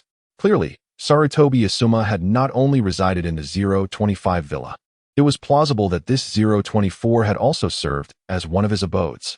Yagyu couldn't help but marvel at the privileges of those in power. After ensuring the house posed no security threats, he felt at ease settling in with Granny Lu. Meanwhile, Danzo began to sense something amiss. His quiet contemplation revealed that Yagyu had returned, yet neither Yamakaze nor Oil Woman had come back. He dispatched his subordinates to search for them, ultimately uncovering traces of a battle merely 10 kilometers from Konoha, linked unmistakably to the Oil Woman. The corrosive effects caused by those poisonous insects were unique. One glance was enough for Danzo's men to ascertain that a conflict had indeed transpired. Shortly thereafter, they stumbled upon Yamakaze's lifeless body and a pool of thick, purple blood. It was clear that both individuals had met their demise. Has Kakashi's strength truly increased? Danzo found it hard to believe that an 8-year-old child could overpower 2 seasoned ninjas, leading him to conclude that Kakashi had eliminated the Oil Woman and Yamakaze. This realization incited a deep anger within him, yet he hesitated to confront Sarutobi. How could he voice his grievance? To say that his people had slain Sarutobi's, only for Sarutobi's to retaliate and kill his own. Such a scenario was utterly intolerable. Though Danzo was unscrupulous and shameless, he would never dare to utter such words in front of Sarutobi. It would be a disgrace beyond measure. Yet, while Danzo refrained from seeking Sarutobi for an explanation, it was Sarutobi who sought him out. Danzo, the Hokage wishes to see you. The messenger, an Umbu operative, bore a lackluster opinion of Danzo, reflected in his indifferent demeanor. At that moment, Danzo's mood was anything but pleasant. Not only had he failed to eliminate his targets, but he had also lost his own men. And now he was likely to face Sarutobi's wrath. A scheme gone awry indeed. Consumed by frustration, Danzo unleashed a gust of wind, striking the Umbu and forcing him to cough up blood. You, a mere Umbu foot soldier, dare to address me so casually? Danzo scoffed, casting a disdainful glance at the operative. Were you not part of the Umbu, I would have no qualms about ending your life right now. The Umbu remained silent, his gaze fixed defiantly on Danzo, seemingly unfazed by the threat. This only fueled Danzo's ire further, yet he refrained from overstepping. After all, this was Sarutobi's subordinate, and his faction was politically disadvantaged at present. He could ill afford to provoke Sarutobi unduly. Leave. The Umbu shot him a cold stare before departing without a word. Danzo clenched his fists, concealed beneath the wrappings. If I were Hokage, how dare a lowly Umbu treat me with such disrespect? He felt deeply humiliated. Despite being a high-ranking member of Konoha, he could orchestrate the assassination of Sarutobi's men, but he could never brazenly kill them in plain sight. A successful assassination could be denied, but an overt murder would be tantamount to slapping Sarutobi in the face. Even if Sarutobi were the most forgiving of individuals, he would not let Danzo off lightly. It was entirely possible that Sarutobi might seize the opportunity to usurp his position as the leader of the route. Such a consequence was one Danzo could not bear. As night fell, Danzo found himself alone at the Hokage building. Leaning on his cane, wrapped in bandages, he gazed upward at the imposing structure. The Hokage's office was the only room still illuminated. The other so-called senior officials of Konoha had likely retreated to their homes to enjoy the comforts of life. leaving only that aged figure, half in the grave, to labor tirelessly over administrative affairs. At times, Danzo couldn't help but admire Sarutobi. Had he been in Sarutobi's position, he wouldn't have been able to endure the monotony of such repetitive work day after day. He wondered how Sarutobi managed to pull a cart without a horse. Could he not procure one? Danzo shook his head and approached the office. Knock, knock, knock. Come in. It was rare for Danzo to knock and enter Sarutobi's office. Feeling guilty, he seemed overly cautious in his movements. Indeed, he even walked softly. Sarutobi, you summoned me? Sarutobi, engrossed in the scrolls before him, offered no reply, prompting Danzo to awkwardly take a seat. He recognized this as Sarutobi's way of asserting dominance, being fellow leaders. He understood Sarutobi's intent all too well, almost finding it amusing. After keeping Danzo waiting for half an hour, and seeing that Sarutobi showed no inclination to acknowledge him, Danzo, incensed, rose to his feet. If you called me here merely to waste my time, then congratulations, you've succeeded. But I refuse to squander any more time. I'm leaving. Leaving already? Sarutobi set down the scroll and picked up his smoking pipe. Exhaling a dense cloud of smoke, he felt somewhat invigorated. A child sat in your previous seat just a few days ago, waiting for Kakashi for an entire morning without moving. Your patience pales in comparison to that of a mere child, Danzo. Finally broaching the main topic, Danzo shed any pretense. You refer to Yagyu, do you not? I know what you intend to say, but my actions are for the greater good of Konoha. Yagyu's origins are unclear. Taking him as a pupil poses a hidden danger for Konoha. It is not your place to dictate who I take as a disciple, nor to purify my ranks. If you are so concerned, why not seek out Orochimaru? He has taken many lives in Konoha. Have you considered how to resolve that? With that remark, Danzo fell silent. He had a cooperative relationship with Orochimaru. Not only had Orochimaru slain numerous Konoha citizens, but he had even murdered a Hokage. As long as there was a benefit, he would continue to ally with Orochimaru. Killing him? Absolutely impossible. You and I understand each other well. I shan't beat around the bush. Sarutobi took another drag from his pipe, his expression indifferent. Yagyu is off limits. Understood? Danzo felt a chill from Sarutobi's gaze, having not witnessed such assertiveness from him in a long time. The last time was when he had taken the fall for the Uchiha massacre. Humph. Rather than saying I wish to kill him, it is more accurate to state that he has taken my people from me. He has not suffered a scratch. Yet I have lost 2 elite ninjas. If you wish for me to refrain from acting against him, then I require compensation. Sarutobi met Danzo's gaze, slowly responding, very well. You may select 2 from this year's graduates to join your route. I demand 10. Before Sarutobi could refuse, Danzo pressed on. You are aware of the value of the Oil Woman and Yamakaze. They are irreplaceable geniuses. My route cannot function effectively without sufficient manpower. Sarutobi exhaled a plume of smoke, contemplating for a long while before ultimately acquiescing to Danzo's demands. He understood that his agreement might alter the fates of 10 children. Yet those children must be sacrificed for the survival of the route. I consent, but you are never to lay a hand on Yagyu, nor on those close to him, especially his grandmother. Otherwise, you may as well forfeit your position as the leader of the route. Do you comprehend? Danzo snorted disdainfully and stormed out. He offered no response. Yet Sarutobi sensed that his warning had resonated. Chapter 59. Wheezy, where is my blade? Yasuo was perplexed that his esteemed teacher, despite being in the right, had to compensate to ensure the safety of his disciple. Otherwise, he would undoubtedly harbor resentment towards him. How could a dignified shadow-level ninja, the most formidable in Konoha, wielding the highest authority, be threatened by someone of a lower rank? This is absurd, Arthur. However, Yasuo remained oblivious to the sacrifices made by Sarutobi Hiruzen to secure his safety. All he received from the Umbu was the reassuring message, all is well. After confirming his safety, Yasuo lingered at home for a few more days. During this time, Grandma Ryu had gradually become acquainted with the neighbors, the common folk of Konoha. While unfriendly towards Naruto, were generally cordial towards others. When Grandma Ryu brought gifts to their homes, they welcomed her with warmth, sharing laughter with their beloved Cola Cat and returning the kindness with visits. Yet, upon mentioning that Yasuo had a good friend named Naruto, their faces would contort with disdain, advising her to keep her distance from him due to the fox spirit rumors.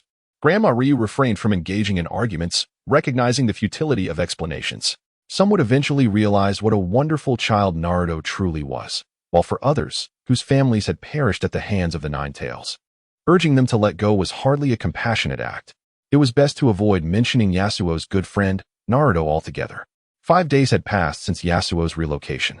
After completing his morning training and showering, he stepped outside, heading towards Huizi's ninja tool shop. Huizi, where's my blade? I have come to retrieve my ninja knife. Yasuo exclaimed upon entering, only to be met with Huizi's feather duster. Who are you calling Huizi? You should address me as Sister Huizi. At your age, you could be my son. Yasuo deftly dodged the feather duster, rolling his eyes. Where's my ninja knife? I sold it. Huizi replied curtly, picking up the feather duster to continue her cleaning. You sold it? Yasuo was incredulous. Yes. You had not come for so many days that I thought you either abandoned it or met an unfortunate end. Who knew you would return? I was training and simply couldn't and oppose. T-come. That is of no concern to me, since you failed to collect it on time. I had every right to dispose of an unclaimed custom item. After a moment of silence, Yasuo, still not ready to give up, inquired, did you really sell it?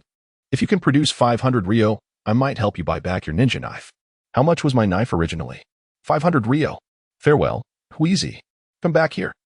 Hey, I'm coming. Seeing Yasuo's shameless demeanor, Huizi was speechless. Have you been practicing your shamelessness these past few days? Your words have become quite flattering. And you're increasingly brazen. Not at all. I remain as honest as ever.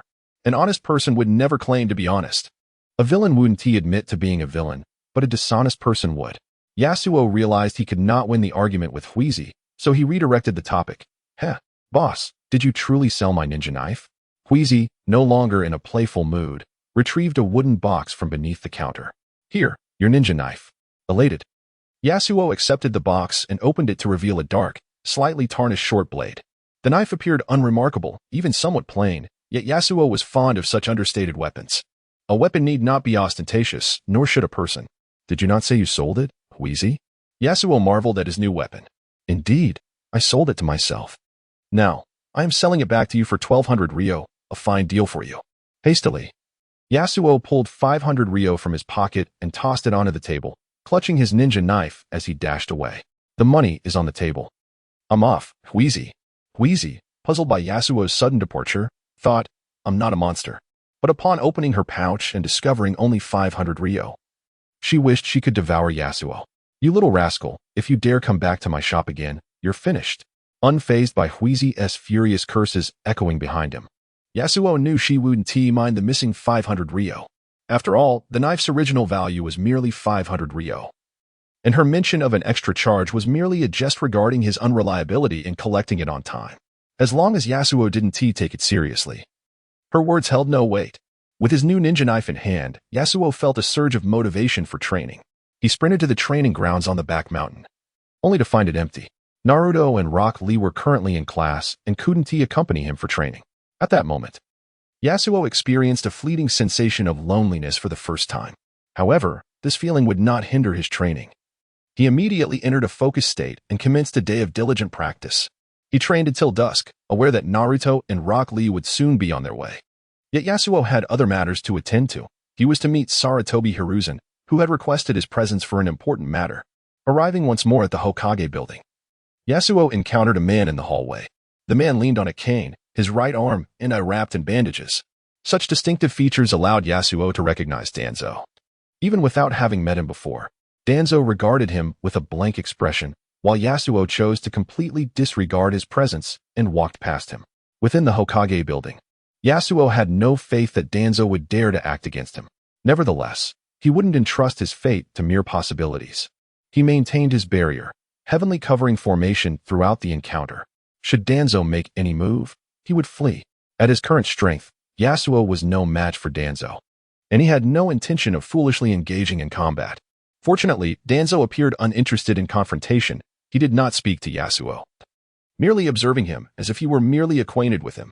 This old man holds grudges, Yasuo mused inwardly, yet he felt no fear. If this old fool bore a grudge, then so could the young.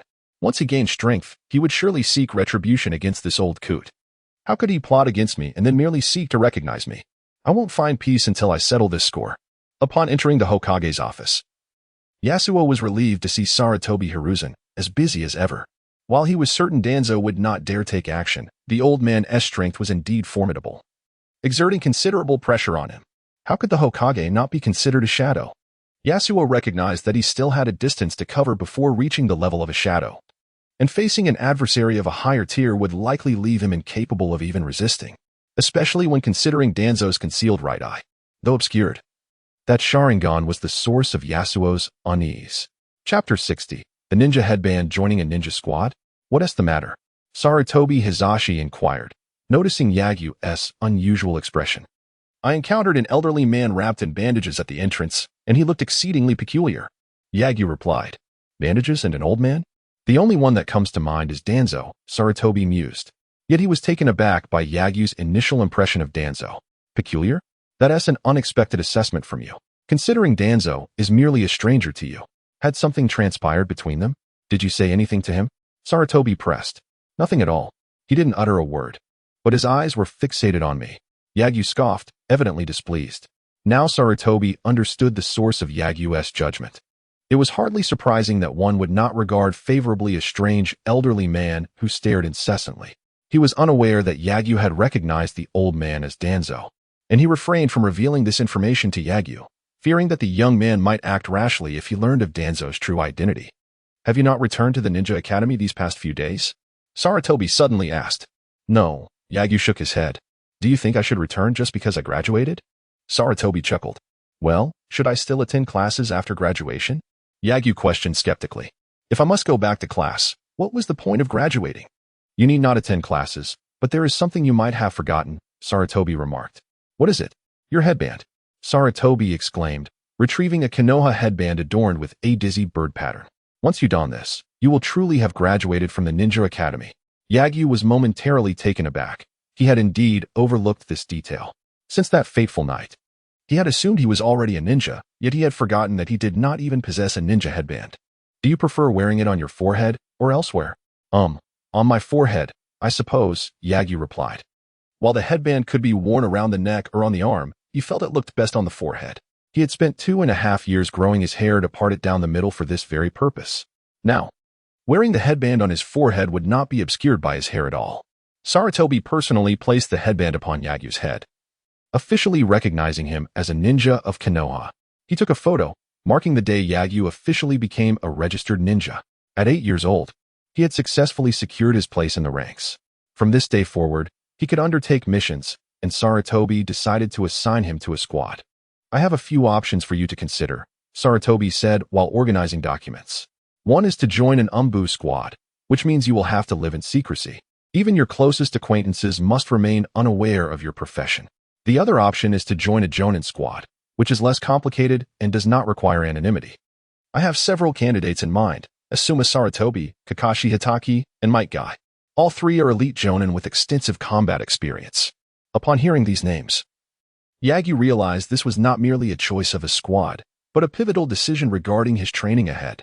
Joining the Umbu would expose him to more practical combat and life-and-death crises, enhancing his real-world experience. Joining Asuma's squad would allow him to learn the Sarutobi clan's fire techniques, while joining Guy's squad would hone his physical skills. However, joining Kakashi's squad was not an option he wished to pursue. Among the choices, Yagyu swiftly dismissed Kakashi. Associating with this lethargic, apathetic man would only hinder his training ambitions. While a man may possess profound insights, what use is that in advancing one's strength? Was he to settle for a mediocre title in the future? Kakashi was out, and next, Yagyu considered passing on Asuma as well. He had already learned much of the fire techniques, and although Asuma might possess commendable physical skills and combat experience, he was no match for Guy in physical training. Nor could he compare to the practical experience gained from Umbu. Thus, considering all factors, Yagyu resolved against joining Asuma's squad as well. The only remaining options were the Umbu and Might Guy. His physical skills were still lacking, and studying under Guy would undoubtedly compensate for those shortcomings.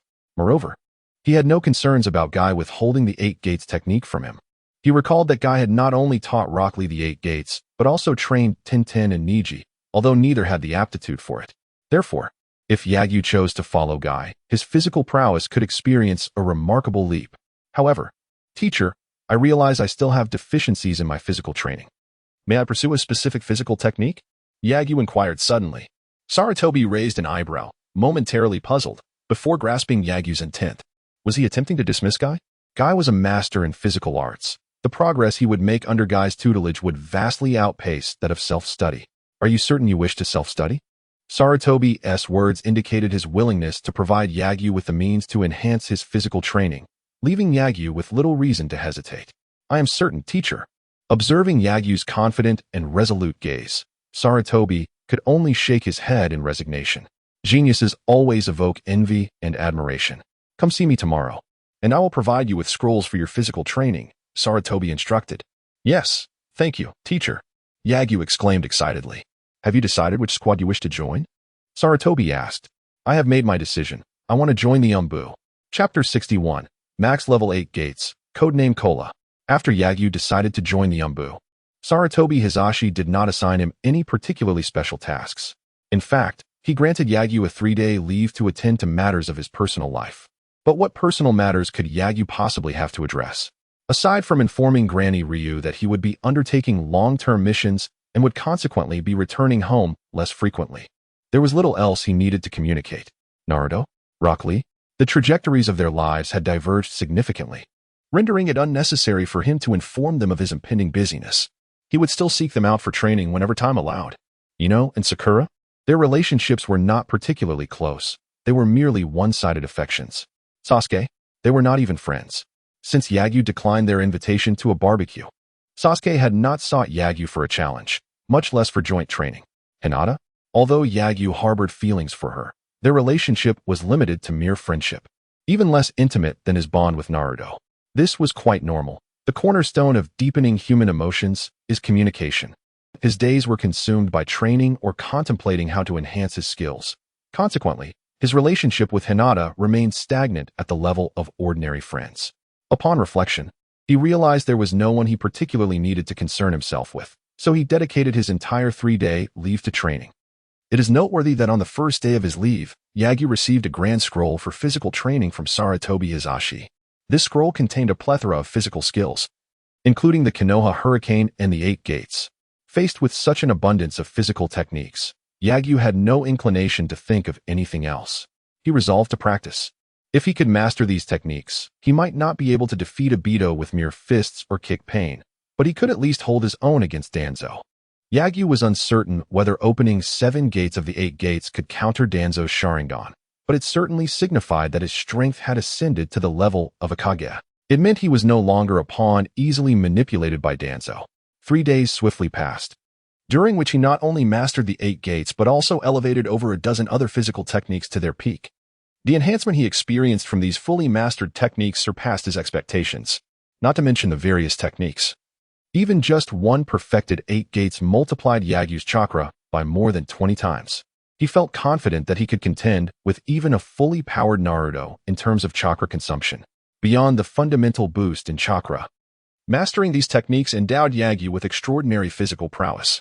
He felt as if he could perform 10,000 push-ups without fatigue. A mere leap could carry him hundreds of meters into the air, and a simple punch could shatter a massive boulder. Of course, these were merely foundational enhancements. What truly empowered Yagyu were the techniques themselves, especially the 8 gates. The perfected 8 gates provided Yagyu with immense physical attributes, a significant chakra reserve, and remarkable regenerative capabilities. It is well known that from the 4th gate, the injury gate, each subsequent gate imposes an unbearable burden and pain on the body, with the 8th gate, the death gate, consuming one's life force until death. Yet, Yagyu was untroubled by such concerns. As he mastered the 8 gates, the gates preceding the 6th one no longer inflicted harm upon his body. When he refined it to perfection, his body acquired an extraordinary regenerative capacity. Opening the 8th gate not only spared him from death, but also restored his vitality and injuries. For others, the 8 gates consumed life force, granting a power surge of several multiples, transforming them into a transient god. For Yagyu, the 8 gates restored life force, amplifying his strength manifold, rendering him a perpetual deity. However, true to the nature of this system, such a formidable technique still bore its drawbacks. The modified 8 gates no longer consumed life force, but rather an immense quantity of chakra, whereas the original 8 gates gained potency with the strength of one's life force. The new iteration derived strength from the quantity of chakra. Thus, what Yagyu initially thought would allow him to relax and gradually grow stronger by leveraging the resources of the 3rd Hokage turned into a relentless pursuit of mastering physical techniques to bolster his chakra reserves. Yet, Transitioning from luxury to frugality is no simple task. After experiencing a 20-fold increase in chakra over 3 days, the prospect of returning to a slow grind felt torturous. It was akin to tossing a lottery winner of 100 million into a toy factory to labor for 12-hour shifts, earning only 3,000 yuan. Is this a reasonable endeavor for a person? Yagyu mused. I could have accepted the shadows had I never glimpsed the light. The next day, Yagyu arrived early at the Hokage building, only to be assigned to Tsukaki's Shikaz. Tsukakage led him to a warehouse filled with an array of animal masks. Choose one, he instructed. The masks of the Umbu were not limited to animal designs. They also included clowns, faces, and various grotesque visages, but Yagyu held no interest in these. He found a rather charming cat mask and, without hesitation, donned it. This one will suffice. Ahem. After selecting a mask, you will also need a code name for communication within the Umbu, Tsukakage stated. Let us go with Cola, Yagyu suggested after a moment's thought. Cola? Tsukakage replied, casting a puzzled glance at Yagyu, evidently unaware of the term's significance. Yet, he refrained from further inquiry, having learned the virtue of brevity during his time in the Umbu. Yagyu, for his part, had no intention of providing an explanation. However, Cola, since you have joined the Umbu, allow me to share a few essential rules of our organization. The Umbu was established by the second Hokage as a special tactical assassination unit directly overseen by the Hokage. So the foremost rule is to unconditionally obey the Hokage's directives. Understood? Understood. The second rule, ahem, as members of the Umbu, we should act more and speak less. Do not inquire into matters that do not concern you, especially regarding the identities of your comrades. Is that clear? Clear. Yagyu swallowed the concern for Shikaz's well-being that lingered on his lips, leaving only the affirmation of understanding. Very well, follow me. Tsukakage closed the warehouse door and led Yagyu to a forest clearing where another individual awaited their arrival. After his initial experience with assassination, Yagyu now instinctively activated the barrier, heaven-covering technique for reconnaissance whenever he entered an unfamiliar place, allowing him to detect the person's presence from afar.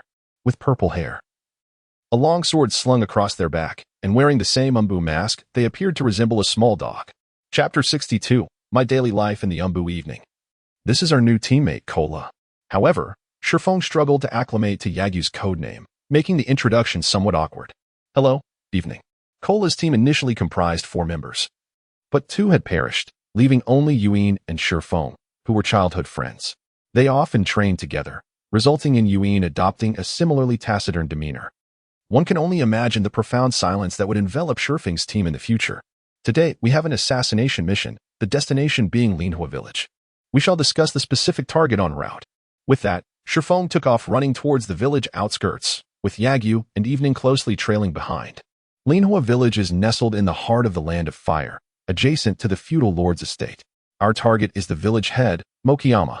As Shurfeng spoke, he displayed a photograph of Mokoyama, a middle-aged man with thinning hair, slightly rotund, sporting a short beard from nose to mouth, and clad in an elegant black and white robe, giving off an air of affluence. Shurfeng did not elaborate on the reasons for the assassination, perhaps even unaware of them himself. Yet, since Hokage had issued the mission, they were bound to carry it out. Yagyu, for the first time, encountered the darker side of the Umbu. You may not understand why you were to kill him, but the order stands. Regardless of his identity, be it a father of several children or a husband to a woman, in such an organization, empathy is a luxury you cannot afford. After 3 hours of relentless pursuit, they arrived at the target village. Cola, cough, this is your first mission. You are responsible for perimeter surveillance, preventing the target's escape while Evening and I carry out the task. Cough, cough. Should we find ourselves surrounded by enemies, you may choose to either assist or retreat. Remember, fleeing is not a sign of shame. Do not act recklessly in the face of danger. Shurfeng's seriousness resonated as he recognized the face behind the mask, thus taking special care of Yagyu. Understood. Though Yagyu had no intention of fleeing, he nodded in acknowledgement. With that, Shurfeng and Evening stealthily infiltrated the target's location, leaving Yagyu concealed in a tree, patiently awaiting their return. Gazing up at the brilliantly sunny sky, Yagyu found himself perplexed. Shouldn't they be waiting until nightfall for the assassination? Was it the anime that misled him, or was Shurfeng and the others merely unprofessional? In truth, Shurfeng was acutely aware of the reduced risks associated with nighttime assassinations. However, this particular target had somehow received intelligence about their plans. Their informants indicated that the target intended to flee the land of fire by noon that very day, to thwart his escape. They had no choice but to strike before he made a move. Of course, they could have opted to ambush him during his flight, but that would introduce numerous uncertainties. What if he employed a diversionary tactic? Given their limited numbers, it would be all too simple for him to evade their assault. Before long, a cacophony of combat and screams erupted from within the house. Yet mere seconds later, silence enveloped the scene as Shurfeng and Evening emerged, bloodied yet calm. Yagyu activated his perception technique to reveal a room filled with corpses. Not a single survivor remained. Were they not only to eliminate Mokoyama? Had they all resisted? And what of the informant?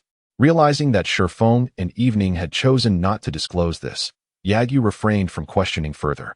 However, as he employed his perception, he inadvertently glimpsed Evening's visage beneath her mask, a strikingly beautiful face and a commendable figure. Evening noticed Yagyu's gaze, but discerned nothing unusual in his eyes. What could an 8-year-old boy possibly comprehend? Mission accomplished, let us return, Shurfeng declared, and Yagyu nodded, following the pair back. It seemed that while Shurfeng recognized his superior strength, he did not have faith in Yagyu's ability to fulfill the mission effectively. Hence, it appeared that Yagyu would be relegated to a passive role in the upcoming tasks.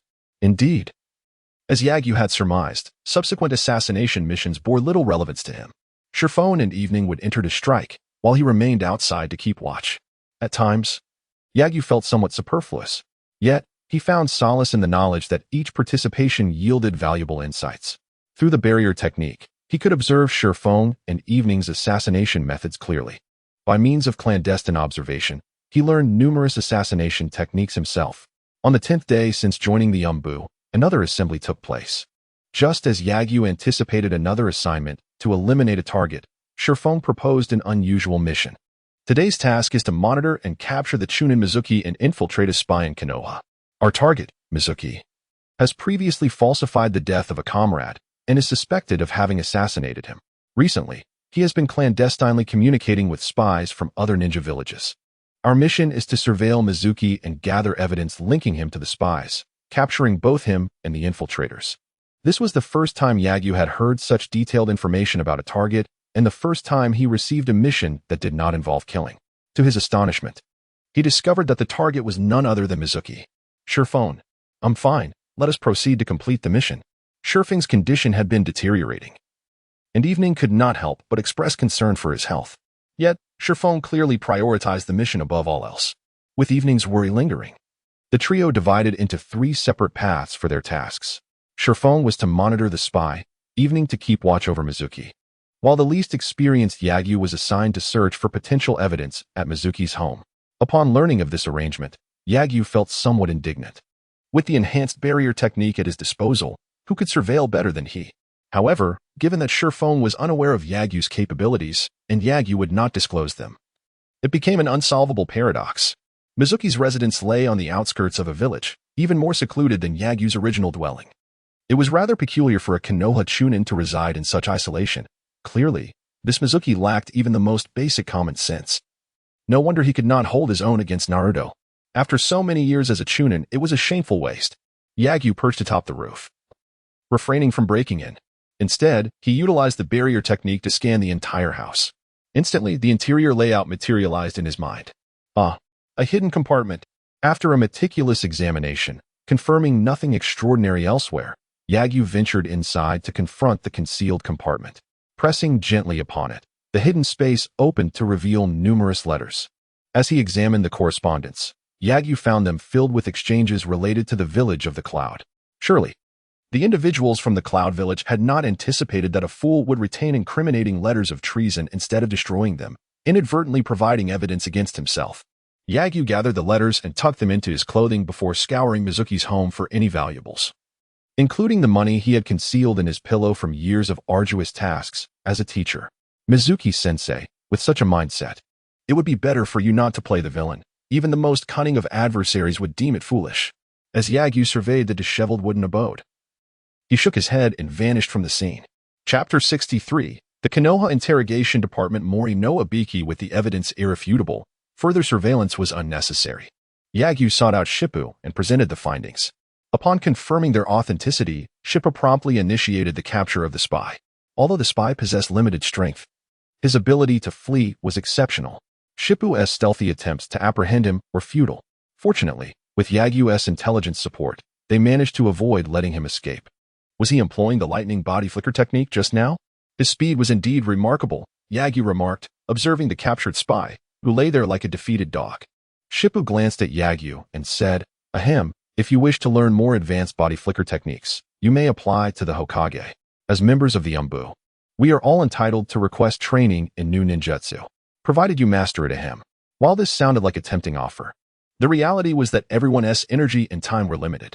Coupled with innate talent constraints, individuals in the Umbu rarely pursued the enhancement of their ninjutsu. After all, they were perpetually busy, either in the act of killing or en route to do so. At times, they could not comprehend why there were so many people requiring elimination. Yet none dared to question this phenomenon. Their willingness to join the Umbu was rooted in loyalty to the Hokage and faith in him.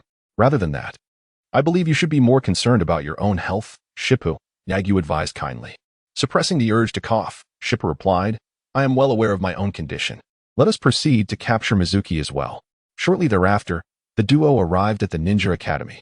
Unfortunately, Mizuki was attending class today, revealing no vulnerabilities. Thus, Yagyu and Shippu found no opportunity to exploit. "Should we act immediately?" Shippu pondered. "Ahem, there is no rush. We shall apprehend Mizuki on his way home. Acting now might endanger the students," he concluded. Yagyu felt Shippu was being overly cautious. After all, a chunin with strength possibly inferior to some combat-savvy genin did not warrant such wariness. "We are essentially two special jonin, surely. A standard jonin could be dealt with before he even comprehends the situation." Despite his differing opinion, Yagyu chose to adhere to Shippu's plan, recognizing it merely wasted a bit of time. Since mastering the 8 gates and joining the Umbu, Yagyu's perception of time had become increasingly nebulous. He no longer rushed to enhance his abilities as he once did, not solely due to the arduous nature of training but also because the demands of the Umbu exceeded his expectations. Since his induction, he had been either on missions or en route to them. Whether it involved killing or capturing someone, Yagyu learned much along the way. The physical exertion was beneficial for his martial arts training, yet it paled in comparison to the effectiveness of hours spent in rigorous training. After all, missions often required Yagyu to remain in a state of stillness. This stillness did not imply complete immobility, but even minor movements required restraint, standing or sitting. He had grown weary of surveillance duties. Thus, when Shippu proposed who would first escort the spy to the interrogation department, Yagyu eagerly volunteered for the task. The Konoha interrogation department was located within a room of the Hokage Tower, and Yagyu navigated it with ease, quickly locating the department. Throughout the journey, the spy showed no signs of awakening. Evidently, Shippu's prior strike had been particularly painful. Upon entering the interrogation department, Yagyu was met with several menacing yet grinning figures, who were directing lewd smiles at a captured enemy ninja. Yagyu was uncertain if he had arrived at an opportune moment, but he inadvertently stumbled upon this unsettling scene. A pair of eyes met his, creating an unbearably awkward silence.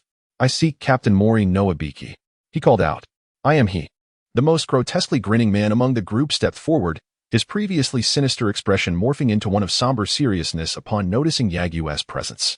This transformation led Yagyu to realize that the Konoha interrogation department likely contained no individuals of sound mind. "This is a spy from the Cloud Village. I appreciate your assistance." Mori Noabiki signaled to one of his subordinates to take the spy away. Whether it was a figment of his imagination, Yagyu perceived an expression of excitement on that man's face, as if he were saying, "Another toy has arrived. May God bless the Cloud Spy." Casting a final glance at the spy's face, Yagyu silently offered a prayer. "You must be a new addition to the Umbu, yes? You seem unfamiliar. What is your code name?" Mori Noabiki inquired nonchalantly. Kola Yagyu immediately regretted his words. Surely, these individuals would not seek retribution based on his name, would they? As anticipated, a scheming smile crept across Mori Noabiki's face. Indeed, the members of the interrogation department were morally corrupt. It was wise not to engage with them too much. Sensing danger, Yagyu utilized the body flicker technique to depart, denying Mori Noabiki the chance to further investigate his background. The words Mori Noabiki had intended to utter were left unspoken as Yagyu vanished. Mori Noabiki gazed thoughtfully in the direction Yagyu had fled. At that moment, an old subordinate of the interrogation department approached and asked, "Boss, that guy seemed to have caught us in the act. Should we Nezu?" Morinoa Biki shot him a cold glare, causing the man to retreat a couple of steps. That individual is from the Umbu. Do you dare to act against him? Of course not. I merely sensed an inappropriate atmosphere and was attempting to lighten it with a joke. Ha ha ha, right. Yes indeed. Ha ha, how amusing. To consider harming a member of the Umbu, ha ha, observing his foolish subordinates, Morinoa Biki contemplated whether it was time to replace them. That young lad had shown promise. He was young, yet quite capable. He wondered which clan had produced such a talent. Recalling that the last similarly young individual to join the Umbu had been Uchiha Itachi. Enough with the laughter. Is it amusing? Do you have nothing better to do? Send a few people to awaken the newcomer. If he does not divulge how many family members in his lineage enjoy wearing stockings by the end of the day. Each of you will don stockings and dance in the streets of Konoha. Understood, Captain Abiki. At this command, the members of the interrogation department sprang into action. Fully aware that Captain Abiki's words were not to be taken lightly. If they failed to extract information from the newcomer by day's end, Captain Abiki would undoubtedly wield a small whip, chastising them while berating their poor dancing skills on the streets of Konoha. Chapter 64. The motive behind Mizuki's defection and the operation to capture him. Captain Abiki, we have tried every possible method, yet this newcomer remains obstinately silent. Morino Abiki glanced at the spy from the Cloud Village, whose mouth was stuffed with a rag, and queried, "Are you certain this will prompt him to answer your questions?" "Eh? Who put the rag back in his mouth?" This group of individuals must have been so engrossed in their own pleasures that they overlooked such details, allowing this newcomer to endure so much torture unnecessarily. Observing the spy's battered body, Abiki instinctively licked his lips. I'm thirsty. I shall fetch some water. Crack. Tell me, what is your name? I am Chinlong Crack. Show some respect. Now tell me, what is your name? I am Chinjin Crack. Crack. The interrogation department was filled with heart-wrenching screams and the sound of whips cracking. Abiki, sipping his coffee, watched from a distance without a hint of concern that the spy might remain unyielding. Having personally endured countless horrific tortures, he had long since mastered the weaknesses of humanity. No one could withstand his methods for more than half a day. Meanwhile, Yagyu returned to the Konoha Ninja Academy after delivering the spy to the interrogation department. At this moment, Kiyoshi and Shippu were still waiting for Mizuki to finish his class, and Yagyu, feeling bored, found refuge behind a tree. Through his god's perspective, he observed familiar classmates, Naruto, Hinata, Sakura, Ino, Shikamaru, Sasuke, engaging in simple training or lively chatter on the practice field. The irony struck him. The harmonious life of these students was built upon the bloody violence of their Umbu counterparts. Peace, it seemed, was inextricably linked to war, and the continuation of life hinged on bloodshed and death. Shifting his focus from his classmates, he turned his attention to his target for the day, Mizuki. He still pondered two perplexing questions regarding the mission. Firstly, why had Mizuki attracted the attention of the Konoha Umbu so early? Was it due to his own actions? Secondly, given that Mizuki was clearly a pawn of Orochimaru, why would he choose to defect to the Cloud Village instead of seeking out Orochimaru for assistance?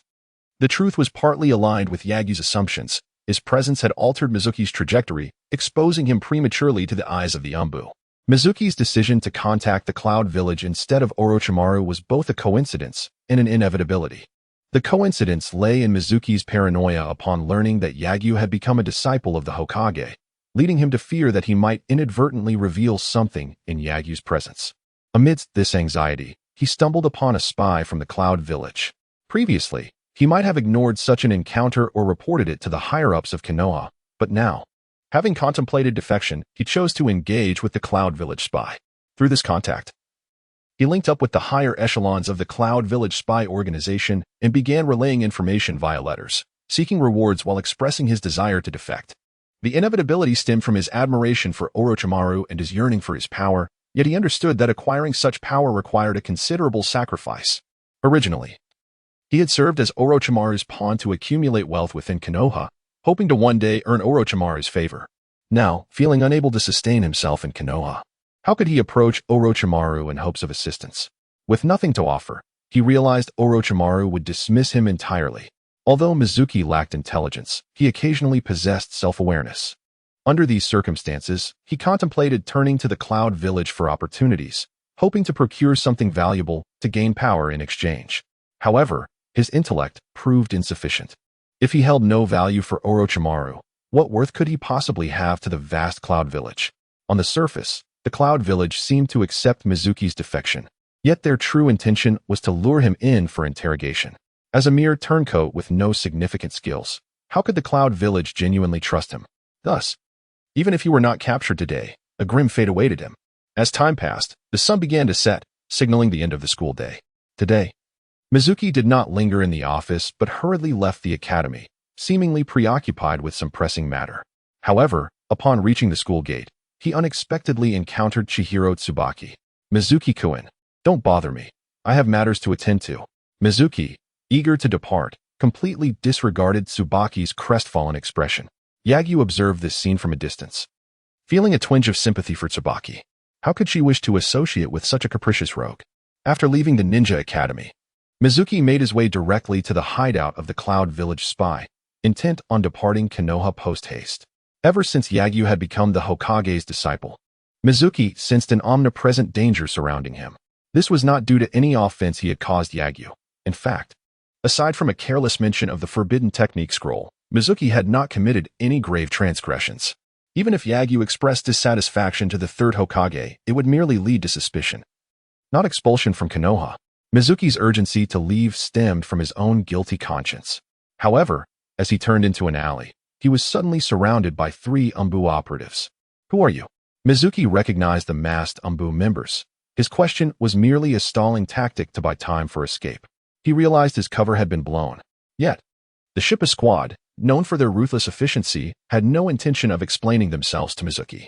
Yagyu advanced swiftly, delivering a punch that sent Mizuki reeling, blood spilling from his mouth, showing no regard for their teacher-student relationship. However, Yagyu's partner, Shippu, was dissatisfied with his approach. "You held back too much. This won't knock him out. Then I'll strike again." Mizuki. Yagyu had initially restrained his strength, fearing he might inadvertently kill Mizuki. He had anticipated that his caution would leave Mizuki still conscious. The 8 Gates technique granted Yagyu formidable power, yet he had yet to master control over it. For Yagyu, rendering someone unconscious proved far more challenging than ending their life. "Stop. Who are you?" Just as Yagyu was about to take action, Chihiro Tsubaki unexpectedly jumped in front of Mizuki. This girl had somehow been trailing Mizuki. "Umbu at work. Civilians should leave," Yagyu remarked coolly, addressing Tsubaki. "Umbu?" Tsubaki questioned, her expression laced with doubt. Just as she hesitated to trust Yagyu, Mizuki, who had been shielded behind her, suddenly lunged forward, gripping her tightly. With a kunai pressed against her throat. "Step back. All of you step back. Otherwise, I shall slay this woman." Chapter 65. The 7th Gate, Open. Shuemu Yu. "Silence, you foolish woman. If you assist me in escaping this predicament, I shall release you. Otherwise, I will end your life without hesitation." Tears welled in Qian Huizheng's eyes. She never anticipated that the man she had cherished for so long would use her as a shield in her moment of peril. "Shuemu, go ahead and kill me." In her utter despair, Qian Huizheng had resolved to embrace death, yet in the next instant, a boy donning a cat-faced mask appeared beside her, instantly subduing Shuemu. His wrist was twisted brutally, causing the kunai to clatter to the ground. "Ah, my hand, my hand." Annoyed by Shuemu's incessant noise, Lu Sheng delivered a powerful punch that knocked him unconscious. How foolish to die for a worthless man. Casting a glance at Qian Huizheng, Lu Sheng hoisted the incapacitated Shuemu like a dead dog and retreated with the swift wind, leaving Qian Huizheng in stunned silence. Am I foolish? Shuemu did not escape the grim fate of being sent to the interrogation department. Listening to the cacophony of disturbing sounds emanating from within, Lu Sheng offered a brief moment of silence for Shuemu as he approached the door to the Hokage's office. Lu Sheng was about to enter when he suddenly heard raised voices from within. "Hokage-sama, Shifeng cannot continue undertaking such strenuous missions. He will perish." I am fine." Cough. Cough. "You still claim to be fine? Do you think I am unaware that you suppressed your cough during every mission?" Yin. At that moment, Lu Sheng stepped inside, causing the argument to cease. He exchanged glances with the two, finally turning to Sarutobi Hiruzen and stating, "I too believe that Captain Shifeng's health is no longer suited for Umbu missions. He requires rest." Surprised by Lu Sheng's unexpected betrayal of Shifeng, Sarutobi Hiruzen found himself in a dilemma. If it were merely Yin's suggestion, he might have dismissed it, but given Lu Sheng's input, Hiruzen found himself torn. On one hand, he valued Shifeng's abilities and believed the Umbu could not afford to lose him. On the other hand, he recognized the validity of Shiyin and Lu Sheng's concerns. Continuing high-intensity missions could indeed jeopardize Shifeng's health. The question of whether missions or life held greater significance in the Umbu was worthy of contemplation. Very well, given that the Umbu's missions are not urgent at this time, I shall grant you a month's leave. Shifeng, focus on recuperating. If your health improves in a month, I shall permit you to resume your role as captain of the Shifeng team. Should your condition remain unchanged, however, you must withdraw from the Umbu. After careful consideration, Sarutobi Hiruzen ultimately chose a compromise. He recognized that if he endorsed Shiyin's perspective, it would diminish the Umbu's capabilities, yet if he sided with Shifeng, it might tarnish his image in Shiyin's eyes.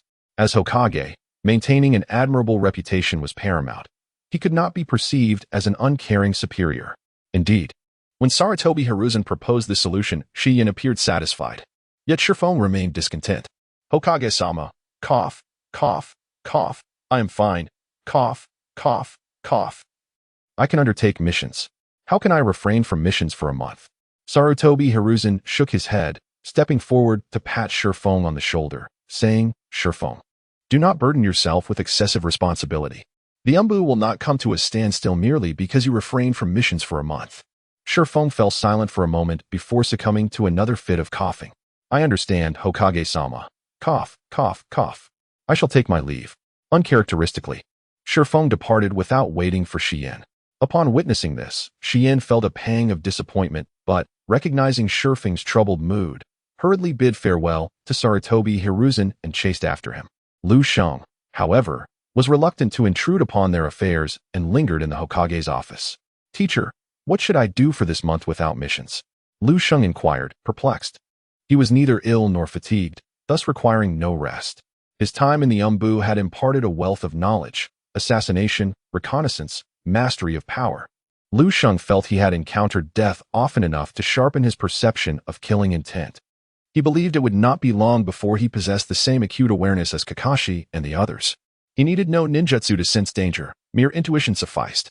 This heightened awareness of murderous intent and peril resembled a spider's instinct or the observation haki.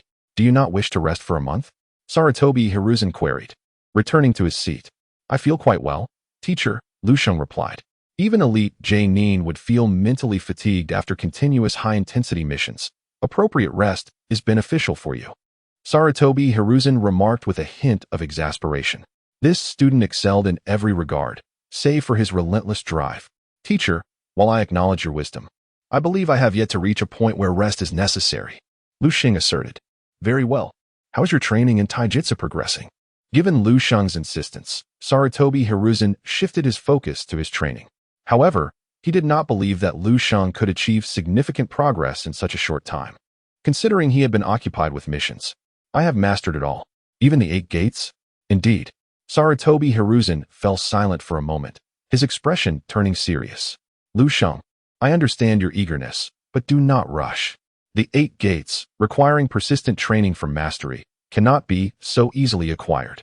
But teacher, I truly have mastered it. Seeing Sarutobi Hiruzen's incredulous expression, Lu Sheng sighed and suddenly declared, the 7th gate, open. With no grand gestures or loud cries, Lu Sheng's chakra surged exponentially. His chakra transformed into a brilliant blue, enveloping him like flames. This overwhelming power even instilled a sense of pressure within Sarutobi Hiruzen. The Umbu tasked with safeguarding him quickly assembled around him. They recognized the boy before them and understood that Lu Sheng was merely demonstrating his strength. However, this display warranted their utmost caution. Enough, stand down. Sarutobi Hiruzen gestured for the Umbu to retreat. Given Lu Sheng's exhibited power, these guards would be unable to withstand even a moment against him. Yet, they chose to remain in front of him, an act of loyalty that Sarutobi Hiruzen valued immensely. I did not expect you to truly master the 8 gates in such a short time, Sarutobi Hiruzen remarked, his expression complex. Though Lu Sheng had only opened 7 gates, it was widely recognized that achieving this level indicated mastery of the technique. After all, opening the 8th gate meant death. No one would dare to verify if one could do so. Lu Sheng's talent once again reshaped Sarutobi Hiruzen's perception of genius. He now questioned whether Lu Sheng could effortlessly learn any skill. Had Orochimaru not defected, he would have contemplated asking Orochimaru to conduct a checkup on Lu Sheng. At that moment, Lu Xing retracted his power, smiling at Sarutobi Hiruzen. Teacher, I was not deceiving you, was I? Indeed. Sarutobi Hiruzen nodded. What shall I do for the next month? Lu Xing inquired eagerly. Let me ponder. You shall report to the Interrogation Department. Chapter 66. Sasuke awakens the Tomo, Yagyu's ninja techniques teacher. What is the purpose of sending an Umbu member to the Interrogation Department? The individuals there seem rather peculiar, Yagyu delicately expressed. Sarutobi Hiruzen unfurled a scroll, stating, It is precisely because they are peculiar that I wish for you to gain some experience there. Yagyu was perplexed, as Sarutobi remained vague, merely suggesting that if he did not wish to remain idle for the month, he should consider the Interrogation Department. If not, he could stay home, with no other choice. Yagyu returned home. Although his rigorous training progressed slowly, it was nonetheless progress. Interrogation Department? What benefits could it possibly yield? Would I learn how to become a rogue ninja? That evening, after dinner, Yagyu prepared to practice, but suddenly remembered that he hadn't seen Naruto and the others in quite some time. Thus, he ventured to the back mountains of Konoha. Upon arrival, he found Naruto and Rock Lee diligently training, undeterred by his absence. To Yagyu's surprise, Sasuke was also present. Hello, everyone. Big brother? Big brother. Big brother, you've finally made time for us. I thought you had forgotten us after graduating. Naruto exclaimed excitedly. How could I forget you? It's just that my post-graduation missions have been rather demanding, Yagyu explained. By the way, why is Sasuke here? He is here to seek you out, big brother. To seek me out? Sasuke approached, locking eyes with Yagyu and stating, I wish to assess my own potential. Speak plainly. I want to know the extent of my current strength. A few days ago, I attempted to graduate from the Ninja Academy, but Iruka deemed me unqualified. Yagyu regarded Sasuke with a peculiar expression, surprised that he too desired to graduate early. The situation was becoming increasingly chaotic. Who would Naruto team up with henceforth? If you merely seek to ascertain your strength, I can assist you. However, if you intend to challenge me without merit, I regret to inform you that I am otherwise occupied. I am not that sort of person, Sasuke replied, his face flushing. You are blushing. Big brother, he's lying. He definitely wants to challenge you. Naruto exclaimed dramatically. Fool, I do not. Sasuke retorted coldly, yet his irritation betrayed him. Regardless of your intentions, I will not engage in battle with you, Yagyu replied nonchalantly. Why? Is it simply because I lack ninjutsu? Sasuke expressed his discontent. Not entirely. It is also because our strengths are no longer on the same level. Such a confrontation would hold no significance for either of us. I have no obligation to assist you in training. So, it is indeed because I lack ninjutsu? Sasuke's expression was one of sorrow. He turned to leave. But Yagyu called out to him. Wait. Is there something else you desire, miser? You dare to label me with a nickname? Sasuke snickered. Enough. I, being magnanimous, shall not hold it against you. As I mentioned, if you merely wish to assess your strength, I can help you. Without ninjutsu, what could you possibly covet from me? Being so destitute, Yagyu rolled his eyes. After the Uchiha clan's massacre, Konoha had left him with only a fraction of their legacy. All other ninjutsu secrets and treasures had been consumed by the higher-ups of Konoha. Therefore, Sasuke's claim of being destitute was not entirely unfounded. He was no longer a privileged heir. Upon reflection, Sasuke recognized the truth in this. However, did you not just say you would not battle me? Not battling does not preclude me from offering assistance. Yagyu glanced at Naruto and Rock Lee, and finally said to Naruto, Naruto, you shall fight him. Huh? Me? Oh. Upon hearing Yagyu appoint Naruto to fight him, Sasuke turned to leave, casting a dismissive glance over his shoulder as he uttered, I do not battle the weak. Hey, Sasuke. What do you mean by that? Who do you consider weak? Naruto shouted angrily, yet Sasuke did not halt. In a fit of rage, he dashed in front of Sasuke, blocking his path. What did you mean by that? Who do you call weak? Was my statement not clear enough? Do you believe that training late into the night will make you a strong ninja? Talent alone does not suffice. Without it, no amount of effort will elevate you from weakness. You scoundrel. As Naruto prepared to charge at Sasuke, Yagyu interjected, Sasuke, do you understand why I refuse to fight you? Hearing Yagyu's words, Sasuke turned to face him, mockery etched on his features. Are you suggesting that I am, in comparison to you, also a weakling? Ha. I am no longer the person I once was. If you continue to judge our strength disparity through the lens of the past, I fear you shall misjudge. How can you be so certain that I am the person I once was? Yagyu's tone turned icy, suddenly emanating a formidable aura. This presence shattered all of Sasuke's pride. He gazed at Yagyu in terror, instinctively retreating until he fell to the ground.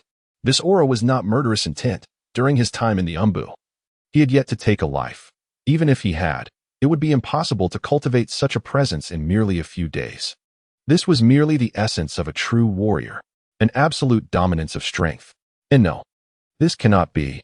How can I lack even the courage to face you? What manner of monster are you? Sasuke expressed incredulously. Yagyu approached Sasuke, towering over his trembling form. What is this? Did you not claim to be vastly improved? Why is it that in my presence, you can scarcely stand? Are you afraid? Sasuke remained silent, his pride shattered. Unable even to swallow his own saliva audibly, he was consumed by shame, realizing he had been intimidated by a peer through mere presence. How could such a feeble self ever seek vengeance? How could he possibly eliminate that man?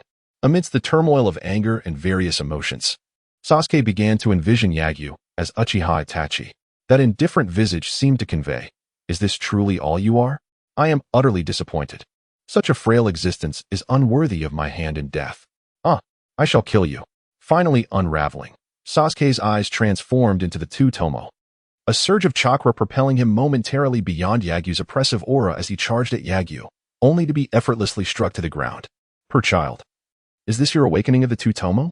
Yagyu remarked, somewhat bemused. A mere prod, and Sasuke had unlocked the two-tomo. Uchiha Itachi had annihilated his entire family, and yet only managed to awaken Sasuke's one-tomo. Truly, he felt he possessed the potential to be a renowned teacher. Perhaps he should consider abandoning the path of a ninja and establish a tutoring academy? One-on-one, expert guidance, ensuring a 100 graduation rate from the ninja academy? That sounded rather appealing, with excellent prospects. Currently, Konoha had no one offering such tutoring, and he could quickly corner the market. Wait, was he not alone in this endeavor? Should he establish a tutoring organization? Crafting a legend in Konoha's educational sphere? In an instant, a name for the academy flashed through Yagyu's mind. Yagyu Ninja Techniques. Chapter 67. Ninja Ranks. Yagyu's bitter wisdom. Sasuke lay on the ground for quite some time before regaining his senses and turning to Yagyu. Why? Why is the gap so vast?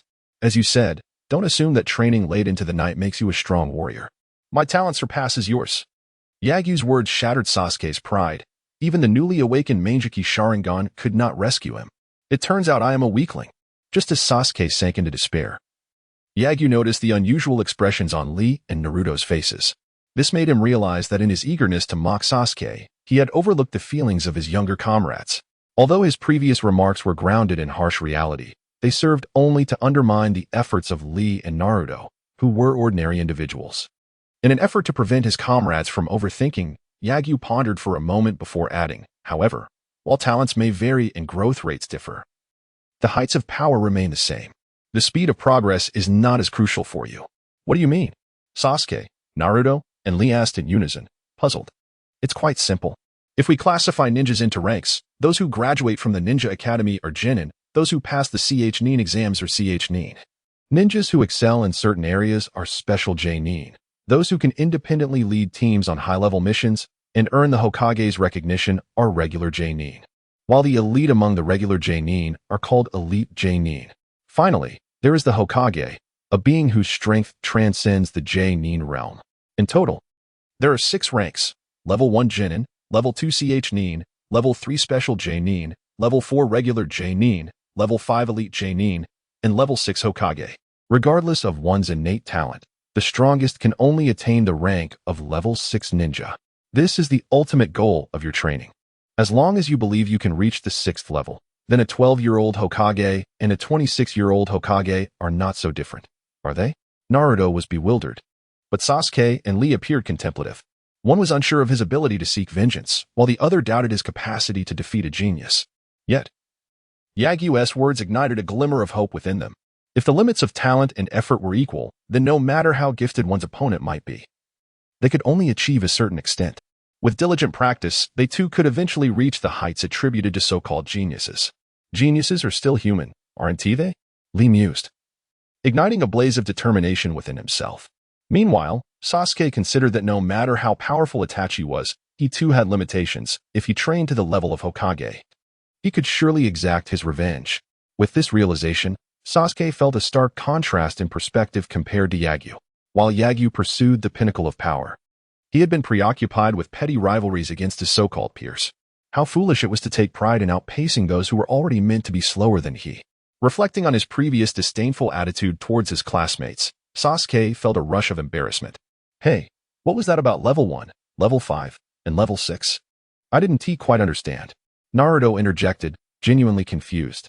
It's nothing, just carry on. Oh, Naruto replied, his simplicity evident. At that moment, Yagyu, recognizing Naruto's slower processing, chose not to elaborate further on his bitter insights. His words were sufficient to sway Sasuke and Lee. With Lee's youthful zeal and Naruto's obliviousness to the intricacies of talent, Yagyu understood that the latter would not dwell on such philosophical debates. Children like Naruto, who craved affection, were easily influenced by their environment.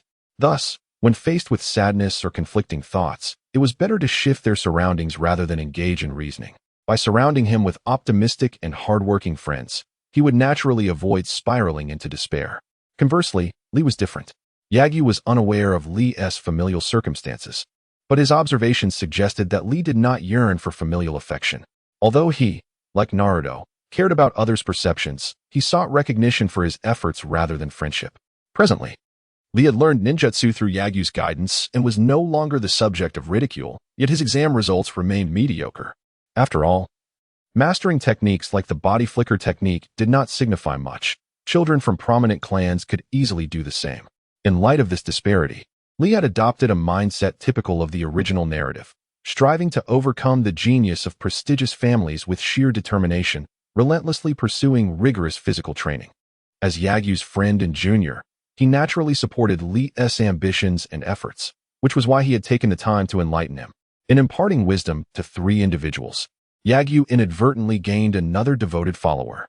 Sasuke was no longer so full of himself, nor did he feel like an outsider in the pursuit of vengeance alongside Yagyu and the others.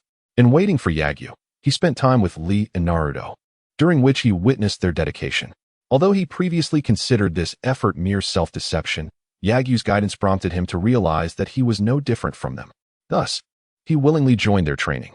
That evening, Sasuke faced off against Naruto, and as expected, Naruto was soundly defeated. Not only had Sasuke awakened the Manjiki Sharingan, but even without it, Naruto's straightforward combat style could not secure a victory against him. However, despite the anticipated outcome, Sasuke did not emerge unscathed. Naruto's brash approach inflicted minor wounds, leading Sasuke to acknowledge his shortcomings and strive for improvement. This small skirmish yielded a modicum of progress, further solidifying Sasuke's acceptance of Yagyu's training group. Later, upon seeing Sasuke's genuine desire to join their ranks and forge friendships, Yagyu freely pointed out his training deficiencies and personally offered to refine his combat techniques. Sasuke felt increasingly validated. Before parting ways that night, Yagyu addressed Sasuke's lingering confusion. In truth, your abilities are more than sufficient to graduate from the Ninja Academy. Not just you. Even Naruto and Lee could graduate. But do you know why you cannot? Why? They asked in unison, puzzled. Because in this world, connections and influence matter. Are you exceptionally strong? What does that strength amount to? My teacher is the Hokage, therefore, I can graduate whenever I wish. What connections do you possess? Chapter 68. The Affable Torture Department Ninja's Misunderstanding. The reason why Sasuke and his companions cannot graduate early is not merely due to a lack of connections. Rather, it stems from the contrasting historical context. In times of war, even novice ninja students, who are still grappling with the basics of the transformation technique, could graduate and be dispatched to the battlefield. However, today as Konoha exists in an era of peace, where, barring exceptional circumstances, graduation is typically deferred until the age of 12. This is not a matter of capability but rather a reflection of the Konoha labor classification law. Before the age of 12, one is considered a child laborer, and employing them as ninjas is deemed unethical. After reaching 12, the status changes, they are considered youths, and at most can be classified as young workers. The next day, Yagyu maintained his routine of rising early for training. However, after a morning of practice, he recalled what Sarutobi Hiruzen had mentioned about the torture department. Perhaps he could take a look? After all, he was not an official member. If he found no value in staying, he could simply leave. With this thought in mind, Yagyu ventured to the torture department in the afternoon. He did not don the Umbu mask. This time, he presented himself under his own identity. Holding Hiruzen's letter of recommendation, he pushed open the seemingly mundane door that concealed the devils within. Creak. Ah, bam. Yagyu instinctively slammed the door shut.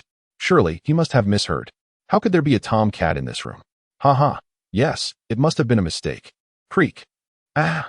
For reasons unknown, as he beheld the scene before him, a classic line echoed in Yagyu's mind. Upon entering, I saw Chang Wei beating Lai Fu. At that moment, someone noticed Yagyu. A middle-aged man with a rather kind expression approached him and scolded. Where did this little brat come from? This is not a place for children, Scram.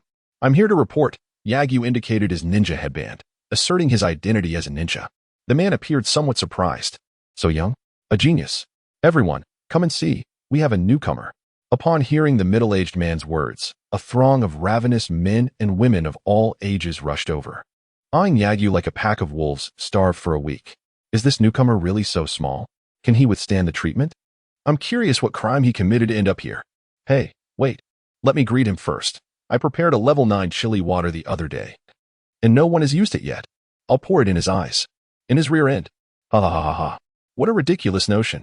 Does that even qualify as a torture device? Behold the concoction I've prepared. What is it? A low-cost healing ointment. For injuries? Indeed. Just apply it to the wound.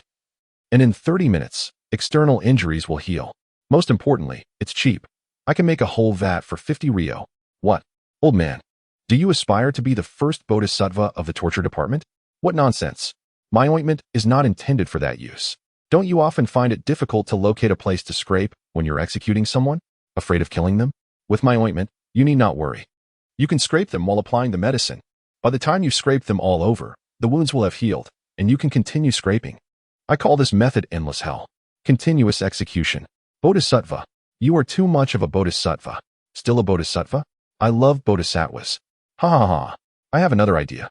When you execute someone, don't they have wounds? Let us apply chili oil and then the healing ointment. That way, even when the wounds heal, they'll still be in pain. Pain upon pain. Just imagine the scene. Hee hee. I'm excited just thinking about it. That's a splendid idea. And now that we have a newcomer, why not try out your new methods on him? Excellent. Excellent. Hee hee hee. Little one, do not fear. We shall be gentle.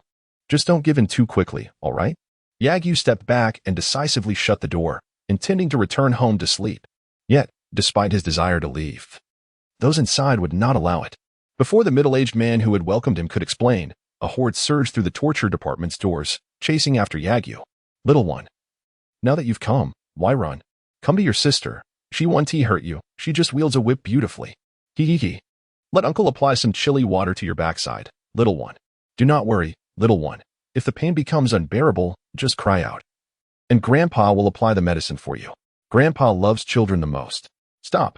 Faced with a group of deviants, Yagyu shouted with a rare twitch of his face. But no one paid him any heed.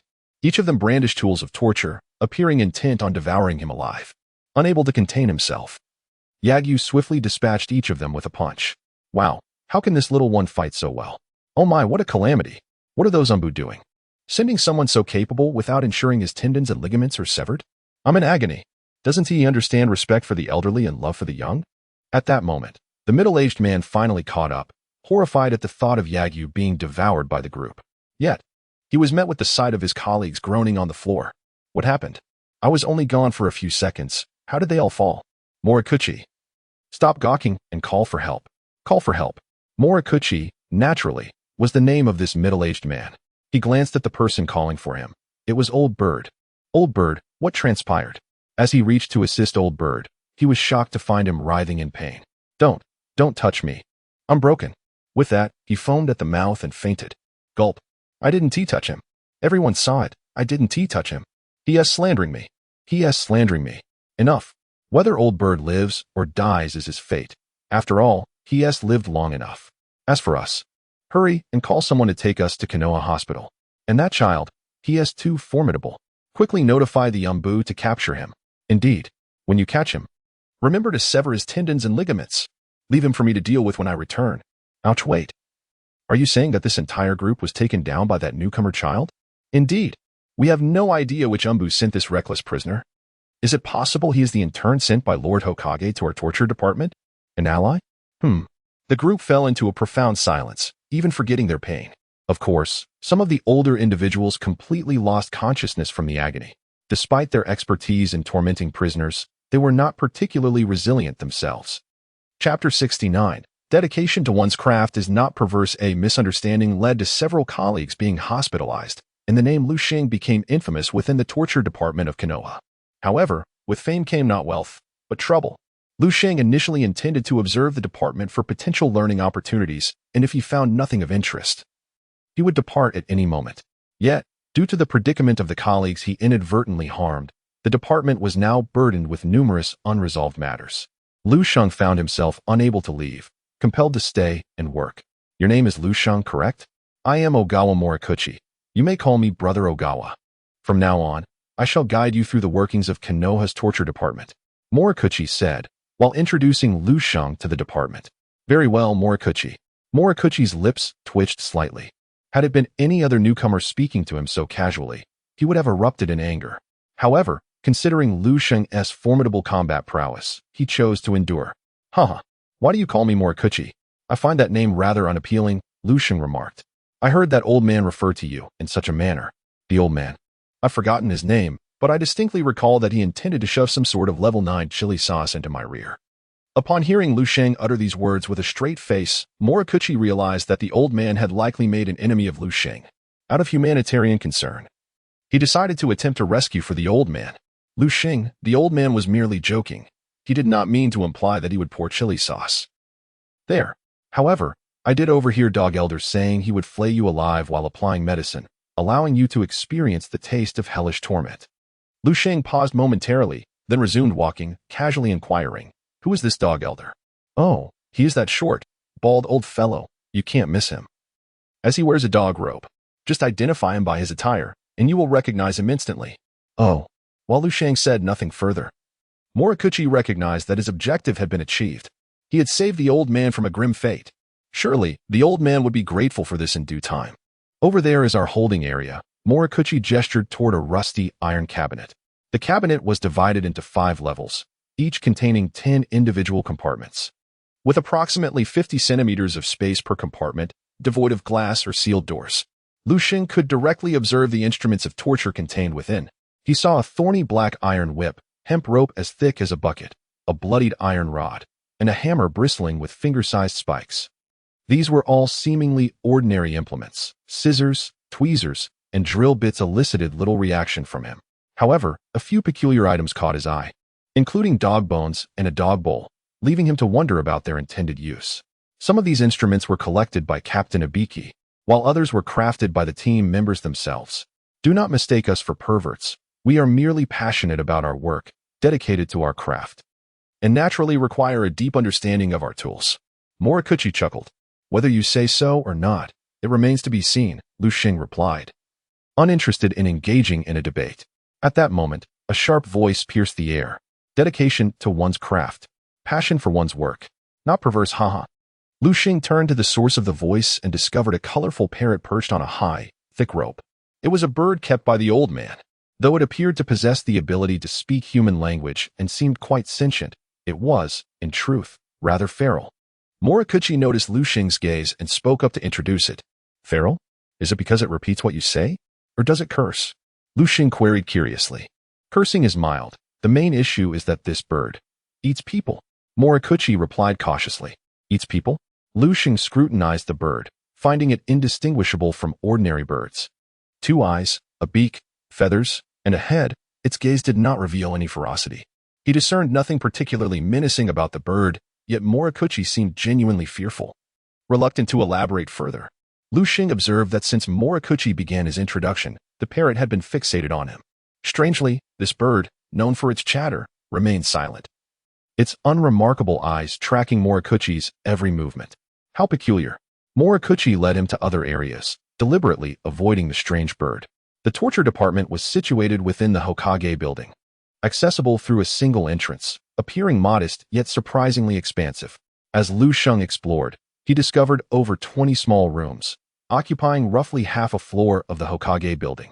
In more than half of these rooms, individuals awaited interrogation. The task assigned to Lu Xing by Ibiki was to extract confessions from 10 individuals within 3 days. Room 9527 housed an old acquaintance of Lu Xing, Mizuki. Due to his unfamiliarity with the procedures, Lu Xing decided to begin with someone he knew. Armed with a few instruments of torture, he entered the room. Upon seeing Lu Xing, Mizuki froze for a moment and then asked in confusion, "Are you Liu Shang? What are you doing here?" As Liu Shang methodically arranged the instruments, he explained, "Clearly, I have become a member of Konoha's torture department since graduating." Seeing that a mere child had come to interrogate him eased Mizuki's anxiety considerably, and with no one else present, he began to contemplate his options. Liu Shang. I am actually innocent. I was framed by several Konoha spies. Liu Shang ignored him, continuing to experiment with various tools. This caused Mizuki's initial relaxation to evaporate, replaced by tension. Liu Shang, can you hear me? I am innocent. If you let me go, I will personally seek out Hokage-sama to explain. Hokage-sama will surely clear my name. Yet, Liu Shang remained unresponsive, persistently testing one instrument after another. Just as Mizuki was about to say something more, the door swung open, and a middle-aged man with a grim expression entered, silencing Mizuki instantly. Though not particularly clever, he understood that his previous words would not sway the adult, especially with Morokuchi present, leaving him with no opportunity to persuade Liu Shang to assist in his escape. He needed to bide his time for another chance. Liu Shang, do you truly not require assistance? This is your first time doing such a thing. Perhaps you should watch how I handle it, to learn a bit? No need. At that moment, Liu Shang selected a particularly effective instrument, a bloodied red club. With a smile, he approached Mizuki. Congratulations, Mizuki-sensei. You are now my first subject in the torture department. I hope you can endure for a while. Please, don't give in too quickly. Slap. A strange attribute awakened. Chapter 70. Interrogation of Mizuki, the man-eating bird king. I confess. Mizuki cried out after just one blow from Yagyu. Yagyu looked bewilderedly at Morokuchi, as if to say, was that not too easy? Cough, Yagyu. You must understand that these spies and traitors often confess merely to avoid further punishment, and they usually speak falsehoods. We are not from the mountain clan. We cannot ascertain whether he is lying. Thus, we must continue to beat him. Once he is sufficiently frightened, he will confess, and then it will be the truth. Oh, I see. Observing Yagyu seemingly absorbing this lesson, Mizuki trembled as he shouted, don't listen to him. Yagyu-kun, I truly confess. Just ask me. Please, ask me anything. I will confess everything. Seeing the genuine fear on Mizuki's face, which seemed far from feigned, Yagyu turned to Morokuchi once more. Surely, this time it could not be an act. Morokuchi, observing Mizuki's demeanor, was momentarily unable to discern whether his confession was genuine or fabricated, and thus he lamented. Let us proceed to the interrogation phase. Yagyu nodded, pulling out a small notebook, glancing at Mizuki as he inquired. What was the cause of death for your companion who was on a mission with you years ago? Mizuki paused, initially expecting Yagyu to question him about his collaboration with the Hidden Cloud Village, but was taken aback by the seemingly trivial question. After a moment's hesitation, he replied, he died from a leg injury. Crack. Yagyu struck Mizuki's right arm with a stick, exclaiming, you are lying. I am not lying. Mizuki wailed, tears streaming down his face. Anyone unaware of the truth might have genuinely believed his pitiful words. Crack. Another blow broke Mizuki's left hand, the pain nearly causing him to lose consciousness. Do you know why you failed the ninja teacher and Appo's examination back then? Could it be? Do you really think everyone is as foolish as you? With that, Yagyu unleashed a flurry of strikes, rendering Mizuki unconscious. Throughout the ordeal, Mizuki continuously insisted he would never lie again and would surely confess, but Yagyu remained unconvinced, delivering relentless blows. Morokuchi observed the entire scene without rebuking Yagyu's actions. Instead, he regarded them with admiration, his gaze reflecting a sense of mentorship. Well, it seems we cannot extract anything further from him for now. We must hurry and interrogate the next one. We have a tight schedule to obtain confessions from 10 individuals within 3 days, Morokuchi stated, proceeding to the next room, while Yagyu tidied up the torture instruments for use in the following interrogation. However, as he passed the rack of instruments, he noticed the man-eating bird and decided to seize it.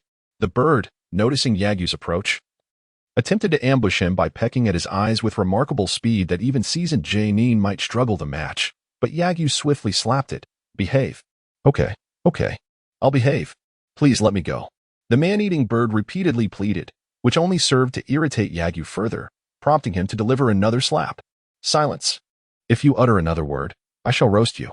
The bird fell silent, obediently following Yagyu to room 9528, where the Hidden Cloud Ninja, known for his lightning-fast body flicker technique, was held captive. as Morikuchi prepared to update Yagyu on the progress of the interrogation. He caught sight of the bird perched on Yagyu's shoulder. "Why did you bring it with you?" he inquired, swallowing hard. "I thought it might prove useful, especially since you mentioned it devours humans. We have one right here, don't we?"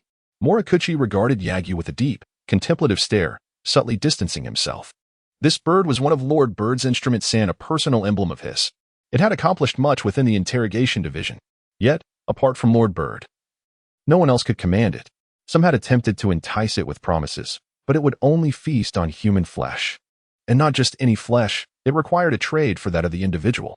Due to this, the members of the interrogation division held a significant trepidation towards the bird, extending their wariness to Lord Bird himself. After all, he was the sole individual capable of controlling it. Speculation arose among the staff regarding whether Lord Bird's ample clothing concealed bones, with the flesh reserved to feed this man-eating creature. Cough, cough, since you wish to use it. Go ahead, but do be cautious. Do not let it peck someone to death. Previously, Lord Bird neglected to supervise it, resulting in the death of a significant prisoner. Upon hearing this, Yagyu turned to the bird on his shoulder, sternly warning, "Did you hear that, foolish bird? If you let my interrogation subject die, I shall feast upon you. Do you understand?" "Understood. Understood." The bird seemed to comply, prompting Yagyu to nod in satisfaction. Meanwhile, Morikuchi watched in astonishment, his mouth agape. Was this truly the same man-eating bird he remembered? It was widely known that even Lord Bird would not dare to scold it in such a manner. Yagyu. How terrifying, he thought, resolving never to offend this individual again. By the way, Morikuchi, does this foolish bird have a name? After a moment of contemplation, Morikuchi replied, "I believe Lord Bird calls it King. Perhaps its name is King?" "What a ridiculous name," Yagyu remarked, shaking his head as he slapped the bird, asking, "Is that your name?" The bird, feeling wronged by the sudden slap, could only gaze up at Yagyu with a pitiful expression, replying, "No. My real name is Wang Ba." Wang Ba? What a nonsensical name. After voicing his disdain, Yagyu finally turned his attention to the prisoner before him. The Hidden Cloud Village spy was a middle-aged man, with short hair, dark skin, and a muscular build, clearly an individual with formidable defenses. Unlike Mizuki, this spy had already been interrogated by the division the previous night, and now lay bloodied and motionless, bound to a chair as if in a deep slumber. "Morikuchi, wake him up." "Oh." Morikuchi instinctively agreed, but suddenly felt a sense of disquiet. Had he just become this guy's subordinate? Casting a sidelong glance at Yagyu and the bird on his shoulder, he thought, "Forget it, it's just a matter of running errands. It's not a big deal." A bucket of water was splashed onto the man, yet he remained utterly still, not uttering a sound. Clearly, he was a tough nut to crack. However, the members of the interrogation division relished the challenge posed by such hard-headed individuals. Seeing this man's resilience, Morikuchi felt no anger. Rather, he took an interest in examining the man's physique, pondering where to inflict the most pain. Before long, he noticed a festering knife wound on the man's body. And with a cold smirk, he drew a sharp knife and struck down savagely. Chapter 71. Tough. Quite tough. Humph. Well, a tough guy indeed. Senk was somewhat taken aback to see that the other party merely grunted without the usual loud outcries of other prisoners. However, this surprise quickly morphed into a sinister expression. "The tougher you are, the more I relish it." Ha! Senk was utterly consumed by madness, stabbing the man's body again and again, nearly severing his entire arm. Yet the man only emitted muffled groans. Yagyu noticed blood at the corners of the man's mouth. He could even hear the sound of teeth grinding under the duress of pain. This man is extraordinarily tough. Reflecting inwardly, Yagyu questioned whether he could endure such torment if he were the one bound to the chair. He felt he could not, thus vowing never to allow himself to be captured. Such resolve demanded absolute strength. Clenching his fists in determination, Yagyu reaffirmed his commitment to training. After several minutes of torment, the man finally lost consciousness.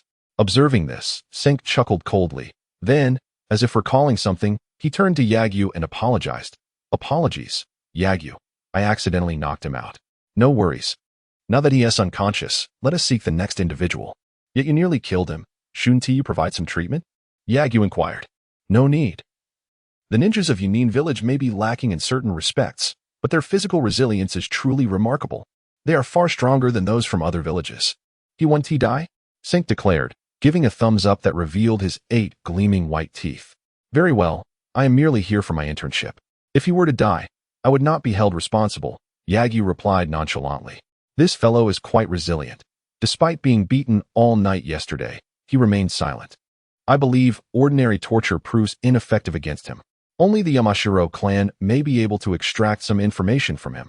However, should they intervene, the outcome will invariably lead to his demise, regardless of whether they can pry open his mouth. Senk said indifferently.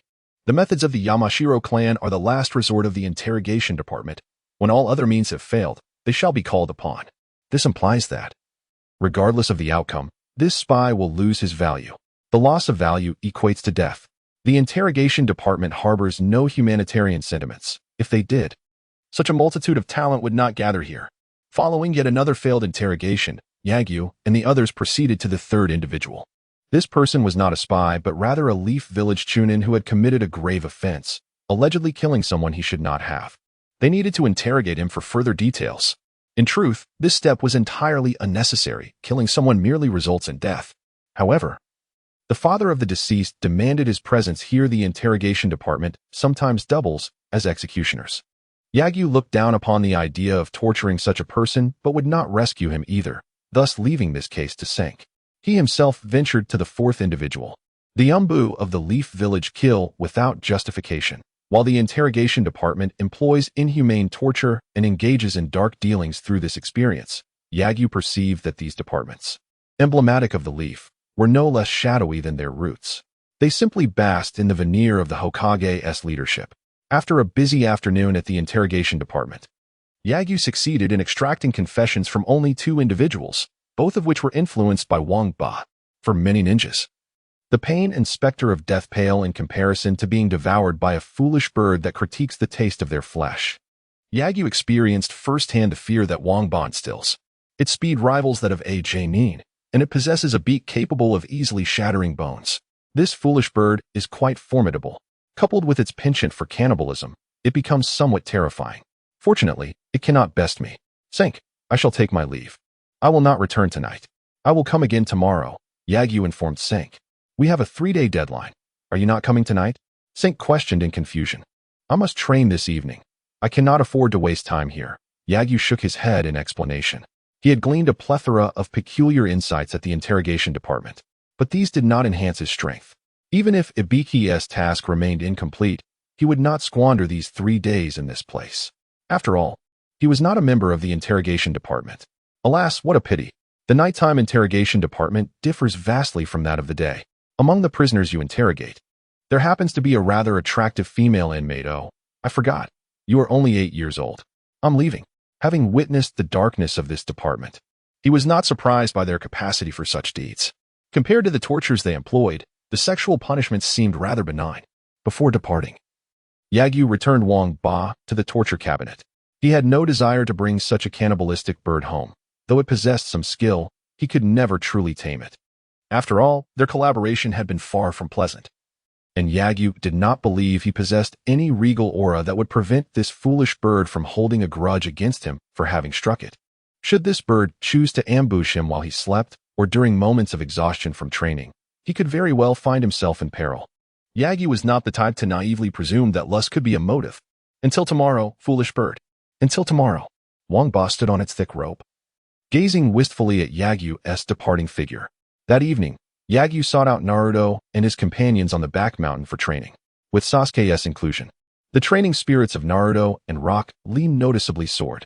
Sasuke, meanwhile, enhanced his combat experience by besting them repeatedly. Although he lacked ninjutsu, he was still growing, albeit slowly. Thus, Sasuke envied Yagyu for having the opportunity to apprentice under the Hokage. He realized that merely spending time here playing house with Naruto and the others would not suffice for his strength to progress swiftly. Yet, he lacked a better strategy. Stripped of his family's support, he found himself adrift without direction or a capable mentor. Training alongside Yagyu and the others was the best option available to him at present. This realization made Sasuke acknowledge the validity of Yagyu's words from the previous day. Survival in this world truly necessitates a background and influence. Otherwise, even vengeance would remain a distant dream. With this newfound understanding, Sasuke appeared somewhat distracted during training, even making a critical error in a sparring match against Naruto and Rock Lee, resulting in a thorough beating. Naruto and Rock Lee mistakenly believed they had improved, unaware that it was Sasuke's lack of focus contributing to their success. It was not that he looked down upon Naruto and Rock Lee, rather, he felt that this method of training was far too sluggish, and he yearned for swift vengeance. Chapter 72. The Confession of Mizuki. Only one remained. Yagyu had been immersed in his training, oblivious to Sasuke's inner turmoil. Even if he had noticed, Sasuke would have remained silent, and Yagyu would not have probed further. After all, they were merely friends, not a father-son duo. As they parted that evening, Sasuke gazed at Yagyu, caught between words, yet ultimately said nothing. He was unsure of what assistance he should seek from Yagyu, and felt too embarrassed to voice his needs. Uchiha Sasuke was still the same Uchiha Sasuke, unaltered in his character despite a shift in his perspective toward Yagyu and others. He remained the proud, revenge-driven boy he had always been. The following afternoon, Yagyu returned to the interrogation department. A portion of his injured colleagues had returned, their gazes toward him filled with a complex mixture of fear. He paid them no mind, focusing instead on the anguished cries of other prisoners as he sought out Morikuchi. It was a mystery where Konoha had accumulated so many prisoners, as there seemed to be new captives subjected to torment daily. Morikuchi, who had spent the night conducting interrogations, appeared pale and was adorned with heavy dark circles under his eyes. Those aware of his late-night endeavors might have thought he had encountered a vengeful spirit. Yagyu did not inquire about the details but merely asked Morikuchi about the progress of the interrogations. 2 new subjects had been added to the roster. One was a tight-lipped spy from the Cloud Village. After a skilled member of the Yamashita clan arrived, all desired intelligence was extracted in mere minutes. The other was a female prisoner whom Morikuchi was interrogating. Yagyu was uncertain what he hoped to gain from her, but as long as she confessed, it sufficed. Oh, and by the way, the third prisoner interrogated yesterday had perished, which could still count as a successful extraction of 3 individuals, fulfilling a portion of the task. With the 2 he personally interrogated the previous afternoon, that made 5. With a target of 10, he had completed half of the assignment in just 1 day, leaving him with a day and a half remaining. Yagyu glanced through the remaining profiles and ultimately chose Mizuki as his first target for today's interrogation. Upon entering Mizuki's holding room, he noted the man's haggard appearance, indicating he had not eaten since yesterday.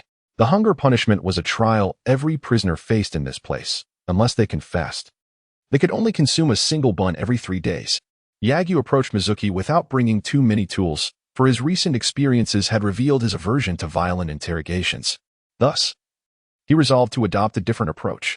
He summoned Wang Ba and settled onto a stool not far from Mizuki. "Will you confess?" Yagyu inquired, observing the despondent glimmer in Mizuki's eyes. "I will confess, but wait." At that moment, the door swung open, and Morikuchi entered with a bowl of ramen and a serving of grilled meat. "Yagyu, I brought what you requested," he yawned, placing the food before Yagyu. "Thank you for your effort. You should return to rest." "I can handle things here," Yagyu suggested. Morikuchi nodded, having exhausted himself to extract a confession from the female prisoner, and indeed needed a break. "Just remember to document the interrogation. Once the prisoner confesses, pass this to Captain Ibiki."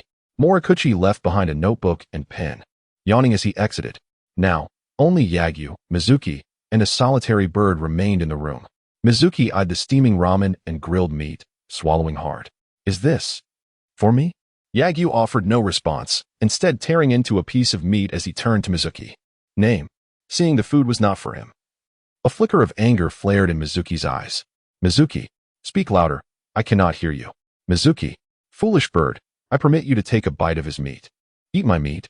Mizuki was perplexed when suddenly he felt a sharp pain as something bit a chunk from his face. "Ah, that hurts." Yagyu continued to eat the grilled meat expressionlessly while Wang Ba, impassive as ever, gnawed at Mizuki's flesh before spitting it out. "Yuck, that tastes terrible." "Name?" Yagyu reiterated. "Mizuki." Yagyu nodded, satisfied. "Age? 20. What crime did you commit?" "I falsely reported the cause of my teammate's death." "And what else?" Yagyu patiently consumed another piece of grilled leg. Noticing Mizuki still hesitated to respond, Yagyu glanced at Wang Ba, who immediately understood and flew away to snatch another piece of Mizuki's flesh, only to disdainfully spit it out again. "To ensure the task was completed swiftly, I personally killed my teammate." Yagyu set down the unfinished meat, his greasy hands recording Mizuki's confession. "And what else?" After documenting the information, Yagyu continued to probe. This time, Mizuki remained silent. his face a portrait of turmoil as he deliberated whether to divulge more. Yagyu allowed him time, calmly eating his meat. After consuming a quarter of the grilled meat, Mizuki finally blurted, "Wait, I confess. I colluded with the Cloud Village spy, intending to defect from Konoha. And what else?" Yagyu nodded approvingly. "That's it, right?" Mizuki ventured tentatively, but Yagyu did not respond, appearing resolute that unless Mizuki revealed all his secrets, the foolish bird would consume him entirely. He feared the pain, let alone being devoured alive by a bird.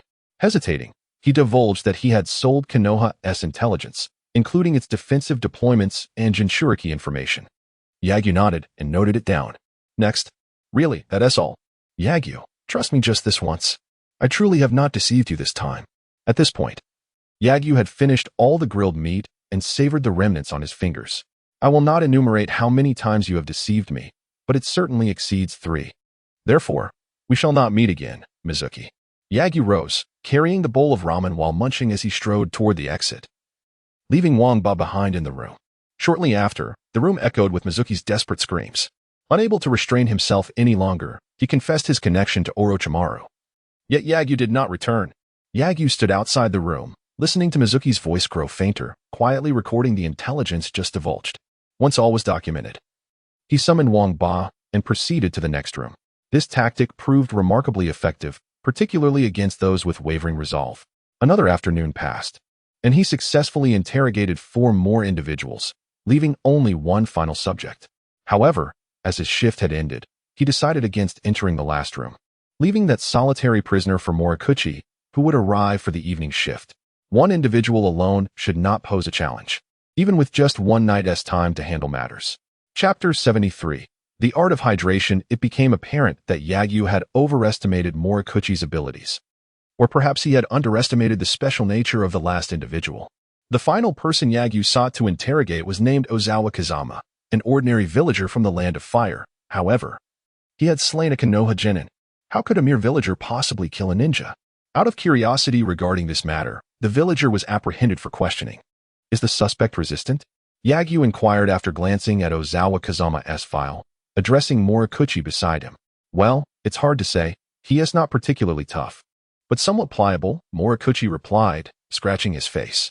"Pliable?" Without further explanation, Morikuchi handed Yagyu a stick and urged him to strike Ozawa. Confused, Yagyu complied, delivering a blow.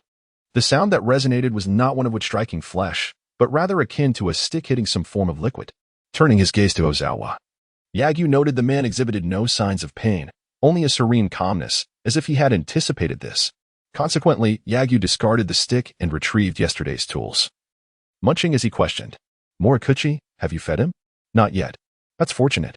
Yagyu preferred not to torment those suffering from hunger, understanding how distressing it could be. Thus, he deliberately provoked the suspect in this manner. For any normal person, after a few days of hunger, witnessing another feast would surely induce discomfort. Ozawa Kazama was evidently no exception. Name? Ozawa Kazama. Yagyu raised an eyebrow, surprised by his unexpected cooperation. After interrogating numerous individuals, Ozawa was the first to directly answer his questions. Age? 36. Hobbies? Well, Commander, I have no fondness for men, nor for children. That's irrelevant. I too have no affection for men, especially not for older gentlemen. Why ask me about my preferences? Ozawa retorted, puzzled. I simply wish to inquire. Just answer without further ado. Yagyu barked, though his youthful visage rendered him less intimidating. Ozawa found the situation amusing. My hobby is cultivating flowers. Very well. But why did you kill that ninja? He intruded upon my home. I mistook him for a robber and thus took his life, Ozawa replied with an unsettling calmness, as if recounting an utterly mundane occurrence. Yagyu found this somewhat normal. However, the fact that he had killed a Konoha ninja rendered it far from ordinary. How did you kill him? Do you possess ninjutsu? Upon this inquiry, Ozawa fell silent, clearly reluctant to respond, which was precisely the purpose of the interrogation unit's questioning. I can surmise your abilities without your confession. The ninjutsu that renders you immune to physical attacks must be the hydration technique of the Hozuki clan, correct? You hail from the Mist Village? Ozawa remained silent, but posed a question in return. How would someone in my situation be handled in Konoha? That depends on whom you have killed. Yagyu turned to Morikuchi. Who did he slay? A civilian genin. Oh, then it's of little consequence. Typically, they are sent to Konoha prison. No harm shall befall you. Just as Ozawa began to relax, Yagyu continued, yet your case is different. Ozawa's heart raced. In what way am I different? Although you surrendered to Konoha, your presence in the interrogation unit has exposed your hydration technique. You are likely to be treated as a spy from the Mist Village, Yagyu stated matter-of-factly. Why? You possess no evidence. I merely happen to know this jutsu. Had I not, I would have perished at the hands of your genin. Ozawa's indignation flared, and he even utilized the hydration technique to break his chains. However, Yagyu and Morikuchi remained unfazed by his actions. Had this been earlier, Ozawa might have escaped without anyone being able to stop him. But here, in the Konoha interrogation unit, where experts abound, go ahead, attempt to flee. I advise you to remain seated. Should you resort to violence, the implications will be markedly different. Yagyu continued to eat nonchalantly. Ozawa glanced at him, then strode directly to Yagyu's side, taking a portion of his roast meat for himself. Yagyu was momentarily taken aback, but did not stop him from partaking of his meal. He discerned that Ozawa was an insincere, honest man. Insincere for concealing many truths, yet honest in his naive belief that after killing a Konoha ninja, he would receive leniency. What's your real name? Hozuki Kazama? Yagyu inquired. I am simply Ozawa Kazama. But how could you possibly wield the hydration technique of the Hozuki clan? Did you learn it illicitly? Yagyu speculated. I did not learn it illicitly. Someone taught me. Ozawa stammered, his emotions flaring. Who taught you? Yagyu pressed, yet Ozawa lapsed into silence once more. Yagyu took a hearty bite of the roast meat. If you refuse to speak, the next to interrogate you will be from the Yamashiro clan. They will directly access your memories. Of course. Just as Ozawa was about to act, Yagyu interrupted him. You might also attempt to resist, but do not naively believe that your immunity to physical attacks renders you invincible. In Konoha, we possess myriad methods to eliminate you. As he spoke, Yagyu silently activated a genjutsu. In the next moment, an ominous tree appeared before Ozawa, ensnaring him. Initially, Ozawa dismissed it, preparing to use his hydration technique to evade harm, only to discover he was utterly incapable of transforming. What is happening? Why can't I change? Ozawa exclaimed in terror. This is a genjutsu. If I cannot slay you physically, then I shall extinguish your spirit, your soul. You may continue to remain silent, yet you can certainly test whether I possess the means to end your life. However, you have but one life to spare. While I face no cost, Yagyu stated calmly. Ozawa fell into silence. He had previously concealed his secrets, relying on his hydration technique, believing no one could kill him, let alone harm him. Yet Yagyu's methods exceeded his comprehension. He was, after all, not a true ninja. His understanding of ninja lore was scant.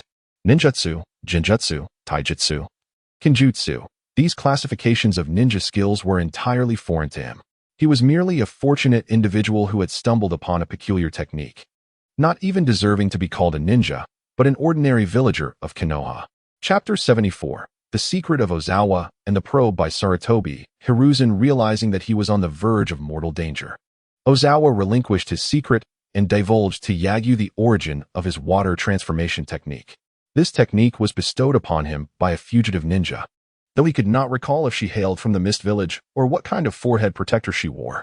He only remembered that it was a rainy day when the exiled ninja collapsed from thirst at his doorstep, and he saved her. Thus unfolded a melodramatic tale of unrequited affection, wherein a girl from the Kagaya clan, lost during a mission or in flight, stumbled into an ordinary household in the Land of Fire. However, this could hardly be termed a mutual affection upon realizing Ozawa's fondness for her. The Kagaya girl left behind a scroll of the water transformation technique before departing. It was said that such a secret technique of the Kagaya clan should not be so recklessly entrusted, nor should it be so carelessly learned by an ordinary villager of Konoha. Yet, fate had conspired in such a manner. The Kagaya girl, possessing a kind heart, felt a twinge of guilt towards Ozawa's affections.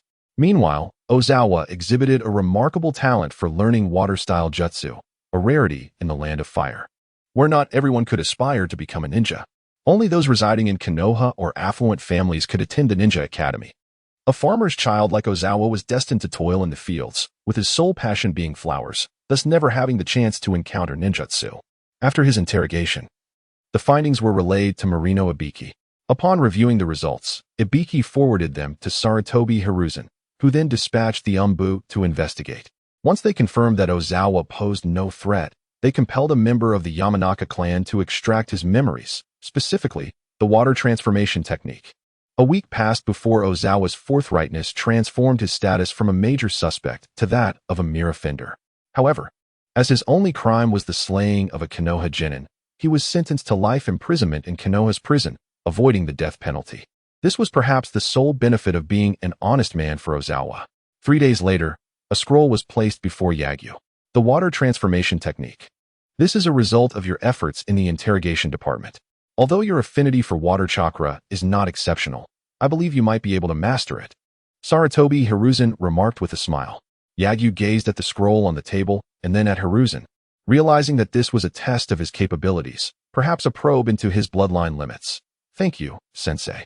I shall endeavor to learn it, Yagyu replied, not rejecting Sarutobi Hiruzen's offer.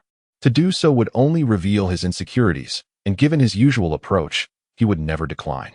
Moreover, Yagyu genuinely required such a versatile defensive ninjutsu. Having resolved issues of speed, strength, endurance, range, reconnaissance, solo combat, group skirmishes, physical prowess, magical abilities, and mental fortitude, he now merely lacked a defense mechanism to truly become a hexagonal warrior. Although the water transformation technique would not render him invincible in defense, it would bestow him with a measure of survival capability. Seeing Yagyu accept the jutsu, Sarutobi Hiruzen displayed a satisfied smile. By the way, it seems Ship 1T be returning to the team. From now on, the Umbu captain will be Y, he suddenly announced. Ship senpai? Yagyu inquired. The situation is dire. His health has deteriorated due to the intense missions he has undertaken. The doctors have advised that if he wishes to prolong his life, he must cease such strenuous tasks. With this outcome, Y would certainly not permit Ship to continue in the Umbu. Sarutobi Hiruzen could not forcibly retain Ship. But with Y's commendable skills and Yagyu's increasing familiarity with the duties, the Ship squad would not suffer in strength. After offering himself some consolation, Sarutobi Hiruzen addressed Yagyu. From now on, the Ship squad will temporarily consist of you and Y. When a suitable candidate arises, I will prioritize reinforcing the squad's composition. Speaking of reinforcements, Yagyu recalled someone. Sensei, what about Ozawa Kazama? How is he faring? Sarutobi Hiruzen regarded Yagyu with a hint of surprise at his inquiry. Do you wish for him to join the Ship squad? While he possesses the water transformation technique, he knows little of the ninja arts. He might struggle even to throw a shuriken accurately. Sensei, no one is born a ninja. One need not necessarily excel in throwing shurikens to become a ninja. Yagyu responded with a smile. After a moment of contemplation, Sarutobi Hiruzen inquired, May I know your reasoning? I believe he is an honest individual, well suited for the Umbu. Furthermore, his mastery of the water transformation technique could provide us with significant assistance in direct combat, Yagyu explained. I have heard that the interrogation department had quite a time extracting information from him. Are you certain he is honest? Sarutobi Hiruzen questioned skeptically. Initially, I too doubted his sincerity. However, once I learned the truth, it became clear. His reluctance to speak stemmed not from malice, but from a profound sense of nostalgia and embarrassment regarding his past experiences. What bashful, honest man would willingly recount his youthful, unrequited affections? Yagyu successfully persuaded Sarutobi Hiruzen. Yet whether Ozawa Kazama could be inducted into the Umbu required Yagyu to visit Konoha prison. After all, this matter necessitated Ozawa's consent. If I am to visit Konoha prison, Yagyu contemplated 2 suitable individuals, but he refrained from mentioning them to Sarutobi Hiruzen. After all, he had never been to Konoha prison. How could he know who resided within? Moreover, it was uncertain whether those 2 were currently in Konoha prison or part of the ninja teams. Who could decipher whether Tsunade's at that time referred to her return to the position of Hokage or her departure from Konoha? Regardless, it was likely that both were within Konoha, the distinction lying solely in whether they were in prison or among the ninja teams. Upon leaving the Hokage Tower, Yagyu did not proceed directly to Konoha prison. Instead, he sought a location to practice the water transformation technique. Of course, his intention was not to confront Sarutobi Hiruzen, but to act. His barrier, heaven-covering formation had silently enveloped the entirety of Konoha, with every movement of Sarutobi Hiruzen under his vigilant watch. He observed Sarutobi Hiruzen utilizing a telescope technique to monitor him. Clearly, this water transformation technique served as a test devised by him. Yagyu remained uncertain of Sarutobi Hiruzen's motives, but he understood the necessity of maintaining a contingency plan. Chapter 75 Ding. The host is currently learning the Sharingan. Yagyu gazed at the scroll of the water transformation technique for a moment before attempting to use the ninjutsu, as usual, in front of the crystal ball. Sarutobi Hiruzen fixed his gaze on Yagyu, seemingly anticipating something. Unfortunately, Yagyu displayed no signs of progress. Learning, a failure? It was the first time Sarutobi Hiruzen had observed a shortcoming in Yagyu's learning abilities. Previously, whether in taijutsu or ninjutsu, Yagyu's speed of learning had been astonishingly rapid. However, today's performance was rather disappointing. Could it be due to a lack of innate talent for water-release chakra? Sarutobi Hiruzen speculated silently, watching for a while longer. Noticing no advancement from Yagyu, he took out the scroll to review it. Meanwhile, Yagyu, under the influence of his barrier, Heavenly Cover Array Max, marveled at Sarutobi Hiruzen's dedication, who was multitasking by working while keeping an eye on him. However, this meant Yagyu would have to maintain his act for a longer duration. As night fell, Yagyu continued to appear as though he had made no progress in mastering the water transformation technique. Yet, in reality, he had already perfected it. Advancing to water transformation technique max. To avoid wasting time, after dinner, Yagyu joined Naruto and Rock Lee in training taijutsu on the back mountain of Konoha. From Sarutobi Hiruzen's perspective, it seemed Yagyu had abandoned his studies of the water transformation technique. In this situation, Sarutobi Hiruzen felt conflicted about whether to be pleased or disappointed. On one hand, it was gratifying to see that Yagyu was not infallible and had his weaknesses. On the other, it was disheartening for the same reason. Realizing his contradictory emotions, Sarutobi Hiruzen felt a twinge of guilt. He had established a master-student relationship with Yagyu. Yet he found himself testing and calculating against his own pupil. But, for the sake of Konoha, I must act this way. On the back mountain of Konoha, Naruto and Rock Lee quickly entered a training state upon arrival. After training for a while, Sasuke approached Yagyu, having wrestled with his inner turmoil for over a week. He could no longer restrain himself and sought Yagyu's assistance. Yagyu, what's the matter? Yagyu paused his training and looked at Sasuke, who seemed hesitant to speak. I hope you can help me with special training. What would be the cost? Having spent time with Yagyu, Sasuke understood his character well. There was no such thing as a free lunch. Even as friends, it was unreasonable to expect Yagyu to do something for him unconditionally. Seeing the hopeful look in Sasuke's eyes, Yagyu found it difficult to refuse. However, merely teaching him something simple would surely leave Sasuke unsatisfied. Yet, if he were to impart all his most valuable knowledge, Sasuke could not afford the price. What to do? Even as friends, he couldn't allow himself to incur such losses, especially since he and Sasuke were merely acquaintances. Sasuke, noting Yagyu's silence, felt a surge of anxiety. He knew he had nothing of value to offer. Thus, he could only hope Yagyu would allow him to defer payment. However, at that moment, Yagyu had never even considered the idea of deferred payment. After all, with Sasuke's rate of growth, by the time he could repay the debt, Yagyu would have already reached invincibility. Utilizing the Heavenly Cover Array Max, Yagyu observed Sarutobi Hiruzen and noticed he was no longer monitoring him. Thus, he proposed to Sasuke, how about you teach me the Sharingan? Sasuke was momentarily taken aback by the request. After a moment of hesitation, he replied, Yagyu, the Sharingan is a hereditary talent of the Uchiha clan. Others cannot learn it. In an equal exchange, regardless of whether I can master it or not, I will still teach you. Since Yagyu had stated it so, Sasuke had no choice but to agree. However, his Sharingan activated naturally, and he was unsure how to teach Yagyu. He expressed that he would need to think about how to instruct him. Yagyu reassured him that there was no rush and encouraged him to take his time while he continued training. Recently, Yagyu had been exploring new applications for his unique abilities. He had attempted to write ninjutsu scrolls himself, merely crafting names while fabricating content. However, it had failed. Such counterfeit products were unrecognized by the system. He could only activate the system's functionality when learning genuine skills. At this moment, he pondered whether he could learn a bloodline limit, as it also fell under the category of skills. As long as he found a way to learn it, he could record it into the system. If that were to happen, with a body full of bloodline limits, who could possibly rival him? Yagyu envisioned such a future but struggled to find a test subject.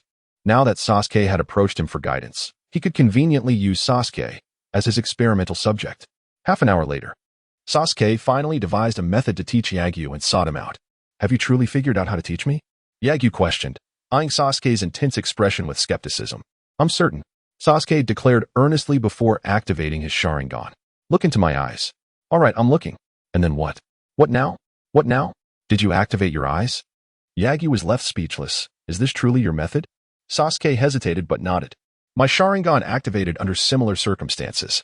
If this does not help you awaken your eyes, it may indicate that my Sharingan level is too low. We can only wait until my Sharingan improves before I can assist you. Looking at Sasuke's well-reasoned deduction, Yagyu almost believed him. Was the correct way to awaken the Sharingan merely to lock eyes with the user? If that were the case, wouldn't there be Sharingan users everywhere? A contagious Sharingan? Ding. Uchiha Sasuke is teaching the host to learn the Sharingan. The host has activated the Sharingan, reaching 10 proficiency. System, are you serious? Yagyu felt a fleeting glance of Atomo in his eye, which Sasuke, having been fixated on Yagyu's gaze, noticed just in time. He could hardly believe it. Rubbing his eyes, he scrutinized Yagyu's eyes repeatedly. After confirming there was nothing there, he inquired, Did you activate your eyes? Yagyu? Of course, not. You think simply looking into each other's eyes would awaken the Sharingan? Do you believe it's as easy as picking cabbage? Yagyu resolutely dismissed the notion. Sasuke, having only seen a fleeting glimpse of the Sharingan, was uncertain and assumed he had merely imagined it. Shall we continue? Or should I explore other methods? No need. Let's proceed as is. You can also tell me what it feels like to use the Sharingan. Yes, that should suffice. With verbal explanations and demonstrations, this could all be deemed a form of teaching, Yagyu thought to himself with satisfaction. Ding. Uchiha Sasuke is teaching the host to learn the Sharingan. Proficiency in the Sharingan has increased by 10. Chapter 76. The Kaleidoscope of Pinduoduo. Concentrate your thoughts. Simply articulate what you know about the Sharingan. It's perfectly fine to repeat it. Yes, as long as you believe you are teaching me about the Sharingan. Through persistent attempts, Yue has grasped the fundamental triggering conditions of his unique ability. Method 1. A scroll inscribed with specific skill content can be recorded into the system, but it allows only self-learning, leading to slow progress. Method 2. Acquiring knowledge points from someone else, regardless of their competence or the depth of their understanding. As long as they believe they are imparting knowledge. Having comprehended these 2 points, Yue felt as if he had unlocked the door to a new world. He was eager to find a few test subjects to experiment with. However, he was still in the process of learning the Sharingan. Convincing someone who is entirely unskilled to believe they are teaching is no easy task, especially for someone like Sasuke. Fortunately, Sasuke had his own desires concerning Yue, so he made an effort to adopt the teaching mindset. Although he occasionally slipped out of this state, Yue's proficiency with the Sharingan steadily increased. Yue glanced at the data. Sharingan, beginner 50. Although still in the initial stage, Yue felt as if he could activate the 3 Tomo already. If that was the case, could he not unlock the kaleidoscope? And what about after reaching the maximum level? The eternal kaleidoscope or the Rinnegan? Yue began to anticipate the possibilities. Half an hour later, with Sasuke repeatedly exiting and forcibly re-entering the teaching state, Yue successfully advanced his Sharingan to the proficient level. After achieving proficiency, Yue sensed a significant transformation in his eyes. To avoid drawing attention from Sasuke and the others, he decisively took his leave. I have something to attend to. Sasuke, puzzled, did not dwell on it, and patiently awaited his return. At this moment, on the other side of the Hidden Leaf Village's back mountains, Yue confirmed that there were no others around, and that Sarutobi Hiruzen was diligently working before activating his kaleidoscope. Being his first activation, a single tear of blood flowed from his eye, and his pupils transformed into the shape of a pinwheel. Upon unlocking the kaleidoscope, he obtained 2 ocular techniques, Kamui and Kodo Amatsukami. Was it due to his innate talent, or Yue pondered aloud? If it were based on talent, he should have received Amaterasu instead. Why Kamui? Was it because of his status as a traveler? Yue's abilities were determined by the skills he had learned, and he had not practiced any space ninjutsu, theoretically lacking any spatial aptitude. Yet, he had still awakened the Kamui skill. As for the awakening of Kodo Amatsukami, it was due to his potent spiritual force, which Yue found unsurprising. Of course, there was another possibility. He desired to alter his circumstances, to master himself and others. Thus the Sharingan bestowed upon him the power of Kodo Amatsukami. In the next moment, Yue left our world. The space around him warped, and his body vanished into the distortion. Is this the realm of Kamui? Yue found himself in a concrete-laden space, where the only illumination came from an enigmatic light piercing the pitch-black sky. Was it that the light was absorbed into the Kamui space, unable to escape, becoming the light that illuminated this place? If so, then Kamui bears a striking resemblance to a black hole. After exploring for a while, Yue noticed that Obito's presence was absent. He wondered if his Kamui space differed from Obito's, or if Obito simply had not utilized Kamui to transport himself here. Yue leaned towards the latter, as the concrete in this Kamui space could not have been conjured by Kamui itself. It must have been Obito who had brought it in for use as a platform. He speculated whether Obito would be astonished if he saw another person entering his Kamui space. Shaking his head, Yue exited. The power he had acquired from Kamui was akin to Obito's. It was a form of defensive Kamui, allowing him to shift his body into the Kamui space and to transfer any nearby object into and out of that space. Beyond that, it had no other effects. Hence, he could not target distant objects for elimination like Kakashi could. However, Yue felt he would soon attain that capability. The system's maximum abilities were no jest. Having understood the power of his left eye's kaleidoscope, Yue resolved to test the strength of his Susanoo. As for the right eye's kaleidoscope, he was unable to experiment at this moment. The effect of his right eye, Kodo Emitsukami, was to silently alter another's will, and this modification was permanent. This meant he could quietly control someone and turn them into his puppet. The drawback was a lengthy cooldown period, lasting decades. Its effect was identical to that of Uchiha Shursui's eye given to Itachi. What a pity for Uchiha Shursui, possessing such formidable ocular techniques, yet choosing to trust others, leading to the loss of his eye. It was akin to being molded from the same mold as O's. Susanoo. Yue's eyes spun simultaneously, and a surge of blue and green chakra erupted from within him. As the chakra flowed forth, a blue-green armored skeletal giant gradually took shape. Yue leaped onto the shoulder of the armored giant, towering above, and he could even see the distant Hidden Leaf Village and the Hokage building. The commotion was rather loud. He wondered if it had attracted anyone's attention. Utilizing the max version of the Heavenly Cover formation, Yue discovered that indeed some individuals had been stirred, including Sarutobi Hiruzen.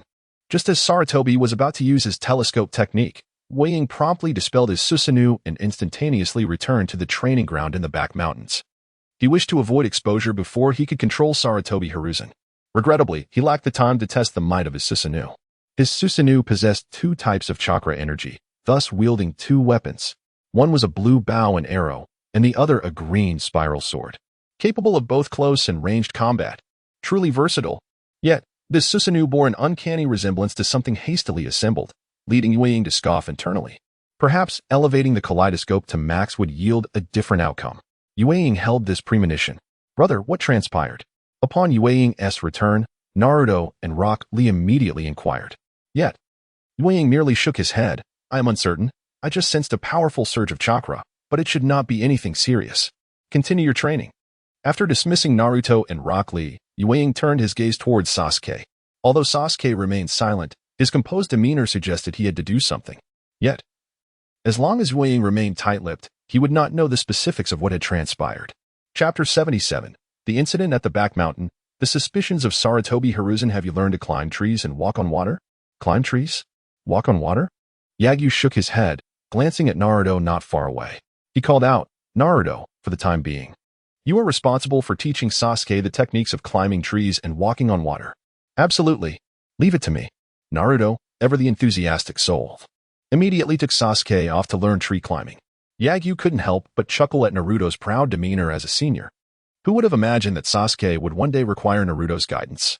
Yet, it was quite amusing, humble Sasuke, cheerful Naruto, and unassuming Rock Lee. Yagyu had no intention of altering their dynamics. He simply forged a friendship with them and lent a helping hand with small matters within his capacity. Everything unfolded naturally. A blend of coincidence and inevitability. Meanwhile, Sarutobi Hiruzen sensed a fluctuation of chakra from the back mountain and promptly dispatched his Umbu to investigate.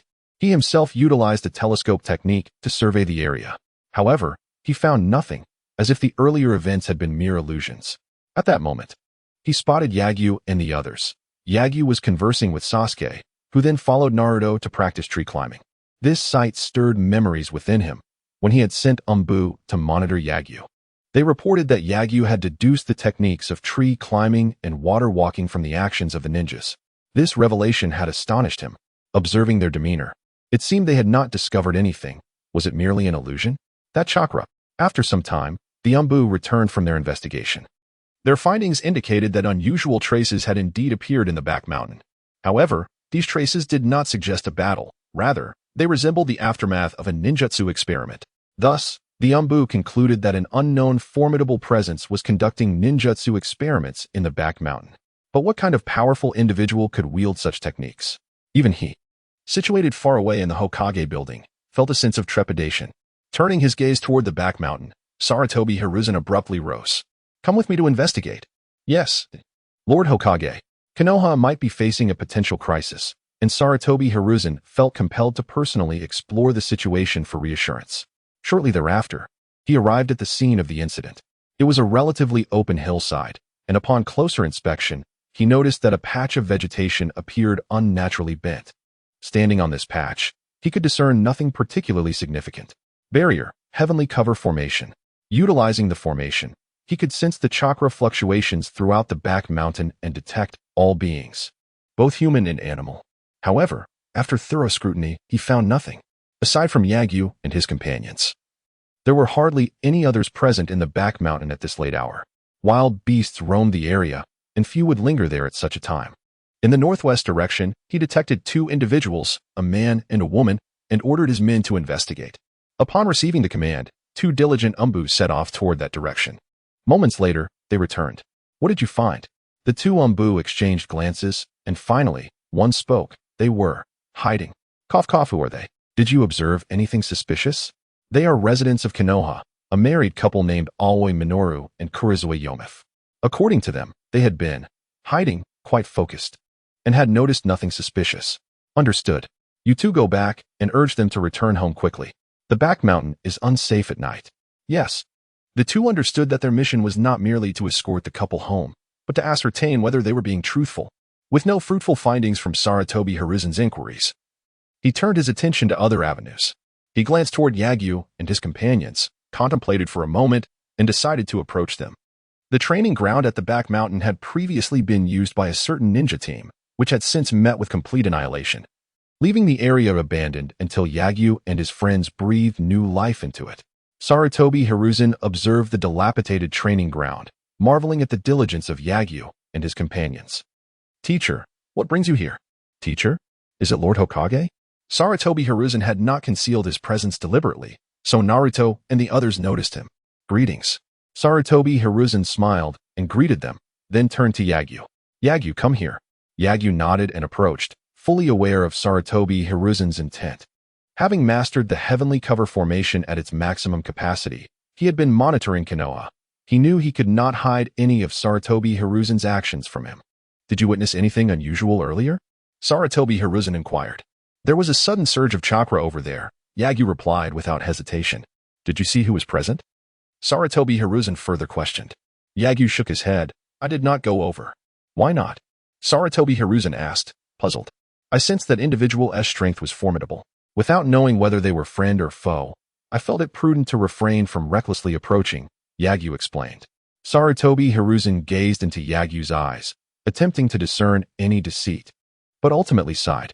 His disciple was extraordinarily gifted and diligent in his studies, yet he possessed a certain timidity. If only his disciple had a bit more courage. A typical Konoha ninja would surely be curious enough to investigate. I understand. Bring Naruto over, he instructed. Next, Sarutobi Hiruzen inquired about the situation from Naruto and the others one by one. Their accounts aligned closely with Yagyu's. Sasuke, did you feel the tremor while Yagyu was here? Yes. Seeing Sasuke respond with a blank expression, Sarutobi Hiruzen could only conclude that the incident was indeed unrelated to Yagyu. However, this merely alleviated suspicions temporarily, as there were still no other suspicious individuals discovered in the back mountain. If one were to speculate on who might have caused such a disturbance, Yagyu would be the most likely candidate. I see. Please bring Yagyu over again, Sarutobi Hiruzen said kindly. Sasuke nodded, casting a serious glance at Sarutobi Hiruzen before turning to leave. Prior to Sarutobi Hiruzen's arrival, Yagyu had already coordinated with them and asked them to conceal his brief absence. This only deepened Sasuke's belief that the earlier disturbance was undoubtedly related to Yagyu. Yet he could not comprehend why Yagyu chose to conceal this from his teacher. Did it have anything to do with the source of his formidable strength? Sasuke's mind was a flurry of thoughts. Teacher, Yagyu approached again. Yes. It seems an unknown powerful presence has emerged in the back mountain. You should take Sasuke and the others away, for the time being. Avoid the back mountain to prevent encountering danger. Sarutobi Hiruzen instructed. Understood, teacher. Yagyu nodded. Shall we take our leave now? Yes. Watching Yagyu and his companions depart, Sarutobi Hiruzen did not leave. He instructed the Umbu to conduct on-site investigations in hopes of uncovering any clues, yet they found nothing. It was as if everything was truly unrelated to Yagyu. Am I overthinking this? Sarutobi Hiruzen murmured to himself. For some reason, he now felt a twinge of unease regarding Yagyu, a sentiment that had not existed before. Was he concerned that Yagyu's power might surpass his own? Sarutobi Hiruzen chuckled bitterly. What teacher wouldn't he wish for their disciple to surpass them? Yet, Yagyu was simply progressing too rapidly. Moreover, with Yagyu's enigmatic bloodline limits and mysterious origins, had it not been for the myriad of ties he holds in Konoha, the events transpiring in the rear mountains would undoubtedly render him restless and tormented. Chapter 78, Konoha Prison? I absolutely adore this place. Brother, we can no longer go to the back mountain. Where shall we train from now on? Who says we cannot go to the back mountain? But the Hokage forbids us from going there, doesn't he? It's just that area. The back mountain is vast, and there must be places suitable for our training. Yagyu recalled a location where Suemu had previously taken him, a strange training ground that should have been Suemu's training spot. Now that Suemu is deceased, it has naturally become a no-man's land. Yagyu informed Naruto and the others of this location, advising them to train there the following day. The next day, while Sasuke and the others had classes to attend, Yagyu found himself unable to elevate his Sharingan to its fullest potential. So he decided to attend to his own matters. Just then, he sensed a gaze upon him, activating his Tenkai cover array to its maximum capacity. He soon discovered that it was Sarutobi Hiruzen monitoring him. What a troublesome old man. Don't let me find myself alone with you. Otherwise, Yagyu thought to himself. Although using Kodo Amatsukami could silently invade another's mind to alter their thoughts and control them, it required the activation of the Manjiki Sharingan. Thus, unless he eliminated all the A and BU surrounding Sarutobi, he had no way to control him for the time being. However, the thought of targeting his own teacher made Yagyu feel a twinge of guilt. After all, Sarutobi had been rather kind to him, not only improving his living conditions, but also teaching him how to grow stronger and unconditionally supporting his ninjutsu studies. Yet, such unsolicited generosity often comes at the highest price. Eventually, he would either become a sharp blade in Sarutobi's hand or a threat he must eliminate. Unless he, like Jiraiya, left Konoha. Only then could he avoid being caught in the power struggles of the village. But is that even feasible? Who knows what the future holds? Yet he currently has no intention of leaving Konoha. However, remaining in Konoha inevitably meant confronting Sarutobi. This conflict was irreconcilable. Yagyu could not cease his pursuit of strength, and Sarutobi could not refrain from being wary of him. From the moment he recognized that Sarutobi was testing and surveilling him again, he understood that he had not yet earned Sarutobi's complete trust. Nevertheless, with Orochimaru's past as a cautionary tale, it was only natural for Sarutobi to harbor such sentiments. Yagyu simply despised being continually schemed against. Before he had the capability, he chose to conceal himself. But now that he possessed the power to alter everything, he would not allow the status quo to persist. He had resolved that even if he were to confront Sarutobi, he would not kill him. Instead, he would control Sarutobi's thoughts, ensuring he would trust him implicitly. Then he would use Sarutobi's influence against Danzo. He had not forgotten the assassination attempt orchestrated by Danzo. Had it not been for Sarutobi's reluctance to confront Danzo, Yagyu would have already been contemplating how to eliminate him by the time he mastered the 8 gates. Konoha Prison, a unique department situated in a secluded corner of Konoha. Despite its remote location, its defenses were formidable. Upon Yagyu's arrival, he immediately sensed numerous scrutinizing gazes. Under the inspection of his Tenkai cover array at maximum capacity, he discerned that among these individuals were at least 2 Jonin, with the rest predominantly Chunin. Yet, in such a place, it was astonishing that the brothers of the Wind and Thunder gods had managed to breach it. Yagyu could only exclaim, Asuma? Kurenai? Merely masquerading as Jonin. Arriving before the prison gate, he was blocked by 2 men clad in Chunin vests. Halt. Who goes there? Yagyu glanced at the forehead protector atop his head, often feeling that it was merely for show. Whether they were from the interrogation department or the prison, none seemed to possess any discernment. Producing the scroll given to him by Sarutobi, the 2 men exchanged glances of surprise but did not doubt its authenticity. The scroll bore the Hokage's exclusive security seal. Proceed. Take him to Koza Kazama's cell. With the Hokage's scroll, Yagyu passed through the prison without hindrance and swiftly arrived at Koza Kazama's cell. The cells within the prison were uniform, regardless of status or strength. All who entered resided in a small, cold stone room. Compared to the interrogation department, this place seemed to be more just. Uncle Koza, who are you? The one who interrogated me? Koza Kazama was taken aback to see Yagyu in Konoha prison. What brings you here? Have you been assigned to duty here? What a coincidence. Koza appeared even more optimistic than Yagyu had anticipated, despite residing in prison. He showed no signs of despair or resentment. Even during his time in the interrogation department, he had never been angry. Whether he was being indiscriminately beaten or subjected to memory extraction. Only when Yagyu mentioned the possibility of being executed as a spy did he express anger at Konoha's injustice. But was he truly outraged by the injustice? Yagyu thought not. Koza was an honest man, not a fool. His anger stemmed merely from fear of death. Out of fear, he became angry. I have not been reassigned here. I came to help you escape from this place, Yagyu explained. I can leave? I killed someone. How could I possibly get out so soon? You're not attempting a prison break, are you? Koza hastily shook his head in refusal. Don't do anything foolish. I'm quite content here. I have food and drink, and I don't have to do anything. It's far better than farming outside. Seeing Koza's lack of ambition, Yagyu began to doubt whether he could bring him into the ANBU. I would certainly not attempt a prison break. I am here to take you out at the Hokage's behest, but there are conditions. Yagyu stated. What conditions? Koza instinctively inquired. Join the Konoha ANBU and become a covert ninja. Yagyu replied. Koza was unfamiliar with the term ANBU, but understood what a ninja was. However, he did not comprehend why he would have the right to become one. I killed a Konoha ninja. How could Konoha allow me to become a ninja? Koza questioned in confusion. Because you possess the talent, and the ANBU is in need of personnel, Yagyu responded. If I become a ninja, does that mean my killing will be overlooked? Koza asked again. Indeed. Then human life is rather undervalued. In this era, life was indeed cheap, especially for ninjas.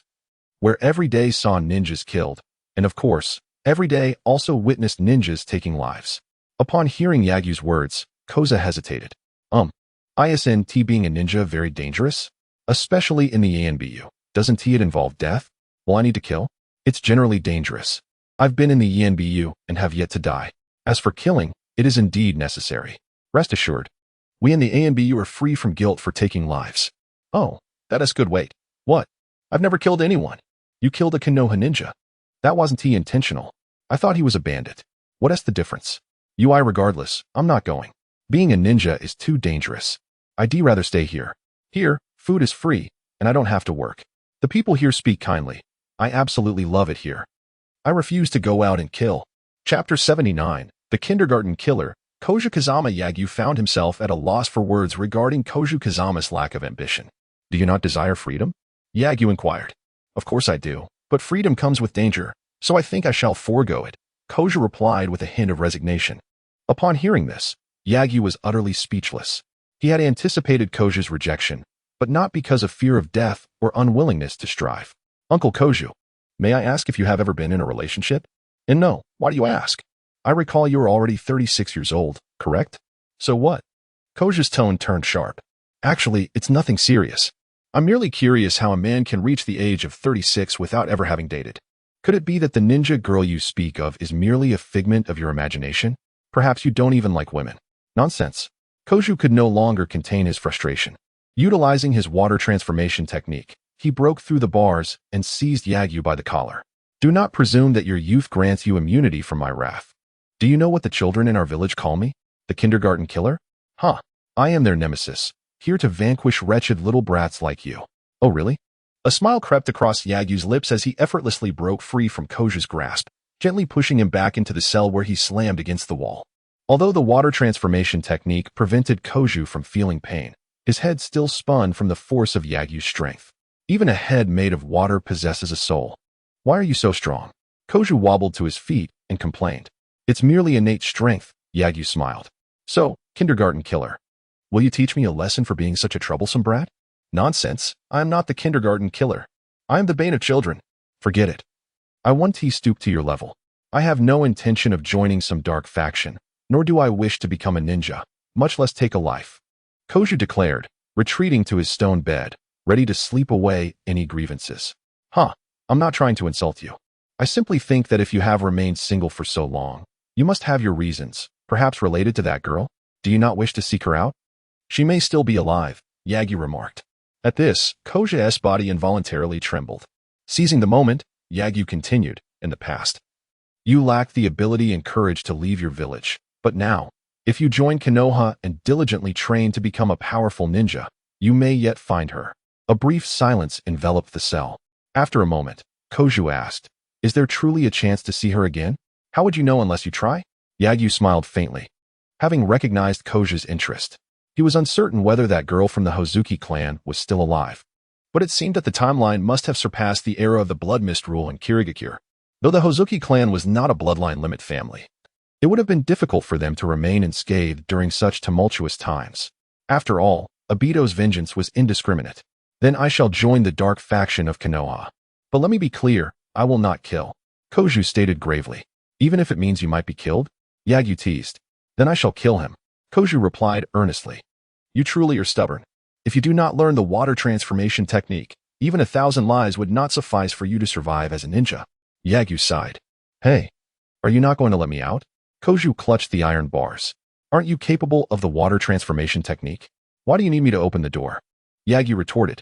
That's different. If I escape on my own, it's a breakout, but if you let me out, that would be a jailbreak? Before Koju could finish, Yagyu interjected. Are you actually here on behalf of Lord Hokage? Do not truly lead me into a jailbreak. I am an honest man. Do not deceive me, Koju said suspiciously. When you reach the Hokage building, you may inquire for yourself, Yagyu chuckled lightly, then located a patrolling ninja, who unlocked the cell and freed Koju. Where are we heading now? Back to Konoha? We shall return shortly, but first, we need to locate 2 individuals. I assume that not all members of your dark faction are merely fugitives plucked from prison? No wonder you all seem so fond of killing, Koju quipped. Yagyu shot him a glance and asked, By the way, Uncle Koju, when did you meet that girl from the Hozuki clan? She is not merely a girl from the Hozuki clan. She has a name. Her name is Hozuki Lingwe. All right. But when did you first encounter the girl?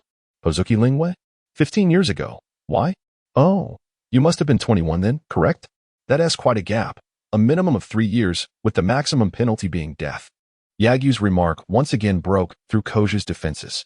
Nonsense. She was only 19 at the time. She merely appeared younger. Fine. At least I now know your preference. Delicate and easily toppled. Am I right? I get it. You understand nothing. Have you ever been in love? Liked a girl? A child's heart should remain pure. Like. At that moment, Yagyu recalled Hinata. He could not deny his fondness for her character, feeling compassion for her growth, and had once contemplated nurturing a relationship with her, hoping that in time, they could become a couple.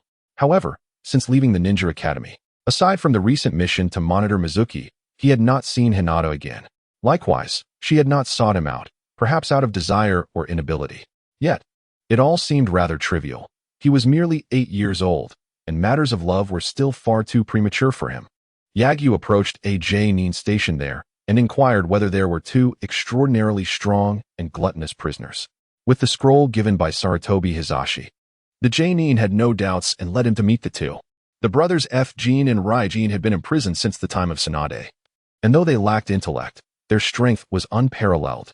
Had it not been for Tsunade's intervention, it was uncertain whether anyone could have subdued them. As he spoke, the genin guided Yagyu and Koju to the brothers' cell. Behold, they are the brothers F-Jin and Rai-Jin. The cell of the brothers stood apart from those of other prisoners, not in terms of their sleeping arrangements, but rather in the peculiar design of their iron bars. While the bars of other prisoners were vertically aligned to confine them, the bars of F-Jin and Rai-Jin formed a large oval opening in the center, resembling a door through which the 2 could enter and exit. Chapter 80. Subduing the Wind God and Thunder God brothers, are they the ones we are searching for? As Xiaojia gazed at the 2 burly men before him, their faces larger than the wash basin he once used, he instinctively swallowed hard. If he were not adept in the art of water transformation, he might have been easily dispatched by these 2 giants. Yagyu, however, was not as taken aback as Xiaojia, for he was already familiar with the imposing figures of the 2 brothers. Yet, he couldn't help but notice that he was only slightly taller than them, which made him a tad self-conscious about his height. Hey, it's time to eat. Yagyu's voice jolted the drowsy Wind God and Thunder God brothers awake. Is it time to eat, brother? I distinctly remember having just eaten, Thunder God remarked. Perhaps time has elapsed more swiftly than yesterday. It could very well be evening already. Oh, That explains why I feel a tad peckish. They rose and stepped out of the iron bars, only to find Yagyu and his companions, but no food in sight. Their disappointment was palpable. Hey, where's our food? They grumbled in unison. Yeah, we're nearly starving. Xiaojia, observing their foolish antics, found himself bewildered. Were the standards for recruitment into the Umbu truly this low? Or was it that the Umbu merely required mindless killers?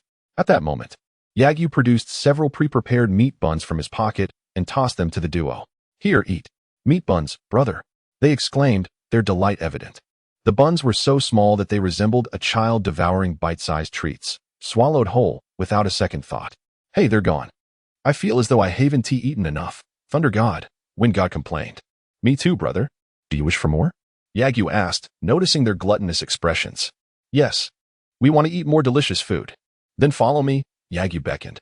Wind God and Thunder God exchanged glances, with Wind God querying.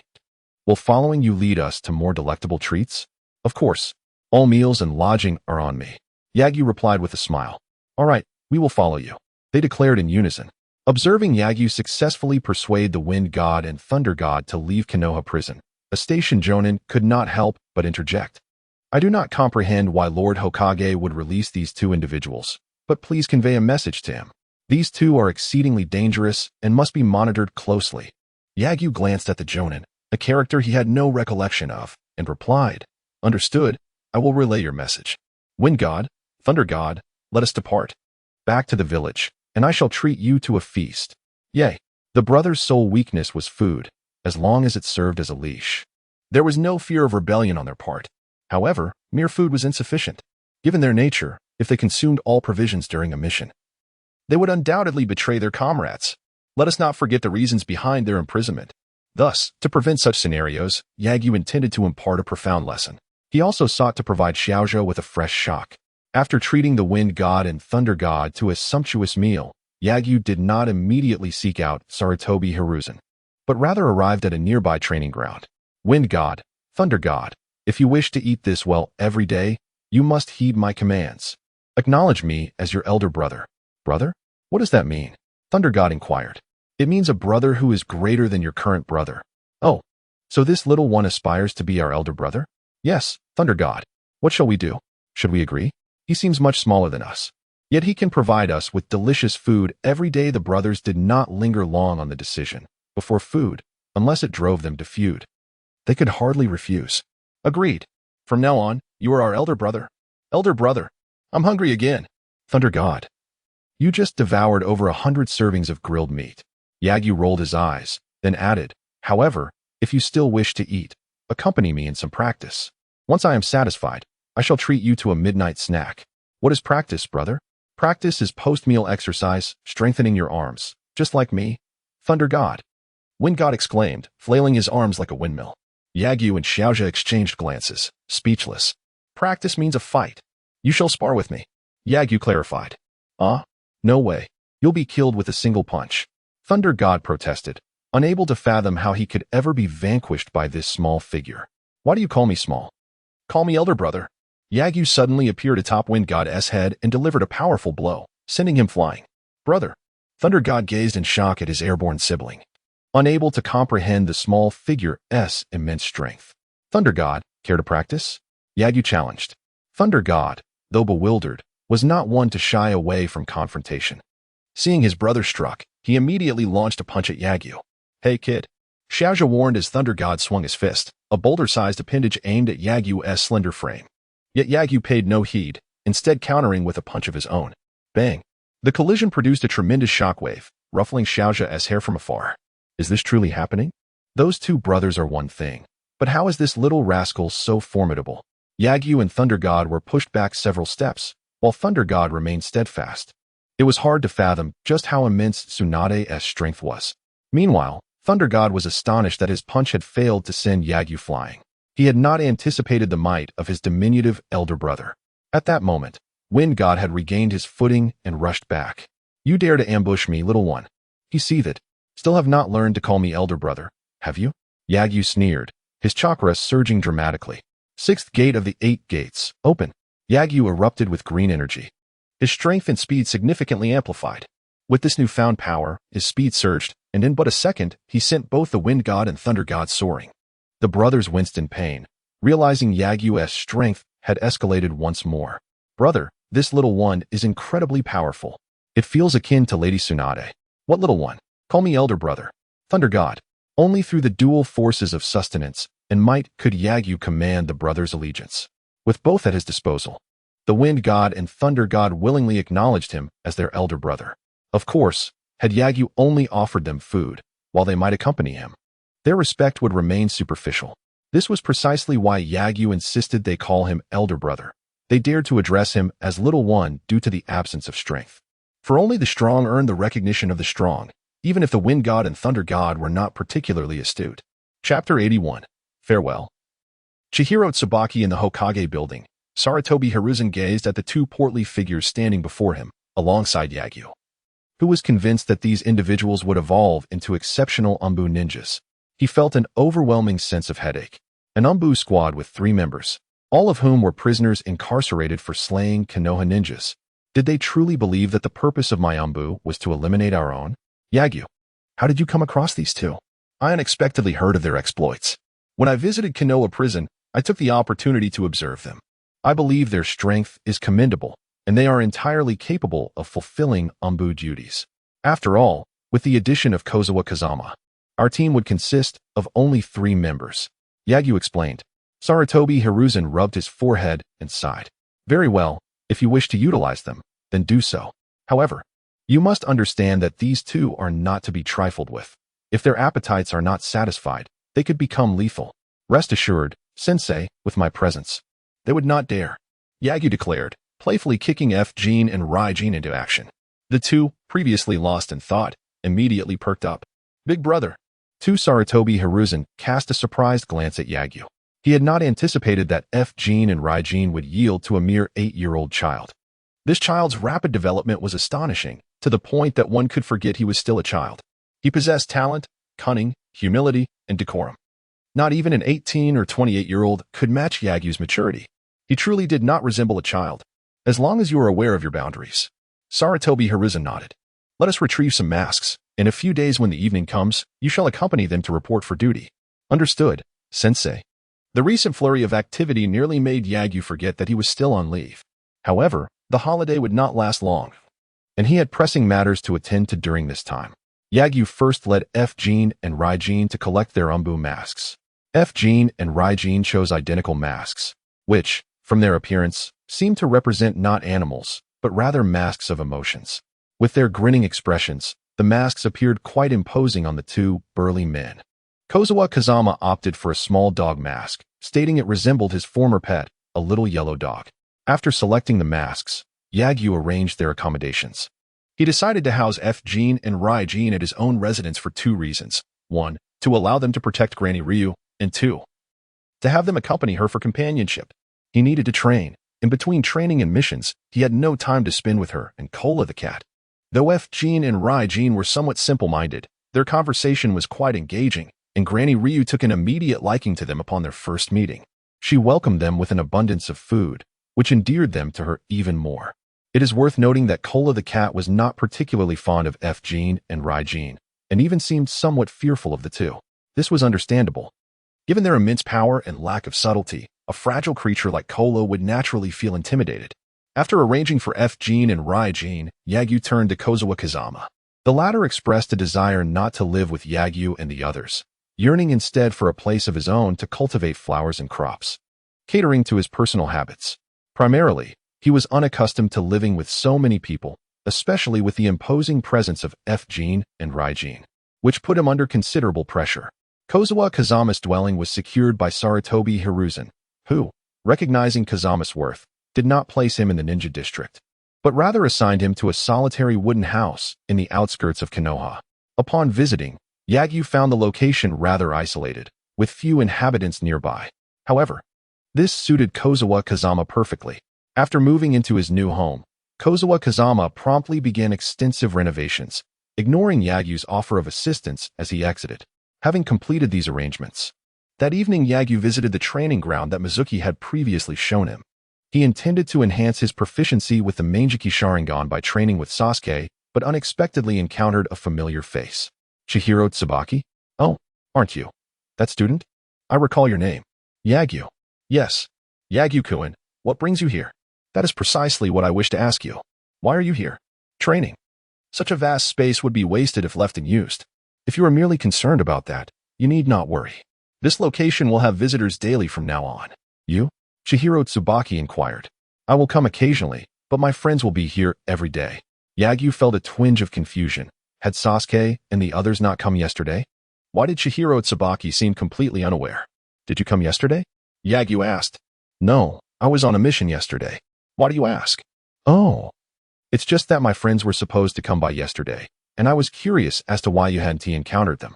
With that, Yagyu paused before continuing. Just to clarify, although we arrived later, we have no intention of leaving. Either you join us in using this training ground, or you vacate it. What? Are you a bandit?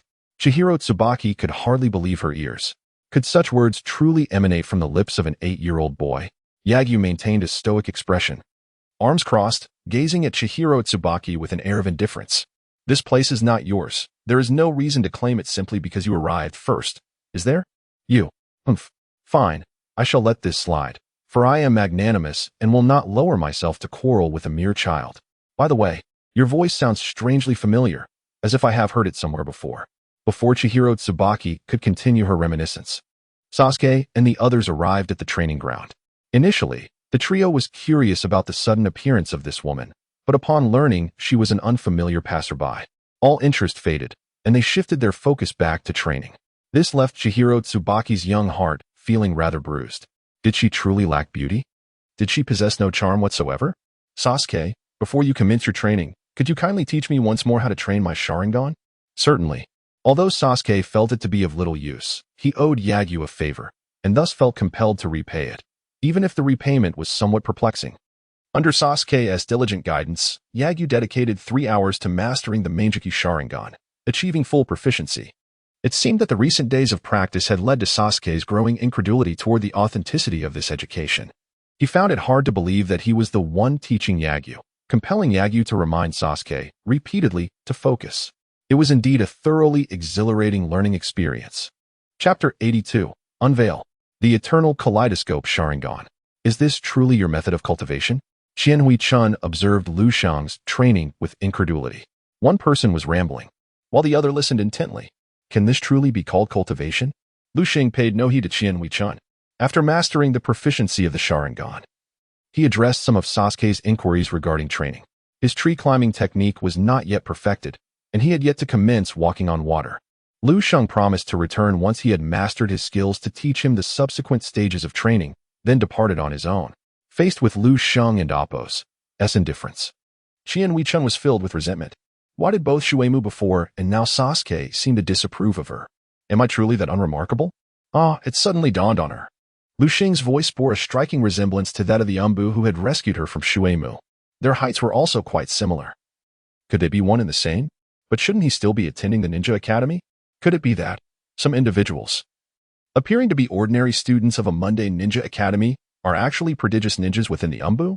Qianhui-chun believed she had unraveled the truth and turned her gaze toward Lu Sheng's companions, contemplating how to extract information about him from their lips.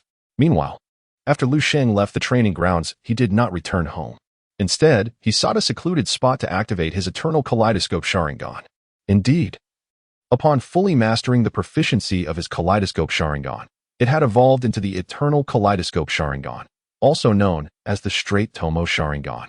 The distinction between the ordinary Straight Tomo Sharingan and the Kaleidoscope Sharingan lies in the former's superior ocular powers and the absence of vision loss. In simpler terms, it allows for the unscathed use of the Kaleidoscope Sharingan while amplifying the power of original techniques. However, Lu Sheng noticed that his Straight Tomo was unlike any other. His ocular techniques had undergone a significant transformation. Kamui Max. As Lu Xing's technique activated, the space around him warped instantaneously, transporting him to an alternate realm. This new dimension was shrouded in darkness, devoid of anything, starkly contrasting the spaces he had previously encountered. This was a realm uniquely his own. It feels a bit oxygen-deprived. Lu Xing took some time to decorate this world, bringing in stones, soil, trees, and flowers. His arrangement was rather haphazard, but he had no particular desire for neatness. The presence of light, oxygen, and a place to stand was sufficient. Standing in his own space, Lu Sheng began experimenting with his abilities. Previously, he had refrained from testing his powers within the Kimui space, fearing an encounter with a Bido that could expose him to the Akatsuki. Now, with a realm that belonged solely to him, that concern was alleviated. Furthermore, he sensed that although he possessed an independent alternate space, he had not lost the ability to access a Bido's Kamui space. It seemed that whenever he wished, he could enter a Bido's realm at will.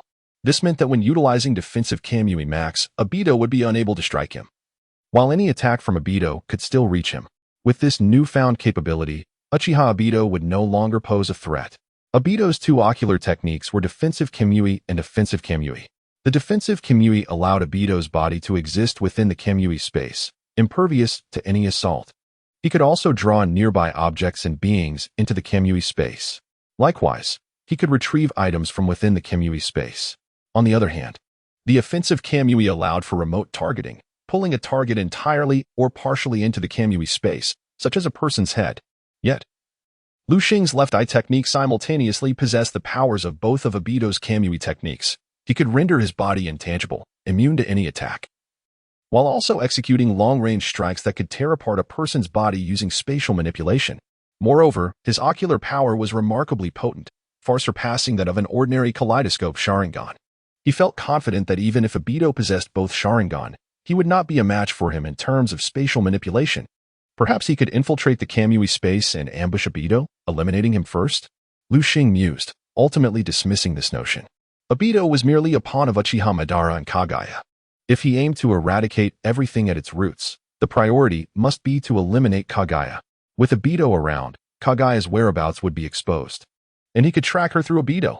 However, should Abido perish, Kagaya would undoubtedly conceal herself, leaving the world still perilous. Nevertheless, I feel as though I can open passages to other realms. Lu Sheng stifled his impulsive urge to explore unknown dimensions. Sensing that he would need to expend all his ocular power to open a new space, which would leave him in a vulnerable state, an endeavor devoid of merit, Lu Sheng would never allow a weakened version of himself to enter an unfamiliar environment. After testing the power of his left eye's technique, Lu Sheng began to attune to the abilities of his right eye, following the evolution of the kaleidoscope into the straight tomo. The power of his left eye's technique was enhanced, and the same applied to his right eye.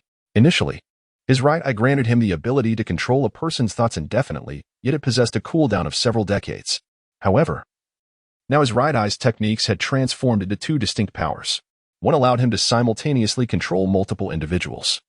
As long as the caster remained alive and did not voluntarily release the power, it would persist without cooldown. The drawback was that this technique would continually consume Lu Sheng's chakra, akin to Kakashi's transplantation of a foreign Sharingan. Nevertheless, his chakra reserves far exceeded Kakashi's. He believed that as long as he did not control more than 3 individuals, his combat strength would remain unaffected. The second technique allowed him to subtly alter a person's attitude regarding a specific matter, manipulating emotions such as love or hate, anger or happiness. In essence, it enabled him to control an individual's emotions. Should he utilize this technique, he could devise a new approach to handle Sarutobi Hiruzen.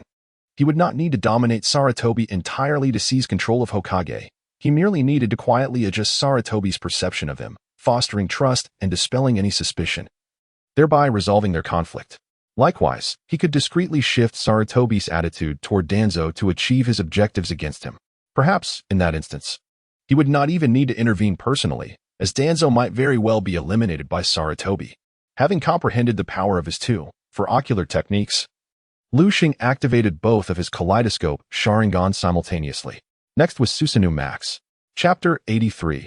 The development of Susanoo Max, Amaterasu, and Kagutsuchi as the power surged forth. A vibrant green chakra emanated from Yagyu, transitioning to a brilliant blue, then to a regal purple, and ultimately settling into an ominous black. The black chakra energy rapidly coalesced, giving rise to an enormous skeletal giant, far more formidable than the one conjured days prior. The skeletal titan bore no weaponry, yet its form was engulfed in black flames. And Yagyu sensed that, with mere thought, he could mold these flames into an array of weapons. He endeavored to manifest a great sword from the flames upon the titan's hands, and indeed, he succeeded. Examining the black blade, apart from the inferno that danced upon it, he found nothing particularly extraordinary. A single swing unleashed a torrent of black flames that scattered through the air, some descending to the ground to ignite it fiercely. Notably, these flames burned without any combustible material. They devoured the earth itself. With a mere thought, he extinguished the black flames. Amaterasu, Kagetsuchi, were these the exclusive abilities of Susanoo? Yagyu realized that his eyes could not unleash these two techniques, yet Susanoo possessed the capability to perform such feats. Naturally, because the flames originated not from his eyes but from Susanoo's inherent Amaterasu flames, he could not channel them through ocular focus. As he attempted to maneuver Susanoo, he discovered that wherever he tread, black flames remained, incinerating everything in their wake. This Susanoo was indeed a walking harbinger of destruction. He concentrated further, wielding the Amaterasu blade with greater force, and to his astonishment, he unleashed a blade of flame-infused energy. The shockwave from the strike shattered stone, and the debris was instantly consumed by the black flames. A truly devastating skill. He realized that his slashing attack bore not only the power of Amaterasu but also a force akin to a shockwave. He mused that should he bear such a blow directly, he would not only be gravely injured, but might also cough up blood. Should he become ensnared by Amaterasu flames, survival would be unlikely. In that moment, Yagyu recognized his own vulnerability. His previous pride, stemming from the activation of his Manjiki Sharingan, had obscured the wisdom of Uchiha Itachi's ability to channel Amaterasu through his pupils, although his speed was sufficient to evade the focused attacks. If he were to be careless or caught off guard by Itachi's Amaterasu, it could lead to his demise. Indeed, even with newfound power, one must not become too arrogant. Henceforth, he resolved to maintain a lower profile to avoid being outmaneuvered. Fortunately, he now wielded the power to control Amaterasu flames. Although it required the use of Susanoo, it provided him with a means to contend with Uchiha Itachi. His prowess surpassed that of Itachi. That Tsukuyomi would hold no sway over him. Amaterasu was countered by Susanoo, leaving Itachi with only the Tenketsu sword and Shurisui's as potential threats. Yagyu pondered whether greater power could grant immunity to other genjutsu. After all, he had never tested the limits of his own genjutsu. Meanwhile, Itachi had contemplated using genjutsu to control Sasuke, who might awaken the Manjiki Sharingan. Perhaps it was time to experiment with that. As he continued, Yagyu summoned various Amaterasu weapons with his thoughts, ranging from great swords to long spears, bows, handguns, and cannons, all functioning seamlessly. The bow could unleash a volley of black arrows, igniting vast areas into a sea of black flames. Should he aim at Zhuge Liang's ship, he would surely be denied arrows. The handgun discharged black bullets. Targets struck would develop a small hole, surrounded by flickering black flames that would grow into a conflagration. While this attack held some potency, swiftly delivering a fatal blow remained a challenge unless he struck the brain or heart. Although its power was somewhat lacking, a desert eagle with infinite bullets proved to be quite entertaining, a tool for tormenting weaker foes. Next, he fashioned a handheld cannon, which, upon firing, caused Susanoo to stagger backward. The destructive force was cataclysmic. Just a few shots transformed Yagyu's Susanoo max space into a chaotic arena, reminiscent of the apocalypse. The overwhelming power even sparked thoughts of facing Uchiha Madara. Yet the prudent Yagyu quickly dismissed such notions. He was powerful, but not invincible. Steady now. Do not be reckless. After repeating this mantra, Yagyu continued to explore the depths of Susanoo's capabilities. He felt he had yet to fully unlock the potential of his Susanoo max. He concentrated and summoned an Amaterasu great sword, swinging it with force. A burst of blue chakra flickered at the blade's tip, and in an instant, the area sliced by the sword warped through space, allowing some Amaterasu flames to traverse dimensions into the physical realm. The strategy of the sixth. What if I were to channel spatial energy into the Amaterasu cannon? Could I obliterate a village from across dimensions? Yagyu was elated, akin to discovering a new frontier. Yet he refrained from unleashing the cannon and decided to experiment with the bow and handgun instead. The results were as anticipated. He realized he could conceal himself within the Susanoo max space while launching attacks through it. However, after several tests, he discerned that this tactic lacked practicality. His Susanoo could not phase through. Hence, activating it externally barred him from entering the Susanoo max space. Conversely, should he activate it within the Susanoo max, he would be blind to the external world unless he unleashed chaos. What purpose would that serve? Just as he was about to dismiss this strategy, a new idea struck him. What if I were to fire a cannon imbued with spatial energy into Obito's Kamui space?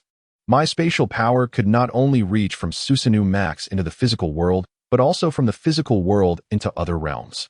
Having previously entered Obito's Kimui space, he had mastered its spatial coordinates. The prospect of eliminating Obito from across dimensions seemed feasible. Finding someone to engage Obito in battle would allow him to bombard Obito's Kimui space relentlessly. Though his coordinates within Kimui were not fixed, the space itself was limited.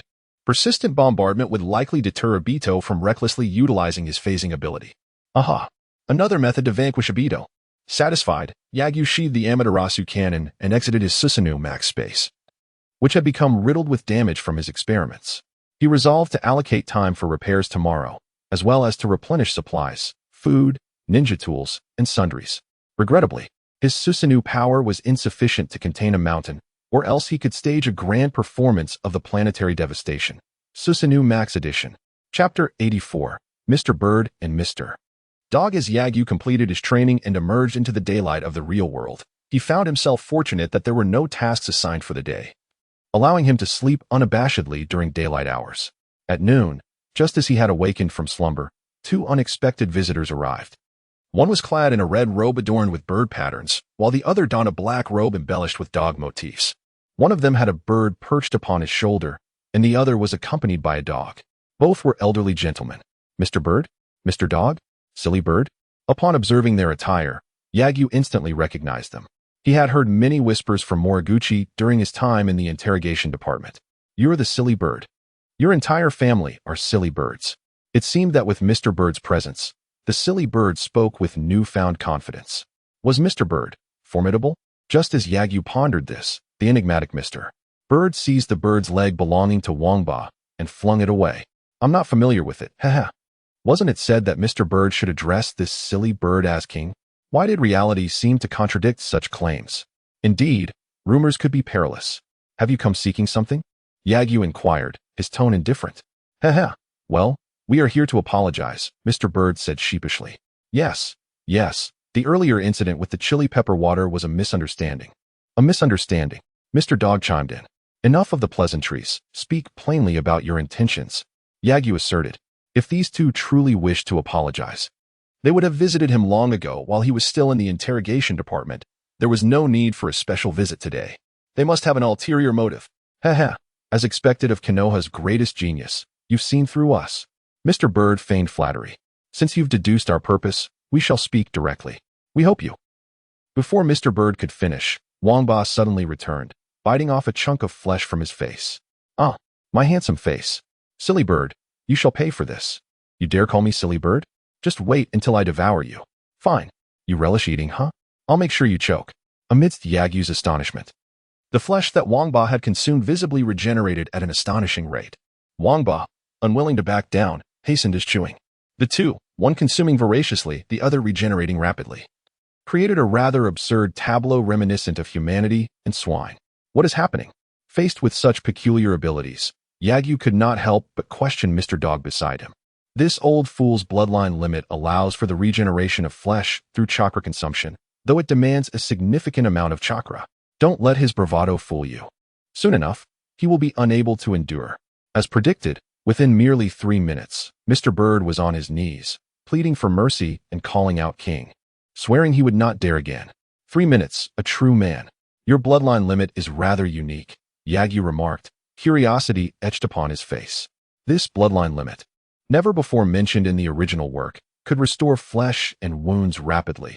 If chakra were infinite, could it not grant immortality? However, Tsunade's Baika no Jutsu appeared to possess similar properties. Alas, it is of little use. It merely allows for survival. My clan has dwindled to just myself. Mr. Bird humbly stated. Why is it that you are the only one left? Yagyu inquired, perplexed. Survival comes at a price. We dared to fight and perish. My grandfather, my father, my son, all met their ends in such a manner. Mr. Bird scratched his nose. I merely cherish life more than they did, opting against dangerous missions, and secured a stable position in the interrogation department. Thus, I remain. Yagyu, survival comes at a price? Even the gods could not save your clan. Now, back to the matter at hand. Our purpose in seeking you is quite simple. We wish for your assistance. What assistance? We would like to request you to tutor. Why? Yagyu was utterly taken aback that these two elderly gentlemen would seek him out for such a matter. Moreover, tutoring. Was my Yagyu Ninja Academy about to open prematurely? We've heard about your training group, which has remarkably improved the previously struggling students. You must be quite adept at this. Hence our visit, Mr. Dog explained. I can understand Mr. Dog's reasoning, but Mr. Bird, where did you find a grandson? Wasn't your clan left with just you? Yagyu posed his doubts rather than agreeing outright. Just adopted. Mr. Bird squinted his eyes. Yagyu regarded him skeptically, but did not press further. Some matters would be revealed in time, while others would remain shrouded in secrecy. Besides, he held little interest in the gossip of others. To be frank, I lack confidence in teaching elite ninjas, but I can manage a few students who have yet to graduate from the Ninja Academy. However, if I agree to teach, what will you offer in return? Let it be known, I do not desire payment. I am not in need of money. Since aligning himself with Sarutobi Hiruzen, Yagyu had never lacked for financial resources. Though Hiruzen did not provide direct financial support, he offered housing and a well-paying job. The ANBU ninja not only earned a high salary, but also enjoyed the privilege of receiving payment before commencing work. Thus, Yagyu had no shortage of funds. What do you desire then? Mr. Dog inquired. Well, Mr. Bird, may I speak with you privately? In the midst of Mr. Dog's suspicious gaze, Mr. Bird followed Yagyu to a quieter corner of the dwelling. Observing the serene surroundings, Mr. Bird instinctively tightened his grip. What do you seek, young man? Be forewarned. I do not sell myself. Sir, I am but 8 years old. Yagyu was genuinely at a loss for words regarding these lecherous old men. Could their minds truly be so singularly focused? Haha, merely jesting, Mr. Bird replied awkwardly. Very well, should you wish for me to tutor your grandson? It is a simple request. I require 2 lessons from you regarding your bloodline limit, Yagyu stated. Why would you want to learn such things? You do not intend to capture me for research, do you? As he spoke, Mr. Bird's body involuntarily quivered, seemingly recalling unpleasant memories. Yagyu, oblivious to Mr. Bird's emotional reaction, continued, I am not a researcher. What purpose would I have in studying you? Perhaps I simply wish to understand your bloodline limit better and find a way to eliminate you? With your strength. You would not require such convoluted methods to end my life. Even this. Wangba would not fare well against you, and I certainly would not stand a chance. Mr. Bird instinctively began to say silly bird, but met Wangba's unnerving gaze and hastily changed his words. Until chakra regeneration was restored, he must bow to authority. Chapter 85, The Bloodline Limit of Deception, A Century of Lies. Yagyu harbored doubts about the words of the elder bird. If this elder truly possessed inferior strength compared to that foolish bird, then the latter would not dare to bark at him with such bravado. Clearly, this elder bird was a master of hidden depths. Regardless, my terms remain unchanged. Teach me your bloodline limit, and I shall ensure your grandson passes the graduation examination at the Ninja Academy. Yagyu crossed his arms and awaited the elder bird's response in silence. After a brief pause, the elder bird seemed to reach a resolution, gritting his beak as he declared, Very well. For the sake of my grandson, I shall take this gamble. I will be considered a traitor to my clan. But let us make this a legitimate exchange. You provide the compensation, and I offer my services, each fulfilling our needs. Do not portray me as a villain coercing you into betrayal. Yagyu rolled his eyes and retorted, Furthermore, that bloodline limit of yours is a natural gift of your clan. How could I possibly replicate it? At that moment, the elder bird became suddenly evasive, prompting Yagyu to suspect something amiss. Could it be that this was not truly a bloodline limit? Hush, hush. The elder bird glanced around nervously, ensuring no one was eavesdropping before he whispered, Keep your voice down. This is our clan's greatest secret. Greatest secret, indeed. If you continue to conceal it, your clan will carry that secret to the grave. Yagyu remarked in exasperation.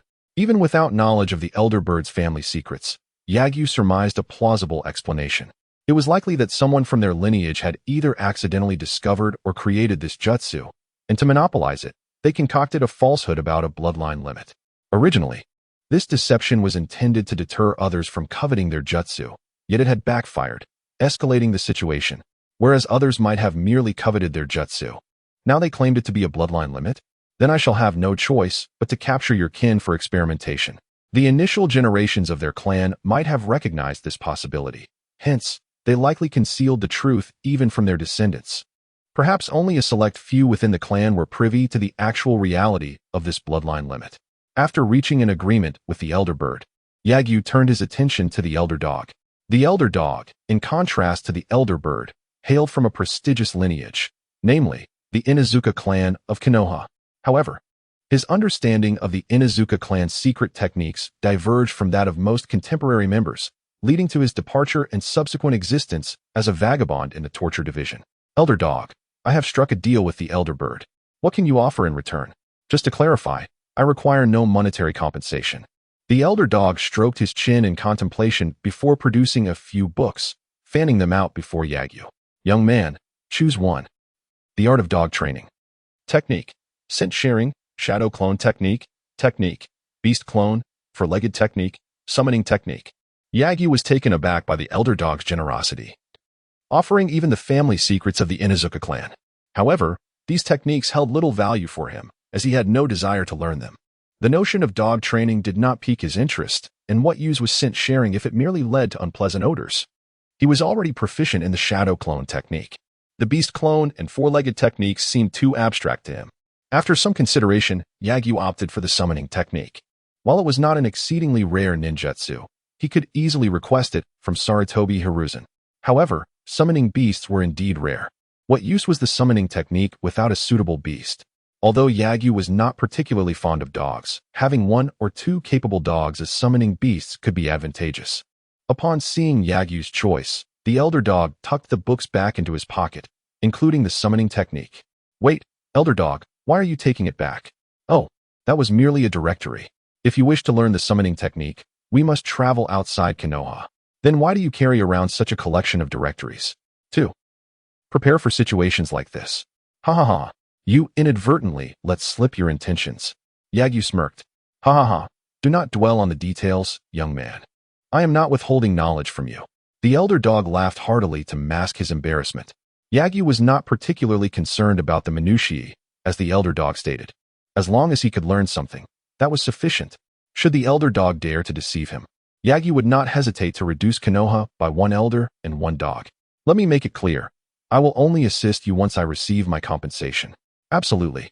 The elder dog agreed readily, while the elder bird hesitated momentarily but ultimately concurred with Yagyu's stipulation to learn the summoning technique from the elder dog. Yagyu needed to venture outside the village, requiring him to request a leave of absence from Sarutobi Hiruzen. As a ninja of Konoha, one was not permitted to leave the village without an assigned mission, otherwise it would be deemed an act of defection. Naturally, exceptions existed for those with connections. Though Yagyu had such connections, he chose to adhere to the rules and decided to ask Sarutobi Hiruzen for permission before departing. He also intended to lay some groundwork with Hiruzen.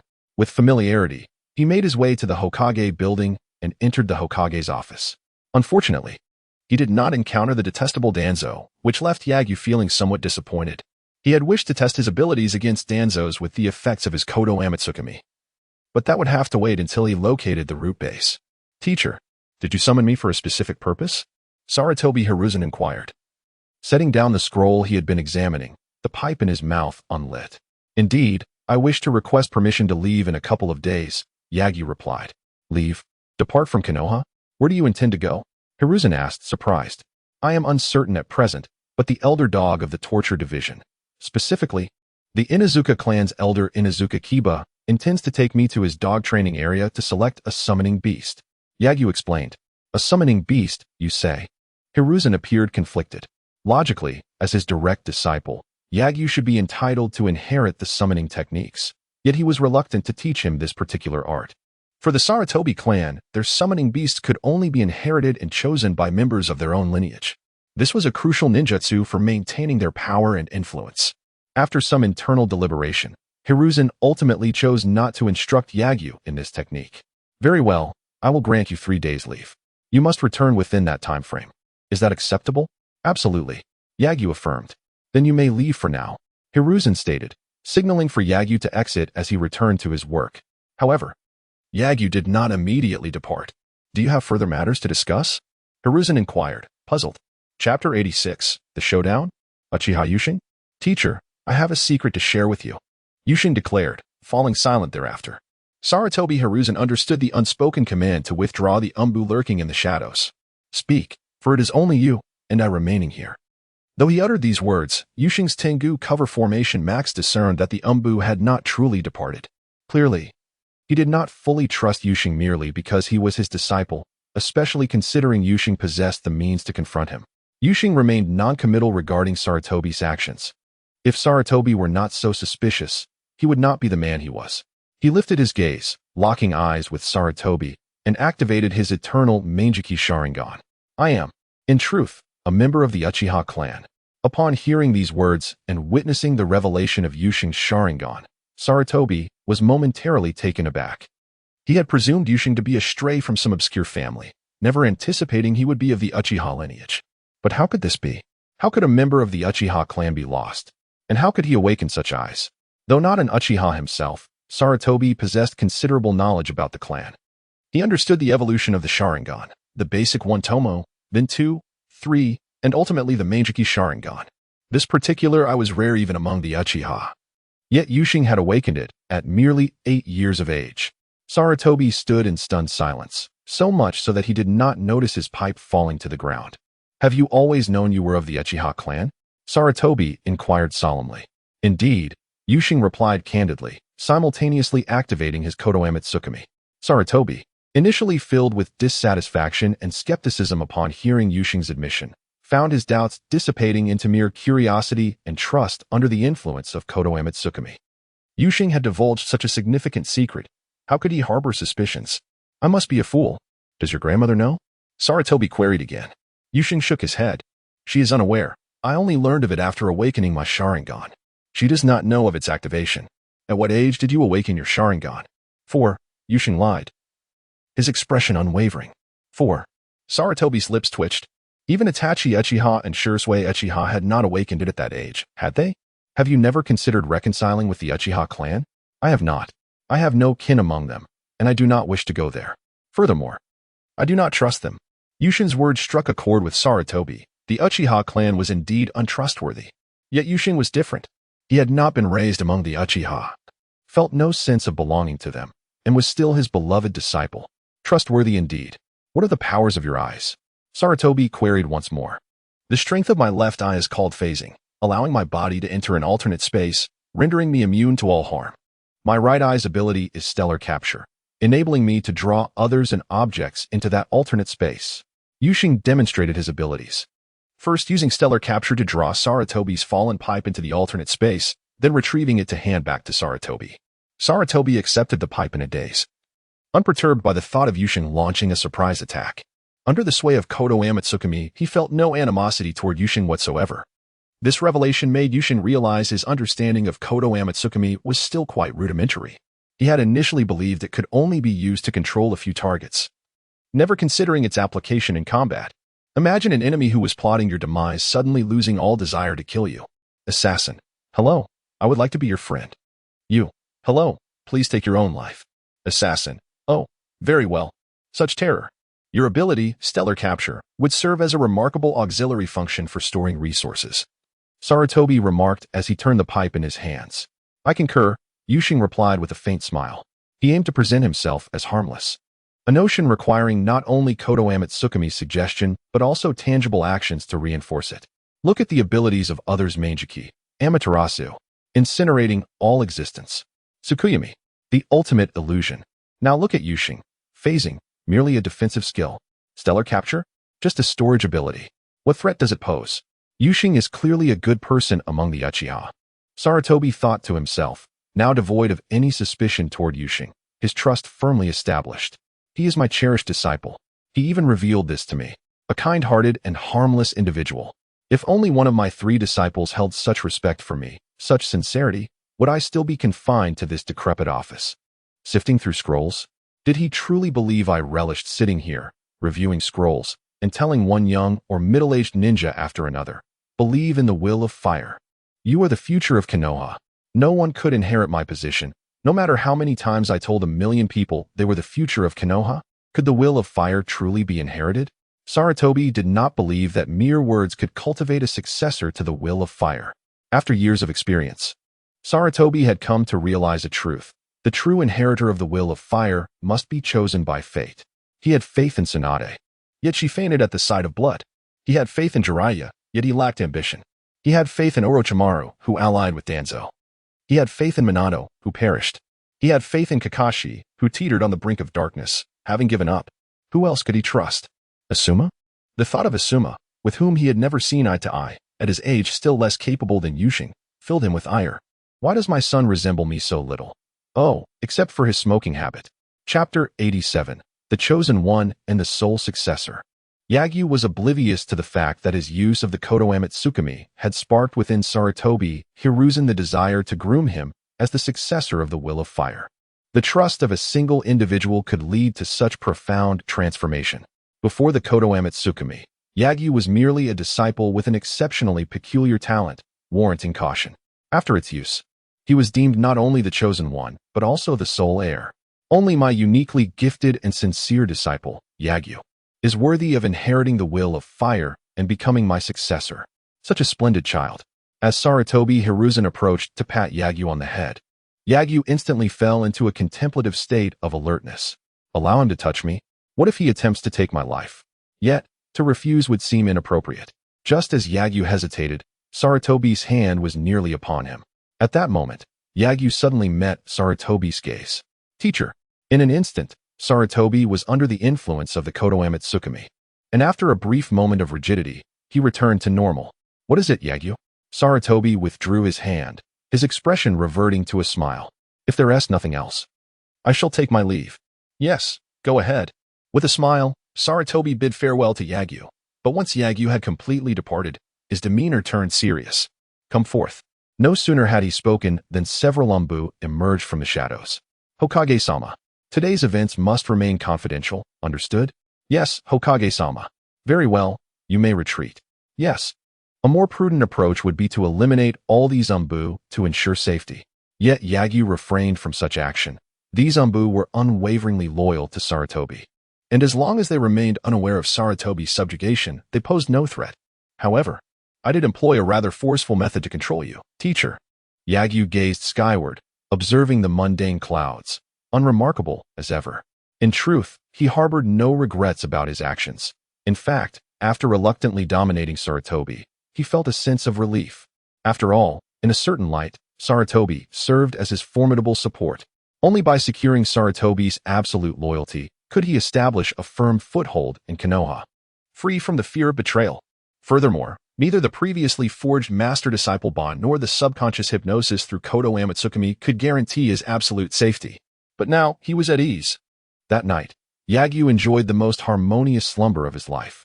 He dreamt of unifying Konoha, kicking Tobi, punching Uchiha Madara, and trampling an Otsutsuki, digging a grave for Kaguya. Behind him, Sarutobi cheered him on, performing a lively dance. The following morning, Yagyu packed his belongings into the Kamui Max space and sought out Dog Lord before departing the village. This journey would not only include Yagyu and Dog Lord, but also his grandson, Inazuka-jin. Inazuka-jin's reasoning was, since you are idle, why not teach my grandson? Just as Yagyu prepared to decline, Bird Lord arrived with his grandson, Mitsuhashi Takashi, suggesting that teaching one or two would yield the same result. So they might as well teach together. By the way, Bird Lord's real name was Mitsuhashi Yamaji. His grandson was a delinquent with yellow hair, unmistakably the type. A crow perched on his shoulder, rather than a parrot. Upon seeing that his grandfather had found him a tutor who was merely an 8-year-old child, Mitsuhashi Takashi was instantly displeased. Grandpa, is this the teacher you found for me? A sensei? He looks younger than I am. Impudent child, a worthy individual, is a teacher. Do not be deceived by Yagyu's youth. He has already graduated from the Ninja Academy and is favored by the third Hokage, becoming his disciple. You must understand that even the third's least capable disciple is far more formidable than a Jonin. Mitsuhashi Yamaji interjected. Humph. If the third Hokage were to take me as a disciple, I could become Hokage myself. Mitsuhashi Takashi scoffed. You little brat, your skills are scant. Yet your tongue is sharp. Quickly bow to your teacher. Mitsuhashi Yamaji admonished, slapping Takashi on the back of his head. Yes, yes, yes, Sensei. Sensei, speak plainly. With that, another slap left Takashi grimacing. Greetings, teacher. Yagyu observed the boy bowing before him, his expression impassive. He recognized that this boy held no respect and was merely bowing under his grandfather's intimidation. In stark contrast, Dog Lord's grandson, Inazuka-jin, was entirely different. He remained utterly silent, not uttering a single word from the start. Dog Lord called him teacher, Yet Inuzuka Jin remained mute.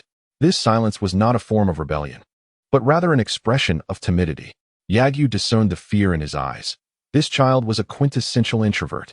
Oddly enough, he lacked the customary dog that was a staple of the Inuzuka clan. I trust you remember our agreement? Payment must precede instruction, Yagyu stated nonchalantly. Upon hearing this, both Bird Lord and Dog Lord froze in their tracks.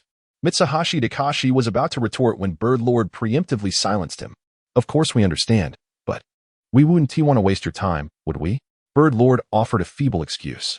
My time is indeed precious, but rules are rules. If you do not intend to abide by them, you may leave now. To be frank, the sacrifices you consider valuable hold little worth to me. Yagyu crossed his arms, patiently awaiting their response. He understood that their reluctance to adhere to the rules stemmed primarily from their skepticism regarding his teaching abilities, seeking to assess him along the way. However, some things are not simply available for purchase at one's whim. You possess the right to choose from multiple vendors. Yet the merchant also has the prerogative to refuse sale. Perhaps for the majority of merchants, customers are akin to deities. But if a merchant has no intention of conducting business, it is you who must beseech them to sell their wares. In typical transactions, merchants seek profit while customers seek goods, with customers having the liberty to select from various merchants. Conversely, merchants endeavor to attract as many customers as possible.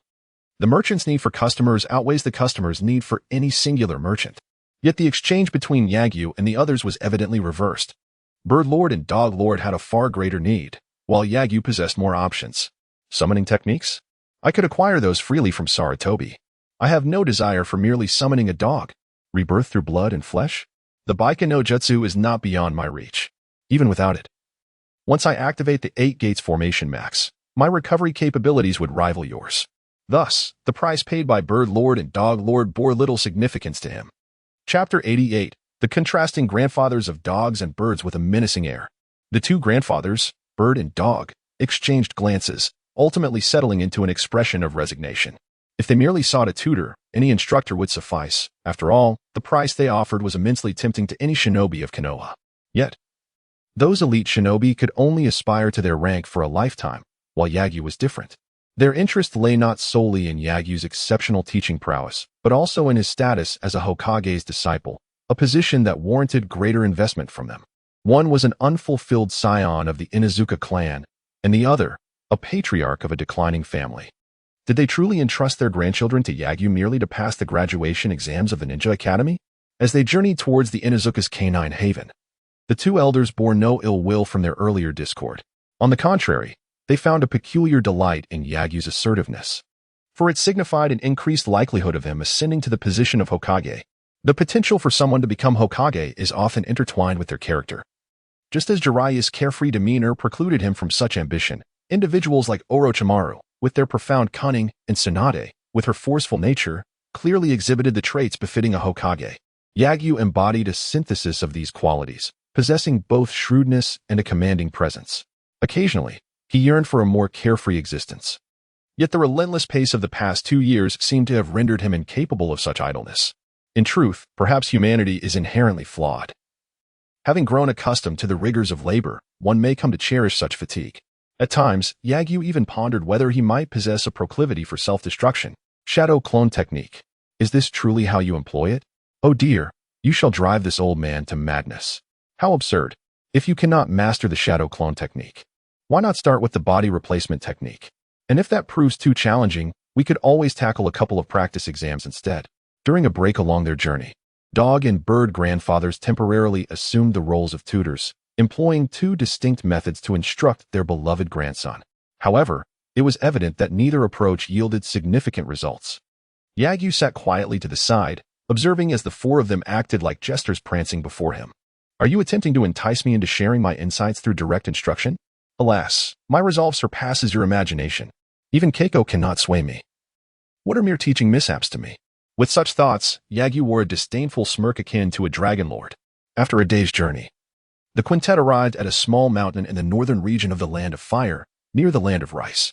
Beyond this mountain lies our destination, Dog grandfather exclaimed with excitement and pride as he gazed at the mist-enshrouded peak. Why must the dog-raising site be situated in such a remote location? The path is arduous and utterly vexing. Mitsukawa Takashi could not restrain his complaints. Of course, it is to cultivate exceptionally powerful summoning beasts, Dog Grandfather replied with fervor, as if he were in his element. Observing the renowned clans with summoning beasts, most derive their power from the depths of untamed wilderness. Even the Oilwomen clan's insects hailed from the most formidable recesses of the mountains. Yet, the Inuzuka clan held a different belief. Those antiquated minds insisted that dogs require domestication, fostering a bond from a young age to unleash the full potential of their human-animal ninjutsu. How foolish. They fail to recognize that such domesticated summoning beasts can hardly rival wild wolves. If we are to speak of the Inuzuka clan's canines, Yagyu found himself in disagreement. Ordinary wolves were unlikely to pose a significant threat. However, if we consider the dog tethered to Inuzuka Kiba, the outcome might differ. Upon closer inspection, Yagyu realized that Dog Grandfather's dog was, in fact, a chihuahua. Could this little creature truly be lethal? My purpose in establishing this place is to cultivate the most formidable summoning beasts, to nurture a canine summoning beast far surpassing the understanding of our ancestors. Dog Grandfather continued, his smile gradually taking on an unsettling quality. Historically, our clan has never produced a shadow-level powerhouse. Some attribute this to our ninjutsu being inadequate to transcend that limit. But I contend that it is the summoning beasts that fall short. If a typical summoning beast cannot reach the level of shadow, what if we were to collaborate with a summoning beast that inherently possesses such power? In that case, I shall emerge as the most formidable individual in the history of the Inuzuka clan. At this moment, Mitsukawa Takashi scratched his nose and interjected. But if the summoning beast itself possesses shadow-level strength, what purpose would your clan serve? Mitsukawa's remark rendered Dog Grandfather speechless. Indeed, if a summoning beast were shadow-level strong, and a member of the Inuzuka clan also reached that level, what role would he play? Inuzuka Kiba cast a sidelong glance at Mitsukawa Takashi, a sinister smile gracing his lips, yet he chose to ignore him, leaving Mitsukawa feeling unnerved. The seemingly eccentric old man appeared to harbor a dangerous edge. At this moment, Bird Grandfather discreetly pulled Mitsukawa behind him, where he felt a sense of security. Bird Grandfather subtly stroked the feathers of his companion, Wangba, which instantly transformed into a blood-red hue. The usually vocal Wangba fell silent, his eyes emanating a palpable aura of menace. Clearly, Bird Grandfather was issuing a warning to Dog Grandfather. Yet, Dog Grandfather remained taciturn, seemingly oblivious to the warning, though he quietly loosened the leash of the Chihuahua. The atmosphere grew heavy with tension. Yagyu calmly trailed behind the four, observing the interplay between Bird and Dog Grandfathers. Their murderous intent was formidable. Even a typical genin would be intimidated in their presence. Such power would surely compel even the likes of Zabuza to tread cautiously. These two old foxes truly concealed their depths. The two elders remained locked in their silent standoff for several moments, until Wangba regained his original coloration, his menace dissipating. Though he appeared somewhat listless, Dog Grandfather quietly reeled in the leash, the once volatile Chihuahua returning to its innocuous demeanor. One would not suspect that this foolish bird and this foolish dog could embody such contrasts. Oh, how the two grandfathers themselves were similarly surprising. At this point, they arrived at the entrance of a cave halfway up the mountain. As they gazed into the dim cavern, Dog Grandfather let out a peculiar cry. Kik-kik-kik-kek. Whether dog or wolf, no matter how powerful a summoning beast may be, they are ultimately mere tools for us shinobi. To regard them as companions is the height of folly. This proclamation seemed to echo Mitsukawa Takashi's earlier question, while simultaneously mocking the self-righteousness of others in the Inuzuka clan. Regardless of the interpretation, Yagyu discerned the ambition lurking within Dog Grandfather. He was not merely a perverse old man languishing in the interrogation division. Chapter 89, Beheading Yet Unscathed, Rebirth of Flesh and Blood. Traversing through a dimly lit cave overgrown with weeds, one is met with an entirely different realm. However, it is not the idyllic peach blossom spring, but rather a brutal battlefield. Within a basin encircled by mountains lies a gruesome scene, replete with splattered crimson and stark white bones. Not a single blade of grass or a solitary tree can be found. The vegetation here is as barren as a desert. Suddenly, a fierce spark echoes, capturing the attention of several individuals. Turning to behold, there stands a colossal canine, towering over 2 meters in height. Its fur is matted and filthy, stained with the blood of other creatures. Is it a wolf or a dog? Takashi Mitsuhashi, intrigued, approaches to observe more closely, seemingly unperturbed by the menacing beast. Yet, at that moment, a chihuahua interjects, positioning itself defensively in front of him. Concurrently, the elder dog casually remarks, Mitsuhashi, keep an eye on your grandson. If he is slain by the beasts I have raised here, do not expect me to replace him. Bird elder silently pulls Mitsuhashi behind him. Despite their previous verbal sparring, the fact that he is a friend of Inuzuka Kiba remains unchanged. Moreover, this is not his first visit. He is well aware of the ferocity of the dogs raised by Kiba. He might allow Mitsuhashi to frolic irresponsibly in Konoha, but he will not permit him to court danger in such perilous territory. This beast is known as the evil spirit. I once confined 100 of its kind in a cage and provided them with no sustenance. The evil spirit survived by slaughtering its kin and feasting upon their carcasses. It is one of the most formidable summoning beasts here. The mention of cannibalism furrows Yagyu's brow. The birds of Bird Elder and the dogs of Dog Elder are all such vicious summoning beasts. It is no wonder they can remain in Konoha's interrogation department. Yet, the flaws of these two individuals are quite significant. If no one pursues the matter, it may be fine, but should someone choose to investigate, they need not fabricate accusations. Simply charging them with the cruelty towards comrades and summoning beasts would suffice for execution. Unperturbed by Yagyu's frown, Dog Elder continues. Ordinary summoning techniques are not particularly difficult ninjutsu. As long as you gain the recognition of a summoning beast and establish a blood contract, you can summon it to battle. However, this requires a certain level of talent and a touch of luck. Before Yagyu can inquire further, Dog Elder continues, luck refers to encountering a suitable summoning beast. You must understand that summoning beasts possess sentience. They have their own temperaments and habits.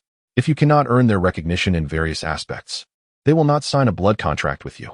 So, Dog Elder has laid the groundwork for an elaborate explanation, and Yagyu seizes the opportunity to ask. As expected, the previously calm Dog Elder suddenly becomes animated. However, my improved summoning technique circumvents this issue. As long as you subdue the summoning beast and obtain its blood, you can forcibly establish a summoning contract. Would such a contract result in a disobedient beast? Yagyu inquires, observing Dog Elder's peculiar smile. This brings us to my modified summoning technique. Any summoning beast that contracts with my improved method will succumb to death if it fails to obey. Listening to this, Yagyu feels as though he is engaging in a transaction with a cultist, akin to joining a quest for enlightenment. Pondering how to affix a golden hoop upon the great sage equal to heaven. This is not the summoning technique he desires. I need only the most conventional summoning technique. Yagyu replies nonchalantly. Upon hearing this, Dog Elder glances at Yagyu, displaying a resigned expression. If that is the case, I cannot provide you with a summoning beast. For all the beasts I cultivate here are exceedingly ferocious. Without employing my method, it is simply impossible to tame them. Of course, how could summoning beasts cultivated in such a manner ever be obedient? At this moment, the summoning beast named Evil Spirit is glaring at them, poised to pounce and attack at any moment. Yagyu cannot fathom what a battle would entail if he were to forge a contract with such a creature. The likelihood of betrayal is alarmingly high. Yagyu perceives that Dog Elder's path is narrowing. The summoning beast he raises will inevitably turn against him. The current lack of incidents primarily stems from the fact that these beasts have yet to attain sufficient strength. Should he ever succeed in cultivating a beast of shadow-level power, it would signal his demise. However, this is of no concern to Yagyu. He will not admonish Dog Elder regarding his choices. Even the Inuzuka clan cannot sway him. What influence could he possibly wield? Yagyu opts for a conventional summoning technique, leaving Dog Elder with no choice but to source some ordinary dogs yet to be eliminated for Yagyu's summoning experiments. Yet, ordinary dogs do not qualify as summoning beasts. They possess minimal chakra and lack intelligence, rendering successful contracts exceedingly difficult. After several fruitless attempts, Yagyu ultimately abandons the notion of forging a summoning contract here, departing this den of discord with a blank summoning scroll. On his return journey, he resumes learning the Mitsuhashi secret technique from Bird Elder, the art of flesh and blood rebirth. The difficulty of mastering this ninjutsu is considerable, and it consumes chakra at an extraordinary rate. Most individuals lack the resources to master it. Fortunately, Yagyu possesses an advantage. Under Bird Elder's tutelage, he grasps the technique in a mere few minutes, prompting Bird Elder to exclaim in awe, even jesting about wanting to adopt Yagyu as a grandson. Yagyu swiftly silences him with a dismissive gesture, much like that foolish bird, requiring a good beating to bring him to heel. Mitsuhashi's secret technique, art of flesh and blood rebirth, effect, rapid recovery from injuries, enabling the body to regenerate flesh through enhanced cellular division. Chakra consumption correlates with the severity of injuries. Severe wounds can exhaust a substantial amount of chakra in mere seconds. Mitsuhashi's secret technique. Art of flesh and blood rebirth max. Effect. Rapid recovery from injuries, allowing even decapitation or shattered hearts to restore swiftly. The upgraded Mitsuhashi technique is less a method of rebirth than a means of immortality. After all, possessing the ability to survive decapitation is astonishing, surpassing even Tsunade's remarkable resilience. It is far superior to Heiden's so-called immortality. For, unlike Heiden or Tsunade, their immortality is contingent upon the preservation of their body parts. Should Heiden's head be obliterated to dust, can one truly claim he is alive? If Tsunade's halves cannot reunite, will she be able to restore herself? Yet Yagyu can. Curiosity piqued, he wonders, if his head were severed, would a new head regenerate? What would become of his original head? If he were split in two, would he grow a new upper or lower half? Or would both parts regenerate simultaneously? If they did, would he become two separate beings? Yagyu is intensely curious. Yet he possesses no interest in experimentation. Only a fool would dare to slice themselves in half. Chapter 90. Instruction upon returning to Konoha, having attained what he desired. Yagyu took Inuzuka Jinhai and Mitsuhashi Takashi to the training grounds that very evening for their practice session. The elder dogs, as well as the elder birds, could not accompany them due to their obligation to report back to the torture department. Unlike the current Yagyu, who had the power to control Sarutobi Hiruzen and felt no fear of being labeled a rogue ninja for a late return. The elder dogs and birds were acutely aware that even a single day's delay could see them seated in the interrogation chair themselves. Familiar with the methods of the torture department, they had no desire to experience it firsthand. How are your academic grades? Yagyu inquired. About 80, Inuzuka Jinhai replied hesitantly, his voice barely above a whisper due to his social anxiety. Mitsuhashi Takashi, however, wore an expression of defiance and remained reticent. Noticing this, Yagyu calmly remarked, if you do not wish to train with me, you are free to leave. I promised your grandfather to teach you, but if you lack the desire to learn, I bear no responsibility. This nonchalant dismissal irked Mitsuhashi further. He really thinks he has something special. Just 8 years old. He probably wouldn't stand a chance in a real fight against me. He is likely only good at exams. Yagyu chose to ignore Mitsuhashi, recognizing that arrogance without strength was foolishness, and he would not squander his time on such trivialities. Redirecting his focus entirely to Inuzuka Jinhai, he posed a second question. Show me your body flicker technique. Both Jinhai and Mitsuhashi were 5th graders, set to graduate the following year, and had already learned the body flicker technique. Given their grandfather's prowess as ninjas, they might have even acquired additional jutsu. Yagyu surmised that the bird perched upon Mitsuhashi's shoulder exuded an aura reminiscent of a formidable presence. Thus, he speculated that the secret techniques of the Mitsuhashi clan were less about resurrection and more about nurturing a creature that posed a threat to Jonin-level ninjas. Inuzuka Jinhai demonstrated the 3 body techniques, the shadow clone technique, which he executed correctly but with sluggish speed, yielding results akin to the earlier Naruto, the transformation technique, which was also correctly performed but produced subpar results, and the substitution technique, which, despite proper execution, bore no effect. Observing his chakra flow through his X-ray vision, Yagyu discerned that Jinhai had a poor grasp of chakra control, prompting him to teach him the tree climbing technique. The 3 body techniques were fundamental jutsu, rated at E level, not indicative of their effectiveness, but rather their simplicity in learning. In essence, anyone could master them. Even teaching Jinhai the tree climbing technique felt like an excessive use of resources. Yet, Yagyu had overestimated Jinhai's capabilities, while others pursued chakra control with tenacity. Repeatedly falling and rising to reach the treetops, Jinhai spent an entire hour merely attempting to take his first step. It became evident to Yagyu that Jinhai's inability to learn the body flicker technique stemmed not from a lack of talent or methodology, but rather from psychological barriers. This child was ill-suited to the life of a ninja. However, he would not convey such sentiments to the elder dogs, having promised to teach Jinhai well. As long as Jinhai was willing to learn, Yagyu would commit to his instruction. Turn around, Yagyu commanded. As Jinhai complied, Yagyu activated his Sharingan and utilized the power of Kodo Amatsukami to dispel his inner fears. Freed from this emotional burden, Jinhai indeed became emboldened, charging toward the treetops without fear of injury. Just as Yagyu believed the training was nearing its conclusion, Jinhai suddenly halted and approached a patch of grass. Yagyu, puzzled, watched as Jinhai emerged cradling an unconscious gray rabbit. Had it been Yagyu who discovered the creature, he would have already set a fire. However, Jinhai tenderly stroked the rabbit, even using a corner of his garment to bandage its wounds. This child was compassionate, seemingly fond of small creatures, a stark contrast to his grandfather. Why do you love animals so much yet lack your own summoning beast? Yagyu inquired with curiosity. Jinhai's expression darkened momentarily before returning to normal as he mumbled, "My grandfather killed it."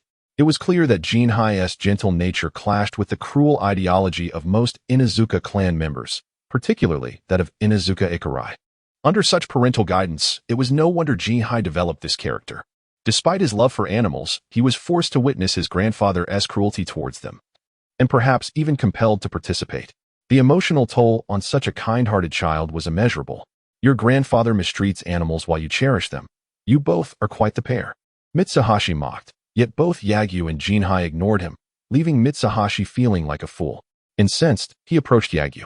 "Hey, aren't you supposed to teach me? If you beat me, I'll train with you.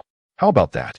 Yagyu gazed at Mitsuhashi with an expression of bemusement, akin to observing an imbecile. This only further infuriated Mitsuhashi, who, without waiting for Yagyu's consent, launched an attack. Mitsuhashi's secret technique, flesh rebirth. As Mitsuhashi formed the seals, the crow upon his shoulder seemed to receive an order, pecking him and consuming a piece of his flesh. The crow grew darker, its eyes radiating a menacing aura. Yagyu sensed its power had indeed been augmented. Flesh rebirth can enhance the strength of summoning beasts? Why didn't the system inform me of this? Yagyu doubted the system had overlooked this ability. It must be that Mitsuhashi had deliberately concealed it. "Go, Imai. Eliminate him." Mitsuhashi commanded the crow, now named Imai, as it lunged toward Yagyu with a speed surpassing that of an average chunin. Yet, to Yagyu, it seemed painfully slow. With a casual flick of his hand, he sent Imai crashing against a tree, rendering it unconscious. What terrifying strength! Mitsuhashi swallowed hard, instinctively taking a few steps back. "Are you attempting to kill me?" Yagyu regarded Mitsuhashi with calm eyes. Though he had done nothing, the tension suffocated Mitsuhashi. Those who seek to kill me typically find themselves the victims." As Mitsuhashi observed Yagyu draw a kunai, seemingly intent on ending his life, he was filled with dread and fled. Yet fear rendered his legs weak, and he stumbled to the ground after only a few steps. At that moment, Yagyu advanced towards him like a demon. Chapter 91. The Gathering of the Gale Team. "Grandfather! Grandfather! Save me!" Mitsuhashi Takashi, trembling with fear, could only repeatedly call out for his grandfather. However, his grandfather was several kilometers away at the Konoha interrogation department, utterly unable to hear his desperate cries for help. At that moment, Yagyu had approached Mitsuhashi, bending down to fix him with a cold, piercing gaze. You cannot kill me. My grandfather will take vengeance." But you see, if I were to end your life, I would certainly seek out your grandfather as well, to eradicate the source completely." Yagyu's words sent a chill through Mitsuhashi's limbs. In disbelief, he retorted, "How could you possibly kill my grandfather? He is a nin. You are merely a lowly genin." Yagyu, having lost interest in conversing with such a narrow-minded fool, swiftly pierced Mitsuhashi's palm with a kunai, eliciting a pained grimace from him. "Damn it! What good is this wretched technique? Regeneration and rebirth, what use are they? It still hurts like hell." As he gazed at the wound that had just been inflicted and was now healing before his eyes, Mitsuhashi couldn't help but voice his frustration. "Interesting. Your grandfather's technique is no easy feat to master. It is akin to an A-rank skill in terms of difficulty. Yet, you have managed to cultivate it to this extent. It appears your potential is not to be underestimated," Yagyu remarked, tapping Mitsuhashi's cheek with the kunai. "Now, tell me, why would someone with such talent need remedial instruction? What purpose does learning those inferior jutsus serve? I only wish to master the most powerful techniques." Mitsuhashi scoffed. At that moment, Yagyu finally grasped why Mitsuhashi, despite his talent, had been sent to him for tutoring. He was, after all, a troubled youth. "Why is it that I am only tasked with teaching such problematic children?" Yagyu mused, delivering a swift kick that sent Mitsuhashi sprawling 10 meters away. "Go back and inform your grandfather that I cannot teach you. As for the tuition, consider it settled since you attempted to strike me. I will spare your life this time." Witnessing Yagyu's brazen disregard, Mitsuhashi instinctively wanted to hurl insults. But remembering how narrowly he had escaped death, he swallowed his words and hastily ran off to find his grandfather. In contrast, Yagyu turned his gaze towards Inuzuka Jinhai. Though Jinhai's talent did not match Mitsuhashi's, He was inherently kind-hearted and eager to learn, lacking arrogance. If he could cultivate a bit more courage and resilience, he might yet evolve into an exceptional ninja. However, at present, he was far from that goal. Currently, Jinhai required Yagyu's assistance with chakra control, and the notion of him becoming a ninja seemed a distant dream. Yagyu felt that if Jinhai could not overcome his innate timidity, he would falter even after passing the basic technique and theoretical examinations during practical exercises. Individuals with such temperament were inherently unsuited for the ninja path. 3 days swiftly elapsed, and with Yagyu's guidance, Jinhai successfully mastered the technique of walking on trees using chakra. With this skill under his belt, learning the body technique became a trivial task. Jinhai graduated from Yagyu's tutelage. As for Mitsuhashi, 3 days prior, he had sought out the elder Tori, hoping for assistance, only to be met with a beating and forced to apologize. Yet, Yagyu had refused to forgive him. He hadn't even bothered to meet with Tori, merely driving them away from a distance. Yagyu's attitude incited Tori's dissatisfaction, yet he dared not voice his anger. He understood that, given his status and strength, he could not engage Yagyu in an equal dialogue. All of this was due to his grandson's rebellious nature. Because of this foolish child, he had not only relinquished his ancestral techniques but also forfeited the chance to ally with Yagyu. This loss marked the first time Tori felt profound disappointment in his grandson. One truth he had concealed from Yagyu was that his grandson was indeed an adopted child, as he had recognized Mitsuhashi's potential to master their family's secret techniques from a young age. Thus, he had used ninjutsu to eliminate his biological parents, adopting Mitsuhashi after he became an orphan. In hindsight, it seemed he had erred. Of course, he did not regret having taken a life, but rather felt he had chosen poorly. Mitsuhashi had never been a docile child, and the loss of his parents had only intensified his wrathful disposition. Torai had wished for Mitsuhashi to continue his family line, but he had focused solely on talent, neglecting character. It appeared he would need to find another grandson. Days passed, and the respite for the Gale team had come to an end. Yagyu arrived at the assembly point with the brothers Fujin and Raijin, as well as Ozawa Kazama. Wai was already waiting there, having anticipated their arrival. Upon seeing Fujin and Raijin, Wai felt no surprise. After all, the third Hokage had already informed her of the new additions to the team. This is Wai. These are Fujin, Raijin, and this is Kazama. Members of the Umbu had their own code names, and since Fujin and Raijin refused to use any other names, they simply used their own as aliases. As for Ozawa Kazama, the tale of the Moon Spirit Girl need not be repeated. Understood. Wai glanced at the three, choosing to remain silent, adhering to the Gale team's tradition of action over words. However, Fujin and Raijin clearly struggled to uphold such decorum. Brother, I'm hungry. If you're hungry, go ask Big Brother for food, Raijin. Oh, Big Brother, I'm hungry. Raijin, donned in his mask, rubbed his belly as he approached Yagyu, a goofy grin on his face. Yagyu sighed, opening a space to retrieve the prepared food. Upon seeing the meal, Raijin immediately dug in, sharing some with Fujin. Why? Hearing Raijin's lack of discipline, prepared to reprimand him, but was momentarily taken aback by Yagyu's extraordinary abilities. Is that time-space ninjutsu? Indeed, Yagyu replied, maintaining the Gale team's tradition of brevity. Wai locked eyes with Yagyu, and upon seeing his unique gaze, her astonishment deepened. Sharingan. Understanding this was Yagyu's secret, she refrained from asking further. Fujin, Raijin, your demeanor is far too lax. You should have eaten before the assembly. Moreover, you didn't even address Koala by his code name.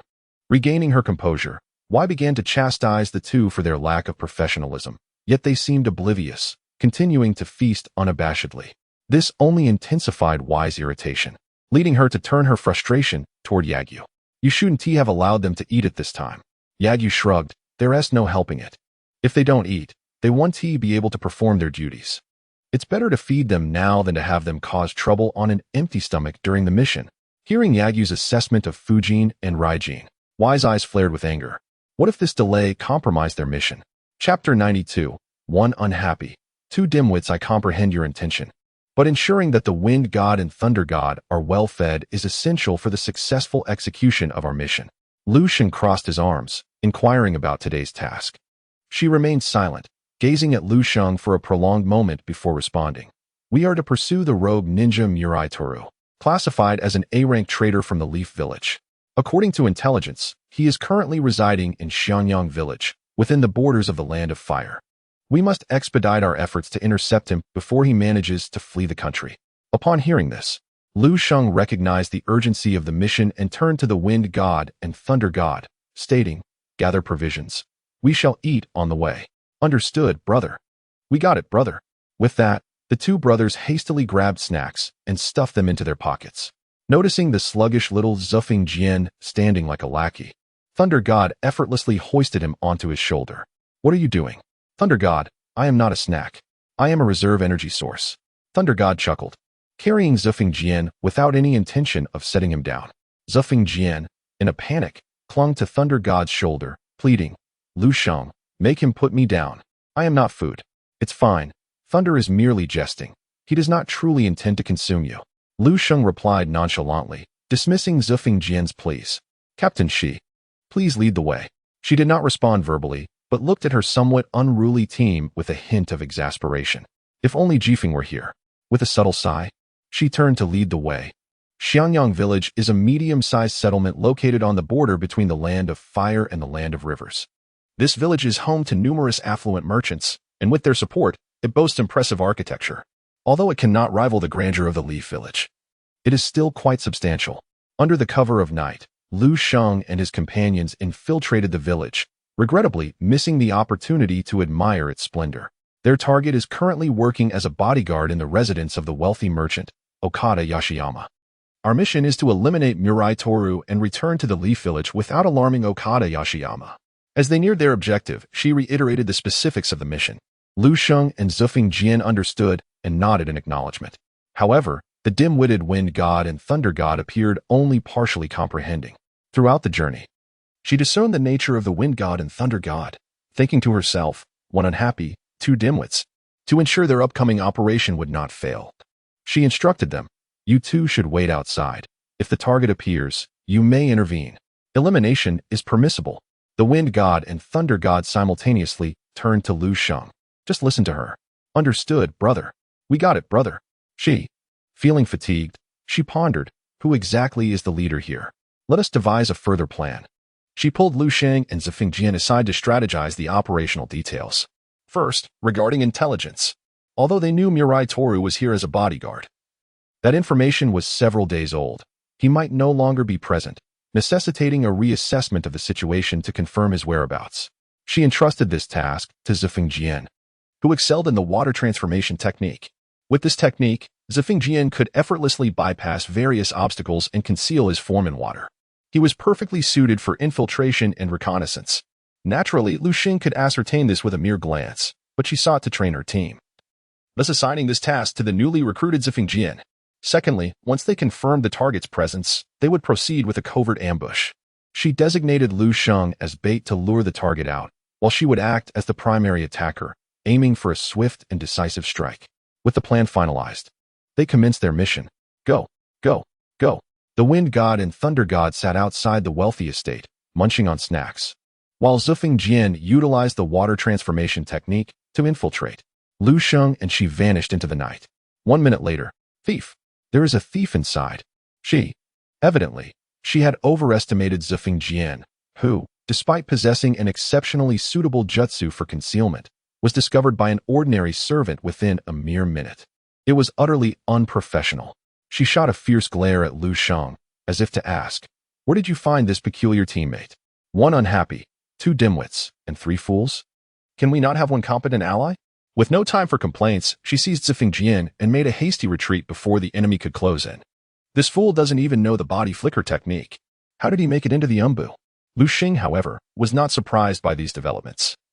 He had anticipated the situation. Practice will improve his skills. Zhifeng Jian still had a long journey ahead to become an accomplished ninja. Of course, he needed to put in the effort himself. While she and Zhifeng Jian drew all the attention, Lu Sheng stealthily made his way into an inconspicuous house. Within resided their mission target. Although she had assigned the reconnaissance task to Zhifeng Jian, he had not been idle. He had already activated the Tenjutsu Max to monitor the target. Mirai Toru was a middle-aged man with a somewhat aged appearance, sporting a square face, a flat nose, and small eyes. In short, he was not conventionally handsome. One might even describe him as somewhat lecherous and unattractive. At this very moment, he was engaged in some dubious activities.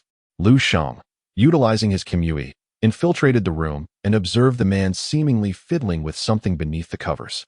Amidst such commotion outside, as a bodyguard, he failed to investigate and instead remained preoccupied with such antics. Kimui, decapitation.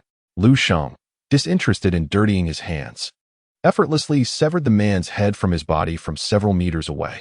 The commotion under the covers ceased entirely. Utilizing Kimui once more, he stored the lower half of the body within the Kimui space, completing the task. He had accomplished his first kill in his Umbu career. As an A-rank rogue ninja, Mirai Toru possessed the strength of a special jonin. Although it was unclear whether his abilities had diminished over the years, it was reasonable to assume he remained formidable. For any Umbu team to quietly eliminate such a target was no easy feat. However, he had encountered the Jifeng team and faced the professional Umbu operative, Uchiha Lu Sheng. At this moment, she and Zifeng Jian had just escaped to the courtyard, and upon seeing the Wind God and Thunder God still munching away, they were exasperated. Brothers, do you not hear the commotion inside? We do not ask for your support, but at the very least, run with us. Wind God and Thunder God, run. The two watched as she and Zifeng Jian darted past, scratching their heads. Brother, should we run? We should, brother said to listen to her, right? Very well. Chapter 93. The Forbidden Technique Scroll. A few individuals sprinted through the night, leaving the village behind. It must be said, the number of servants in a wealthy household is astonishing. Merely the entry of a thief had illuminated half the village. One could easily mistake this village for his private domain. In the forest beyond the village, a pair of furious eyes could no longer be concealed. Lingwei, why do you so brazenly wander through another's territory? Are you not adept in the water transformation technique? Could you not transform into a stream and infiltrate unnoticed? And why, upon being discovered, did you not flee? You cannot even perform the most basic body flicker technique, yet I must drag you along. At times, I truly question whether you are a ninja. A man in his 30s found himself chastised by a girl in her teens, and Xiaozha dared not utter a word in retort, for he recognized the truth in her words. His inadequacies rendered him unfit for this role. The failure of their mission left him feeling humiliated. Wind God, Thunder God, what do you do aside from eating? Brother, it seems she is scolding us. Thunder God, pay her no mind. Let us continue to eat.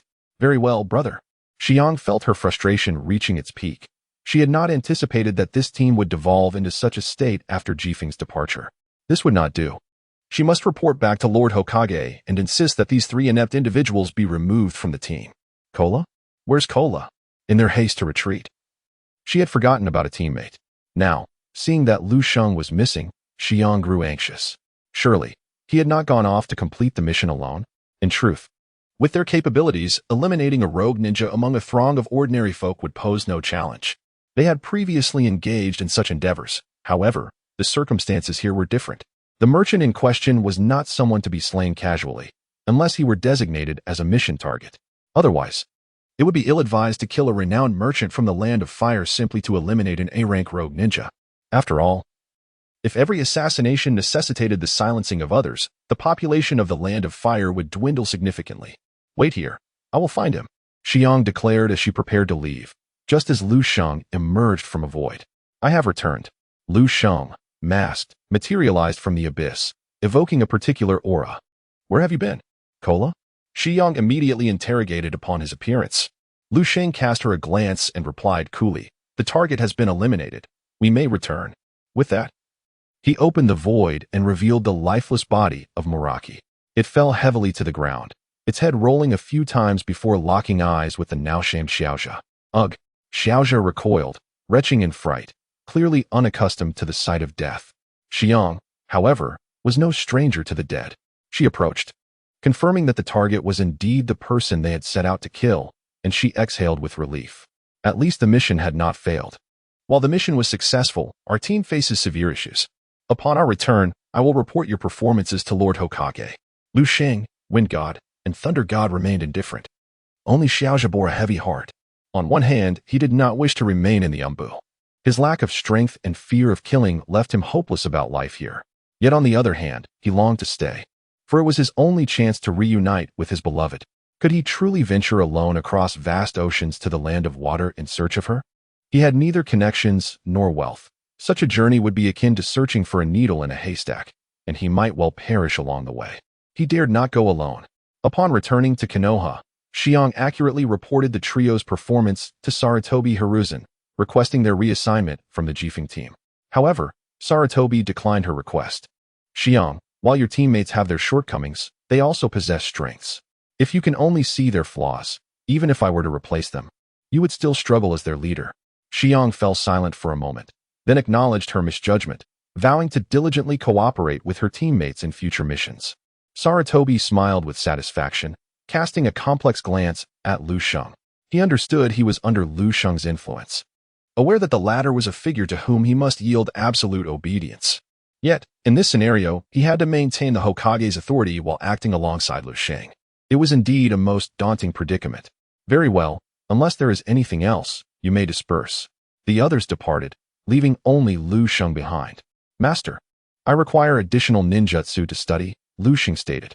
What ninjutsu do you seek? I have heard that Konoha possesses a forbidden technique scroll. Without a word, Sarutobi understood Lu Sheng's intent and directly retrieved the scroll, handing it to him. Examine it yourself. Should you have any questions, feel free to ask. Lu Sheng nodded. Opening the first page, multiple shadow clone technique. Not useful for me. Next, impure world reincarnation. This one is promising. I shall note it. The 8 gates technique? Learned. Mutual explosive tags? A bit costly, but I may as well learn it. The 100 healings technique? In sealing? Unsure if a man can learn it. Is there a yang sealing? Flying thunder god technique? That day, Lu Sheng acquired all the forbidden techniques from Konoha, although most lacked instructors to teach him. He was confident he would master them in due time through self-study. That night, Lu Sheng maxed out his summoning technique. Summoning technique max can form a contract with summoning beasts through chakra and with ordinary animals through a blood pact. Once the pact is made, the summoning beasts and animals will exhibit absolute loyalty, can be summoned via space-time ninjutsu, and the user can nourish the summoning beasts with chakra to enhance their strength. Awaken spiritual intelligence. Kola Cat, is it activated? I mean the spiritual intelligence. Upon mastering this technique, Lu Sheng immediately sought out the Kola Cat, now engaged in its nocturnal activities. Kola, do you wish to enter into a contract with me? Lu Sheng presented a blood scroll before the Kola Cat. The Kola Cat glanced at the scroll and pawed at it, seemingly perplexed by Lu Sheng's intent. Indeed, while the Kola Cat was intelligent and perceptive, it could not fully grasp human thought. Thus, Lu Sheng grasped the cat's paw and squeezed out a drop of blood onto the scroll. Ordinary animals lack chakra, so Lu Sheng could only form a blood pact with it. In the next moment, the scroll emitted a radiant chakra glow, and the Kola Cat officially became a summoning beast. The Kola Cat sensed a newfound, vague connection with its master, Lu Sheng. Why does my paw have a little red dot? Chapter 94. 3 months of transformation. Kola Cat incessantly fiddled with its paws, seemingly pondering the small red dot upon them. The swift movement of Yagyu had gone unnoticed, leaving the feline unaware of the blood mark inflicted by its caretaker. Observing the bewildered Kola Cat, Yagyu smiled and embraced it, silently channeling his chakra into the creature. Through this transmission, he could facilitate Kola Cat's evolutionary metamorphosis. Although the change might not be immediately apparent, Yagyu was confident that, before long, Kola Cat would transform into a ninja cat. Experiencing chakra for the first time, Kola Cat felt an overwhelming sense of comfort, reminiscent of the warmth it once felt nestled in its mother's embrace. Stretching languorously, Kola settled into a cozy position and drifted into a deep slumber, a rarity for such an early hour. Watching the sleeping Kola Cat, Yagyu too succumbed to sleep. Before long, Granny Lu opened Yagyu's door, her gaze falling upon the slumbering figures of both Yagyu and Kola, eliciting a warm smile. Suddenly, a discomfort in her chest prompted a reflexive cough, which she quickly suppressed with her hand. Stifling the urge to cough, she carefully closed the door and quietly exited after a few soft coughs. The following day, the busy Umbu team convened once more. Today, they were tasked with eliminating another target as members of the Umbu.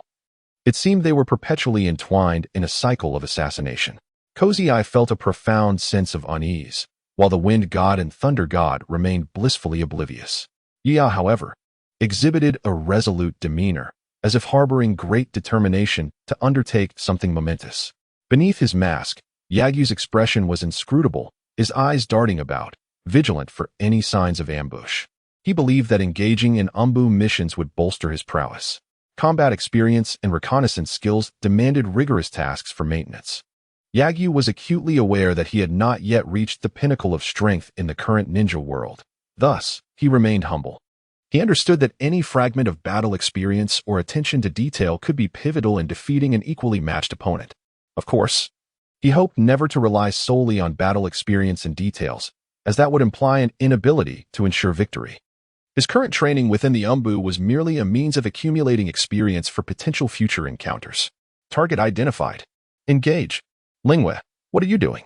Target neutralized. Through successive missions, Yuya gained further insight into her new teammates. Despite their lack of intellect, the Wind God and Thunder God possessed formidable strength. In critical moments, their intervention could overpower even elite J-Nin. They were akin to humanoid tanks. On the contrary, Lingwe was a complete liability, devoid of any ninja fundamentals. In reconnaissance, she risked exposure. In combat, she faltered, and in retreat, she hindered their escape. After the completion of their mission, Yuya refrained from reprimanding the Wind God and Thunder God, but instead focused her criticism on Lingwe. If you wish to remain in the Umbu, you must exert effort to enhance your abilities. Otherwise, even if Lord Hokage spares you, you will surely perish on a mission. Do not presume that mastering the water transformation technique renders you invincible. There are myriad ways for ninja to counter such abilities. Kozai nodded, visibly disheartened. He had long recognized that the water transformation technique would not grant him invulnerability.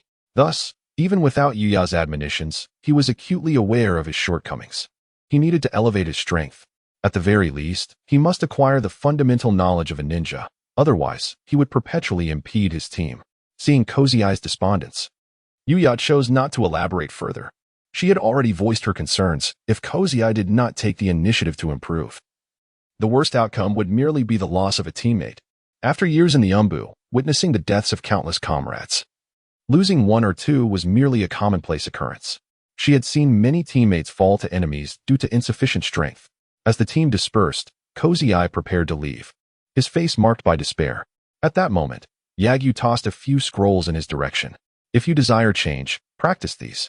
They encompass the basic techniques of a ninja. If you fear failure, then you need not return. Kozai remained silent for a moment before stepping forward to grasp the scrolls. Thank you. With that, he turned and departed. He could no longer accept being a burden. Even if continuing down this path might lead to his demise, he still wished to take a chance. At merely 8 years old, Yagyu was already a formidable figure, and Yuya was just over 10. Meanwhile, Kozai was in his 30s. Why should he cower? He reasoned with himself through age, refusing to resign himself to a life of inadequacy. What would it matter if he encountered Lingwe again?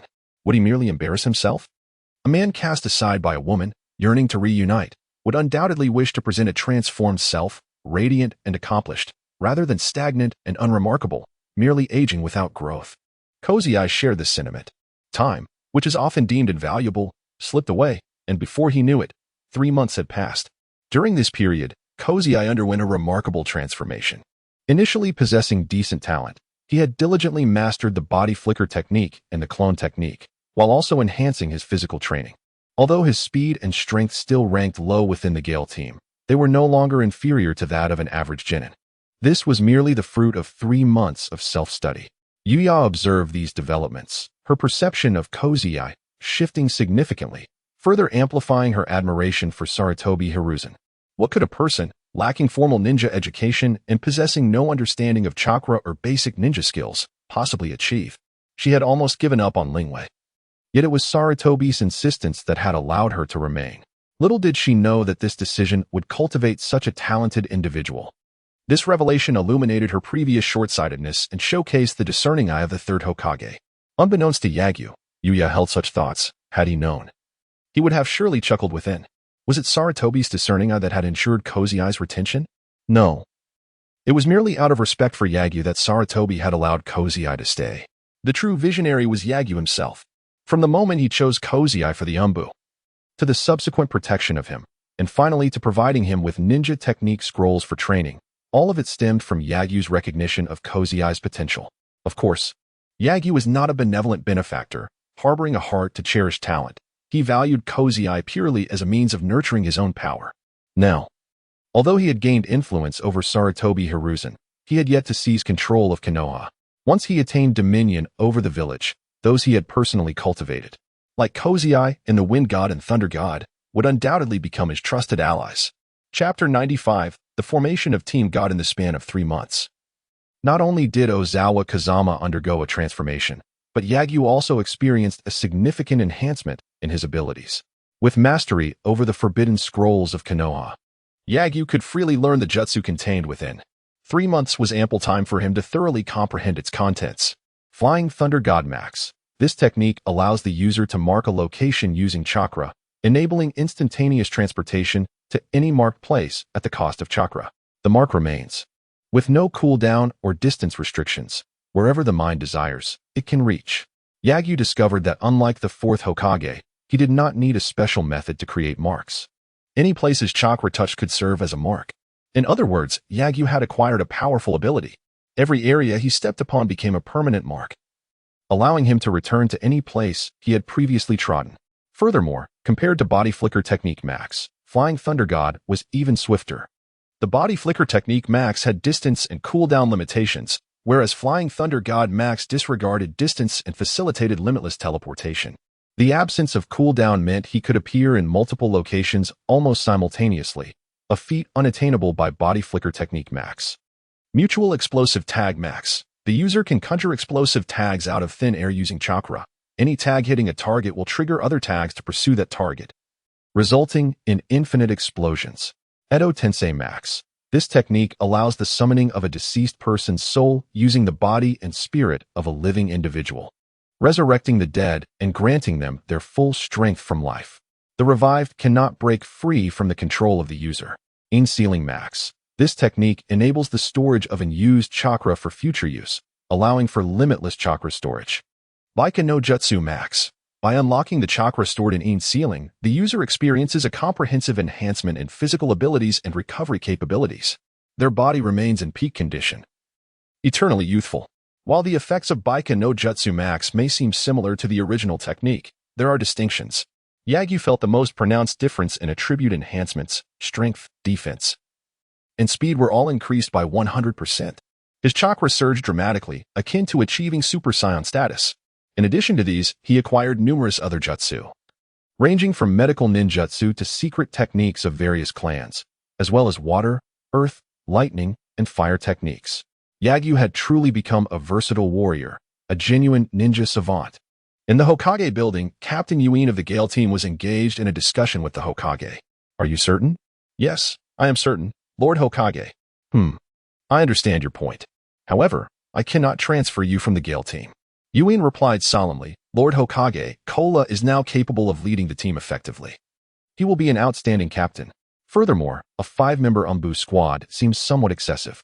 I hope to be assigned to a different team to contribute more to Konoha.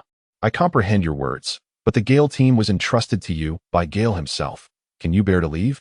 Sarutobi Hiruzen, puffing on a cigarette, said earnestly. Yuin fell silent. She truly did not wish to depart from the Gale team. Yet, she felt her presence in the team had become inconsequential. Although she was ostensibly the captain, the members respected Yagyu more. During missions, she felt like an outsider. This sense of alienation troubled her deeply.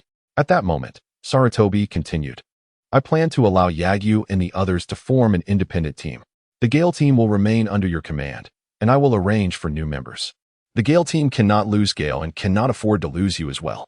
Yes, Lord Hokage. Sarutobi's words deeply moved Yuin. However, she still harbored concerns for her teammates. Though she felt out of place among Yagyu and the others, she had shared several months of camaraderie with them. What about Yagyu? Will they agree? Sarutobi gestured for her not to worry. I will speak with Yagyu. I understand. Thank you, Lord Hokage. You may leave now. Yes, Lord Hokage.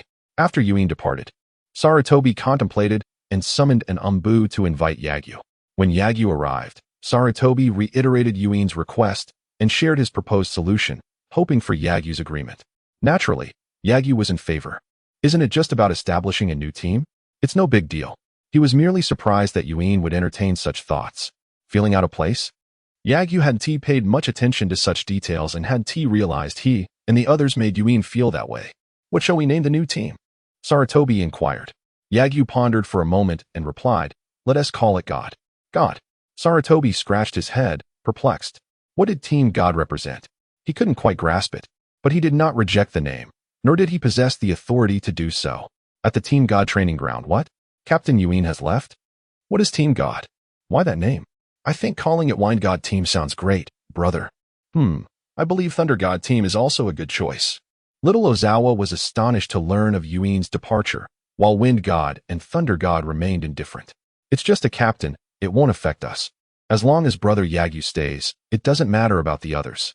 Oh, right, Little Ozawa can't leave either. He's a hidden reserve energy.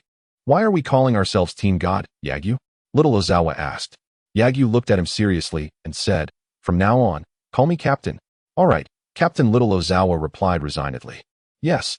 Yagyu beamed with satisfaction, explaining that they were named Team God because everyone in their team was divine. He is the Wind God. He is the Thunder God. What God are you? What God am I? Little Ozawa looked bewildered. When did I become a god? I wasn't aware. I am the invincible God. You are the reserve God. Invincible God? Reserve God? The invincible God is because I am already unbeatable. No one can challenge me. The reserve God means you will always be our team's steadfast backup. Captain, you aren't referring to the backup hidden energy of Wind God and Thunder God, are you? Correct. Thank you, Captain. Chapter 96. The Great Mission, Assault on the Roots. We have undertaken a formidable task.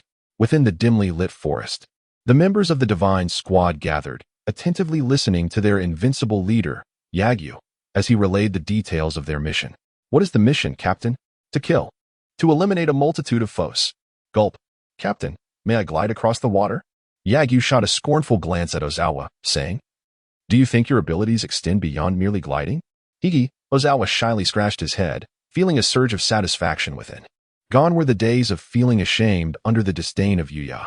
He was now content with his current capabilities. Just enough to not be a burden. And he wouldn't have to kill so many people. Now, let us discuss the specific objectives of the mission. The mission objectives: to annihilate the roots and eliminate its leader. It is imperative to pay attention to the individuals we must eliminate. Yagyu produced a series of photographs to begin his introductions. First, there was an elderly man with his face wrapped in bandages. Shimura Danzo, the leader of the roots. Adept in wind release and genjutsu, possessing at least 11 Sharingan from the Uchiha clan, alongside the secret technique Izanagi. Yagyu's information regarding Danzo served more as a personal reminder than a caution to his teammates. For neither Ozawa nor the Wind God Thunder God possessed the strength to confront Danzo. Danzo was solely Ozawa's target. After hearing Yagyu's introduction of Shimura Danzo, Ozawa expressed in astonishment. How can this guy be as strong as a monster? What are those 11 Sharingan? How can he have 11, 12 eyes? I will handle this man. I mention this only to make you aware of his capabilities, so you do not fall victim to a surprise attack during battle. Yagyu replied nonchalantly, producing another photograph. Sajui, a ninja from the roots. Yagyu continued to inform the trio about the ninjas they needed to be wary of from the roots. Unfortunately, the Wind God Thunder God might as well have been listening to gibberish. They were only interested in eating and brawling. Ozawa, however, absorbed the information, albeit with little hope of relying on it, merely wishing to ensure his own survival. If he were to perish during the mission, he would erect a monument in his memory, inscribed with the hidden resources of Konoha. That's about all the information we have. Prepare to move out. Wait. Ozawa raised his hand in protest. Are we really the only squad taking on so many foes? Our squad is sufficient. Move out. Upon hearing Yagyu's confident declaration, Ozawa ceased his doubts, gritting his teeth, contemplating the notion of fleeing if overmatched, trailing behind Yagyu. Ninjutsu, barrier, for Crimson Sun Formation Max. With Yagyu's shadow clones forming hand seals, a colossal barrier enveloped the entire roots. No one, be it above or below, could escape from this confinement. I will confront Danzo. You deal with those who attempt to flee. Understood, Captain. Got it, Big Brother. Acknowledged, Big Brother. At this moment, Danzo had only recently returned to the roots. He was unaware that his every move had been monitored by Sarutobi Hiruzen and communicated to Yagyu. Nor did he know that Sarutobi had fallen under Yagyu's control. His previously indecisive demeanor now compelled to initiate a mission of extermination against the roots at Yagyu's behest. What is all this commotion outside? The activation of the barrier ninjutsu startled the entire roots. Danzo, being in his chamber, did not immediately realize the roots had been sealed. This is bad, Lord Danzo. Someone has utilized barrier ninjutsu to seal off the entire roots. None of us can escape. What? Danzo's eyes widened as he pushed past the informant, rushing outside. There. He beheld the overwhelming orange formation blotting out the sky. Is this the Crimson Sun Formation? How is this possible? As one of the highest authorities in Konoha, Danzo was well acquainted with the 4 Crimson Sun formation. He knew that such a ninjutsu required 4 top-tier shinobi to execute. Who in this ninja world possesses the power to accomplish such a feat? Investigate who is attacking the roots, and find a way to call for reinforcements from Konoha. Faced with such a formation, Danzo understood that escape was futile. Thus, he resolved to await rescue, refraining from futile attempts to break through the barrier. However, he was not one to remain idle. He swiftly gathered all members of the roots, preparing to sacrifice them to buy himself time. The enemy has invaded the roots. Sasuke. Leopard, you lead the way to intercept the invaders. Terai, take a team to scout the enemy's information and report back to me. I want to know who dares to launch an assault on my roots. Yes, Lord Danzo. Following their orders, the members of the roots sprang into action. They soon encountered Yagu's squad, with the Wind God Thunder God leading the charge. Their formidable strength allowed them to dispatch several frontline members of the roots with a single punch or kick. The sheer terror of their might left the surviving members of the roots trembling in fear. Thank goodness it wasn't them who charged in, or they would have found themselves twisted and lifeless on the ground. Your masks. You are from the Umbu? Upon arriving at the battlefield, Sasuke immediately recognized the masks worn by the Wind God Thunder God. This revelation sent shockwaves through the remaining members of the roots. Why would the Umbu attack us? Could it be the order of the Hokage? No, this group may be masquerading as Konoha's Umbu to ambush us, or they could be Umbu traitors. Do not overthink it. Follow my lead. Leopard's words dispelled many doubts among the roots members, prompting them to engage the Wind God Thunder God. However, regardless of whether they employed Shuriken, kunai, or elemental jutsu, they were utterly powerless against the 2 juggernauts. The Wind God Thunder God not only possessed immense strength, but also formidable defenses. With their combined prowess, facing these 2 lethal weapons was tantamount to courting death. The Wind God Thunder God swatted their opponents down as if they were mere flies, each strike extinguishing the life of an Umbu member. Lingwe, I'm off to find Danzo. Don't you dare die. Yagu remarked to the sidelined Ozawa, teasing him before vanishing from sight. He left the smaller fry for the Wind God Thunder God to handle. If he were to steal all the glory, he would question the purpose of his own squad. Truly, a professional substitute? Meanwhile, within the roots, Danzo anxiously awaited news. He could hear the sounds of battle outside, yet he refrained from venturing forth, knowing it would expose his location. In such moments, he longed for his 2 loyal subordinates. Had Kaze and Torian still been with him, he would not have needed to languidly await intelligence. Cursed Yagu. Cursed Sarutobi Hiruzen. Chapter 97. The Secret Technique of Wood Release. Amaterasu Cannon. Lord Danzo. It has been confirmed that it is indeed members of the Umbu. The moment Tsunetoshi appeared in Danzo's office, he was filled with urgency. Umbu? How could that be? Could it be Sarutobi? Impossible. He would never dare. As Danzo fidgeted uneasily, he suddenly noticed Tsunetoshi staring intently at him. He instinctively met Tsunetoshi's gaze. The kaleidoscope Sharingan? This is bad. Just as Danzo prepared to react, his pupils dilated. For a brief moment, he was dazed, but soon regained his composure. At that moment, he looked at Yagu with a newfound respect. Lord Yagu. Indeed. Yagu dispelled his transformation technique, returning to his original form, and swiftly seized Danzo's right eye. He severed his right arm. From the very beginning, he had never intended to confront Danzo head-on. It was not that he could not win, but rather that it was unnecessary and too risky. Danzo possessed the overpowered techniques of his Izanagi and Kodoamitsu Tsukimi, which allowed him to secure victory through ambush. He would never engage in direct combat. Moreover, Yagu believed his own prowess surpassed Danzo's, convinced that even if Danzo wielded the same kaleidoscope Sharingan and Kodoamitsu Tsukimi, he would not withstand Yagu's abilities. After all, Shursue's Kodoamitsu Tsukimi was effective even against the illustrious Itachi Uchiha, so it stood to reason that it would be effective against Danzo as well. Observing the severely weakened Danzo before him, Yagu had no intention of providing him with treatment. Although Danzo was now under his control, he did not wish to squander a slot for controlling such a useless pawn. Where do you store your secret techniques? Hand over those scrolls to me. Enduring the pain, Danzo retrieved the scrolls he had hidden in his secret chamber one by one. To his surprise, some of them contained remarkable techniques. Among them were Izanagi, the curse of tongue severing, and even a great many wood release techniques. Wood release. The birth of the tree world.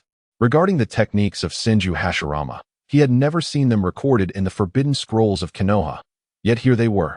It was uncertain how Danzo had acquired Hashirama's secret techniques, but it was likely tied to the decline of the Senju clan. He needed to find a way to master these would-release techniques. Yagyu murmured softly, waving his hand to gather all the scrolls, storing them in a different dimension. Looking back at Danzo, he realized he was of no further use. End your own life. Under complete control, Danzo's expression turned melancholic, yet he displayed no intent to resist. He extended his remaining left hand and plunged it into his own heart. With a splatter, as his heart shattered, blood spilled from his mouth, and he staggered to the ground, lifeless. The cunning old fox who had plotted behind Konoha for decades had finally met his end. Gazing at Danzo's corpse, Yagyu initially intended to incinerate it completely, but reconsidered, recognizing it as the body of a shadow-level warrior. Perhaps it could prove useful in the future. Thus, he decided to preserve it. Next, he would deal with the aftermath outside. Using Kimui, Yagyu emerged on the rooftop of the Root headquarters, surveying the battle below. The Wind God and Thunder God remained unstoppable, despite some unusually capable ninjas causing them considerable trouble. Yet, in the face of absolute power, their efforts bore little fruit. As for Ozawa, where is Ozawa? Yagyu realized he had not spotted Ozawa's figure. Could he have been eliminated? Concerned, he employed the heavenly cover technique to search, ultimately finding Ozawa's presence beneath the shade of a tree. This fellow had transformed into a puddle of water, playfully splashing about. Yagyu was somewhat speechless, yet given Ozawa's abilities, he could hardly blame him. If he were in Ozawa's position, he would also choose to keep his distance. With hundreds of ninjas engaged in battle, Ozawa was not in a position to participate. There were too many low-level nuisances to clear away. Yagyu summoned his dual Sharingan, and a colossal figure clad in black armor materialized, crushing the entire Root headquarters. What was that? The destruction of the Root headquarters drew the attention of the ninjas engaged in battle outside. However, before they could comprehend what was happening, the armored giant conjured a massive black cannon. Secret technique, Amaterasu, Susanoo cannon. With a thunderous roar akin to a colossus, the cannon fired, and countless Root ninjas could only utter a curse before being permanently removed from this world. With that single strike, devastation ensued. The entire Root headquarters ignited in black flames. Those few who miraculously survived, yet remained oblivious, encountered the black flames and were reduced to ashes. What kind of monster is this?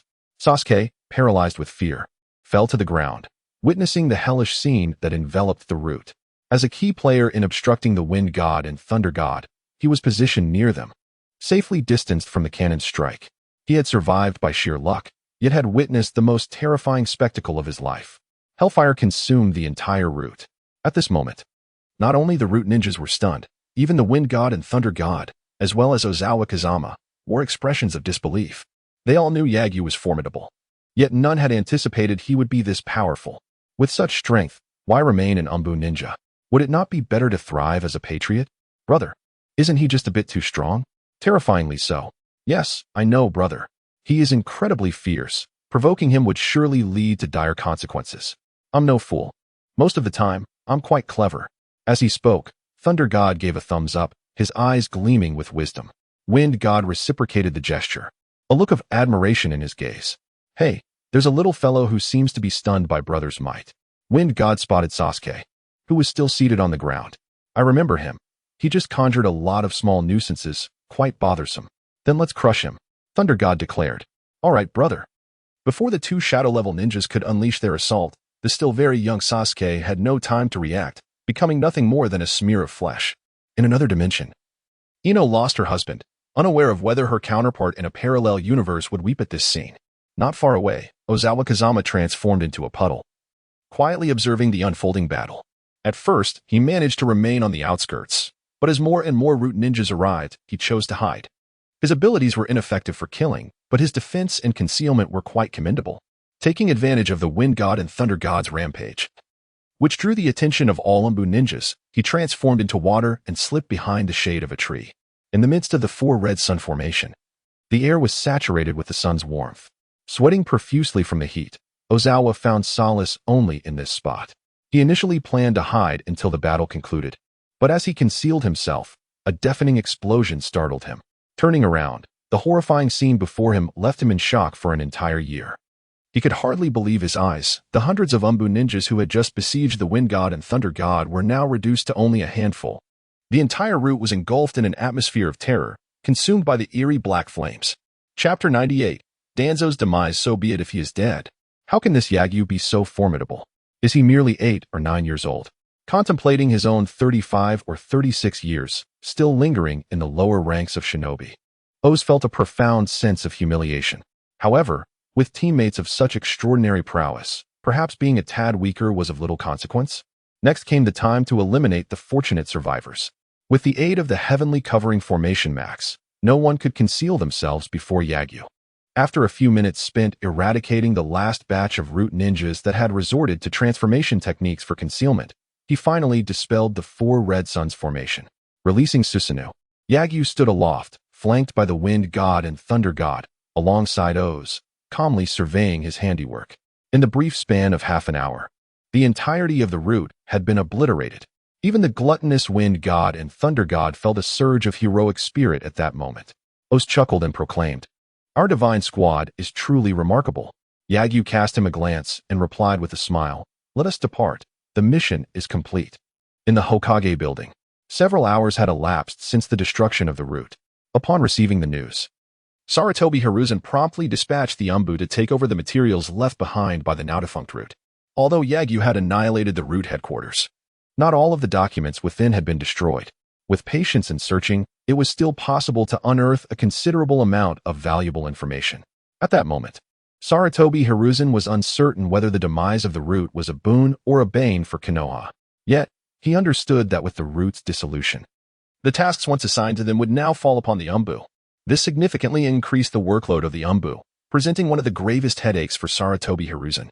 To address the crisis following the root's destruction, the Umbu would need to expand and recruit key personnel from the prominent clans. As Sarutobi Hiruzen pondered this, the door was suddenly thrust open with force. "Sarutobi, what on earth are you doing?" Entering were advisors Tsunaji Koharu and Midogate Inazuma. The 2 advisors held a position in Konoha second only to Sarutobi Hiruzen and Shimura Danzo, and on many occasions, they could even influence the Hokage and Appo's decisions. Even Sarutobi Hiruzen would not dare to offend them lightly. However, it was evident that he had incurred their ire. "Why did you take action against the root? With the root gone, who will handle the affairs of Konoha?" No sooner had she entered than Tsunaji Koharu launched into a tirade against Sarutobi Hiruzen. "Do you think the sordid matters of Konoha over the years, the lurking crises, were handled by whom? Was it not Danzo? I know you have grievances against him, but you cannot simply strike against him." Listening to the criticisms from Tsunaji Koharu and Midogate Inazuma, Sarutobi Hiruzen calmly picked up his pipe and took a draw. His understanding told him that dealing with Danzo at this juncture was not the wisest course of action. Yet, after taking that decisive step, Sarutobi Hiruzen felt an invigorating lightness, as if a heavy burden had been lifted from his shoulders. For the sake of Konoha, he had sacrificed so much and compromised far too often with Danzo. What had he gained? Was it Danzo's unwavering dedication to Konoha? No, what he received was Danzo's relentless scheming and machinations against him. Therefore, in this moment of Danzo's demise, Sarutobi Hiruzen felt little sorrow or guilt. The only sadness stemmed from the fact that Danzo had been his friend for decades. And the only sense of guilt arose from a twinge of irresponsibility towards Konoha. After enduring over half an hour of relentless criticism from the 2 advisors, they finally paused. He smiled gently and instructed the Umbu nearby to bring 2 cups of water. "You're thirsty, aren't you? Have some water." Tsunaji Koharu and Midogate Inazuma warily glanced at the 2 cups of water, but did not drink. "Sarutobi, your actions this time have gone too far. I am aware. But what is done is done. We can only look forward, can we not? Surely you cannot strip me of my position as Hokage simply because Danzo is dead?" Sarutobi Hiruzen chuckled. In Konoha, the 2 advisors were responsible for liaising with the daimyo of the Land of Fire, and in a sense, they wielded the power to influence the choice of Hokage. Of course, as the current Hokage, he possessed that authority as well. Indeed, even greater than theirs.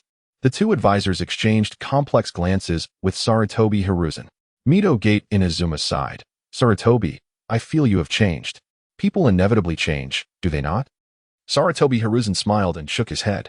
"You and I have aged considerably. Konoha currently lacks successors capable of taking our places. If I were to step down, Konoha would likely face an even greater threat." "We never intended for you to resign," Tsunaji Koharu interjected. "However, your actions are indeed improper. Regardless, Danzo was also working for Konoha." Before Tsunaji Koharu could finish her sentence, Sarutobi Hiruzen interrupted. I have already transferred all of the root's documents to the Umbu. From here on, whatever the root could accomplish, the Umbu can undertake. What the root could not do, the Umbu is even more capable of. You need not worry about Konoha's safety, and you can take a look at this. Sarutobi Hiruzen produced a stack of documents and placed them before the two advisors. With puzzled expressions, Tsunaji Koharu and Mito Gate Inazuma opened the documents, only to be struck with shock. How could Danzo? He had participated in Orochimaru's secret experiments all those years ago. He provided funding for the case of missing Konoha ninjas. Even to this day, he had not ceased his correspondence with Orochimaru. I cannot fathom what issues Konoha would face if we continued to allow Danzo to operate unchecked. Sarutobi Hiruzen's words rendered them speechless. With undeniable evidence at hand, Danzo had undoubtedly become a criminal in Konoha. As a senior figure in Konoha, he had maintained close ties with an S-ranked rogue ninja and even utilized ninja from various nations for experiments. It was utterly deranged. If you can manage the mess left by the root, we have no objections. Danzo, if he is dead, then so be it. Indeed, Danzo's actions can no longer be considered as service to Konoha. He acted solely for his own benefit. He truly deserved his fate. In the blink of an eye, both advisors had completely reversed their stance. Sarutobi Hiruzen revealed a satisfied smile. Although his authority surpassed that of the two advisors, maintaining his position required their support. Naturally, if the two advisors were to withdraw their support, he trusted that his formidable student would not acquiesce either. After all, with Danzo gone, eliminating the two advisors should pose no significant challenge. Fortunately, it had not come to that. If he were to eliminate Koharu and Inazuma as well, he would find himself devoid of companions upon retirement. Rest assured, I will handle the matters of the root. I have faith in the Umbu's capabilities. In response to Sarutobi Hiruzen's assurance, the two advisors offered no comment. They did not dispute the Umbu's competence. Yet their long-standing protection of Danzo and the root was not due to a lack of capability on the Umbu's part, but rather Sarutobi's perceived weakness. However, it seemed that this issue no longer existed. Chapter 99, a new round of training. Mastering would release after completing the mission for Danzo. Yagyu decided to grant himself and his team a brief respite. Previously, when Sasuke was the captain, he had no decision-making power. Now that he assumed the role, he could choose which missions to undertake and when to embark on them. However, his decision to take a break was not born of laziness, but rather a necessity to assimilate the spoils from the recent operation. The vast array of secret techniques confiscated from Danzo required his time for study and organization. Brother, he has been sitting there every day, engrossed in that scroll. What could possibly be so interesting? Raijin, he is studying. Perhaps the scroll contains recipes for exquisite delicacies. Oh, is that true? Raijin instinctively swallowed, envisioning the culinary masterpieces Yagyu might prepare upon mastering the art. At that moment, Yagyu abruptly rolled up the scroll and rubbed his temples. The host is learning would release. The Forest of Trees descends. Proficiency 0. 1. Current proficiency, beginner 50.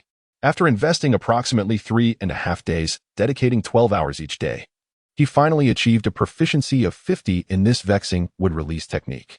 Given his lack of innate talent for wood release, he could not practice the ninjutsu until he reached a sufficient level of proficiency. But now, he could finally put it into practice. Kimui Max. Departing from his original position, he entered the Kimui Max space, which had undergone a complete transformation. To optimize this space, Yagyu thoughtfully divided it into several distinct areas: a training ground, a residential area, a storage area for supplies, an entertainment zone, a combat zone, and others. He equipped each area with various facilities. The training ground was furnished with wooden stakes and an assortment of ninja tools. Having come into wealth, he procured a significant stockpile from Keiko, leading her to believe he had pilfered from the Leaf Village as treasury. The residential area housed a villa, complete with all necessary amenities, though it lacked electricity, rendering most appliances inoperable. The storage area consisted of several simple wooden cabins, each outfitted with various cabinets containing an assortment of ninjutsu scrolls, rations, snacks, and change of clothes. The entertainment zone was modestly equipped, primarily replicating the facilities found in the Leaf Village Park, with the addition of a few slides and swings Yagyu rarely visited. The combat zone was an expansive area made of concrete and stone, occupying a significant portion of the Kimui space. It was designed to mirror Obito's Kimui space, facilitating future training battles.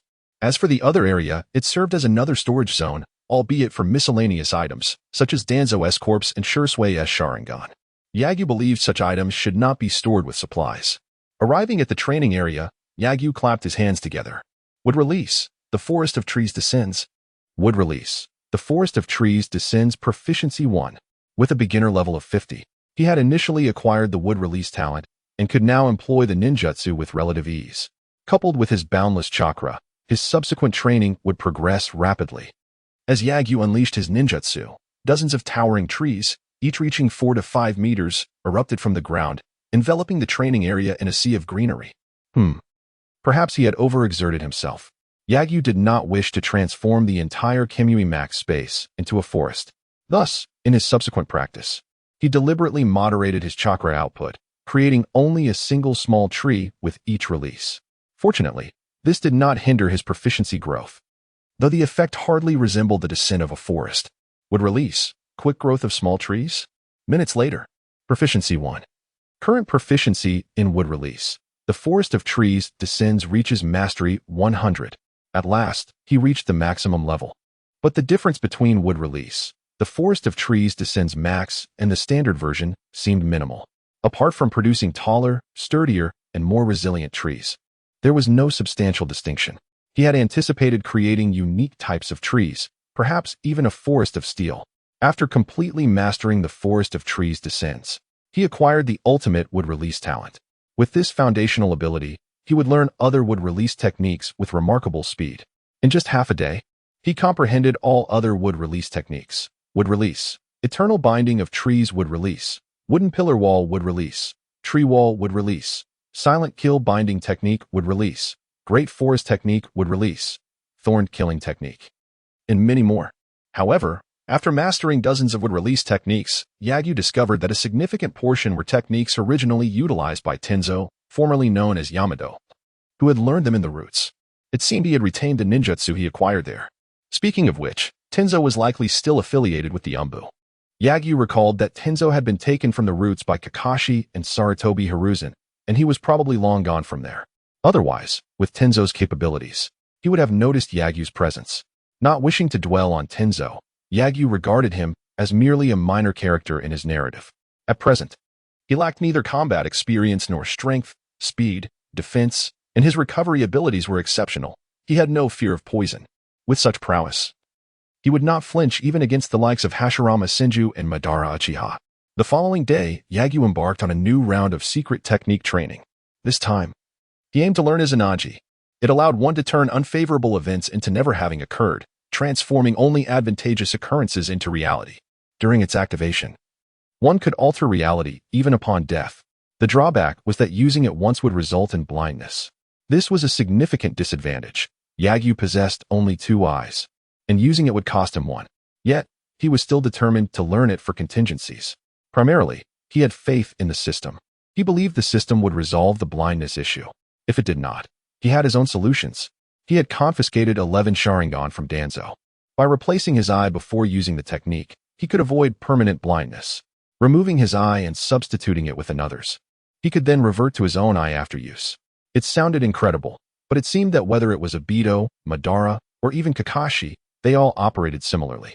The anatomical structure of these individuals resembled that of machines, entirely beyond the comprehension of ordinary thinking. Thus, Yagyu pondered whether he could reach such a level. Merely contemplating it, he had not yet put it into practice. He was not so idle as to consider removing his own eyeball for experimentation.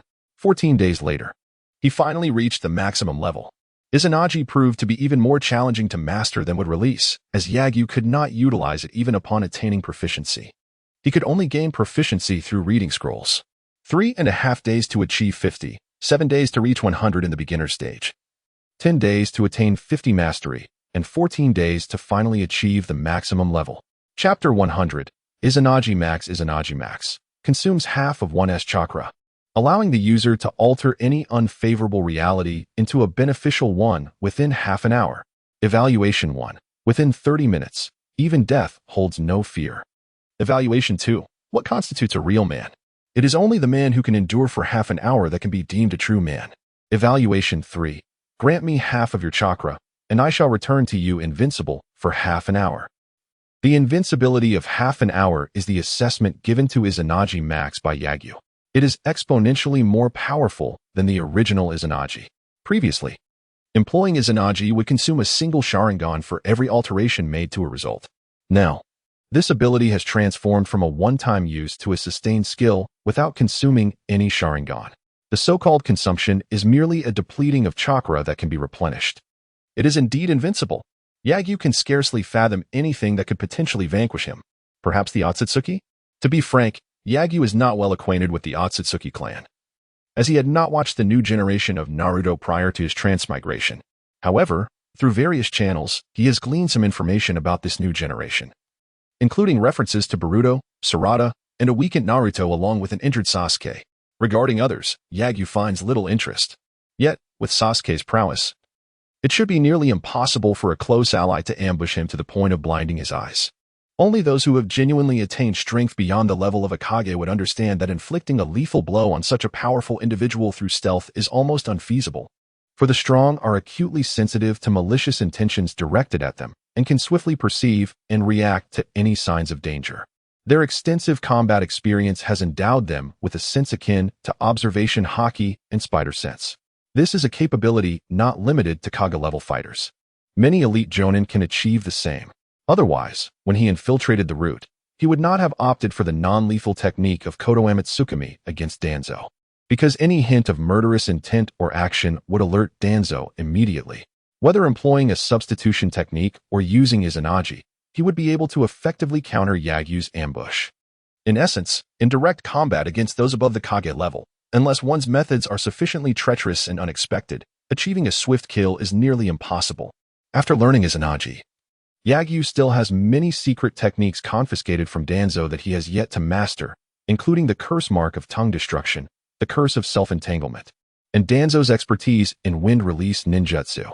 However, before he could continue his training, Naruto, accompanied by Sakura and Shikamaru, arrived at his home, along with a small child he did not recognize. "Big brother, we came to play with you." During this time, Yagyu had remained at home training, and Naruto was aware that Yagyu had not been on any missions recently. Yagyu smiled and greeted them. "Long time no see, everyone. Yagyu-kun. Long time no see. Long time no see, Yagyu-kun. Long time no see, Yagyu." Since graduation, Yagyu had not had many opportunities to meet with them. This time, it was rare for everyone to gather. "Who is this?" Yagyu inquired, observing the timid child hiding behind the others with curiosity. "This is Yuta. Little Yuta. He is amazing. He can change the weather." Everyone eagerly introduced Yuta's remarkable abilities to Yagyu, causing the child to feel quite bashful. Noticing Yagyu's gaze upon him, Yuta bravely stepped forward to greet him. Since he was a friend of Naruto's, he presumed he must be a good person. Hello. I'm Yuta. Hello. I'm Yagyu. It's a pleasure to meet you." Yagyu smiled gently, scrutinizing Yuta with a hint of concern. Possessing the mastery of reanimation max, he could instantly discern that Yuta was not a living being. He recalled that Yuta had been an early experimental subject of Orochimaru's reanimation technique, sent to Konoha for experimentation. If that were the case, did it imply that Orochimaru was presently within Konoha? Yagyu expanded his sensory perception, but found no one else observing them. Thus, was this child merely a discarded experiment by Orochimaru? "Come in and